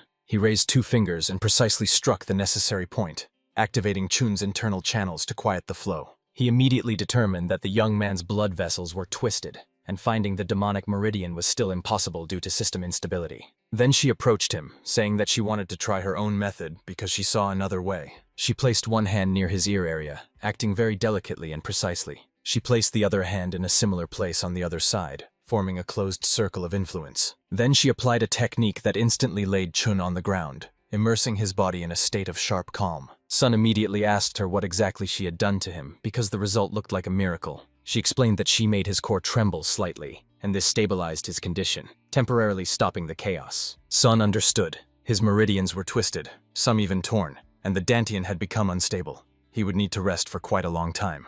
But then he remembered that there was another participant in the battle, whom everyone had forgotten for a moment. Turning his head to the other side, he saw that he was already standing on his feet, as if the destroyed wall was a trifle for him. This sight greatly surprised both masters. No one expected that after such a blow he could get up so quickly. It seemed that after such a blow survival was simply impossible. But the fact that Gen Wan was standing on his feet seemed absurd, breaking all notions about the limits of the human body. "My lord, are you okay?" The judge addressed him, and Gen calmly replied that he was fine, as if the blow into the wall was a trifle. He added to his words that at this level there was no point in dodging blows, since such things did not have special significance for him. He even admitted that allowing himself to be hit was also part of the game, a kind of tactic that sometimes reveals more than defense. The Horned Master could not understand why Gen was provoking Chun like that, and considered such behavior absolutely unnecessary and dangerous. But Gen simply raised his hand, demonstrating the result, which was the answer to all questions. He explained that this method causes a strong energy explosion, so it is risky. But if used in small portions, one can avoid madness and gain enormous benefits. Just the thought that he copied the cultivation method simply by observing it went far beyond what an ordinary person could imagine. Then the Horned One recalled the words of Gen, who once said he would reach the evolutionary realm in 2 years, but now it seemed that this would happen much faster. His future looked like something worth waiting for, with both fear and excitement at the same time. The spirit asked him how he was going to name this technique, because such a way of thinking was not just surprising, it was frightening, especially after he applied it instantly. He changed the meridian points at will, and this despite the fact that the technique was double circulation, on the edge of madness for an ordinary cultivator. Reverse meridian technique. That is exactly what he decided to call it. And this decision was made easily because both of them found it accurate and appropriate. The Horned One continued to say that his lord surprised him more and more each time, and the limits of this surprise seemed not to exist. Gen unexpectedly asked again, what about Chun? And when he heard the answer that the situation was dangerous, but they managed to calm him down before he died, he only nodded briefly. But for the hero, this almost no longer mattered, because he had obtained the most valuable thing, the reverse meridian technique. Thus ended the final trial in the Valley of Bloody Corpses, leaving behind a single unresolved question. Mokyu Chun and Mok Gen Won. Who should take first place? Didn't Chun win? The question rang out loudly as Sun struck his sword on the ground, emphasizing his words. He said that if the duel had continued, Chun could have simply died from overload, and that no longer had anything to do with competition. Another master replied that this was not a fight to the death. Here skill is judged, and if Chun passed out, then obviously he lost. In general, first place in the final trial grants the right to choose a teacher personally, and that changed everything. Because of this, some tried to push Gen off first place to hire him directly, while others, on the contrary, showed friendliness, hoping to be chosen. And this inevitably led to conflicts, because everyone had their own ambitions and desires. She stood her ground, insisting that Chun should be considered the winner, and he, on the contrary, acknowledged that the boy was unusual. But judgment should be based on results, not potential. Sun, however, ordered everyone to stop talking nonsense, because the disputes were starting to cross the line. But suddenly another figure intervened in their discussion, sharply interrupting the general chaos. The one who intervened first suggested making the correct conclusion before the quarrels went too far, and completely ruined the atmosphere of the trial. He stated that if they had not intervened in the fight, no one would have found out who would have really won, and everyone could agree with this simple but accurate thought. After all, the result was impossible to determine. That is why he proposed to declare the duel a draw to avoid injustice. Therefore, none of the participants can be declared defeated, because both showed an equal fight, although it ended forcibly. Thus, both students receive first place, which in itself was an unprecedented decision for such trials. The power in the Valley of Bloody Corpses belongs only to its master. Now that everything is decided, there is nothing more to say, he announced, putting a full stop. Hearing this, one of those present felt worthless, because everything he saw made him realize his own weakness. Others were also disappointed by how events unfolded, as the result turned out to be completely different from what they expected. Only Sun slightly smiled, perceiving all this as a natural outcome of the chaos that preceded the decision. Thus, for the first time in the history of the Valley of Bloody Corpses, 2 first places appeared at once, an event that will change the rules for many years. After that, the Horned Master addressed Gen Von, asking him to step forward, because the time for the most important choice had come. After all, the right to choose a mentor remained with him, and everyone fell silent in anticipation of the next moment. Everyone was incredibly curious about whom he would ultimately choose, because so much depended on it. Maybe he would choose one of them. Or maybe someone else. The tension in the air was almost palpable. At that moment, the hero folded his hands and politely apologized for the inconvenience before expressing his opinion. "You are all so strong that it is extremely difficult for me to decide whom to choose," he said, and every word seemed measured. Everyone held their breath, waiting for his next phrase, because each wanted to hear their own name. "So I will be frank. If you really need me, tell me what you can offer. Please, speak one at a time," he declared decisively. Hearing this, Sun burst out laughing loudly, while the others' reactions were very different, from surprise to sincere indignation. "Speak one at a time," the young man repeated with the same slight smile that seemed to play on his face, leaving everyone surprised and in tense anticipation. Of course, such a reaction arose because of his audacity. Everyone immediately felt this sharp confidence that did not suit a newcomer. The first to speak was the son of the demonic flame, who promised, if he joined, he would receive the position of vice leader of their squad. The red-haired girl did not delay either. She offered the vice leadership in the Crimson Blood Squad and access to her secret combat techniques. She bet on what she saw. The boy was clearly learning to wield a sword. And she added that she alone is capable of teaching him true fencing. Although she has mastered sound techniques, her swordsmanship is not inferior. It seemed that among all the proposals, her words made the hero think the most. Only one was silent. But it was he who spoke at the decisive moment, deciding to say what, in his opinion, would definitely not deter Gen 1. "With your talent, you can choose any path in martial arts. Will you really choose fencing?" "No," the hero replied calmly. "My goal is to become the strongest, regardless of what exactly I master." His answer seemed to become a lump in her throat. The position was so direct and cold. Then the man stood up and said, "It's good that we found common ground. I like your character. Become my swordsman." He loudly declared that he would make him the successor of his martial art, to which he had devoted his entire life. In hand-to-hand combat, there would be no equals. The proposal sounded as if he was confident that Gen would agree immediately. "I ended up in this place thanks to you, and here we meet again," Gen 1 said. The bearded man immediately understood. He was addressing Sun. Sun quietly replied, "I saw then that you were talented, but I did not think you would go through such a difficult path. Thanks to you, I gained valuable experience," Gen said without a hint of offense. And it was this absence of reproach that impressed Sona the most. He asked if the boy wanted to return if given the chance. Then he heard a short, "No, I came here voluntarily." After that, Sona directly offered to become his apprentice. He promised that even if in the future people began to discuss his origin, he would protect the boy. The others just looked at each other. They still did not know where he was from. And when the red-haired girl asked again what it was about, he calmly repeated, "Everything she heard is true." After these words, a stormy discussion started.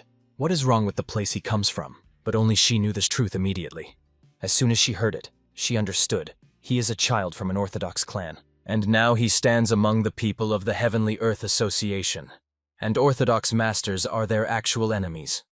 If the truth comes out, he will simply be cornered. And King Xiangyang is not called the one who uses the bloody method for nothing. Extending his hand, he offered protection, but in fact hinted that the boy had no other choice but obedience. Gen did not hide this. "Yes, if this becomes a burden, it's better to clarify it right now," he replied coldly. Hearing these words, King Xianan was even afraid to guess what the young man had in mind, and he planned only one thing, to reveal his name. "I am the third son of the Orthodox estate Swordmok, Mok Genwan." His words struck the hall like lightning. It was hard to believe, and even harder that he said it voluntarily. He also confessed the following. He was brought here as a hostage by order of King Xianan himself. The king only covered his face with his hand. The boy behaved like a mad bastard, having revealed his greatest weakness himself. After all, now everyone knew what had been kept silent. Those who had already sworn loyalty to Gen 1 could not believe they had sworn an oath to an Orthodox martial arts master. Others laughed and were amazed. Orthodox Murim and the association are at odds. Yet the children of the Orthodox take the top places in their trials. Conflict is inevitable. One of them even dreamed of killing Gen 1 soon, because the Orthodox Mok took his father from him. Another also reached for his sword, ready to launch an attack, and they both stepped forward, trying to bring the boy to his knees. But he intervened. Sun stopped them with a sharp command. She watched this, unable to accept what she saw. She understood. It was an order.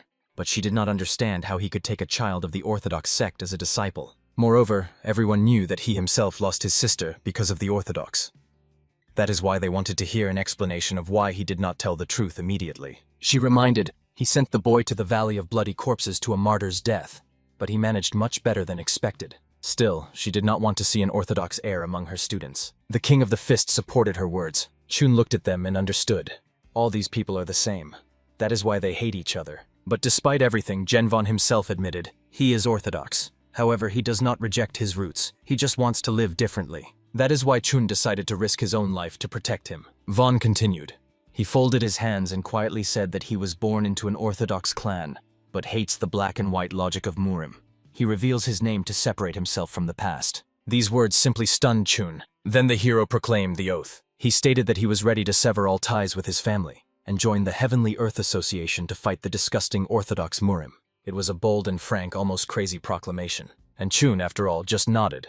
He knew that from Gen 1 one should not expect a less proud act. King Siaiva also stretched his lips into a wide smile. The young man, without any exaggeration, rejected his own roots, tearing apart what others wear as pride. It was hard even to imagine that he would decide everything exactly like that, so straightforwardly and fearlessly. After the pause, the king asked if they now had at least any claims. Meanwhile, on a cold night, Seogaui, a scoundrel who built a tower of 1,000 heads, sat in chains awaiting dawn. "They say your execution is tomorrow," a voice sounded in the darkness. "Even on your last day, you managed to kill a guard. Look at me, young man." A figure in a cloak stood over the bloodied killer, asking for whom he committed all this slaughter. Seo smelled hot iron and fire. This person radiated the forge's flame.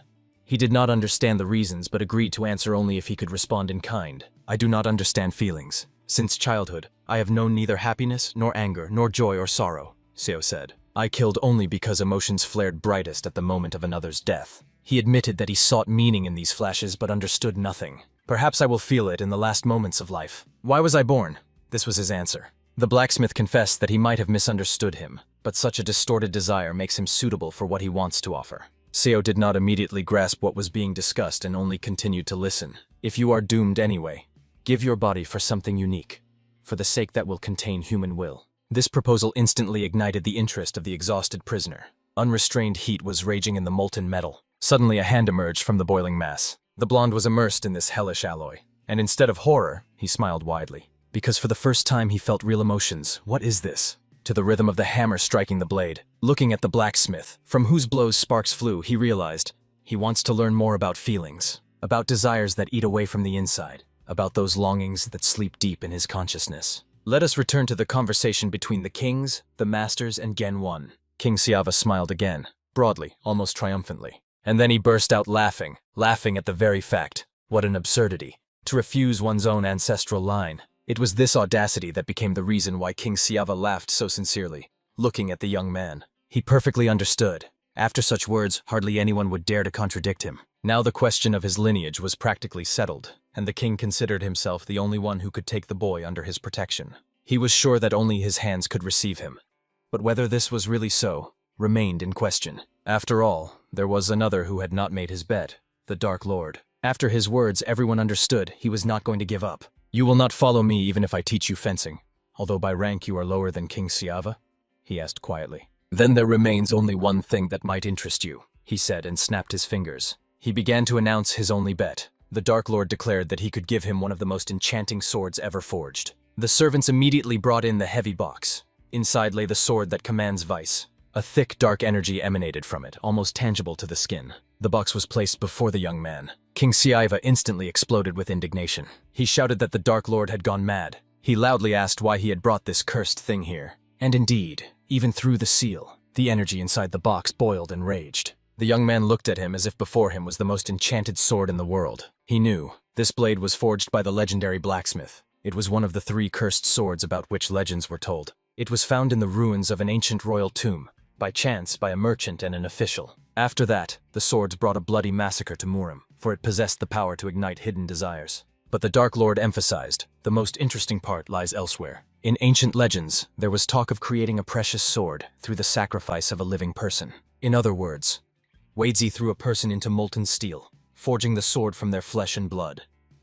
This is how the sword that commands vice was born. King Siaiva was barely restraining his own desire to possess the blade. And although the sword was not even taken out of the box, its influence was almost unbearable. He was not sure if the Dark Lord himself fully understood the danger he had brought. Unable to bear it, the king struck the chair with the sword, furious to the limit, and shouted a question. Why did he bring such a threat here? Then, just a few minutes ago, the Dark Lord simply replied, he cannot say that yet. Brother Sona shuddered. Even he did not expect such a turn. The Dark Lord could say only one thing. He explained that this sword suppresses the ability to hide true desires. In other words, one only needs to take the sword of vicious command, and a person will begin to wield it in mad rage, voicing their most secret impulses. "Aren't you curious," he said quietly, "whether this boy, who has just renounced his clan, has switched to the other side?" King Siaiva now looked at the young man intently, without blinking. Will he take the sword in his hands? What will happen next? The tension in the hall grew. If now he expresses the hidden desire of the Orthodox, it means his oath was a lie. If not, he really left the Orthodox Murim. In a word, there is no place for deception here. The Heavenly Earth Association will see everything. The Dark Lord wanted to reveal his true intentions. A terrifying darkness stretched from the box. At some point he heard a voice inside, as if the sword itself was seeking the one capable of destroying it. But the young man did not choose the Dark Lord only because of the sword. For him, it was rather a strange coincidence. Since this organization lives by information, he will be able to find the truth about the murder of Grandfather Phantom Blade, and also to use the binding ritual to absorb this insane energy that rages in the blade like a black flame. And now the hero slowly draws the sword and raises it up. Everyone who saw this froze, holding their breath. Suddenly, a strange voice echoed in his consciousness, coming from the steel. "Well, this is something. You are an interesting man," said the blade. An eye opened on the sword and a cold whisper came from it. "Now show them to me. Show me your hidden desires." This was the same terrible childhood memory. In front of him lay his beloved grandfather, dead, cold. And behind their house, fire roared, devouring everything that was once family warmth. The sword instantly understood everything. This single image revealed the whole truth to him. Peering into the youth's childhood years, he saw only one desire of his, an insatiable thirst for revenge, the desire to kill the one who took his grandfather from him. But the sword could not comprehend the strange obstacle. A thick veil of sorrow, almost like crying. This impenetrable wall allowed him to see only blood and retribution, as if that were the true desire. But it was not so. The sword did not understand what kind of being could build such a wall, and what was hidden behind it. Then he took a step forward, going beyond this barrier. Before him unfolded a boundless landscape of plains, and among these plains stood lonely doors. At first, the sword simply looked at them, but with each moment, curiosity within him grew until it overflowed. For these were the doors of sin. Behind them was hidden what is the deepest, true, absolute desire. He approached, extending his hand, and was finally ready to open the gates to see the very true desire. After all, the meaning of the sword's existence is to see the human soul without embellishments. But the door did not open. The sword's hand was stopped by Genvon. This moment paralyzed the blade. Such a thing should not have happened. The sword looked back, and saw the boy from the past, and right in front of him, the one he had become now. Could it be? I awakened him myself? The sword's consciousness whispered fearfully. In reality, around this hero, a purple lightning of his inner energy burst forth, ready to destroy everything around. Those who stood nearby watched this with horror. King Xiaiva even addressed the Dark Lord, asking if this was normal at all. But he, although he himself had given the sword, answered, no, and he honestly admitted he had never seen anything like this in his life. King Xiaiva looked deeper. The boy's eyes suddenly became dark, almost bottomless, and at that very moment, a thick red liquid, resembling blood, began to gather under his feet. Everything around started to soak with a terrible, oppressive energy emanating from the boy. The clear day suddenly darkened, and the world was flooded with a bloody scarlet glow, as if the very sky was caught in a deathly reflection. King Xiaiva looked around. King Kulak was gone. The leader of the dark sect had also disappeared. A cold thought flashed in his chest that they were dead. The next moment he doubted. Maybe it was an illusion, a distorted reality, because it became impossible to comprehend what was happening. Human skulls lay beneath his feet as if the earth was made of bones, and when the hero approached closer, he saw the boy's true form was a solid black flame. The tongues of that hellish fire moved as if alive, and within their depths flickered a deadly threat. From this dark glow, the king was filled with such an icy premonition that fear penetrated to his bones. Even he who was not afraid of death felt horror. The next blow, he could not move. He could not fall. He could not look away. And he thought about what would happen if he never regained consciousness. At that moment, Genvon became a true monster. But within a second, everything returned to its place, as if nothing had happened. King Xiaiva looked at his palm and could not believe it. It was over. He was alive. He stared at the others, trying to understand whether they had seen it or not. Only now did he realize. Looking into the boy's eyes, he became a prisoner of someone else's vision, and did not understand what exactly he felt. The sword reveals a person's desires, but this was different. What he saw was not meant to appear in the world. His attention was drawn to a sound, a strange, muffled beating. It came from the sword in the boy's hands, because the soul of the sword was now deep inside the boy's world of desires, and realized it had made a terrible mistake by touching the forbidden. Even without emotions, the sword felt infinite, pure fear. How could such a thing exist inside a person? He trembled because he felt something that devours all living things. An entity, the embodiment of horror, before which the power of the sword was but dust. But escape was impossible, and that creature came closer. The sword thought it would be destroyed now, but it simply passed by. After taking a few steps, the creature spoke. Lately he has had too many guests, but she mentioned one but. Not this time, she said, snapping her fingers, and a dark cloud rushed straight at the soul of the sword. And after that, Genvon slowly opened his eyes. He himself did not fully understand what had happened. as if the light in his consciousness had gone out, and for a moment everything just shut down. Clenching the sword's hilt even tighter, he stared at it as if the blade could give an answer. Even the spirit of this woman who hid in his pocket anxiously asked if he was all right. She said that the atmosphere suddenly became eerie. He fainted while standing, and now she wanted to understand what had happened to him. "When I performed the binding ritual," he replied, "I lost consciousness for a moment, and through the sword, someone's memories broke through. Among them was one so vivid that it burned into memory. He saw a person sacrificed to the sword. Even when the body was melting in the molten steel, he was laughing as if he felt true emotions for the first time in his life. Besides that, the young man saw the memories of everyone who had touched the sword since then. Among them was one particularly interesting, and his memories also fully opened. Overall, these visions were for the hero, extremely enlightening.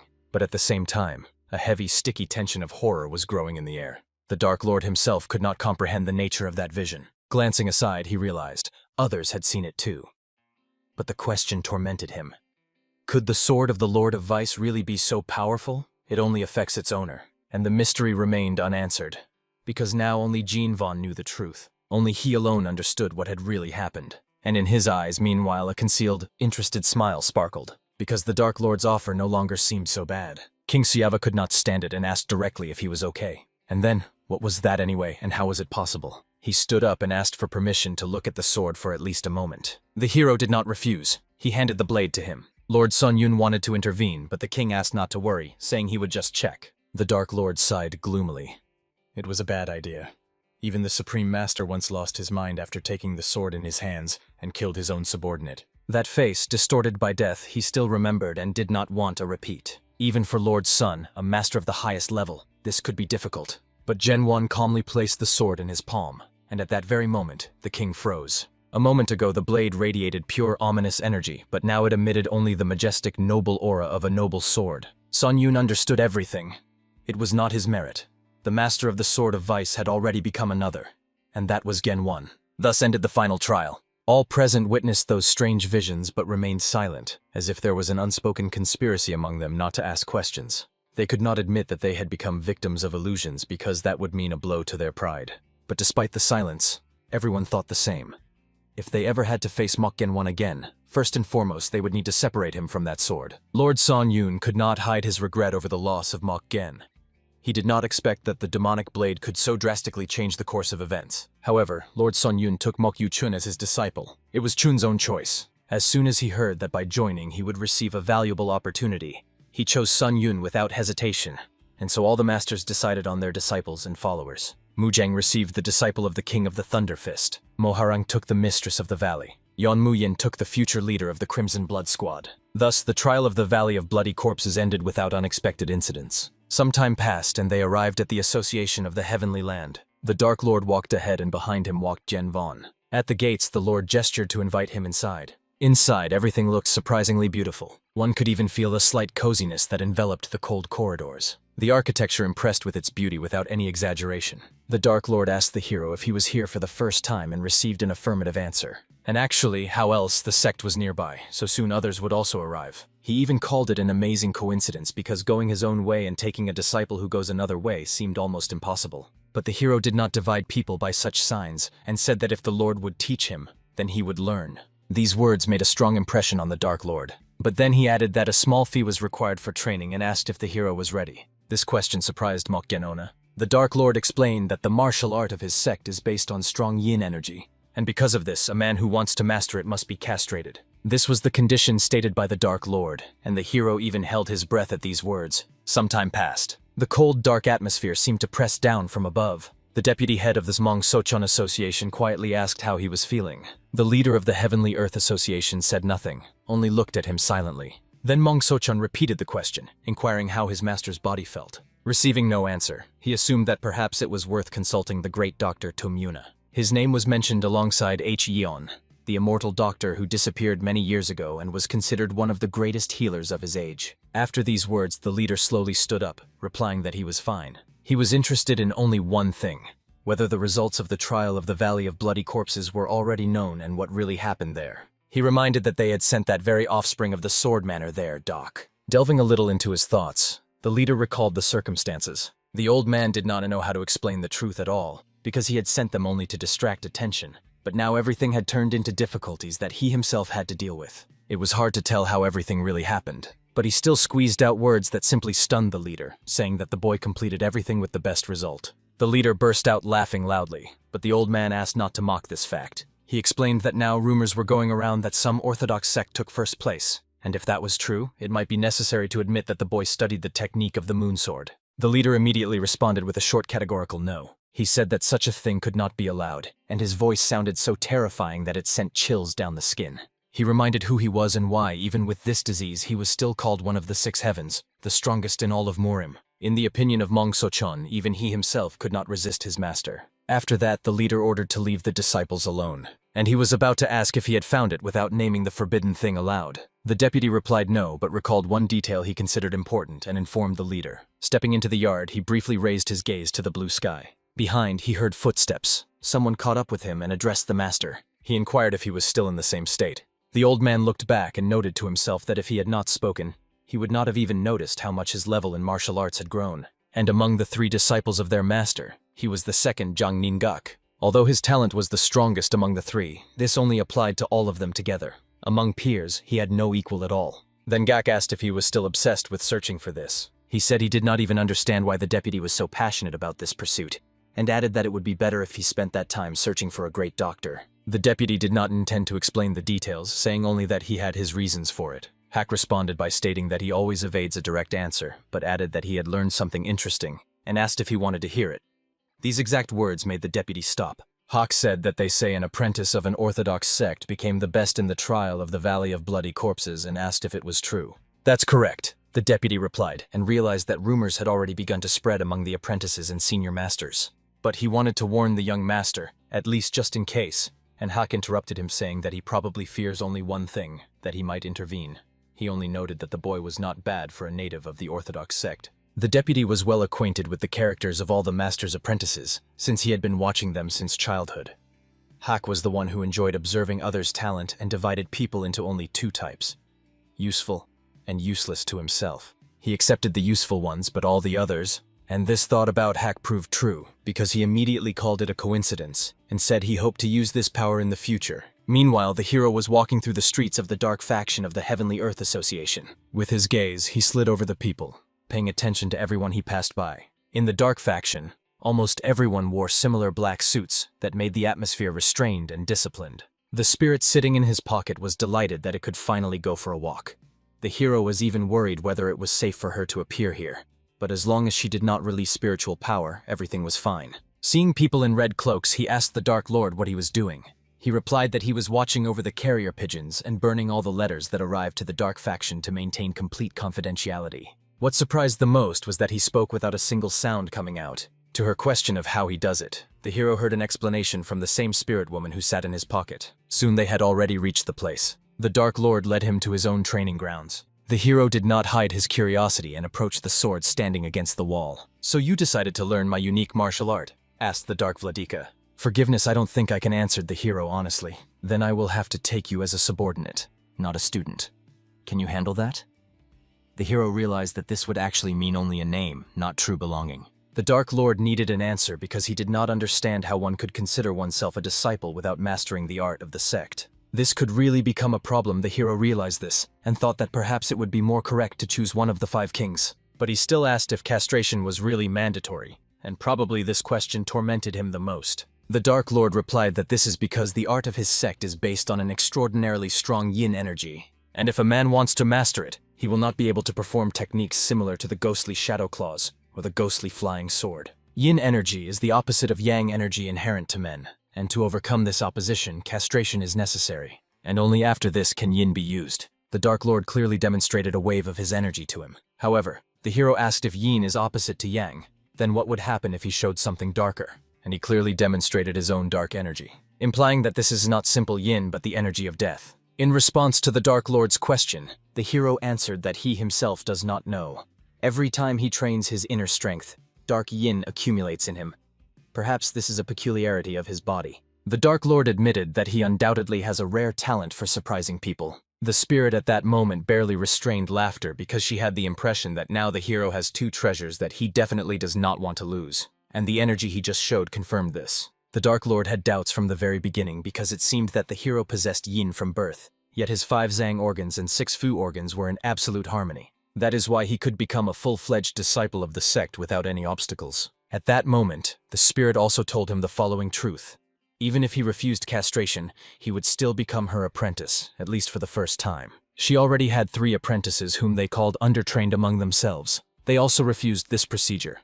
The first and eldest Huan Yun Men, the second Min Tak, the third Yon Su, all quite strong and having reached the level of ascension. The Dark Lord was just about to introduce them when a stranger literally flew into the room and interrupted his words. It was the head of the outer chambers who announced that everyone needed to gather immediately in the main hall of the Shadow Union Pavilion. The reason was a message brought by carrier pigeon number 19. The Lord of Darkness instantly understood what it meant. Nothing other than a message directly from the Imperial Palace. The head of the outer chambers added that by all indications, the very flower carefully cultivated in the underground prison had been found. The hero heard every word because he was standing literally nearby. The Lord of Darkness told him that he would return soon, and asked him to read something before his arrival, handing over a rolled scroll. When they left, the head explained that by outward appearance, the match was complete, and apparently, the Imperial Court intended to completely eradicate his origin. All this only confirmed that the found item was exactly what the leader had been searching for years. After some time, Jen was already holding the unfolded scroll in his hands. He studied the description of the shadow bone strike technique, which turned out to be incredibly interesting. But his calm atmosphere was suddenly shattered by an outside noise. 3 people entered the room, and one of them threw a harsh reproach. "So this is that damned prisoner from the sect of the righteous." It was spoken by the second Mintak himself. The third Yonsu evaluated the hero with just a glance and immediately called him a weakling. And the elder Huan Yun Men did not utter a single word, but only watched attentively. Gen 1 did not understand who they were, but the spirit immediately determined that these 3 were the submasters mentioned by that eunuch. The face of one of them suddenly twisted with anger. He noticed the sword lying near the hero's foot, and this made him furious. He began insulting him with all kinds of words, shouting that he was even forbidden to breathe in that direction, threatening to tear his ass to pieces. And after that, he declared that he would take the sword from him. 2 were getting more and more heated, but the third elder was still silent. Rushing directly at Jen was their fatal mistake. Calming them down and putting them in their place was no trouble for him. The elder Huan Yun Men saw with his own eyes how this young man laid both boys of the ascension level down with 2 strikes. Then Jen addressed them, asking for at least a little understanding because he was seeing them for the first time, and they were already ready to lay down their lives in a fight over a trifle. He couldn't hold back and asked if the sword was so necessary that they were willing to lose their dignity. He raised the sword and brought the blade to the face of one of them, watching how he paled with fear. After that, he shifted his gaze to the elder. He said that he could come and take the sword, at least try if he desired it so much. His name was Huan Yun Men. Among the apprentices, he was considered the elder and the foremost. He was an orphan who grew up on the street. There the master noticed him, but he never became a true apprentice because he lacked the courage to agree to castration. He was tormented by the fact that because of this, the title of apprentice could be given to someone else. So he led his comrades to a brothel so that they too could experience the pleasures of the flesh. He knew for sure that after this they would also refuse castration. And since there were no other contenders at that time, he believed that he himself would become the official apprentice. But one day the boy ran to him and asked what to do because a problem had arisen. He said that the master had taken a new apprentice, a native of a righteous clan sent to them as a nephew. He also reported that the Lord of Darkness had given him a sword of devilish intent, for which he once risked his own life. Now both the title of apprentice and the sword of intent were to pass to another. This Huan Yun Men could not bear it. Perhaps it was the greed for the sword that clouded his mind, because he was already ready to kill the new apprentice and take everything for himself just to get back what he considered his own. But in reality, he did not even understand how the sword ended up in his hand. Gen 1 only lightly patted him on the shoulder. He said that the spectacle turned out interesting, as if he wanted to kill him and take everything. The second journeyman asked the elder why he said everything out loud, and only then did the young man begin to realize that he had blurted out too much. After all, a few minutes ago the hero simply threw him the sword, saying that if he could lift it, the sword would become his property. And then he remembered the words of the Lord of Darkness, who forbade touching the devilish thought because it pulls out the most secret desires and takes away control. Now he understood that he had spoken everything aloud. A sharp pain pierced him that he had just felt in his hand. He could not unclench the fingers that were gripping the sword's hilt. The hand was already soaked with blood at the grip. Gen Von calmly asked if he wanted the hero to take the sword from his hand. He was already almost on his knees, begging to do it immediately. And the hero reminded him that he had agreed to it himself. With great pleasure, the hero said, and calmly swung his hand, leaving the elder no chance to retreat. At the moment when the hand was already going down, asking him to stop was pointless, because the blow was inevitable. The next second, the senior apprentice master was left without his own hand, which flew to the side screaming with blood. Meanwhile, the Dark Lord, together with the chief, discussed a plan to disguise the spy in the overseer's uniform and organize further actions, but someone sharply interrupted them. A dull knock on the door made the Dark Lord come out, asking what happened. The servant reported that he needed to appear immediately in the training hall. The Dark Lord did not have to think long. He immediately understood that a serious trouble had occurred. Rushing to the hall, he saw an impressive scene. The senior apprentice master was crawling on his back, bleeding, trying to explain at least something. Genvon was standing nearby holding a sword, and not far away lay a severed hand, which testified to the recent chaos. It was clear that a conflict of interests was inevitable, but even he did not expect that the boy would so easily take down all three. The senior apprentice master raised his hand pleadingly, asking the master to listen to him.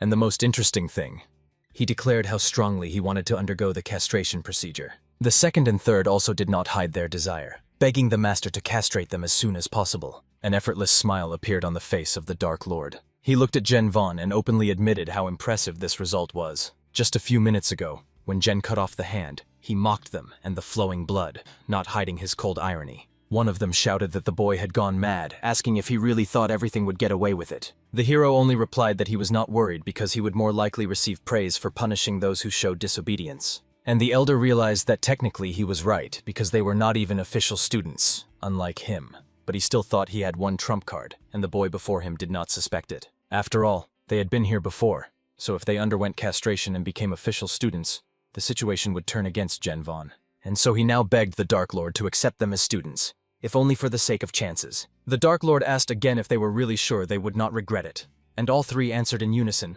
no. Then he agreed to accept them since they themselves wanted it so much. The elder was confident that everything worked and his plan would turn into victory. He thought that this son of a bitch would regret it behind his back. But at that moment, the Dark Lord turned to Gen Yona. He said that now he could call him his disciple without unnecessary formalities. Gen 1 easily confirmed this. The Lord of Darkness continued, saying how amazing it was that one disciple came, but he got 3. Then the elder exploded with indignation, saying how could that be? They arrived earlier than him. But the Dark Lord calmly explained that Gen 1 actually became a disciple earlier than they did. The younger Mion was the first to bow his head greeting the elder brother, and the other two simply dropped their jaws in surprise. The second disciple of the ruler's clan, Zhang Ning, named AK, always stood out among others, and everyone who encountered him felt his cold presence as sharply as the strike of a blade that hides a threat even in an ordinary glance. Among the 3 disciples of the leader, he gained dubious fame due to unimaginable cruelty. But most people were frightened by his unchanging character trait that made him unpredictable and truly dangerous. AK was obsessed with talented people so much that he often crossed the line of sanity, chasing them with a pathological passion that resembled the early signs of true madness. The blind man standing before them was just one of the victims of this twisted obsession of AK, for he too had once come into the sight of the one who pursues power like a hunter his prey. Some time passed, and fate again brought our hero together with AK. But this meeting did not bode well, for tension had long accumulated between them, which was hard to conceal. Their encounter turned out to be far from pleasant, and at one moment behind the hero suddenly appeared that vile guy, attacking from silence like a predator pouncing on prey at the most vulnerable moment. The sudden strike almost hit its target, but the hero reflexively dodged, barely avoiding the danger that could have knocked the spirit out of him in an instant. The attacker was named Mo Pal, and AK in his usual cold tones stated that he wanted to see how much this guy could endure, as if watching another experiment. The spirit accompanying the mortal hinted to him to hold on until the last breath, for otherwise this terrible test would prove fatal for him. Blows rained one after another, hitting his face like iron waves that gave him not a second of rest under this merciless pressure. Not only fists were used, but also kicks, and all this demonstrative cruelty looked as if they deliberately sought to completely break him. All this could easily be called a beating from the outside, since 2 were hitting one without honor and without any apparent reason, as if enjoying their own advantage. The girl watching the fight felt that before her was not just a fight,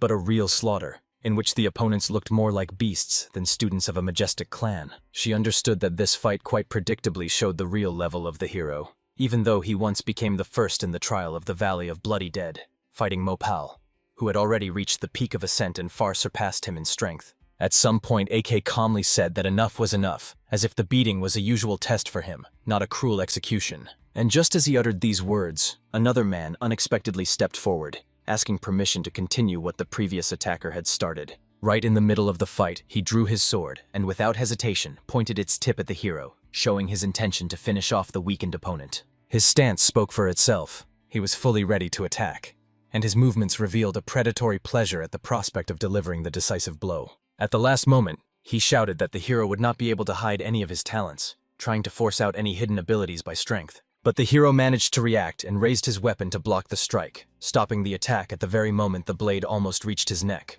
With one hand he restrained the fist of the first opponent, and with the other he parried the sword of the second, balancing between two attacks as if fighting on the edge of survival. Mopal obviously did not expect such resistance, as until then he sincerely considered himself stronger, and did not suppose that the hero could withstand such pressure. The hero found himself in an extremely uncomfortable position, trapped between two aggressive bastards who were not going to retreat, turning the situation into a trap. Seeing that the hero was holding them off simultaneously, AK began to understand the whole picture much more clearly, and a previously unseen interest flashed in his eyes. He admitted that this was exactly what he wanted to see, and addressed the hero, saying that he had come here completely empty, which allowed the follower of the sect of the righteous path to become the first in the trial of the Valley of Bloody Dead, reaching the peak of ascent before the age of 20. Even she, standing behind him, could not believe what was said. Just as before, she could not fully comprehend the full scale of his power. And all the others around were also stunned by such incredible words, as such an achievement seemed almost fantastic. They could not comprehend how a peak of ascent was even possible at such an age,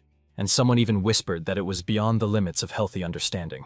The girl recalled that only a month ago, the hero did not even understand what martial arts were, and the thought of such rapid development stunned her again. Back then, he had no idea about combat mastery at all, and now, watching him, everyone wondered how he managed to cover a path that takes others years in just a short period of time. Now a frightening picture is emerging before everyone, for a true monster has stealthily infiltrated the clan of the rulers of Earth and Heaven, and the most terrible thing is that no one even noticed, mistaking him for an ordinary student. The spirit understood that this blind man had become quite a thorn for the ruler, and she could not have imagined that he was capable of reading the human heartbeat so precisely, as if seeing the soul through and through.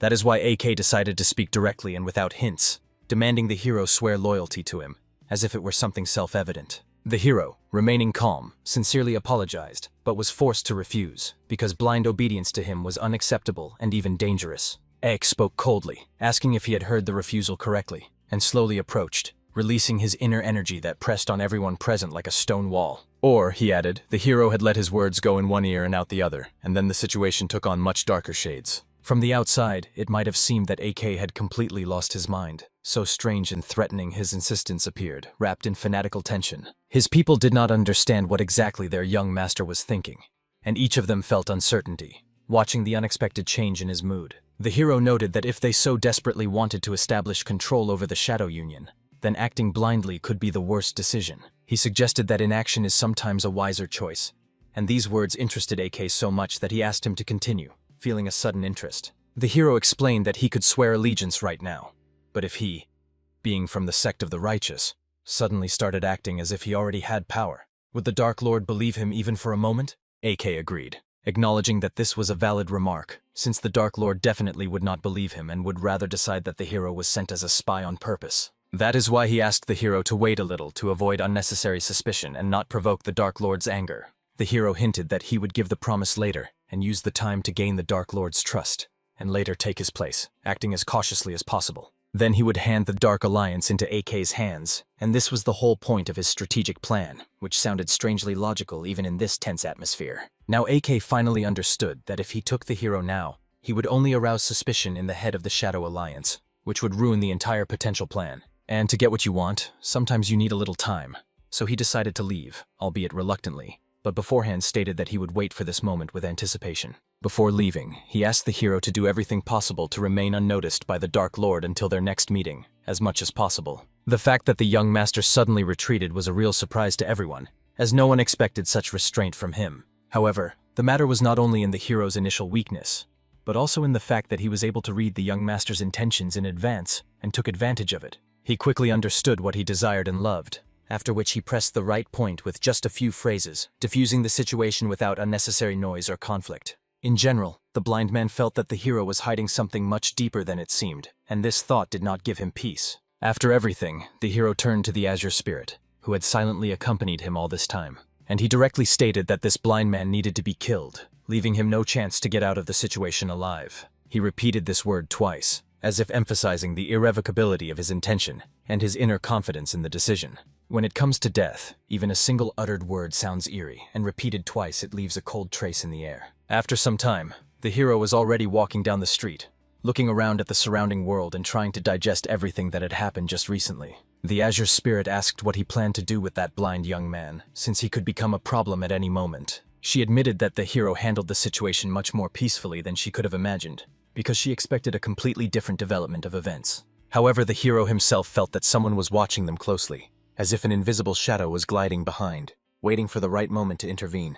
And those two, who were watching everything from afar, could not understand how to react to what they saw, since the situation was rapidly getting out of control, and every step they took could cause undesirable consequences. Recently she heard that he was from the Orthodox, although he himself did not even realize it, and therefore she gave him a plaque with her personal information, hoping to avoid confusion. If someone finds out about this earlier than necessary, the situation risks becoming truly problematic, dragging both into dangerous suspicions. However, one should not forget that he is a disciple of the leader of the dark sect, and this very circumstance already makes the matter delicate and risky. The man asked her if she really believed that he had reached the level of the supreme peak, as it sounded too incredible even for a master of such scale. After all, just a few days ago he was at the level of a simple apprentice, and such a leap in power seemed beyond comprehension. She had not noticed any signs of hidden abilities in him, so now she was troubled by the thought of how he managed to keep all this in the shadows for so long. And Hack, of course, would never lie about such fundamental things,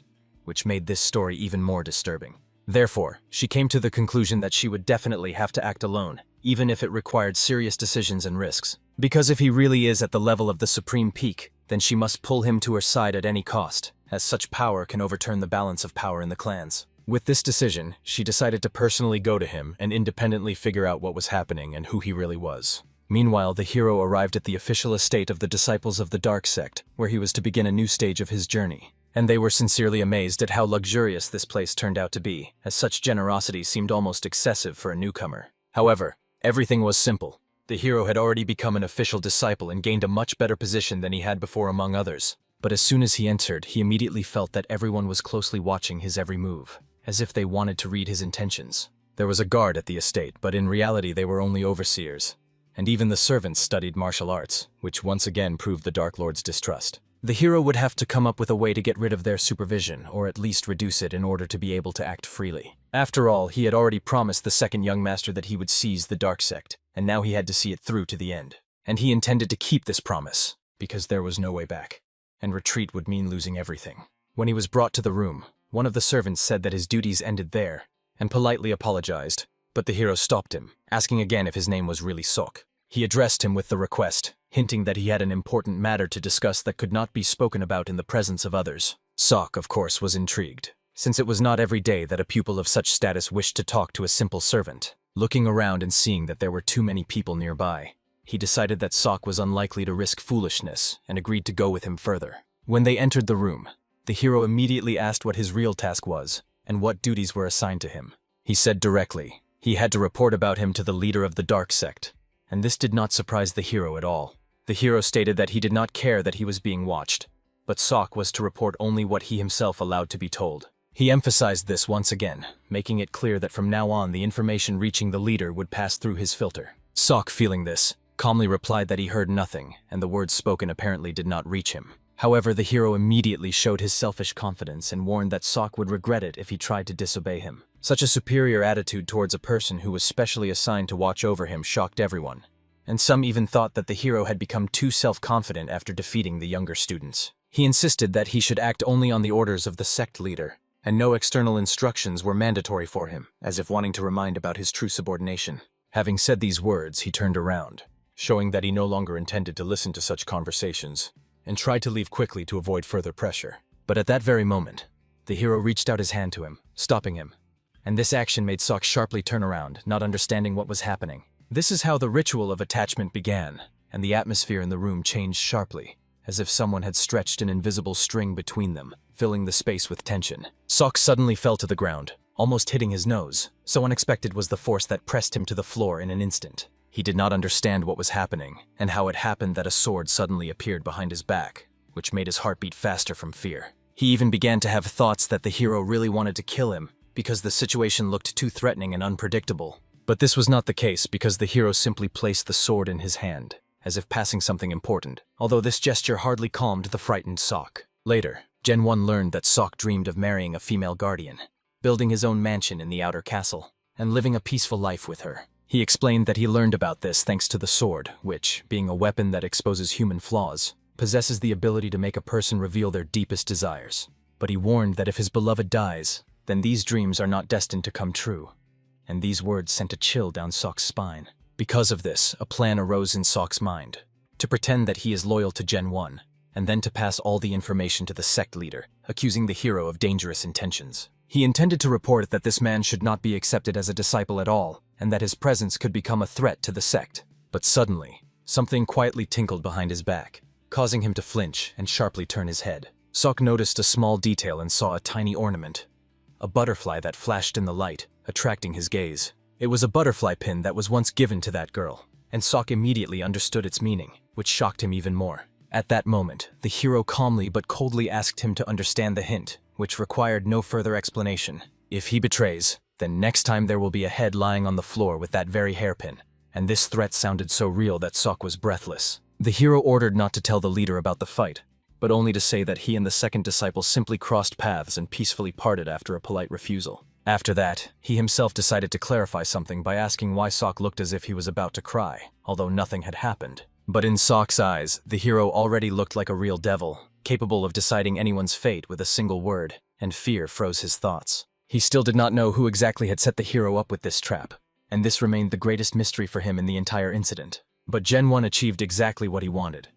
He scared Sok so much that now he would not dare to go against him. Yet ahead of him, he still needed to find common ground with the other students to strengthen his position and avoid unnecessary conflicts. And so, considering that they would now see each other more often, he suggested they have tea together to relieve tension and appear more friendly. But after some time, this place was actively discussing the meeting of the second young master with Gen 1, which caused a wave of speculation. Some doubted whether they really just exchanged a few words and parted ways, because few believed in such simplicity. But Sok confidently reported to the Dark Lord that everything happened exactly like that. He saw nothing extra and was hiding nothing. The Dark Lord himself had already understood almost everything, since the second young master undoubtedly planned to seize the Dark Sect using Gen 1 as his instrument. Yet despite all this, the question arose why he retreated so easily, and did not try to escalate the conflict, which seemed very suspicious for a person with such ambitions. Lowering his head, Sok quietly answered that he said so only because at that moment he simply could not say no,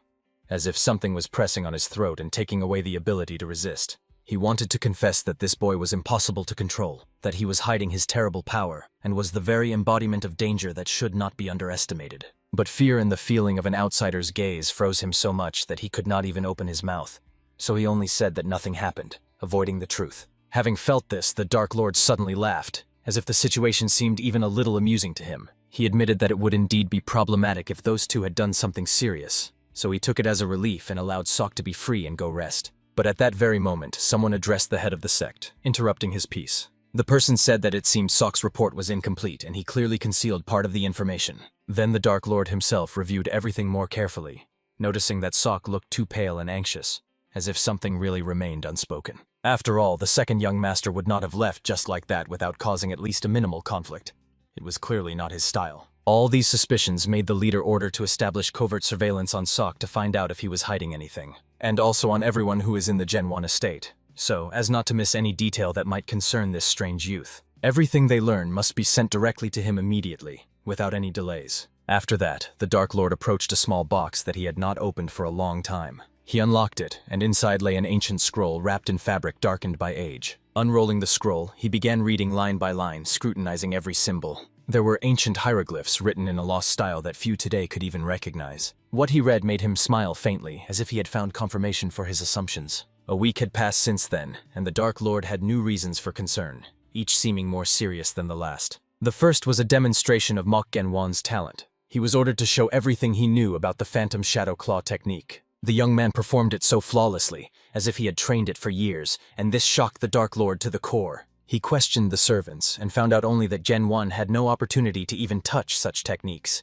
nor had he ever engaged in anything suspicious. Accepting this reality was extremely difficult because it shattered all usual notions about training and mastery. The Dark Lord ordered the young man to perform another technique, but the result was just as flawless, which only increased his anxiety. This talent was not just impressive, it caused genuine fear because such a level of mastery was absolutely abnormal. The leader of the dark sect changed his approach and began answering all the questions Mok Genwan asked, revealing nothing from the basic information.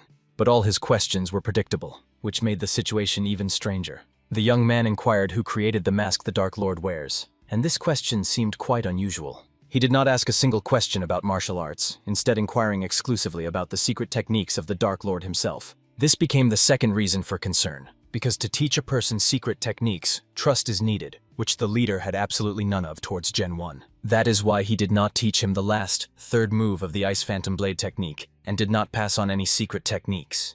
3 days ago he ordered his subordinates to investigate the location where the mock sword was found, as well as to learn more about Gen 1's past. This new report finally shocked the Dark Lord, because the information contradicted everything he expected to see, and further shook his confidence in his own assumptions. The only thing he could assume was that Gen 1 might have been dissatisfied with his position in the estate, and he tried to behave covertly, avoiding unnecessary attention. But the third reason for worry became the most serious of all, and forced him to reconsider the situation from a different angle. It was the greatest and most troubling, as it broke all the logical assumptions he had built up to that moment. He was reported absolutely nothing new, no changes, no strange actions, complete silence where there should have been movement. For all the days Gen 1 only trained and read, not stepping away from this strict routine, as if deliberately demonstrating the simplicity of his activities. He never deviated from the usual rhythm, did nothing unusual, which only deepened the Dark Lord's suspicions. In the mind of the ruler of darkness, more and more doubts swarmed, which gave him no peace neither day nor night. Even when he changed the people around Gen 1, the report results remained the same, which no longer seemed a simple coincidence. This could mean that all the reports were truthful, but at the same time he felt inside only a powerful hurricane of suspicion that he could not ignore. It was precisely because of this inner feeling that he could not find an answer that would satisfy his logic and dispel even part of the anxiety. 18 people had already passed through him, and it was impossible to threaten or manipulate such a number so that they all said the same thing. But Gen 1's talent was not limited to martial arts, and the Dark Lord was certain. The young man had long understood that he was being watched. He believed that the hero behaved so evenly only to relax the attention of the observers, and this could only make the Lord more cautious. Then the Dark Lord called Jade, the one he trusted like his own shadow. Jade was an assassin of a special level. His combat power reached the realm of the Supreme Peak, and he belonged to one of the 4 strongest sects, the sect of silent killing. He served the Dark Lord with hands and feet, was unparalleled in the shadows, and almost perfect in the art of covert observation. It was to him that the Dark Lord entrusted replacing all the servants with ordinary people, and removing the guards, leaving only 2 for appearance. And he also asked Jade to personally observe Gen 1, not leaving even the smallest details unnoticed. The assassin instantly understood the subtext of this order, as he did not need any explanation. The Lord counted on the fact that when an assassin of such a level applies his stealth skills, even a master of the realm of the Supreme Peak would not be able to sense his presence. He believed that the truth would quickly be revealed, because a person hides the truth only when they know they are being watched. If Gen 1 believes that the surveillance has disappeared, sooner or later he will reveal his true intentions and abilities. Jade immediately set about completing the task, focusing on every step and not allowing a single mistake. But when he opened the door leading to Gen 1's room, a scene appeared before him that shocked him. The hero was holding one of the servants by the head, pressing him so that he was on his knees and afraid to move. The servant spoke in a trembling voice, lines about the elixir of the immortal kingdom, where 1 grain can turn into hundreds of thousands, as if repeating a memorized text. And at that very moment, an assassin silently appeared behind the hero, ready to act. He jumped forward, trying to strike Gen 1, using speed and shadow as one whole. But the hero did not even move, only calmly said that he had come too early, as if this was an expected and pre-known scene. At that moment, the hero turns to the demonic monk, who was standing aside as if waiting for a signal, and his presence adds even more tension to the scene. Behind the assassin, the same monk suddenly appears, sneaking quietly and swiftly, like a shadow preparing to close in around the victim.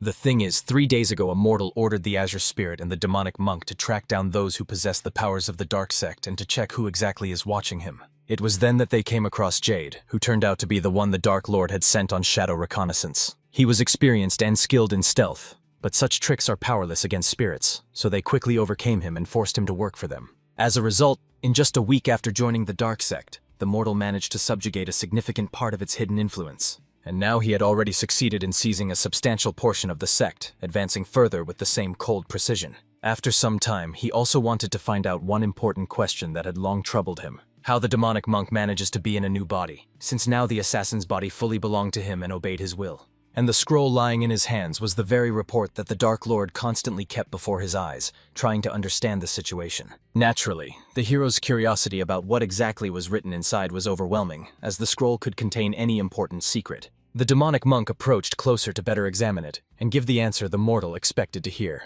And then it became clear that the whole situation was connected precisely with the boy who was kneeling before the hero. The monk explained that this was the assassin sent specifically to eliminate Gen 1, and he acted directly under the orders of his master. The Azure Spirit added that he was sent by that blind master they had recently encountered. He was the right hand of the second disciple of the head of the ruler's clan, Menchon, known for his harsh methods. And now, when he realized that the hero had started acting immediately, he engaged in sending mercenary assassins to him one after another. And, most amusingly, this loser immediately declared himself a member of the Murim Alliance upon appearance, trying to portray himself as someone important. After a brief interrogation, he still confessed everything, who sent him and how exactly the preparation for the assassination took place. But the hero noticed that the whole story seemed strange, since a master of such a level should understand that catching someone here by surprise is practically impossible. Moreover, the pavilion is located in the most guarded part of the inner fortress, where infiltration is almost impossible. So the only question remained, by what exact method he intended to kill him unnoticed,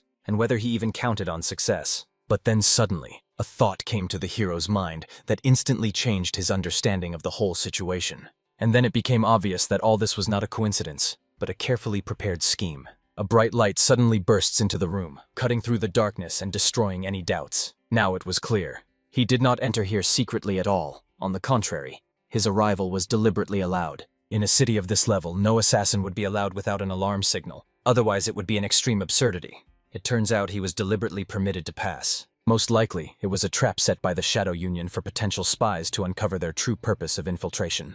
And the blind man simply used this spy-catching system to create the appearance that an Alliance Murim agent was trying to establish contact with him. And at that very moment, the head of security of the guest pavilion burst inside with his army and announced that enemies had infiltrated, raising the alarm. The hero already clearly understood that the blind man's real goal was not to kill him. It was all about a carefully woven trap where he was to become a victim of someone else's intrigue. From the very beginning, the blind man wanted to frame and expose Gen 1 as a spy of the Alliance Murim, making him appear as a dangerous traitor in the eyes of the dark sect. This insidious plan was conceived by him a day before all the events, and had only grown in complexity and thoroughness since then. The blind man calculated everything with amazing precision, thinking through every move, every detail, as if assembling a complex strategic puzzle. To complete the plan, they placed the Alliance's mark on Jihan's clothing and bribed the head of pavilion security so that he would see the evidence correctly. After dozens of meetings that lasted all week, they finally managed to reduce everything to a single scenario. The blind man was confident that this time the victim would definitely not escape. He expected that very soon Jihan would accuse Mok Gen 1 of spying for the Alliance Murim, and after that, the hero would face immediate execution. Or the second option, which the blind man liked even more, a slow death under torture, so that he would await neither rescue nor acquittal. The blind man trusted his instincts, and when he felt the hero's heartbeat, he noticed something extremely strange and unnaturally steady in it. It was frighteningly calm, which contradicted the nature of a living person in danger, and this only heightened the blind man's anxiety. Because of this, he could not consider the hero an ordinary person, so he advised the young master to get rid of him as soon as possible, not giving him a chance to strengthen his position. And that is why the blind man had to take matters into his own hands, convinced that no one else would handle it properly. When, in his opinion, the situation finally calmed down, he decided that he could relax a little and gather his thoughts. But suddenly he heard something that made him instantly stand up, forgetting about any calm. A strange, barely perceptible noise sounded in the grass nearby, which could not be accidental and therefore seemed suspicious. He approached the window, trying to understand what was happening there, but saw nothing. What was happening outside remained unclear, as the darkness concealed every silhouette and every movement. The atmosphere around was so quiet that it made his heart stop, because silence in such places is rarely a good sign. This barely noticeable, ominous premonition made him take a stick and go outside to check the source of the noise. There was always security near the pavilion, but this time he did not feel their presence, as if they had all vanished into thin air. He was afraid to even suppose that they had simply fallen asleep, but immediately realized that this was impossible. Everything was much worse. In the next moment, he realized that they had all been killed, and that was why only the quiet footsteps of a stranger walking among the bodies could be heard. Feeling those heavy steps, he immediately drew his weapon, understanding that the enemy was already near. One sound was enough for him to understand that someone had come to him, but he could not comprehend how this was even possible, and also who it was.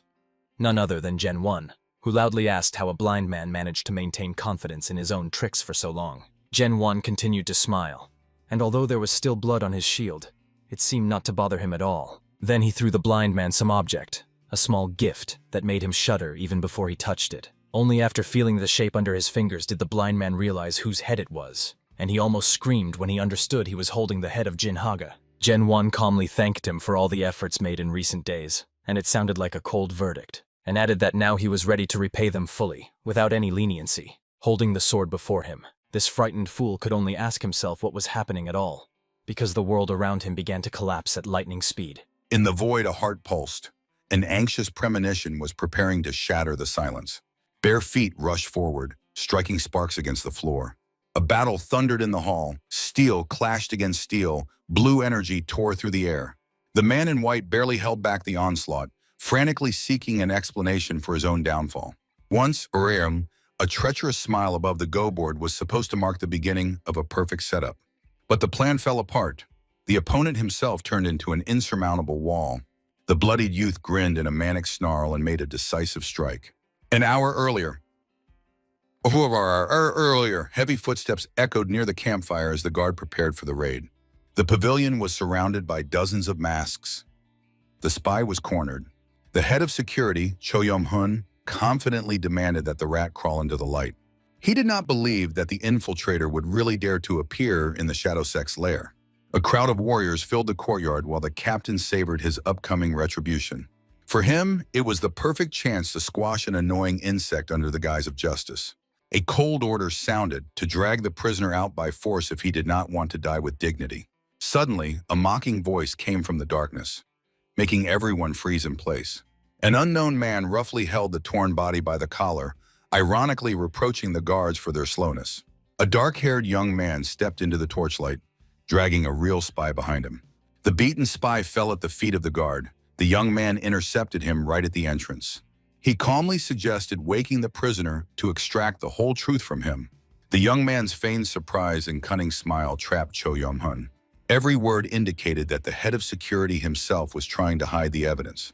The captain's face twisted with rage. He promised to torture the insolent man to death. A sudden ironic voice from the depths of the courtyard made the crowd shudder. Before those present stood the Lord of Darkness, whose icy gaze promised no mercy to anyone.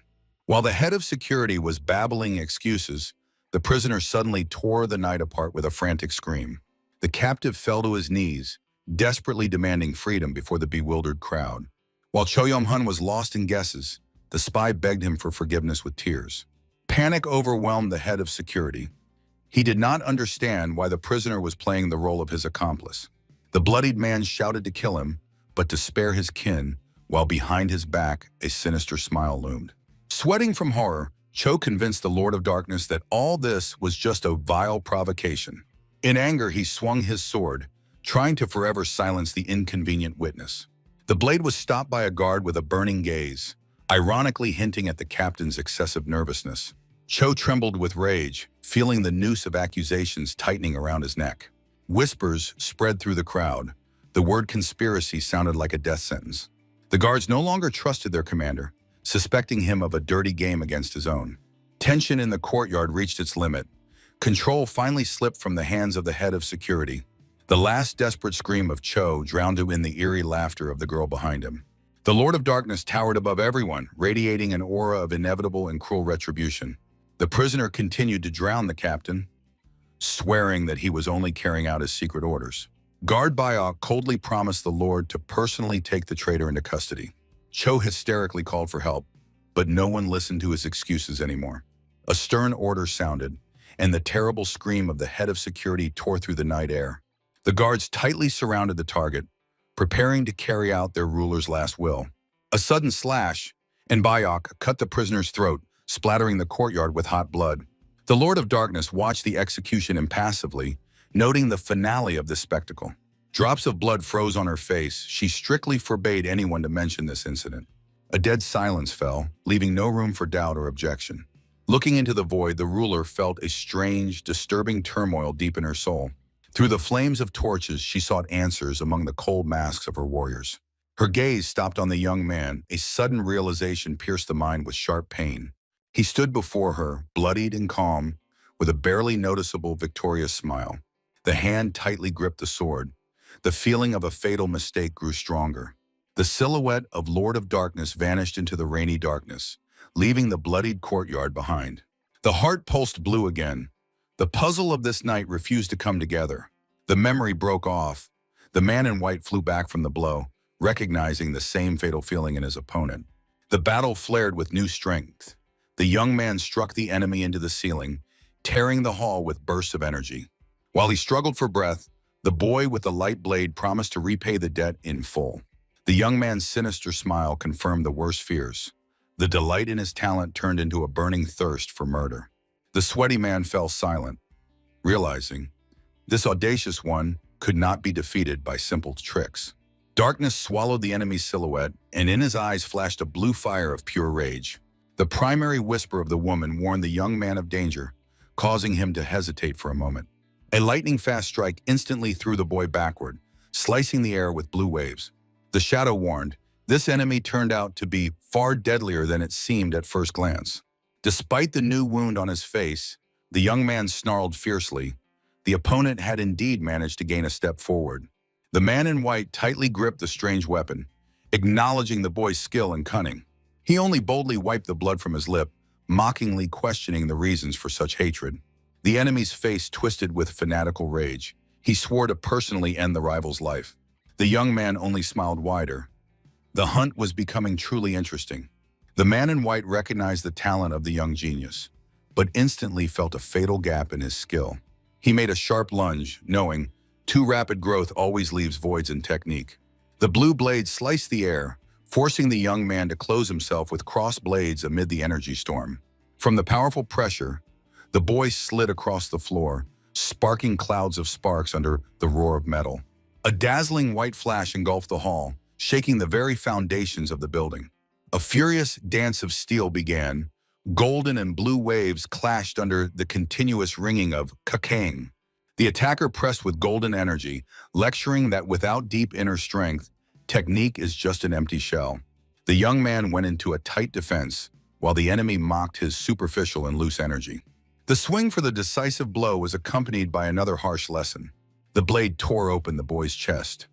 The unexpected attack left a bloody mark and mute despair in his eyes. "Experience!" the man whispered triumphantly, pleased with his quick reaction. The wounded youth retreated, leaving crimson stains of his blood on the floor.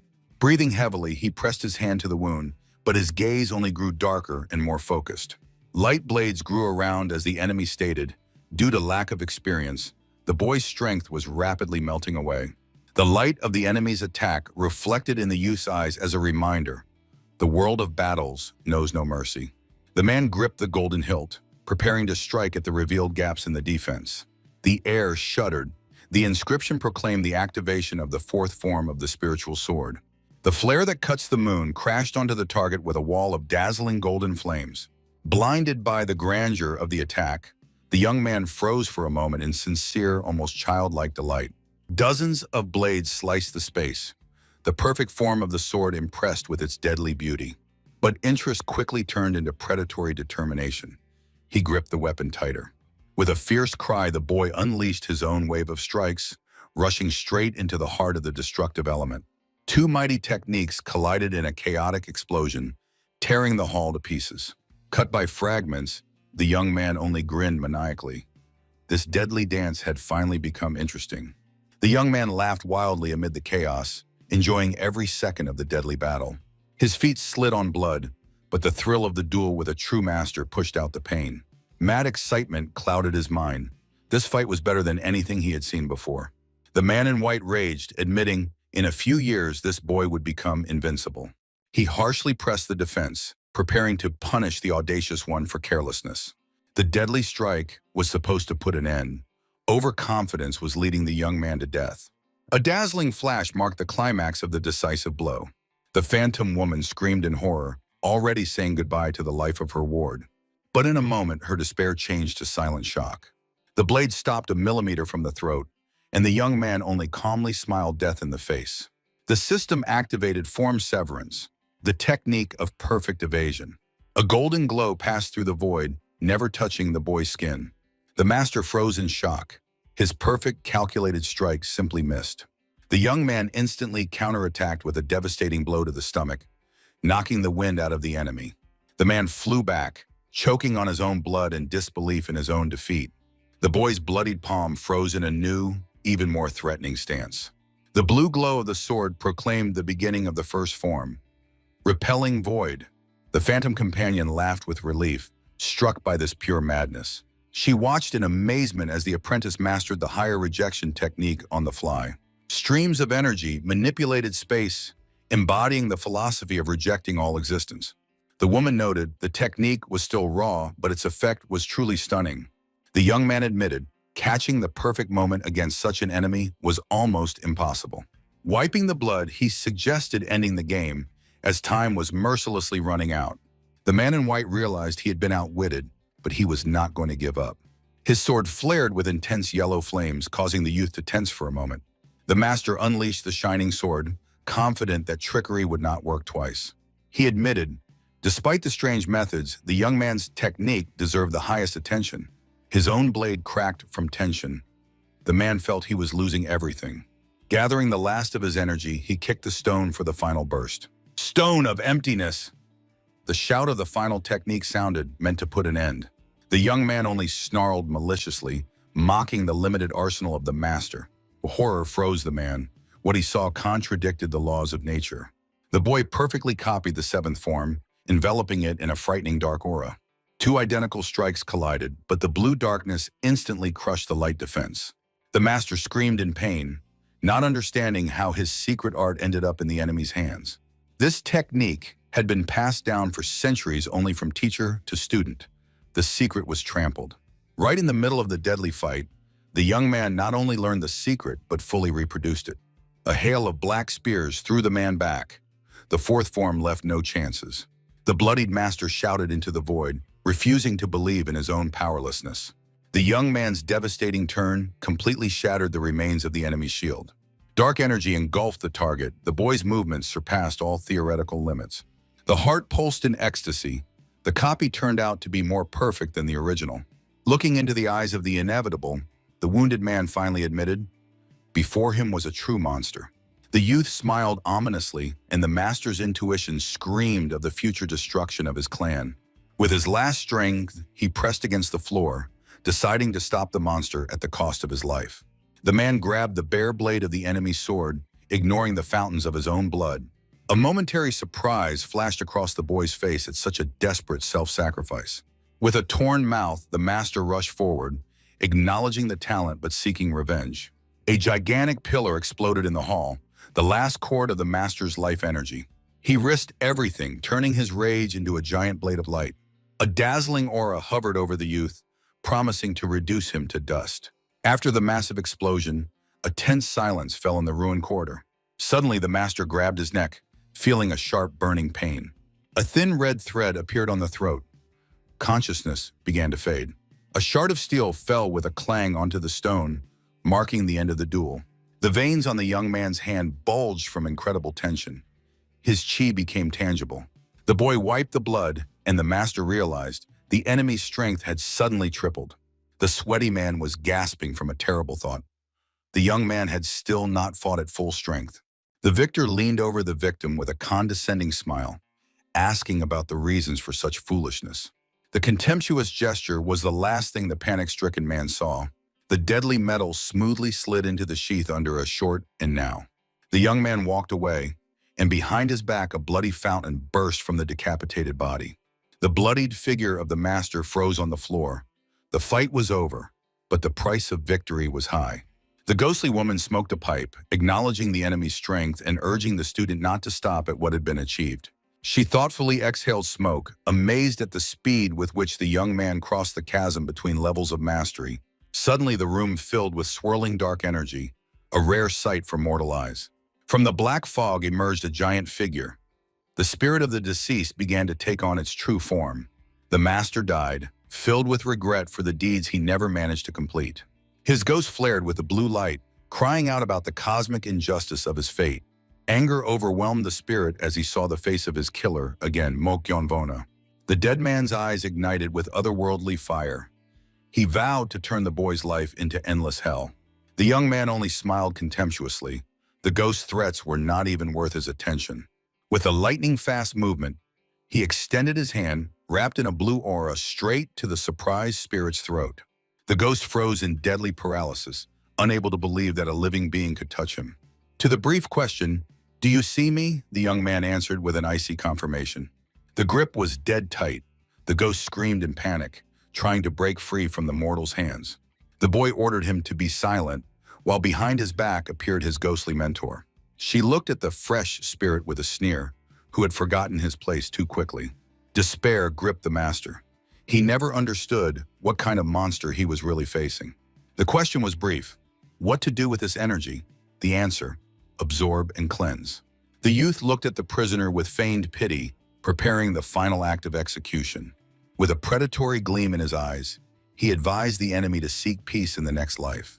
Night covered the estate of the dark sect, where the silence of the Malgyun villa seemed too oppressive. The youth walked through the empty territory, feeling a strange tension in every rustle of the wind. The corridors were silent. No guards, no servants, only the echo of his own footsteps. At the threshold of the room, a stern voice stopped him, waiting for his return. The Dark Lord, with an icy gaze, demanded explanations for the long absence. Standing in blood-stained clothes, the youth tried to pass off the fight in his ordinary training. The ruler harshly cut off his lies, or it was impossible to hide the truth from her.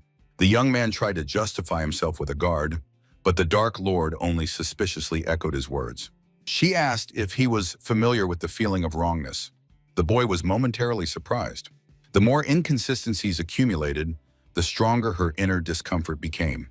Before the ruler's eyes appeared images of warriors in masks, frozen under the downpour. This ominous premonition arose only when it concerned this young man. He again played the fool, but the woman cut him off. He had finally crossed the line. The sword whistled out of its sheath. She demanded the truth about the missing fighters. The boy assessed the odds. Even full strength did not guarantee him victory. He was struck by her insightfulness. She saw through him without a single witness, only intuition. The young man smiled slyly. The situation was unfolding exactly as he had planned. The time had come to use the trump card, while the candle flame trembled anxiously. The Lord held him at the tip of the blade, beginning a story about events from a century ago. Her gaze became icy at the mention of the religion that was once attempted to be burned to ashes. Scenes of brutal executions of those who led people astray seemed to come alive on the walls. The woman approached him closely, trying to discern the true nature of the boy. She spoke about the mysterious Western sect that worshipped the Great Fire. Suddenly, her confidence vanished. Her eyes widened in frantic shock. The ruler was stunned into silence, seeing what should not have existed. An hour and a half before this, the youth waited for the crowd's assault near the closed doors. While there was time, he decided to study the secret scroll of the Dark Lord. The mentor reminded him of the artifact's danger, but the boy was already unrolling the parchment. Ancient symbols appeared on the paper, which he instantly recognized. The ghostly woman gasped in amazement. The scroll was written in the forgotten Pasaguk language. She could not believe that a mortal possessed knowledge of lost civilizations. The young man calmly explained. His grandfather taught him the ancient language while studying medicine. These lines resembled a poem, but in every word there was a hidden, dangerous power. The boy's voice sounded in the silence, reading the first words about a body burning in the sacred fire. The divine radiance was meant to illuminate the path. He read the translation confidently and clearly. The mentor sharply interrupted him. This was neither poetry nor an ordinary prayer. The revelation stunned the boy. Before him lay forbidden sacred scripture. The text belonged to the unorthodox sect Behva, which had turned fire into their cult. Before his eyes appeared gallows and bloody reprisals, the fate of those who dared to believe otherwise. The sect was considered destroyed, and the Dark Lord's connection to it meant immediate death. The young man smiled fiercely. He had found the perfect weakness to blackmail the ruler. The ghostly woman agreed to the plan, although the anxiety in her voice only intensified. Present time, the young man brazenly threw in the Lord's face that he knows her most secret secret. When the blade touched his skin, he spoke about the true essence of the forbidden doctrine. The ruler's face contorted with rage. She decided to immediately get rid of the dangerous witness. In memories, the mentor begged him not to touch the Behva sect and to forget this name forever. She demanded silence, while in reality the Lord's hand clenched the sword hilt white as snow. The lightning strike was supposed to be fatal. The woman mercilessly ordered him to die. But the young man began to read the text aloud, and the steel froze a millimeter from his throat. The phantom woman recalled her shock when she first heard about this insane risk. The young man closed his eyes, continuing to recite lines about eternal joy and sorrow. Both women froze in silent stupor from the boy's audacity and knowledge. The sword lowered. With a voice trembling from fear, the Lord asked where he knew these words from. She refused to believe that he had read the scroll. The Pasaguk language was too complex for mortals. A terrible suspicion pierced her mind. Could it be that the surviving adept of Beva stands before her? While the mentor was lost in guesses, the young man enjoyed the helplessness of his victim. The completely broken ruler asked with trepidation, "Is he really a follower of fire?" The ghostly mentor begged the boy to stop, but Gyeon-won only smiled mysteriously in response. The Dark Lord trembled with shock. She could not believe her own ears. The ruler's eyes widened. She directly asked if he was an adept of her secret sect. While the boy maintained icy calm, the ghost behind him panicked at his audacious game. The majestic temples of the Behva sect once shone under the sun, preserving their forbidden secrets. Suddenly, the Lord laughed sincerely. This day became a true blessing for her. She recognized in him a comrade in fate, and the young man only reservedly accepted this dangerous title. The woman gently squeezed his hands, invoking the sacred fire to protect the new ally. The delighted ruler went away, advising her brother in faith to rest well. The mentor leaned over him, acknowledging, "The boy's cunning mind works better than any blade." She respectfully took a puff from her pipe. Enlisting the head of intelligence on her side was a brilliant move. 2 hours ago, Lord first suspected in him a follower of fire. The ghost desperately warned the mortal against the fatal mistake of pretending to be a believer. The ruler's aura flared with blue fury. It was impossible to deceive the head of spies with cheap tricks. Gyeon-won only squinted slyly. He knew that ordinary improvisation would not work here. The mentor anxiously gazed into his eyes, trying to decipher another crazy plan. The young man answered mysteriously, leaving room for doubt and maneuver. He admitted that he had gained knowledge but called himself only a beginner, forcing the woman to search for his teacher's name. The boy invented a story about a mysterious old man who hid his name for safety. Lord demanded proof. Empty words were worth nothing to her. Her gaze radiated suspicion. She was waiting for the slightest mistake in his story. Then the young man stunned her with a statement about knowing the sacred text in the original language. The ghost instantly understood everything. The boy's phenomenal memory allowed him to reproduce the scroll he had just seen. While the Lord was looking for a trick in the figure of the teacher, Gyeon-won was already preparing the final proof. He calmly approached the table where brushes and clean paper awaited him. The ruler ordered to write down everything he heard from the master, and he kindly agreed. Every movement of the young man was calculated to the smallest detail, causing admiration in the ghostly mentor. In the boy's memory, the signs from the ancient scroll came alive, the secret part hidden from prying eyes. The tip of the brush touched the paper. The perfect trap for the Dark Lord was almost ready. The mentor smiled ironically. It was the grandfather who once taught the boy Persian literacy. Gyeon-won handed the sheet to the shocked woman.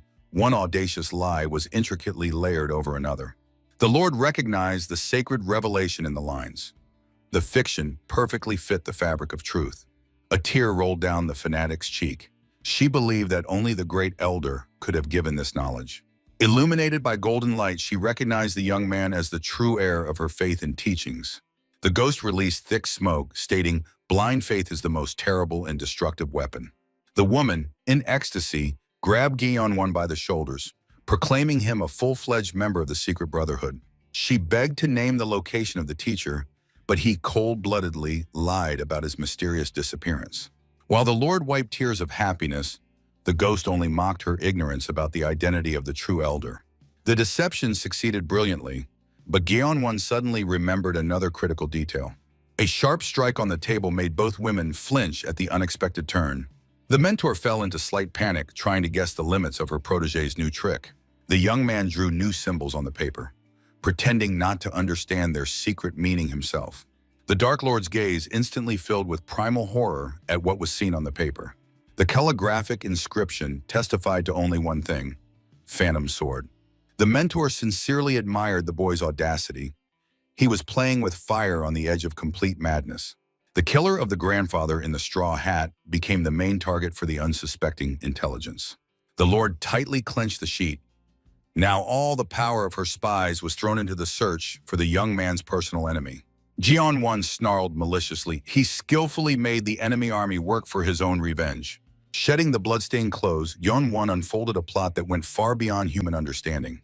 In the room, the mentor urged not to relax. The Dark Lord was now an ally, but not a friend.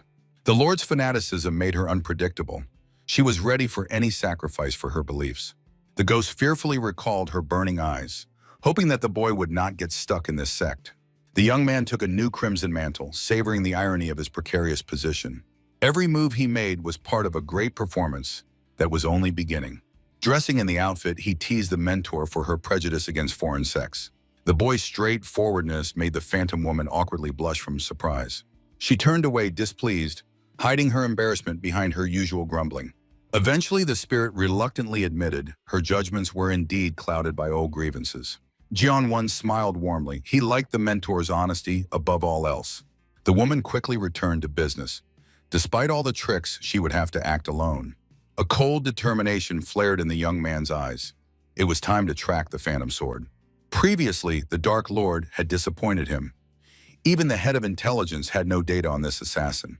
The young man recalled a rumor. The elusive enemy might be the personal shadow of the sect leader himself. The ruler confirmed the suspicion, impressed by the knowledge of her new brother in faith. The identity of the guardian remained a mystery even to the highest ranks of the shadow sect.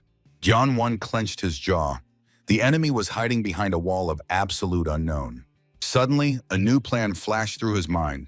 The verdict was not yet final. He remembered the King of Venoms, who once crossed swords with his sworn enemy. Jeon-won showed the Lord something that left her speechless with amazement. 3 tokens from the Valley of the Dead. The price of an audience with one of the 5 kings was laid on the table. The young man pompously declared that he was giving this treasure for the sake of the common faith, finally conquering the Lord.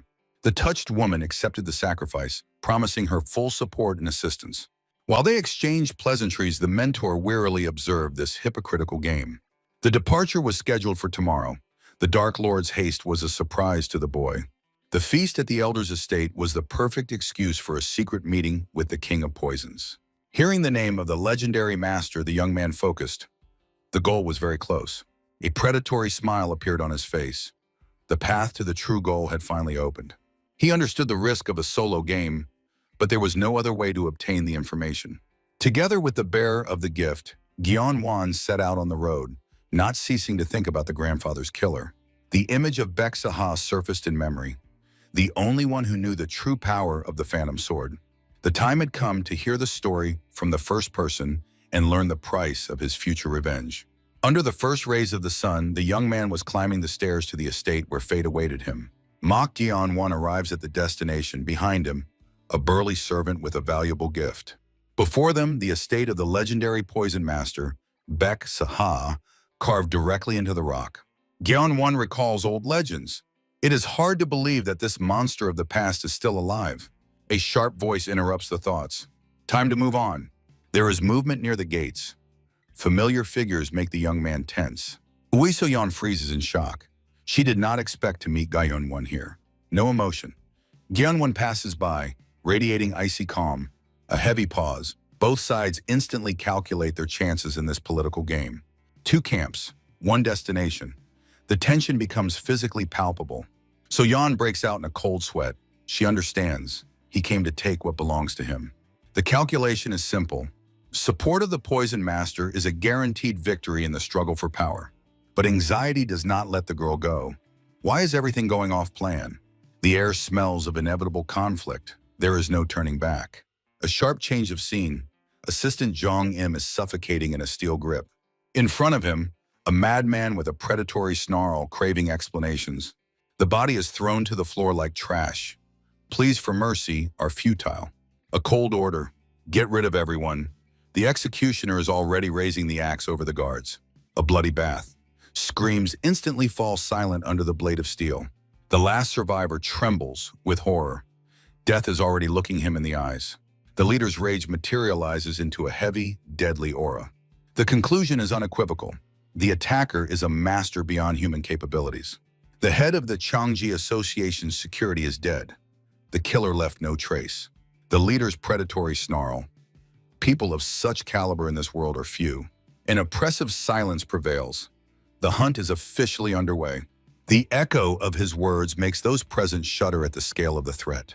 Wu Horan and Vi Soyan exchange grim glances.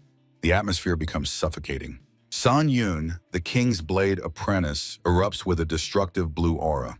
A warning stops him. A scandal in the Poison Master's estate is suicide. Rage boils inside, but logic forces him to restrain the predatory impulse. Every step is a gamble. The price of a political mistake is life.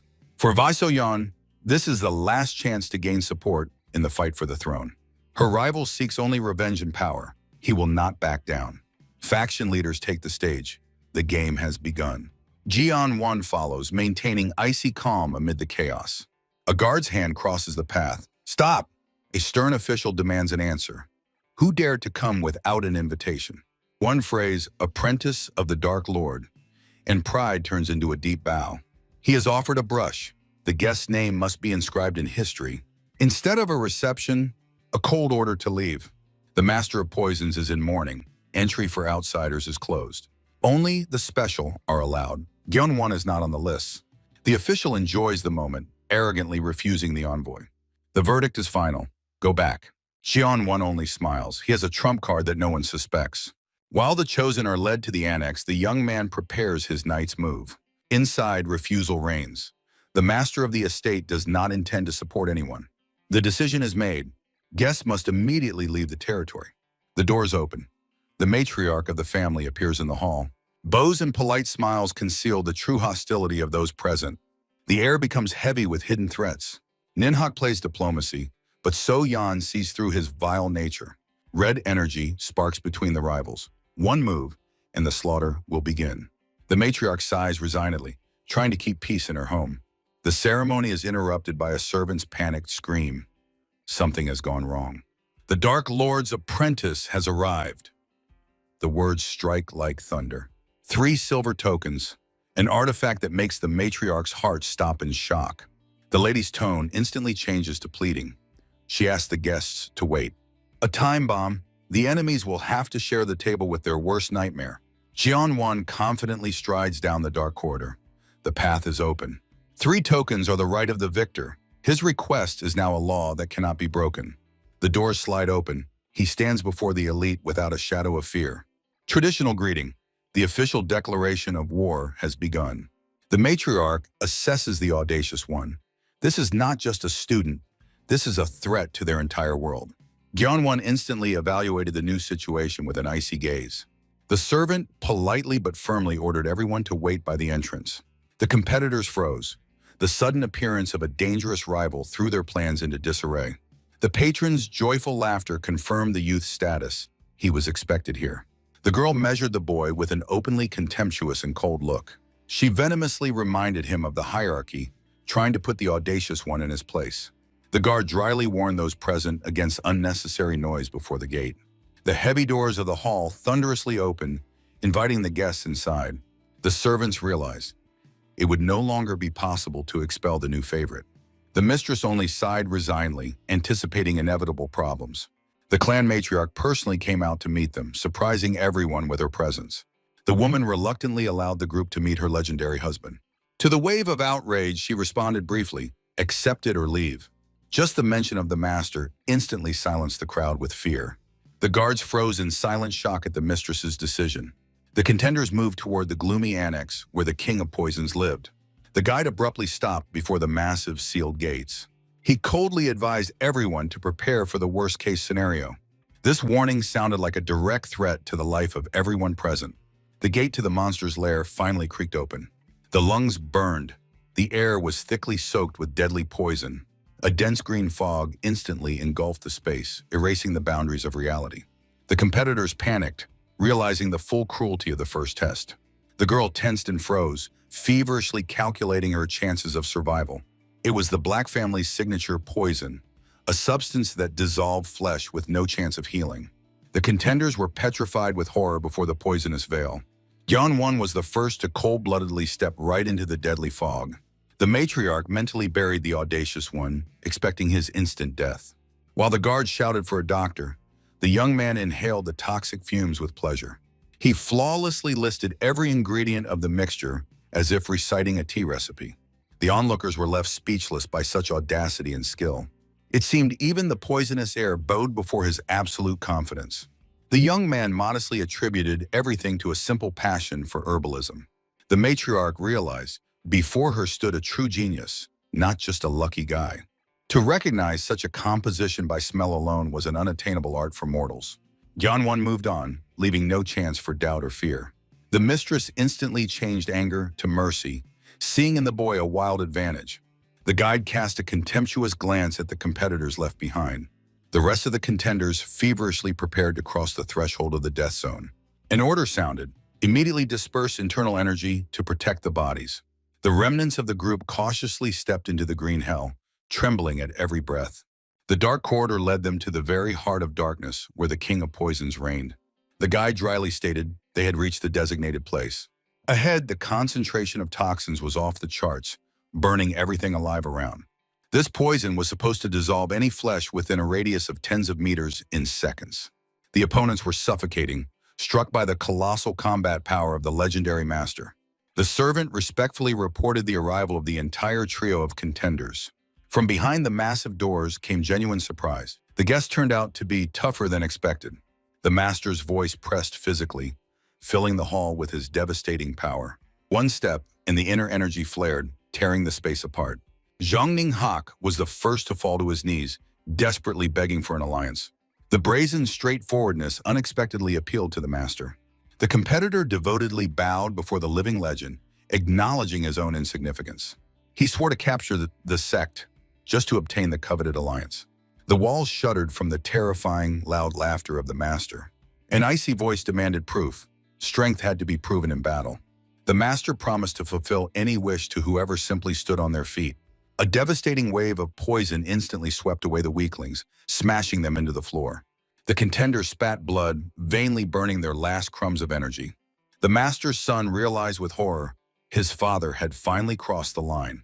The seventh layer is the zone of absolute death, which a human cannot survive. A cruel truth struck him.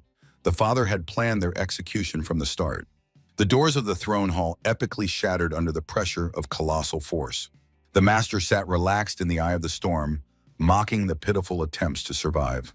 The legendary Baek Saha stood before them in all his destructive grandeur. Suddenly, through the roar of the storm, firm and calm footsteps sounded. The son could not believe his eyes. In the very center of the poisonous hell stood a person unmoved. Gyeon-won only slightly, predatory, smiled at the enraged element. The deadly aura, as if alive, simply enveloped his body. The master shuddered. He recognized the painfully familiar scar on the face of the daredevil. The young man stepped over the unventilated bodies of competitors as if over trash. He approached the throne of the most dangerous person on the planet closely. Without a single drop of sweat on his forehead, Gyeon-won respectfully folded his hands in greeting. The monster tensely stared at the boy, trying to understand his nature. The silence was so dense that it literally cut the ears of those present. The young man finished everyone off with a final chord. He demanded to become the master's apprentice. Gyeon-won stood unmoved in the poisonous fog, respectfully begging the master to accept him as a student. The unprecedented audacity forced Mr. Baek to stand up, plunging the hall into the epicenter of an energy storm. The writing of Pama's poison raged around the old man. He did not understand why the weak youth was still alive. The only surviving competitor watched the monster in horror, who had once again taken the throne. A predatory, maniacal interest appeared on the Poison King's face. A bony hand shot up, preparing a deadly burst of green energy. An instant magic strike threw the extra contender away, leaving Gyeon-won alone with the master. The opponent's body crashed into the massive doors, cutting off his last cry for help. The next moment, the master struck a devastating Pama's palm directly into Gyeon-won's chest. A green glow flared. The poison was supposed to instantly dissolve the youth's internal organs. The boy indifferently pushed the old man's hand away, causing him to freeze in wild shock. Leisurely adjusting his clothes, Gyeon-won attributed everything to his unique physiology. With a cruel movement, he tore his own palm, allowing blood to flow onto the floor. To the master's surprised question, The youth only replied dryly, "Nothing special." He stretched out his bloodied hand right to the face of the mentor, demonstrating the true essence of his power. The face of the King of Poisons contorted with rage. The words of the audacious youth seemed to him nonsense. A sinister fire flared in the boy's eyes. He spoke of the highest level of mastery, a body that had become pure poison. The young man applied psychological pressure, reminding that the master had devoted his entire life to pursuing this goal. "But even after decades, you have not been able to achieve it." Gyeonwon mercilessly struck the sore spot. Intrigued and enraged, the old man tasted a drop of enemy blood to verify the claim. At that very moment, he was pierced by wild terror from the realization of the incredible truth. A predatory smile appeared on the youth's face. "Well, didn't I lie? Physiology." Broken and stunned, the legendary master barely managed to ask what exactly it was. But confusion instantly turned into blind, uncontrollable fanatic rage. He hated this bastard who possessed a gift that even Baek Saha had dreamed of all his life. The old man's body exploded in a colossal pillar of green-purple energy, preparing a devastating strike. The master's eyes emptied before his eyes, and blood uncontrollably gushed from his mouth.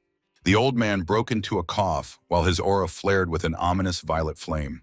The young man looked at his hands in shock. Could his own blood really be deadly for the legend? Dripping crimson, the Poison King only croaked ominously, looking at his killer. Gyeonwon managed to catch the weakened body a moment before the fatal fall. A sudden revelation.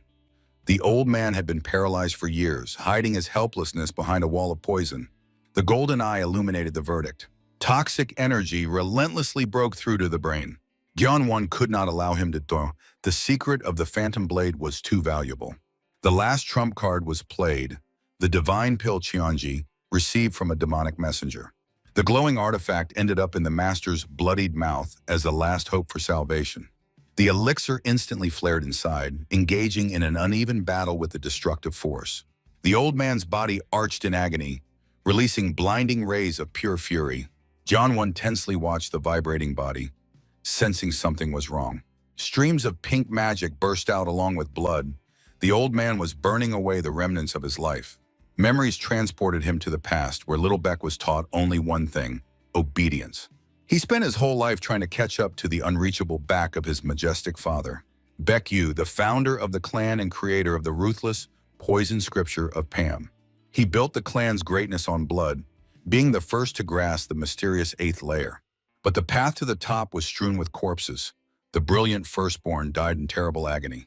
The third son remained paralyzed and crippled forever, unable to contain the poisonous power. Young Saha begged the stern patriarch with tears for at least a drop of compassion. In the cold hall, the son's despair shattered against the teacher's icy silence. Even becoming the king of poisons at 25, he continued to tremble before the unattainable ideal. Saha was afraid to repeat the fate of his Boro brothers, to die a nobody or become a living vegetable. The father answered succinctly and coldly, "This is your path, just obey." The young Saha raged, cursing his father for demanding blind and mute obedience. He shouted exhaustedly. Every moment without resistance to the poison meant a painful death for him. The father silently walked away, leaving his son alone with his anger and despair. Only a mysterious voice sounded at the door. "You will understand when the time comes." Saha cried into the void, not knowing how many more years he had to wait for that moment. Present, the old king of poisons recalled those words, seeking an answer in a whirlwind of energy. His wrinkled hands trembled from decades of exhausting struggle with himself. Saha clenched his paralyzed legs. The futile waiting for the time had made him a helpless cripple. Doom covered him completely. He still could not move from the dead point. Suddenly, a tall figure appeared behind him. The old man felt the ghostly presence of his father. A voice in consciousness thundered a question.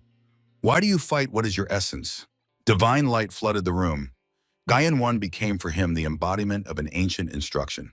With trembling in his soul, Saha gazed at the shining, almost unreal silhouette of the youth.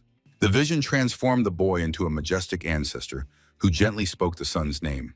Golden rays brought the long-awaited truth. The time for breakthrough had long since come.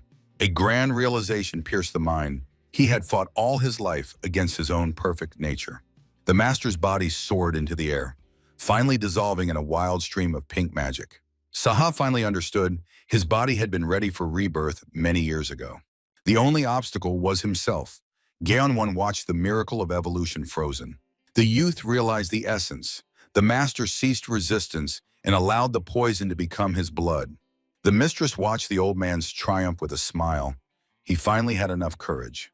Magic discharges tore through the air. Saha cast off the chains he had placed on himself. A powerful golden light burst from his chest, marking the achievement of the legendary poisonous body. An explosion of pure energy shook the hall. The Poison King finally ascended to the level of a deity. The woman in red watched the old man's golden glow in fascination. His flesh cracked, shedding old chains for the final breakthrough. This was the crossing of the boundary, the birth of the perfect poisonous body. An explosion of yellow-green energy knocked the witnesses off their feet. From the fog emerged an athletic youth with snow-white hair. His hand was firmly grasped as a sign of respect and greeting. The brunette admitted he feared the master's death, but the result was impressive.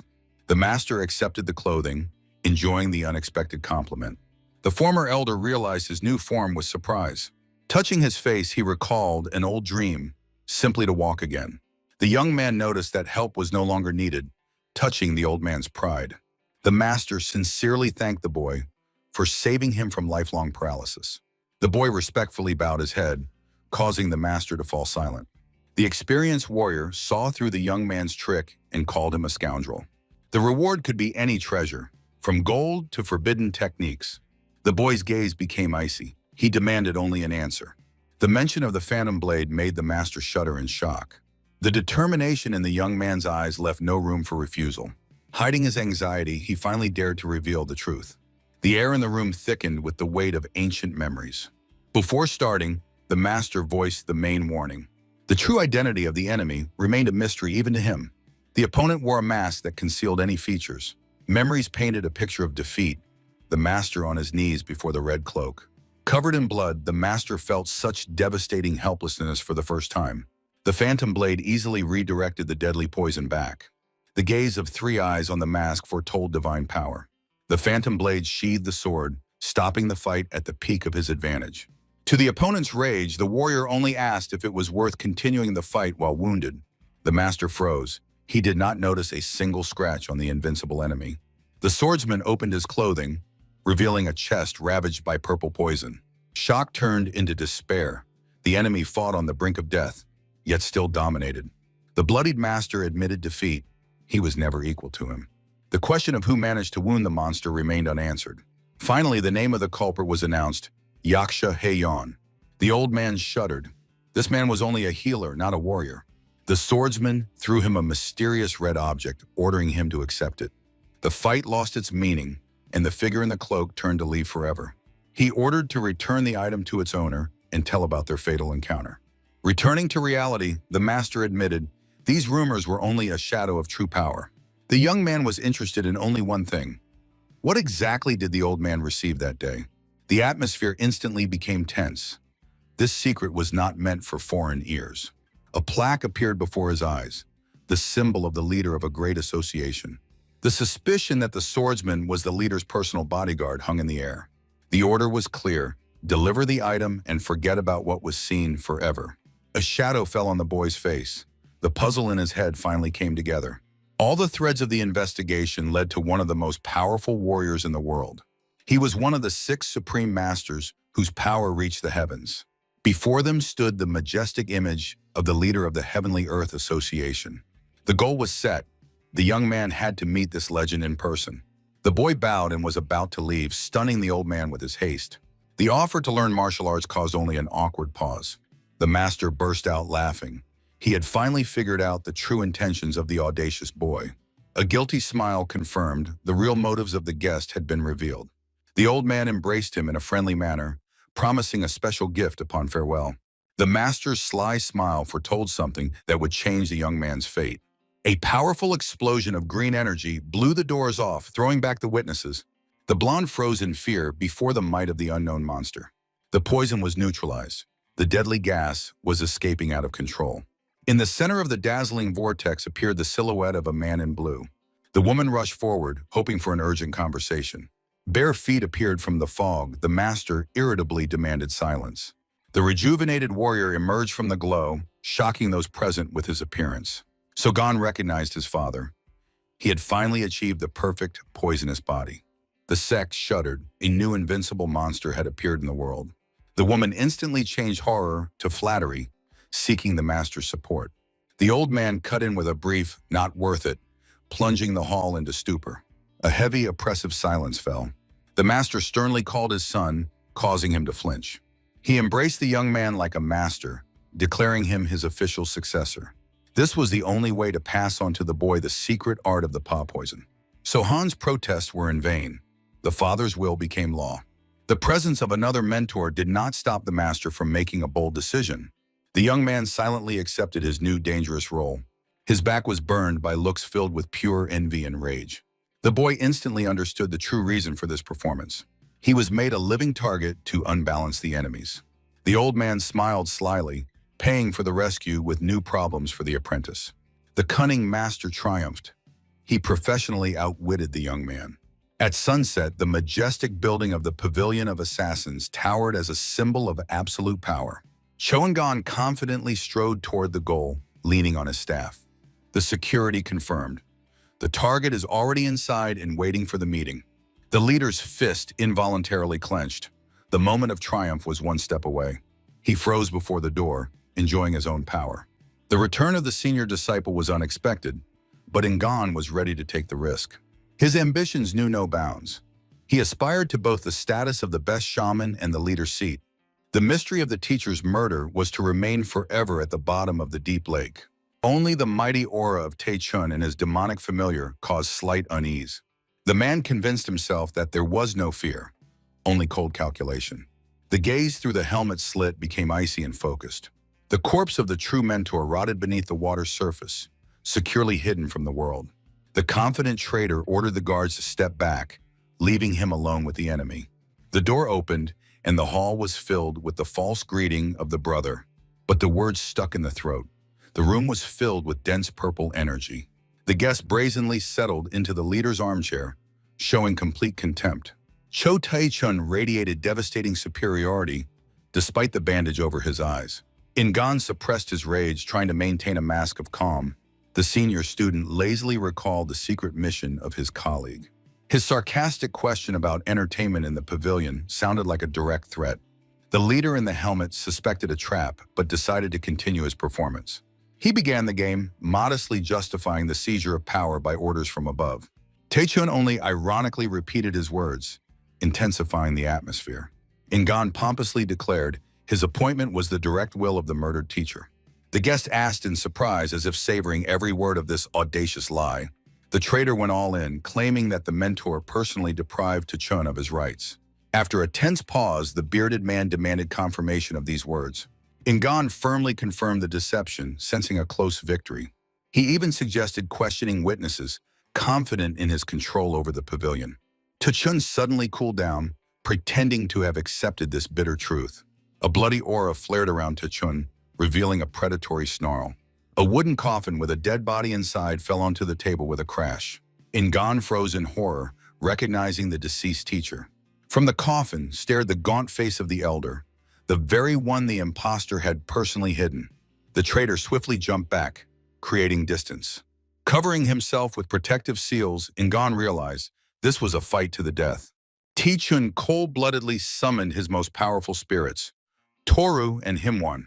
The majestic building trembled, raising dust in the rays of the sunset. The walls began to crack under the pressure of uncontrolled force from within. An explosion tore the walls apart, and a giant monster with burning eyes burst into the room. The shockwave threw the leader across the entire room, while two familiar spirits leveled everything to the ground. Ngan helplessly flew straight into the jaws of the demonic beast. With a wild scream, the fallen leader collapsed to the floor among the shattered debris. Taechun majestically towered over the enemy, accompanied by two colossal demons. Horror gripped the imposter. He recognized the mythical beasts Toru and Himvan. Even fallen, he could not deny the terrible power of the familiars of his former brother. The apprentice approaches the fallen enemy, coldly asking about the accomplice. Taechun knew this scoundrel could not have mastered the six-headed summoning technique on his own. An iron grip squeezed Ngan's throat. demanding the name of the secret patron. The giant paw of the familiar pressed the traitor to the ground, forcing him to beg for mercy. The icy promise of a swift death in exchange for the accomplice's name sounded like a verdict. Pressed to the ground, the traitor finally admitted his complete helplessness. But the image of the confident youth at the last moment returned to him the remnants of determination. Tuchon impatiently demanded an answer, gripping his staff. Instead of a confession, Ingan spoke about his long-standing renunciation of the inheritance. He admitted, compared to the greatness of the senior disciple, he had always been worthless. However, defeat by that kid opened his eyes to something much more important. In the darkness of the past, the master passed on the secrets of magic to the calm boy. The magical flame in the student's hands radiated a power capable of changing the world. In reality, Ingan clenched the amulet. He believed in the triumph of his successor. The talisman on the wooden doll flared up, activating the forbidden spell. He proudly declared, "A true teacher never betrays his student." Divine warriors with lightning rushed into the final epic attack. Tuchon disdainfully deflected the blow with devastating blue discharges. An electric storm pierced the imposter's body, burning away the remnants of his life. The charred body of the former leader helplessly flew into the darkness. The scene changed to the calm face of Guyan Wan under the lantern light. A celebration raged around, but the young man suddenly froze, feeling something strange. He assured his friends that everything was fine, hiding a thoughtful look. A lonely leaf swirled in the air, reminding of the one who remained in the past. The guard Sok Jung wearily waited for the master at the residence threshold. The sudden appearance of the young man made the man shudder from surprise. The master calmly ordered to move further into the night darkness. In the middle of the empty courtyard, Sok Chung felt a oppressive atmosphere. The young man stated, uninvited guests were already waiting for them. From the shadows emerged the burly commander Wu Horan, assessing the boy's vigilance. Together with his accomplice, he did not even try to hide his presence. The commander smiled boldly, confirming the young man's worst suspicions. Wu Horan did not hide his disgust. He did not understand why the lady chose this weakling. The official order was strict, to appear immediately before the mistress. However, the commander had his own scores to settle, connected with the name Ya Bui-san. He sought revenge for his brother, whose fate was ruined because of this young man. Placing the sword on his shoulder, the mustachioed man proposed a dirty deal, a fight for a token.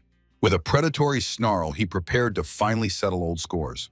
In response to the threats, the young man burst out with frank laughter. The boy ironically remarked, the commander's intentions were too obvious. The icy gaze revealed the truth. The warrior was driven by banal envy. The young man struck accurately at the sore spot.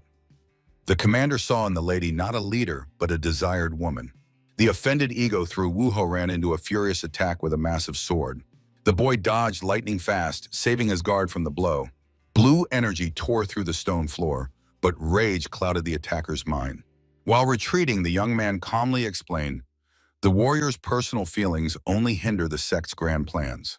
The young man stopped the enemy's attack with the truth. The commander feared the lady's triumph because it would forever distance her from him.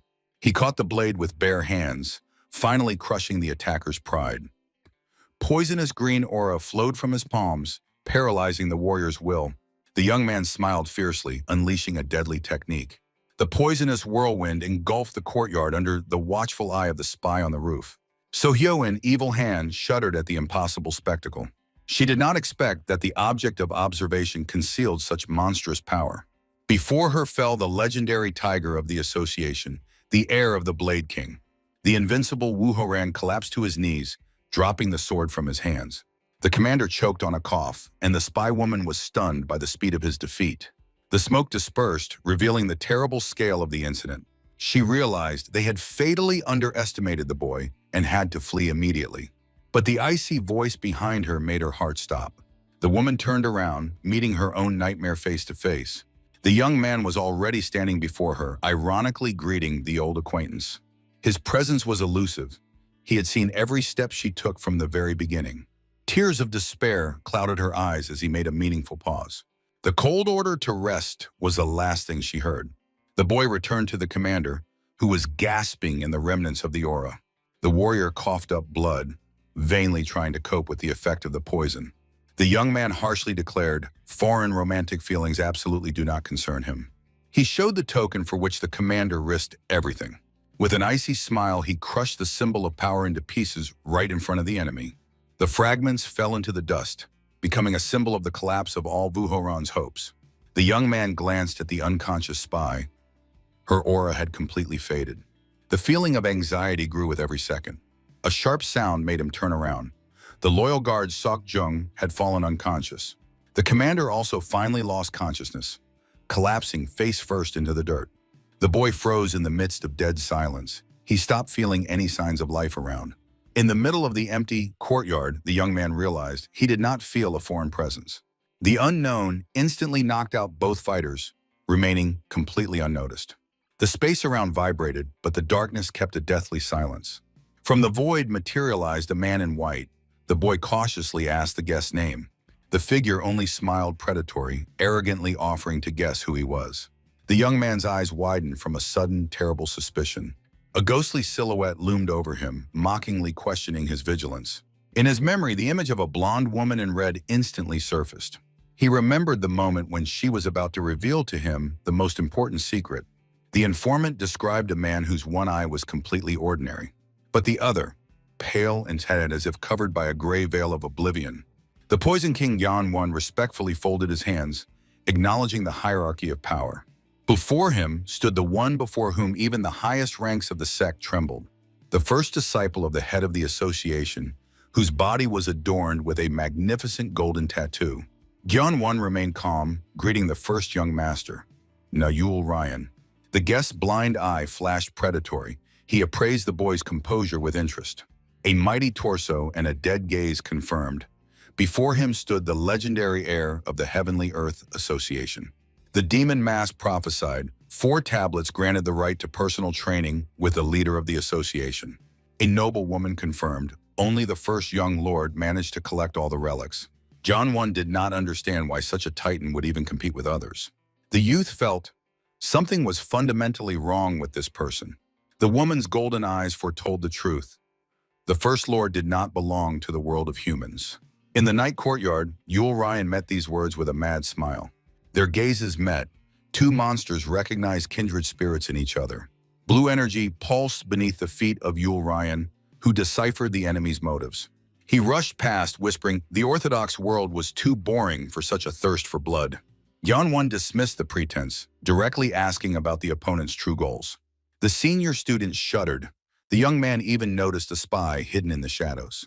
Only a true heir could so cold-bloodedly eliminate his own people. Impressed by the opponent's mind, Yul Ryan abandoned the plan of simple amusement. In memories, the blonde woman in red froze at the approach of disaster. He changed his decision, seeing in the young man something far more dangerous. Yan-won's blade flared blue, preparing for the inevitable clash. A powerful, explosive wave threw the woman back, shattering the silence of the night courtyard. A whirlwind of magical power spun around, making witnesses tremble with horror. Yul Ryan stepped onto the roof, releasing waves of destructive energy.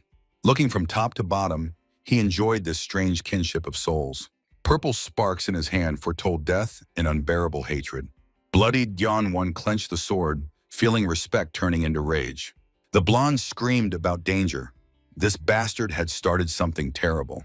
Against the backdrop of the full moon appeared the Fyokra, wrapped in black flames of death. It was the power of the gods that went beyond human understanding. His chi was like the calm before the storm, capable of tearing mountains apart. It was the peak of martial arts evolution, pure destructive power. A terrible explosion split the residence in half, filling the night with thunder. The bloodied youth felt the enemy aura completely blocked the path to retreat. Yul Ryan smiled madly. Now no one would stop their duel. The warriors clashed in the air, cutting through space with flashes of magical steel. A devastating blow threw Yan-won back, causing him to slide over the broken stones. The attacker lunged from above, trying to cut the boy in half with one swing. Yul Ryan laughed. Only a miracle saved the youth's head from the deadly blade. The fight turned into a furious dance of blue and purple flames. The thief admitted the boy held on better than the famous 5 tigers. Despite the pain, Yan-won understood the true reason for this thirst for murder. The blades crossed again. The youth desperately fought for the right to breathe. Steel passed a millimeter from the eyes, confirming the enemy's deadly accuracy. A sudden counterattack of the exorcism ritual made the confident enemy flinch. Jian put all his inner strength into a sweeping, magical strike. Yul Ryan eagerly accepted the challenge, testing the strength of his blade. A powerful explosion threw the wounded boy back, tearing his body with pressure. Bleeding profusely, he concentrated the remnants of his will for a final resistance. The defensive technique became the last barrier before the devastating onslaught. Dark magic pierced the defense through and through, tearing a scream of agony from the youth's chest. Wounded but unbroken, he rushed forward, defying death itself. Yul Ryan maniacally dreamed of seeing the enemy's torment, deprived of limbs. After waiting a moment, Jian activated the secret demon destruction technique. A direct strike with poisonous magic left no scratch on the enemy. Horror froze Jian. His strongest trump card proved useless. Yul Ryan's fingers cracked as they pierced the youth's chest, tearing away the last of his strength. The maniac mockingly examined the bloodied hand, awaiting new futile attempts. Clenching the mortal wound, the boy realized he faced an absolute combat level. The oppressive silence emphasized the complete hopelessness of the bloodied warrior. The villain mocked the victim's distrust, but the young man saw only a sincere thirst for murder. The swordsman pronounced the verdict: the only meaning of Jian life is a blind desire to destroy. The sadist offered life at the cost of becoming a helpless invalid. The maniac's blind eye flashed in anticipation of the victim's sweet suffering. He swung, preparing to cut off the boy's hands with the first blow. Suddenly, the movement stopped. Drops of thick blood magically hung in the air. An ocean of red energy flooded the courtyard, forcing the villain to recoil. Yul Ryan eagerly welcomed the appearance of someone so powerful and insane. The woman in red shielded the young man, unleashing dark fury on the enemy. A graceful step into the whirlpool of bloody magic signaled the end of any talks. The space trembled from the pulsation of the aura, foretelling a catastrophic battle. She ordered the half-dead boy to immediately flee to the old master of poisons. The deadly beauty challenged the monster, declaring the young man her property. The bloodied Jian received orders to immediately flee to the poison master. The woman in red landed in front of the enemy, seizing the initiative. The wounded young man barely stood on his feet, mentally begging the spirit for help. The savior whispered a confession. Her strength was almost exhausted. She felt the deadly energy relentlessly approaching from afar. The woman restrained her aura for disguise and ordered the boy to disappear immediately. Jian briefly thanked and slipped into the darkness, leaving her alone with the enemy. A sharp flick of the hairpin cut through the air with a bright pink trail. A devastating blast of energy struck near Yul Ryan, accompanied by the young man's escape. The enemy only smiled confidently, cupping dark flames in his palms. Calling the woman his younger sister, the swordsman made her freeze in shock. A heavy electrified pause hung in the air. She gripped the weapon tighter, hoping for a fatal mistake from the opponent. Yul Ryan mocked her, suspecting her of a secret connection with a mortal. Realizing his mistake, the woman decided under no circumstances to reveal herself. She employed a foreign fighting technique, skillfully spinning the hairpin in her hand. The blade instantly flared with aggressive black and red flames. Heavenly sword form awakened colossal destructive power in her hands. The falling star technique pierced the sky with a dazzling pillar of light. A gigantic energy wave roared, smashing the entire yard. The glow of absolute power completely engulfed the surrounding space. The deadly beam struck the target, throwing the swordsman backward. Impressed, Yul Ryan noted the incredible surge of her inner energy. A sharp counterattack and the enemy's predatory smile made the woman shudder with horror. The clash of two auras instantly turned night into day. A furious, high-speed dance of steel and magic began. While he mocked, the woman barely held back the blows, marveling at his strength. The roar of attacks continued to shake the building's foundation. He was just playing, perfectly mimicking each of her movements in purple explosions. Realizing the threat, she concentrated all her magic for one last chance. Irritated, Yul Ryan directed his hand with a dark aura forward, leaving the woman no choice. He activated piercing eyes and his pupil flashed with a dazzling blue light. The blonde froze in horror, feeling the colossal pressure of the energy accumulated by the enemy. The maniac grinned with a creepy smile, demonstrating absolute domination. He dashed into attack like lightning, forcing the woman to leap high into the sky. No sooner had she landed than the swordsman was already standing before her, shrouded in darkness. An icy voice stated the devastating truth: "You are not Visoyan." The woman's face distorted with panic at the final exposure of her disguise. The cold, calculating gaze of the killer met her eyes filled with despair. Suddenly, behind Orion, a giant vortex of ominous energy exploded. At the epicenter of the storm sat Mangyeon with burning purple eyes. The blonde froze with her mouth open, unable to believe the scale of what was happening. A sinister, dense aura completely engulfed the young man, poisoning the air around him. The shadow behind him took the form of a demon whose darkness surpassed the enemy's magic. A moment earlier, the wounded Gyeon left bloody traces on the stone behind him. Explosions thundered behind, illuminating the night sky with pink flashes of battle. Dripping with blood, the boy realized the hopelessness of his situation. He tightly pressed the mortal wound, understanding the enemy would come to finish the job. Leaning against the wall, the young man realized escape was impossible. He needed strength. Consciousness was fading from blood loss, but the thirst for power kept him on the edge. He gathered the last crumbs of will to make a fatal decision. In his memory emerged the rebirth of the King of Poisons, whose energy circulation he would remember forever. Gyeon visualized the flows of the three yangs that formed the essence and spirit of the master. His eye flashed. He was about to precisely repeat the path of the great practitioner. The forced awakening of energy threatened the young man with instant and painful death. The world around froze before his last suicidal step. With a calm face, the boy prepared for the riskiest bet of his life. Dropping to his knees, he chose the path of all or nothing, for there was nothing to lose. Mangyeon collapsed helplessly by the wall, grasping at this illusory chance for salvation. The boy decided to turn the energy of death by launching the flow through all the dantians at once. His face contorted in pain. The critical load made him choke on his own blood. A wild scream tore through the night. The body writhed in agony from the explosive force of magic. Nearly dying, the youth wiped his bloodied mouth and began a second attempt. Slower. He closed his eyes, focusing on the command to place yin inside yang. In his inner world, a dense, will-controlled purple vortex spun. 3 demonic spheres flared along the body, converging to a single center. The energy exploded, turning the magical flow into a deadly blood-black chaos. His eyes flared red. Yeonwon realized that the key to success was the 3 forces of yin. The youth broke through, finding himself in the epicenter of a colossal storm of dark aura. In reality, the blonde saw a giant pillar of darkness piercing the night sky. She only smiled nervously, refusing to believe in this absurdity. The rebirth of the mortal took place right before her eyes in the swirling violet flame. The woman shuddered with fear, remembering the enemy who was not going to wait. Now Ryan rushed lightning fast at the defenseless Mangyeon. The maniac was already preparing a deadly attack, knowing any obstacle now means death. The savior in red froze in horror, watching the inevitable blow to the young man's back. The blonde shuddered. The situation was becoming critical. The young man's rebirth was too fragile. The slightest touch meant instant death. Now Ryan bared his teeth and released a lilac beam, aiming at the defenseless boy's hand. The deadly energy almost reached its target, but it was intercepted by a sudden red flash. From the collision of attacks, the roof of the neighboring building shattered into pieces. The woman managed to block the blow, boldly challenging the mad swordsman. The fight flared up with new strength, tearing the square apart with magical discharges. The earth trembled beneath their feet from the colossal pressure of 2 masters.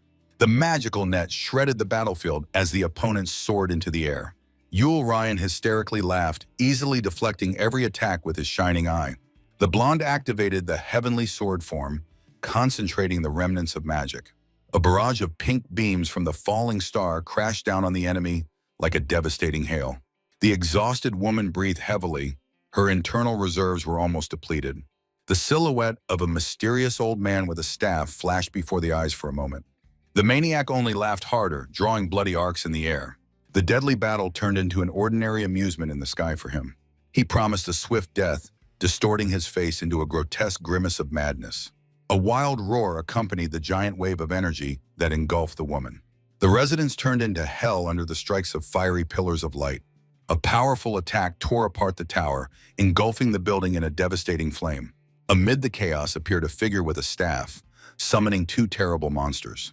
The blind master recognized a foreign aura and whispered meaningfully, "So it's you." The woman was thrown far back by the devastating wave of another explosion.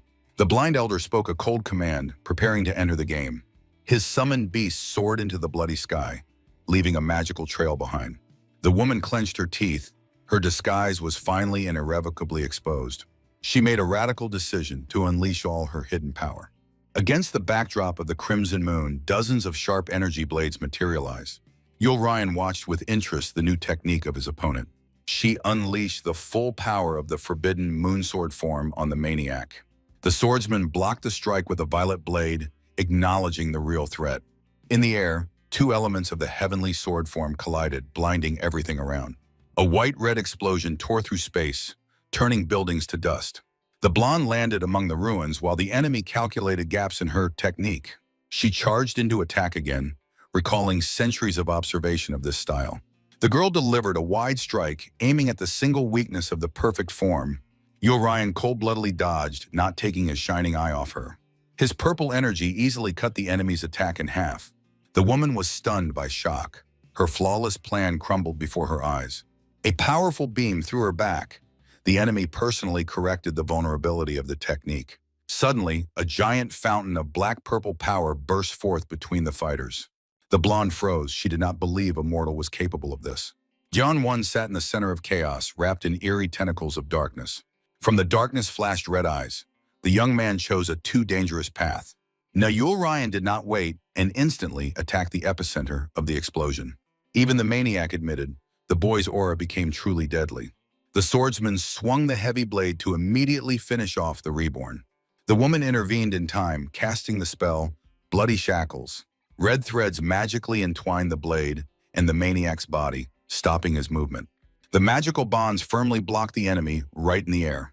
The girl's eye filled with blood. She screamed from hellish pain. The bloody shackles tightly bound the enemy's limbs. However, Yul Ryan tore the magical bonds with an aura explosion. The bloodied woman watched his release in despair. The free swordsman hurled the demonic blade straight into the black sphere with the boy. A weapon with a terrifying eye pierced the barrier, preparing for a fatal strike. At the last moment, the tip of the sword was flawlessly stopped by a bare hand from the darkness. A dead silence fell on the battlefield. The enemies froze in amazement. The swordsman looked at the failed attack in surprise, while the woman gasped heavily for air. The demonic aura dissipated, revealing a mysterious silhouette. The blonde woman watched the young man with relief and reverence. Yul Ryan tensely assessed the radical changes in the opponent. From the fog confidently emerged a formidable figure with a majestic aura trail. His step was firm. The woman mentally confirmed the triumph. The boy tore off the remnants of his blood-stained clothes, preparing for battle. Before the enemy stood the reborn Jeon-won with a blue shining sword. With a calm, formidable face, he tied a red band on his bicep. Clenching the hilt, he confirmed his breakthrough into the evolutionary realm. Yul Ryan froze. He had never encountered such an aura before. Against the backdrop of the bloody eclipse stood the reborn Jeon-won. The boy radiated primal rage that dragged into the abyss. The swordsman stated with distrust. A true demon stood before him. The youth only smiled ironically, enjoying the enemy's shock. Yul Ryan could not hide his numbness before this power. Drops of sweat on his face revealed unprecedented tension. However, the fanatical gleam in his eyes promised a cruel reckoning. Jeon-won concentrated black magic, acknowledging his demonic nature. The maniac decided this monster must die here and now. Purple energy flared around him with new strength. He coldly warned any mistake would cost the young man his head. The blind master ordered his companion to immediately flee to the King of Poisons. The woman grabbed the pipe, preparing to retreat according to the plan. A red flash of magic instantly carried both away from the battlefield. Yul Ryan looked around confusedly, not understanding where the witnesses had disappeared. He turned to the young man, trying to grasp his tactics. The swordsman demanded an answer as to where the girl in red had gone. Jeon-won only mocked, suggesting gouging the enemy's eyes out for hallucinations. The impassive gaze of the maniac met the boy's defiant smile. The fight exploded, blades clashed, sparking showers of magical sparks. The opponent soared into the sky, cutting through the air with arcs of energy. The giant pagoda shattered into pieces from the superhuman force of the blows. Jeon-won went on a fierce counterattack amid falling debris. However, the maniac seized the initiative, kicking the boy in the roof. The youth fiercely tore through the tile, leaving cracks behind him. Now Yul Ryan was amazed. The enemy flawlessly read every his move. He flew higher, unleashing a downpour of rays of the heavenly sword form. Jeon-won crossed his weapons, preparing to take the absolute blow. Jeon-won unleashed the colossal power of the moon abyss. spinning a black-blue vortex. Pink rays struck the dense darkness, provoking chaotic chaos of discharges. The resonance of the elements tore the ruins apart, throwing debris high into the sky. Nayul Ryan noticed a flash on his chest. His absolute defense was pierced. The youth lightning fast broke through the dust, striking the exposed zone. The maniac's blue eye narrowed, tracking the incredible speed of the blade. The female observer could not believe her eyes. The enemy somehow avoided a fatal lunge. At the last second, the maniac intercepted the boy's hand, grinning with a mad smile. He harshly struck Yanwon's chest with the hilt of the sword, blocking the attack. A devastating knee strike to the stomach was accompanied by a scream about the futility of the awakened aura. The force of the push threw the young man far down onto the broken stones of the courtyard. The body crashed into the ground, carving a deep furrow through the dust. Overcome with euphoria, the maniac proclaimed himself the strongest in the whole world. The triumph was instantly cut short. Yanwon suddenly pierced the enemy's chest with his bare hand. The woman screamed in horror, watching the bloody counterattack. She could not believe that a mortal could pierce the body of the leader's first disciple. Suddenly, the air trembled with the fury of the gray-haired master who appeared nearby. The king of poisons roared with anger upon seeing the mutilated disciple. Yanwon only ironically remarked that they were rudely interrupted. Suddenly, a bloodied palm gripped the young man's wrist dead tight right at the wound. Nayul Ryan smiled madly. He deliberately lured the boy into this trap. Yanwon could not break free. The hand was stuck deep in the flesh of the maniac. Ominous magic flared in the enemy's palm, preparing a deadly finale. At the last moment, the king of poisons intercepted the blow, intervening in the fight. The master tried to calm the student, protecting his ward. However, Nayul Ryan completely lost his mind and declared his own teacher an enemy. The old man froze in shock, staring into eyes filled with bloodlust. Yanwon acted desperately. He firmly grasped the maniac, binding his movements. The young man ordered the master to hold the madman with all his might, causing a wave of general astonishment. Yanwon, with wild laughter, smashed the enemy's face with a powerful headbutt. Nayul Ryan responded in kind, bursting into an even more maniacal laugh. The blood-soaked madman hysterically demanded to continue this bloody game. The young man released a sinister green aura, promising the enemy a swift end. The emerald energy of the poisonous palm surged powerfully into the opponent's body. A direct injection of toxin was lethal even for a master of the evolutionary level. The poison instantly paralyzed the maniac, causing him to choke on his own blood. With a final effort, the enemy created an energy blade for a suicidal strike. Jeonwon easily blocked the attack, finally closing the deadly trap. Nayul Ryan croaked a curse, promising to kill the young man in the future. The cold gaze of the boy's red eyes shattered any hope for mercy. The lethal dose of poison prevailed, plunging the maniac into a state of agony. The enemy's strength left him, and he helplessly fell back into the master's arms. Frightened, King of Poisons immediately pulled the boy away from the fallen body. The old man trembled. The death of the leader's favorite meant inevitable execution for both. Jeonwon gloomily asked if the master really wanted to leave the enemy alive. He stood majestically over the body, weighing the consequences of this bloody night. The King of Poisons believed with relief that the fight was finally over. However, the boy's brief "however" made him shudder with horror again. Without any emotion, Yeonwon thrust his fingers into the face of the unconscious maniac. He cold-bloodedly tore out the shining blue eye, tearing apart the paths to reconciliation. The triumphant clenched the magical trophy in his hand. Now the threat was eliminated forever.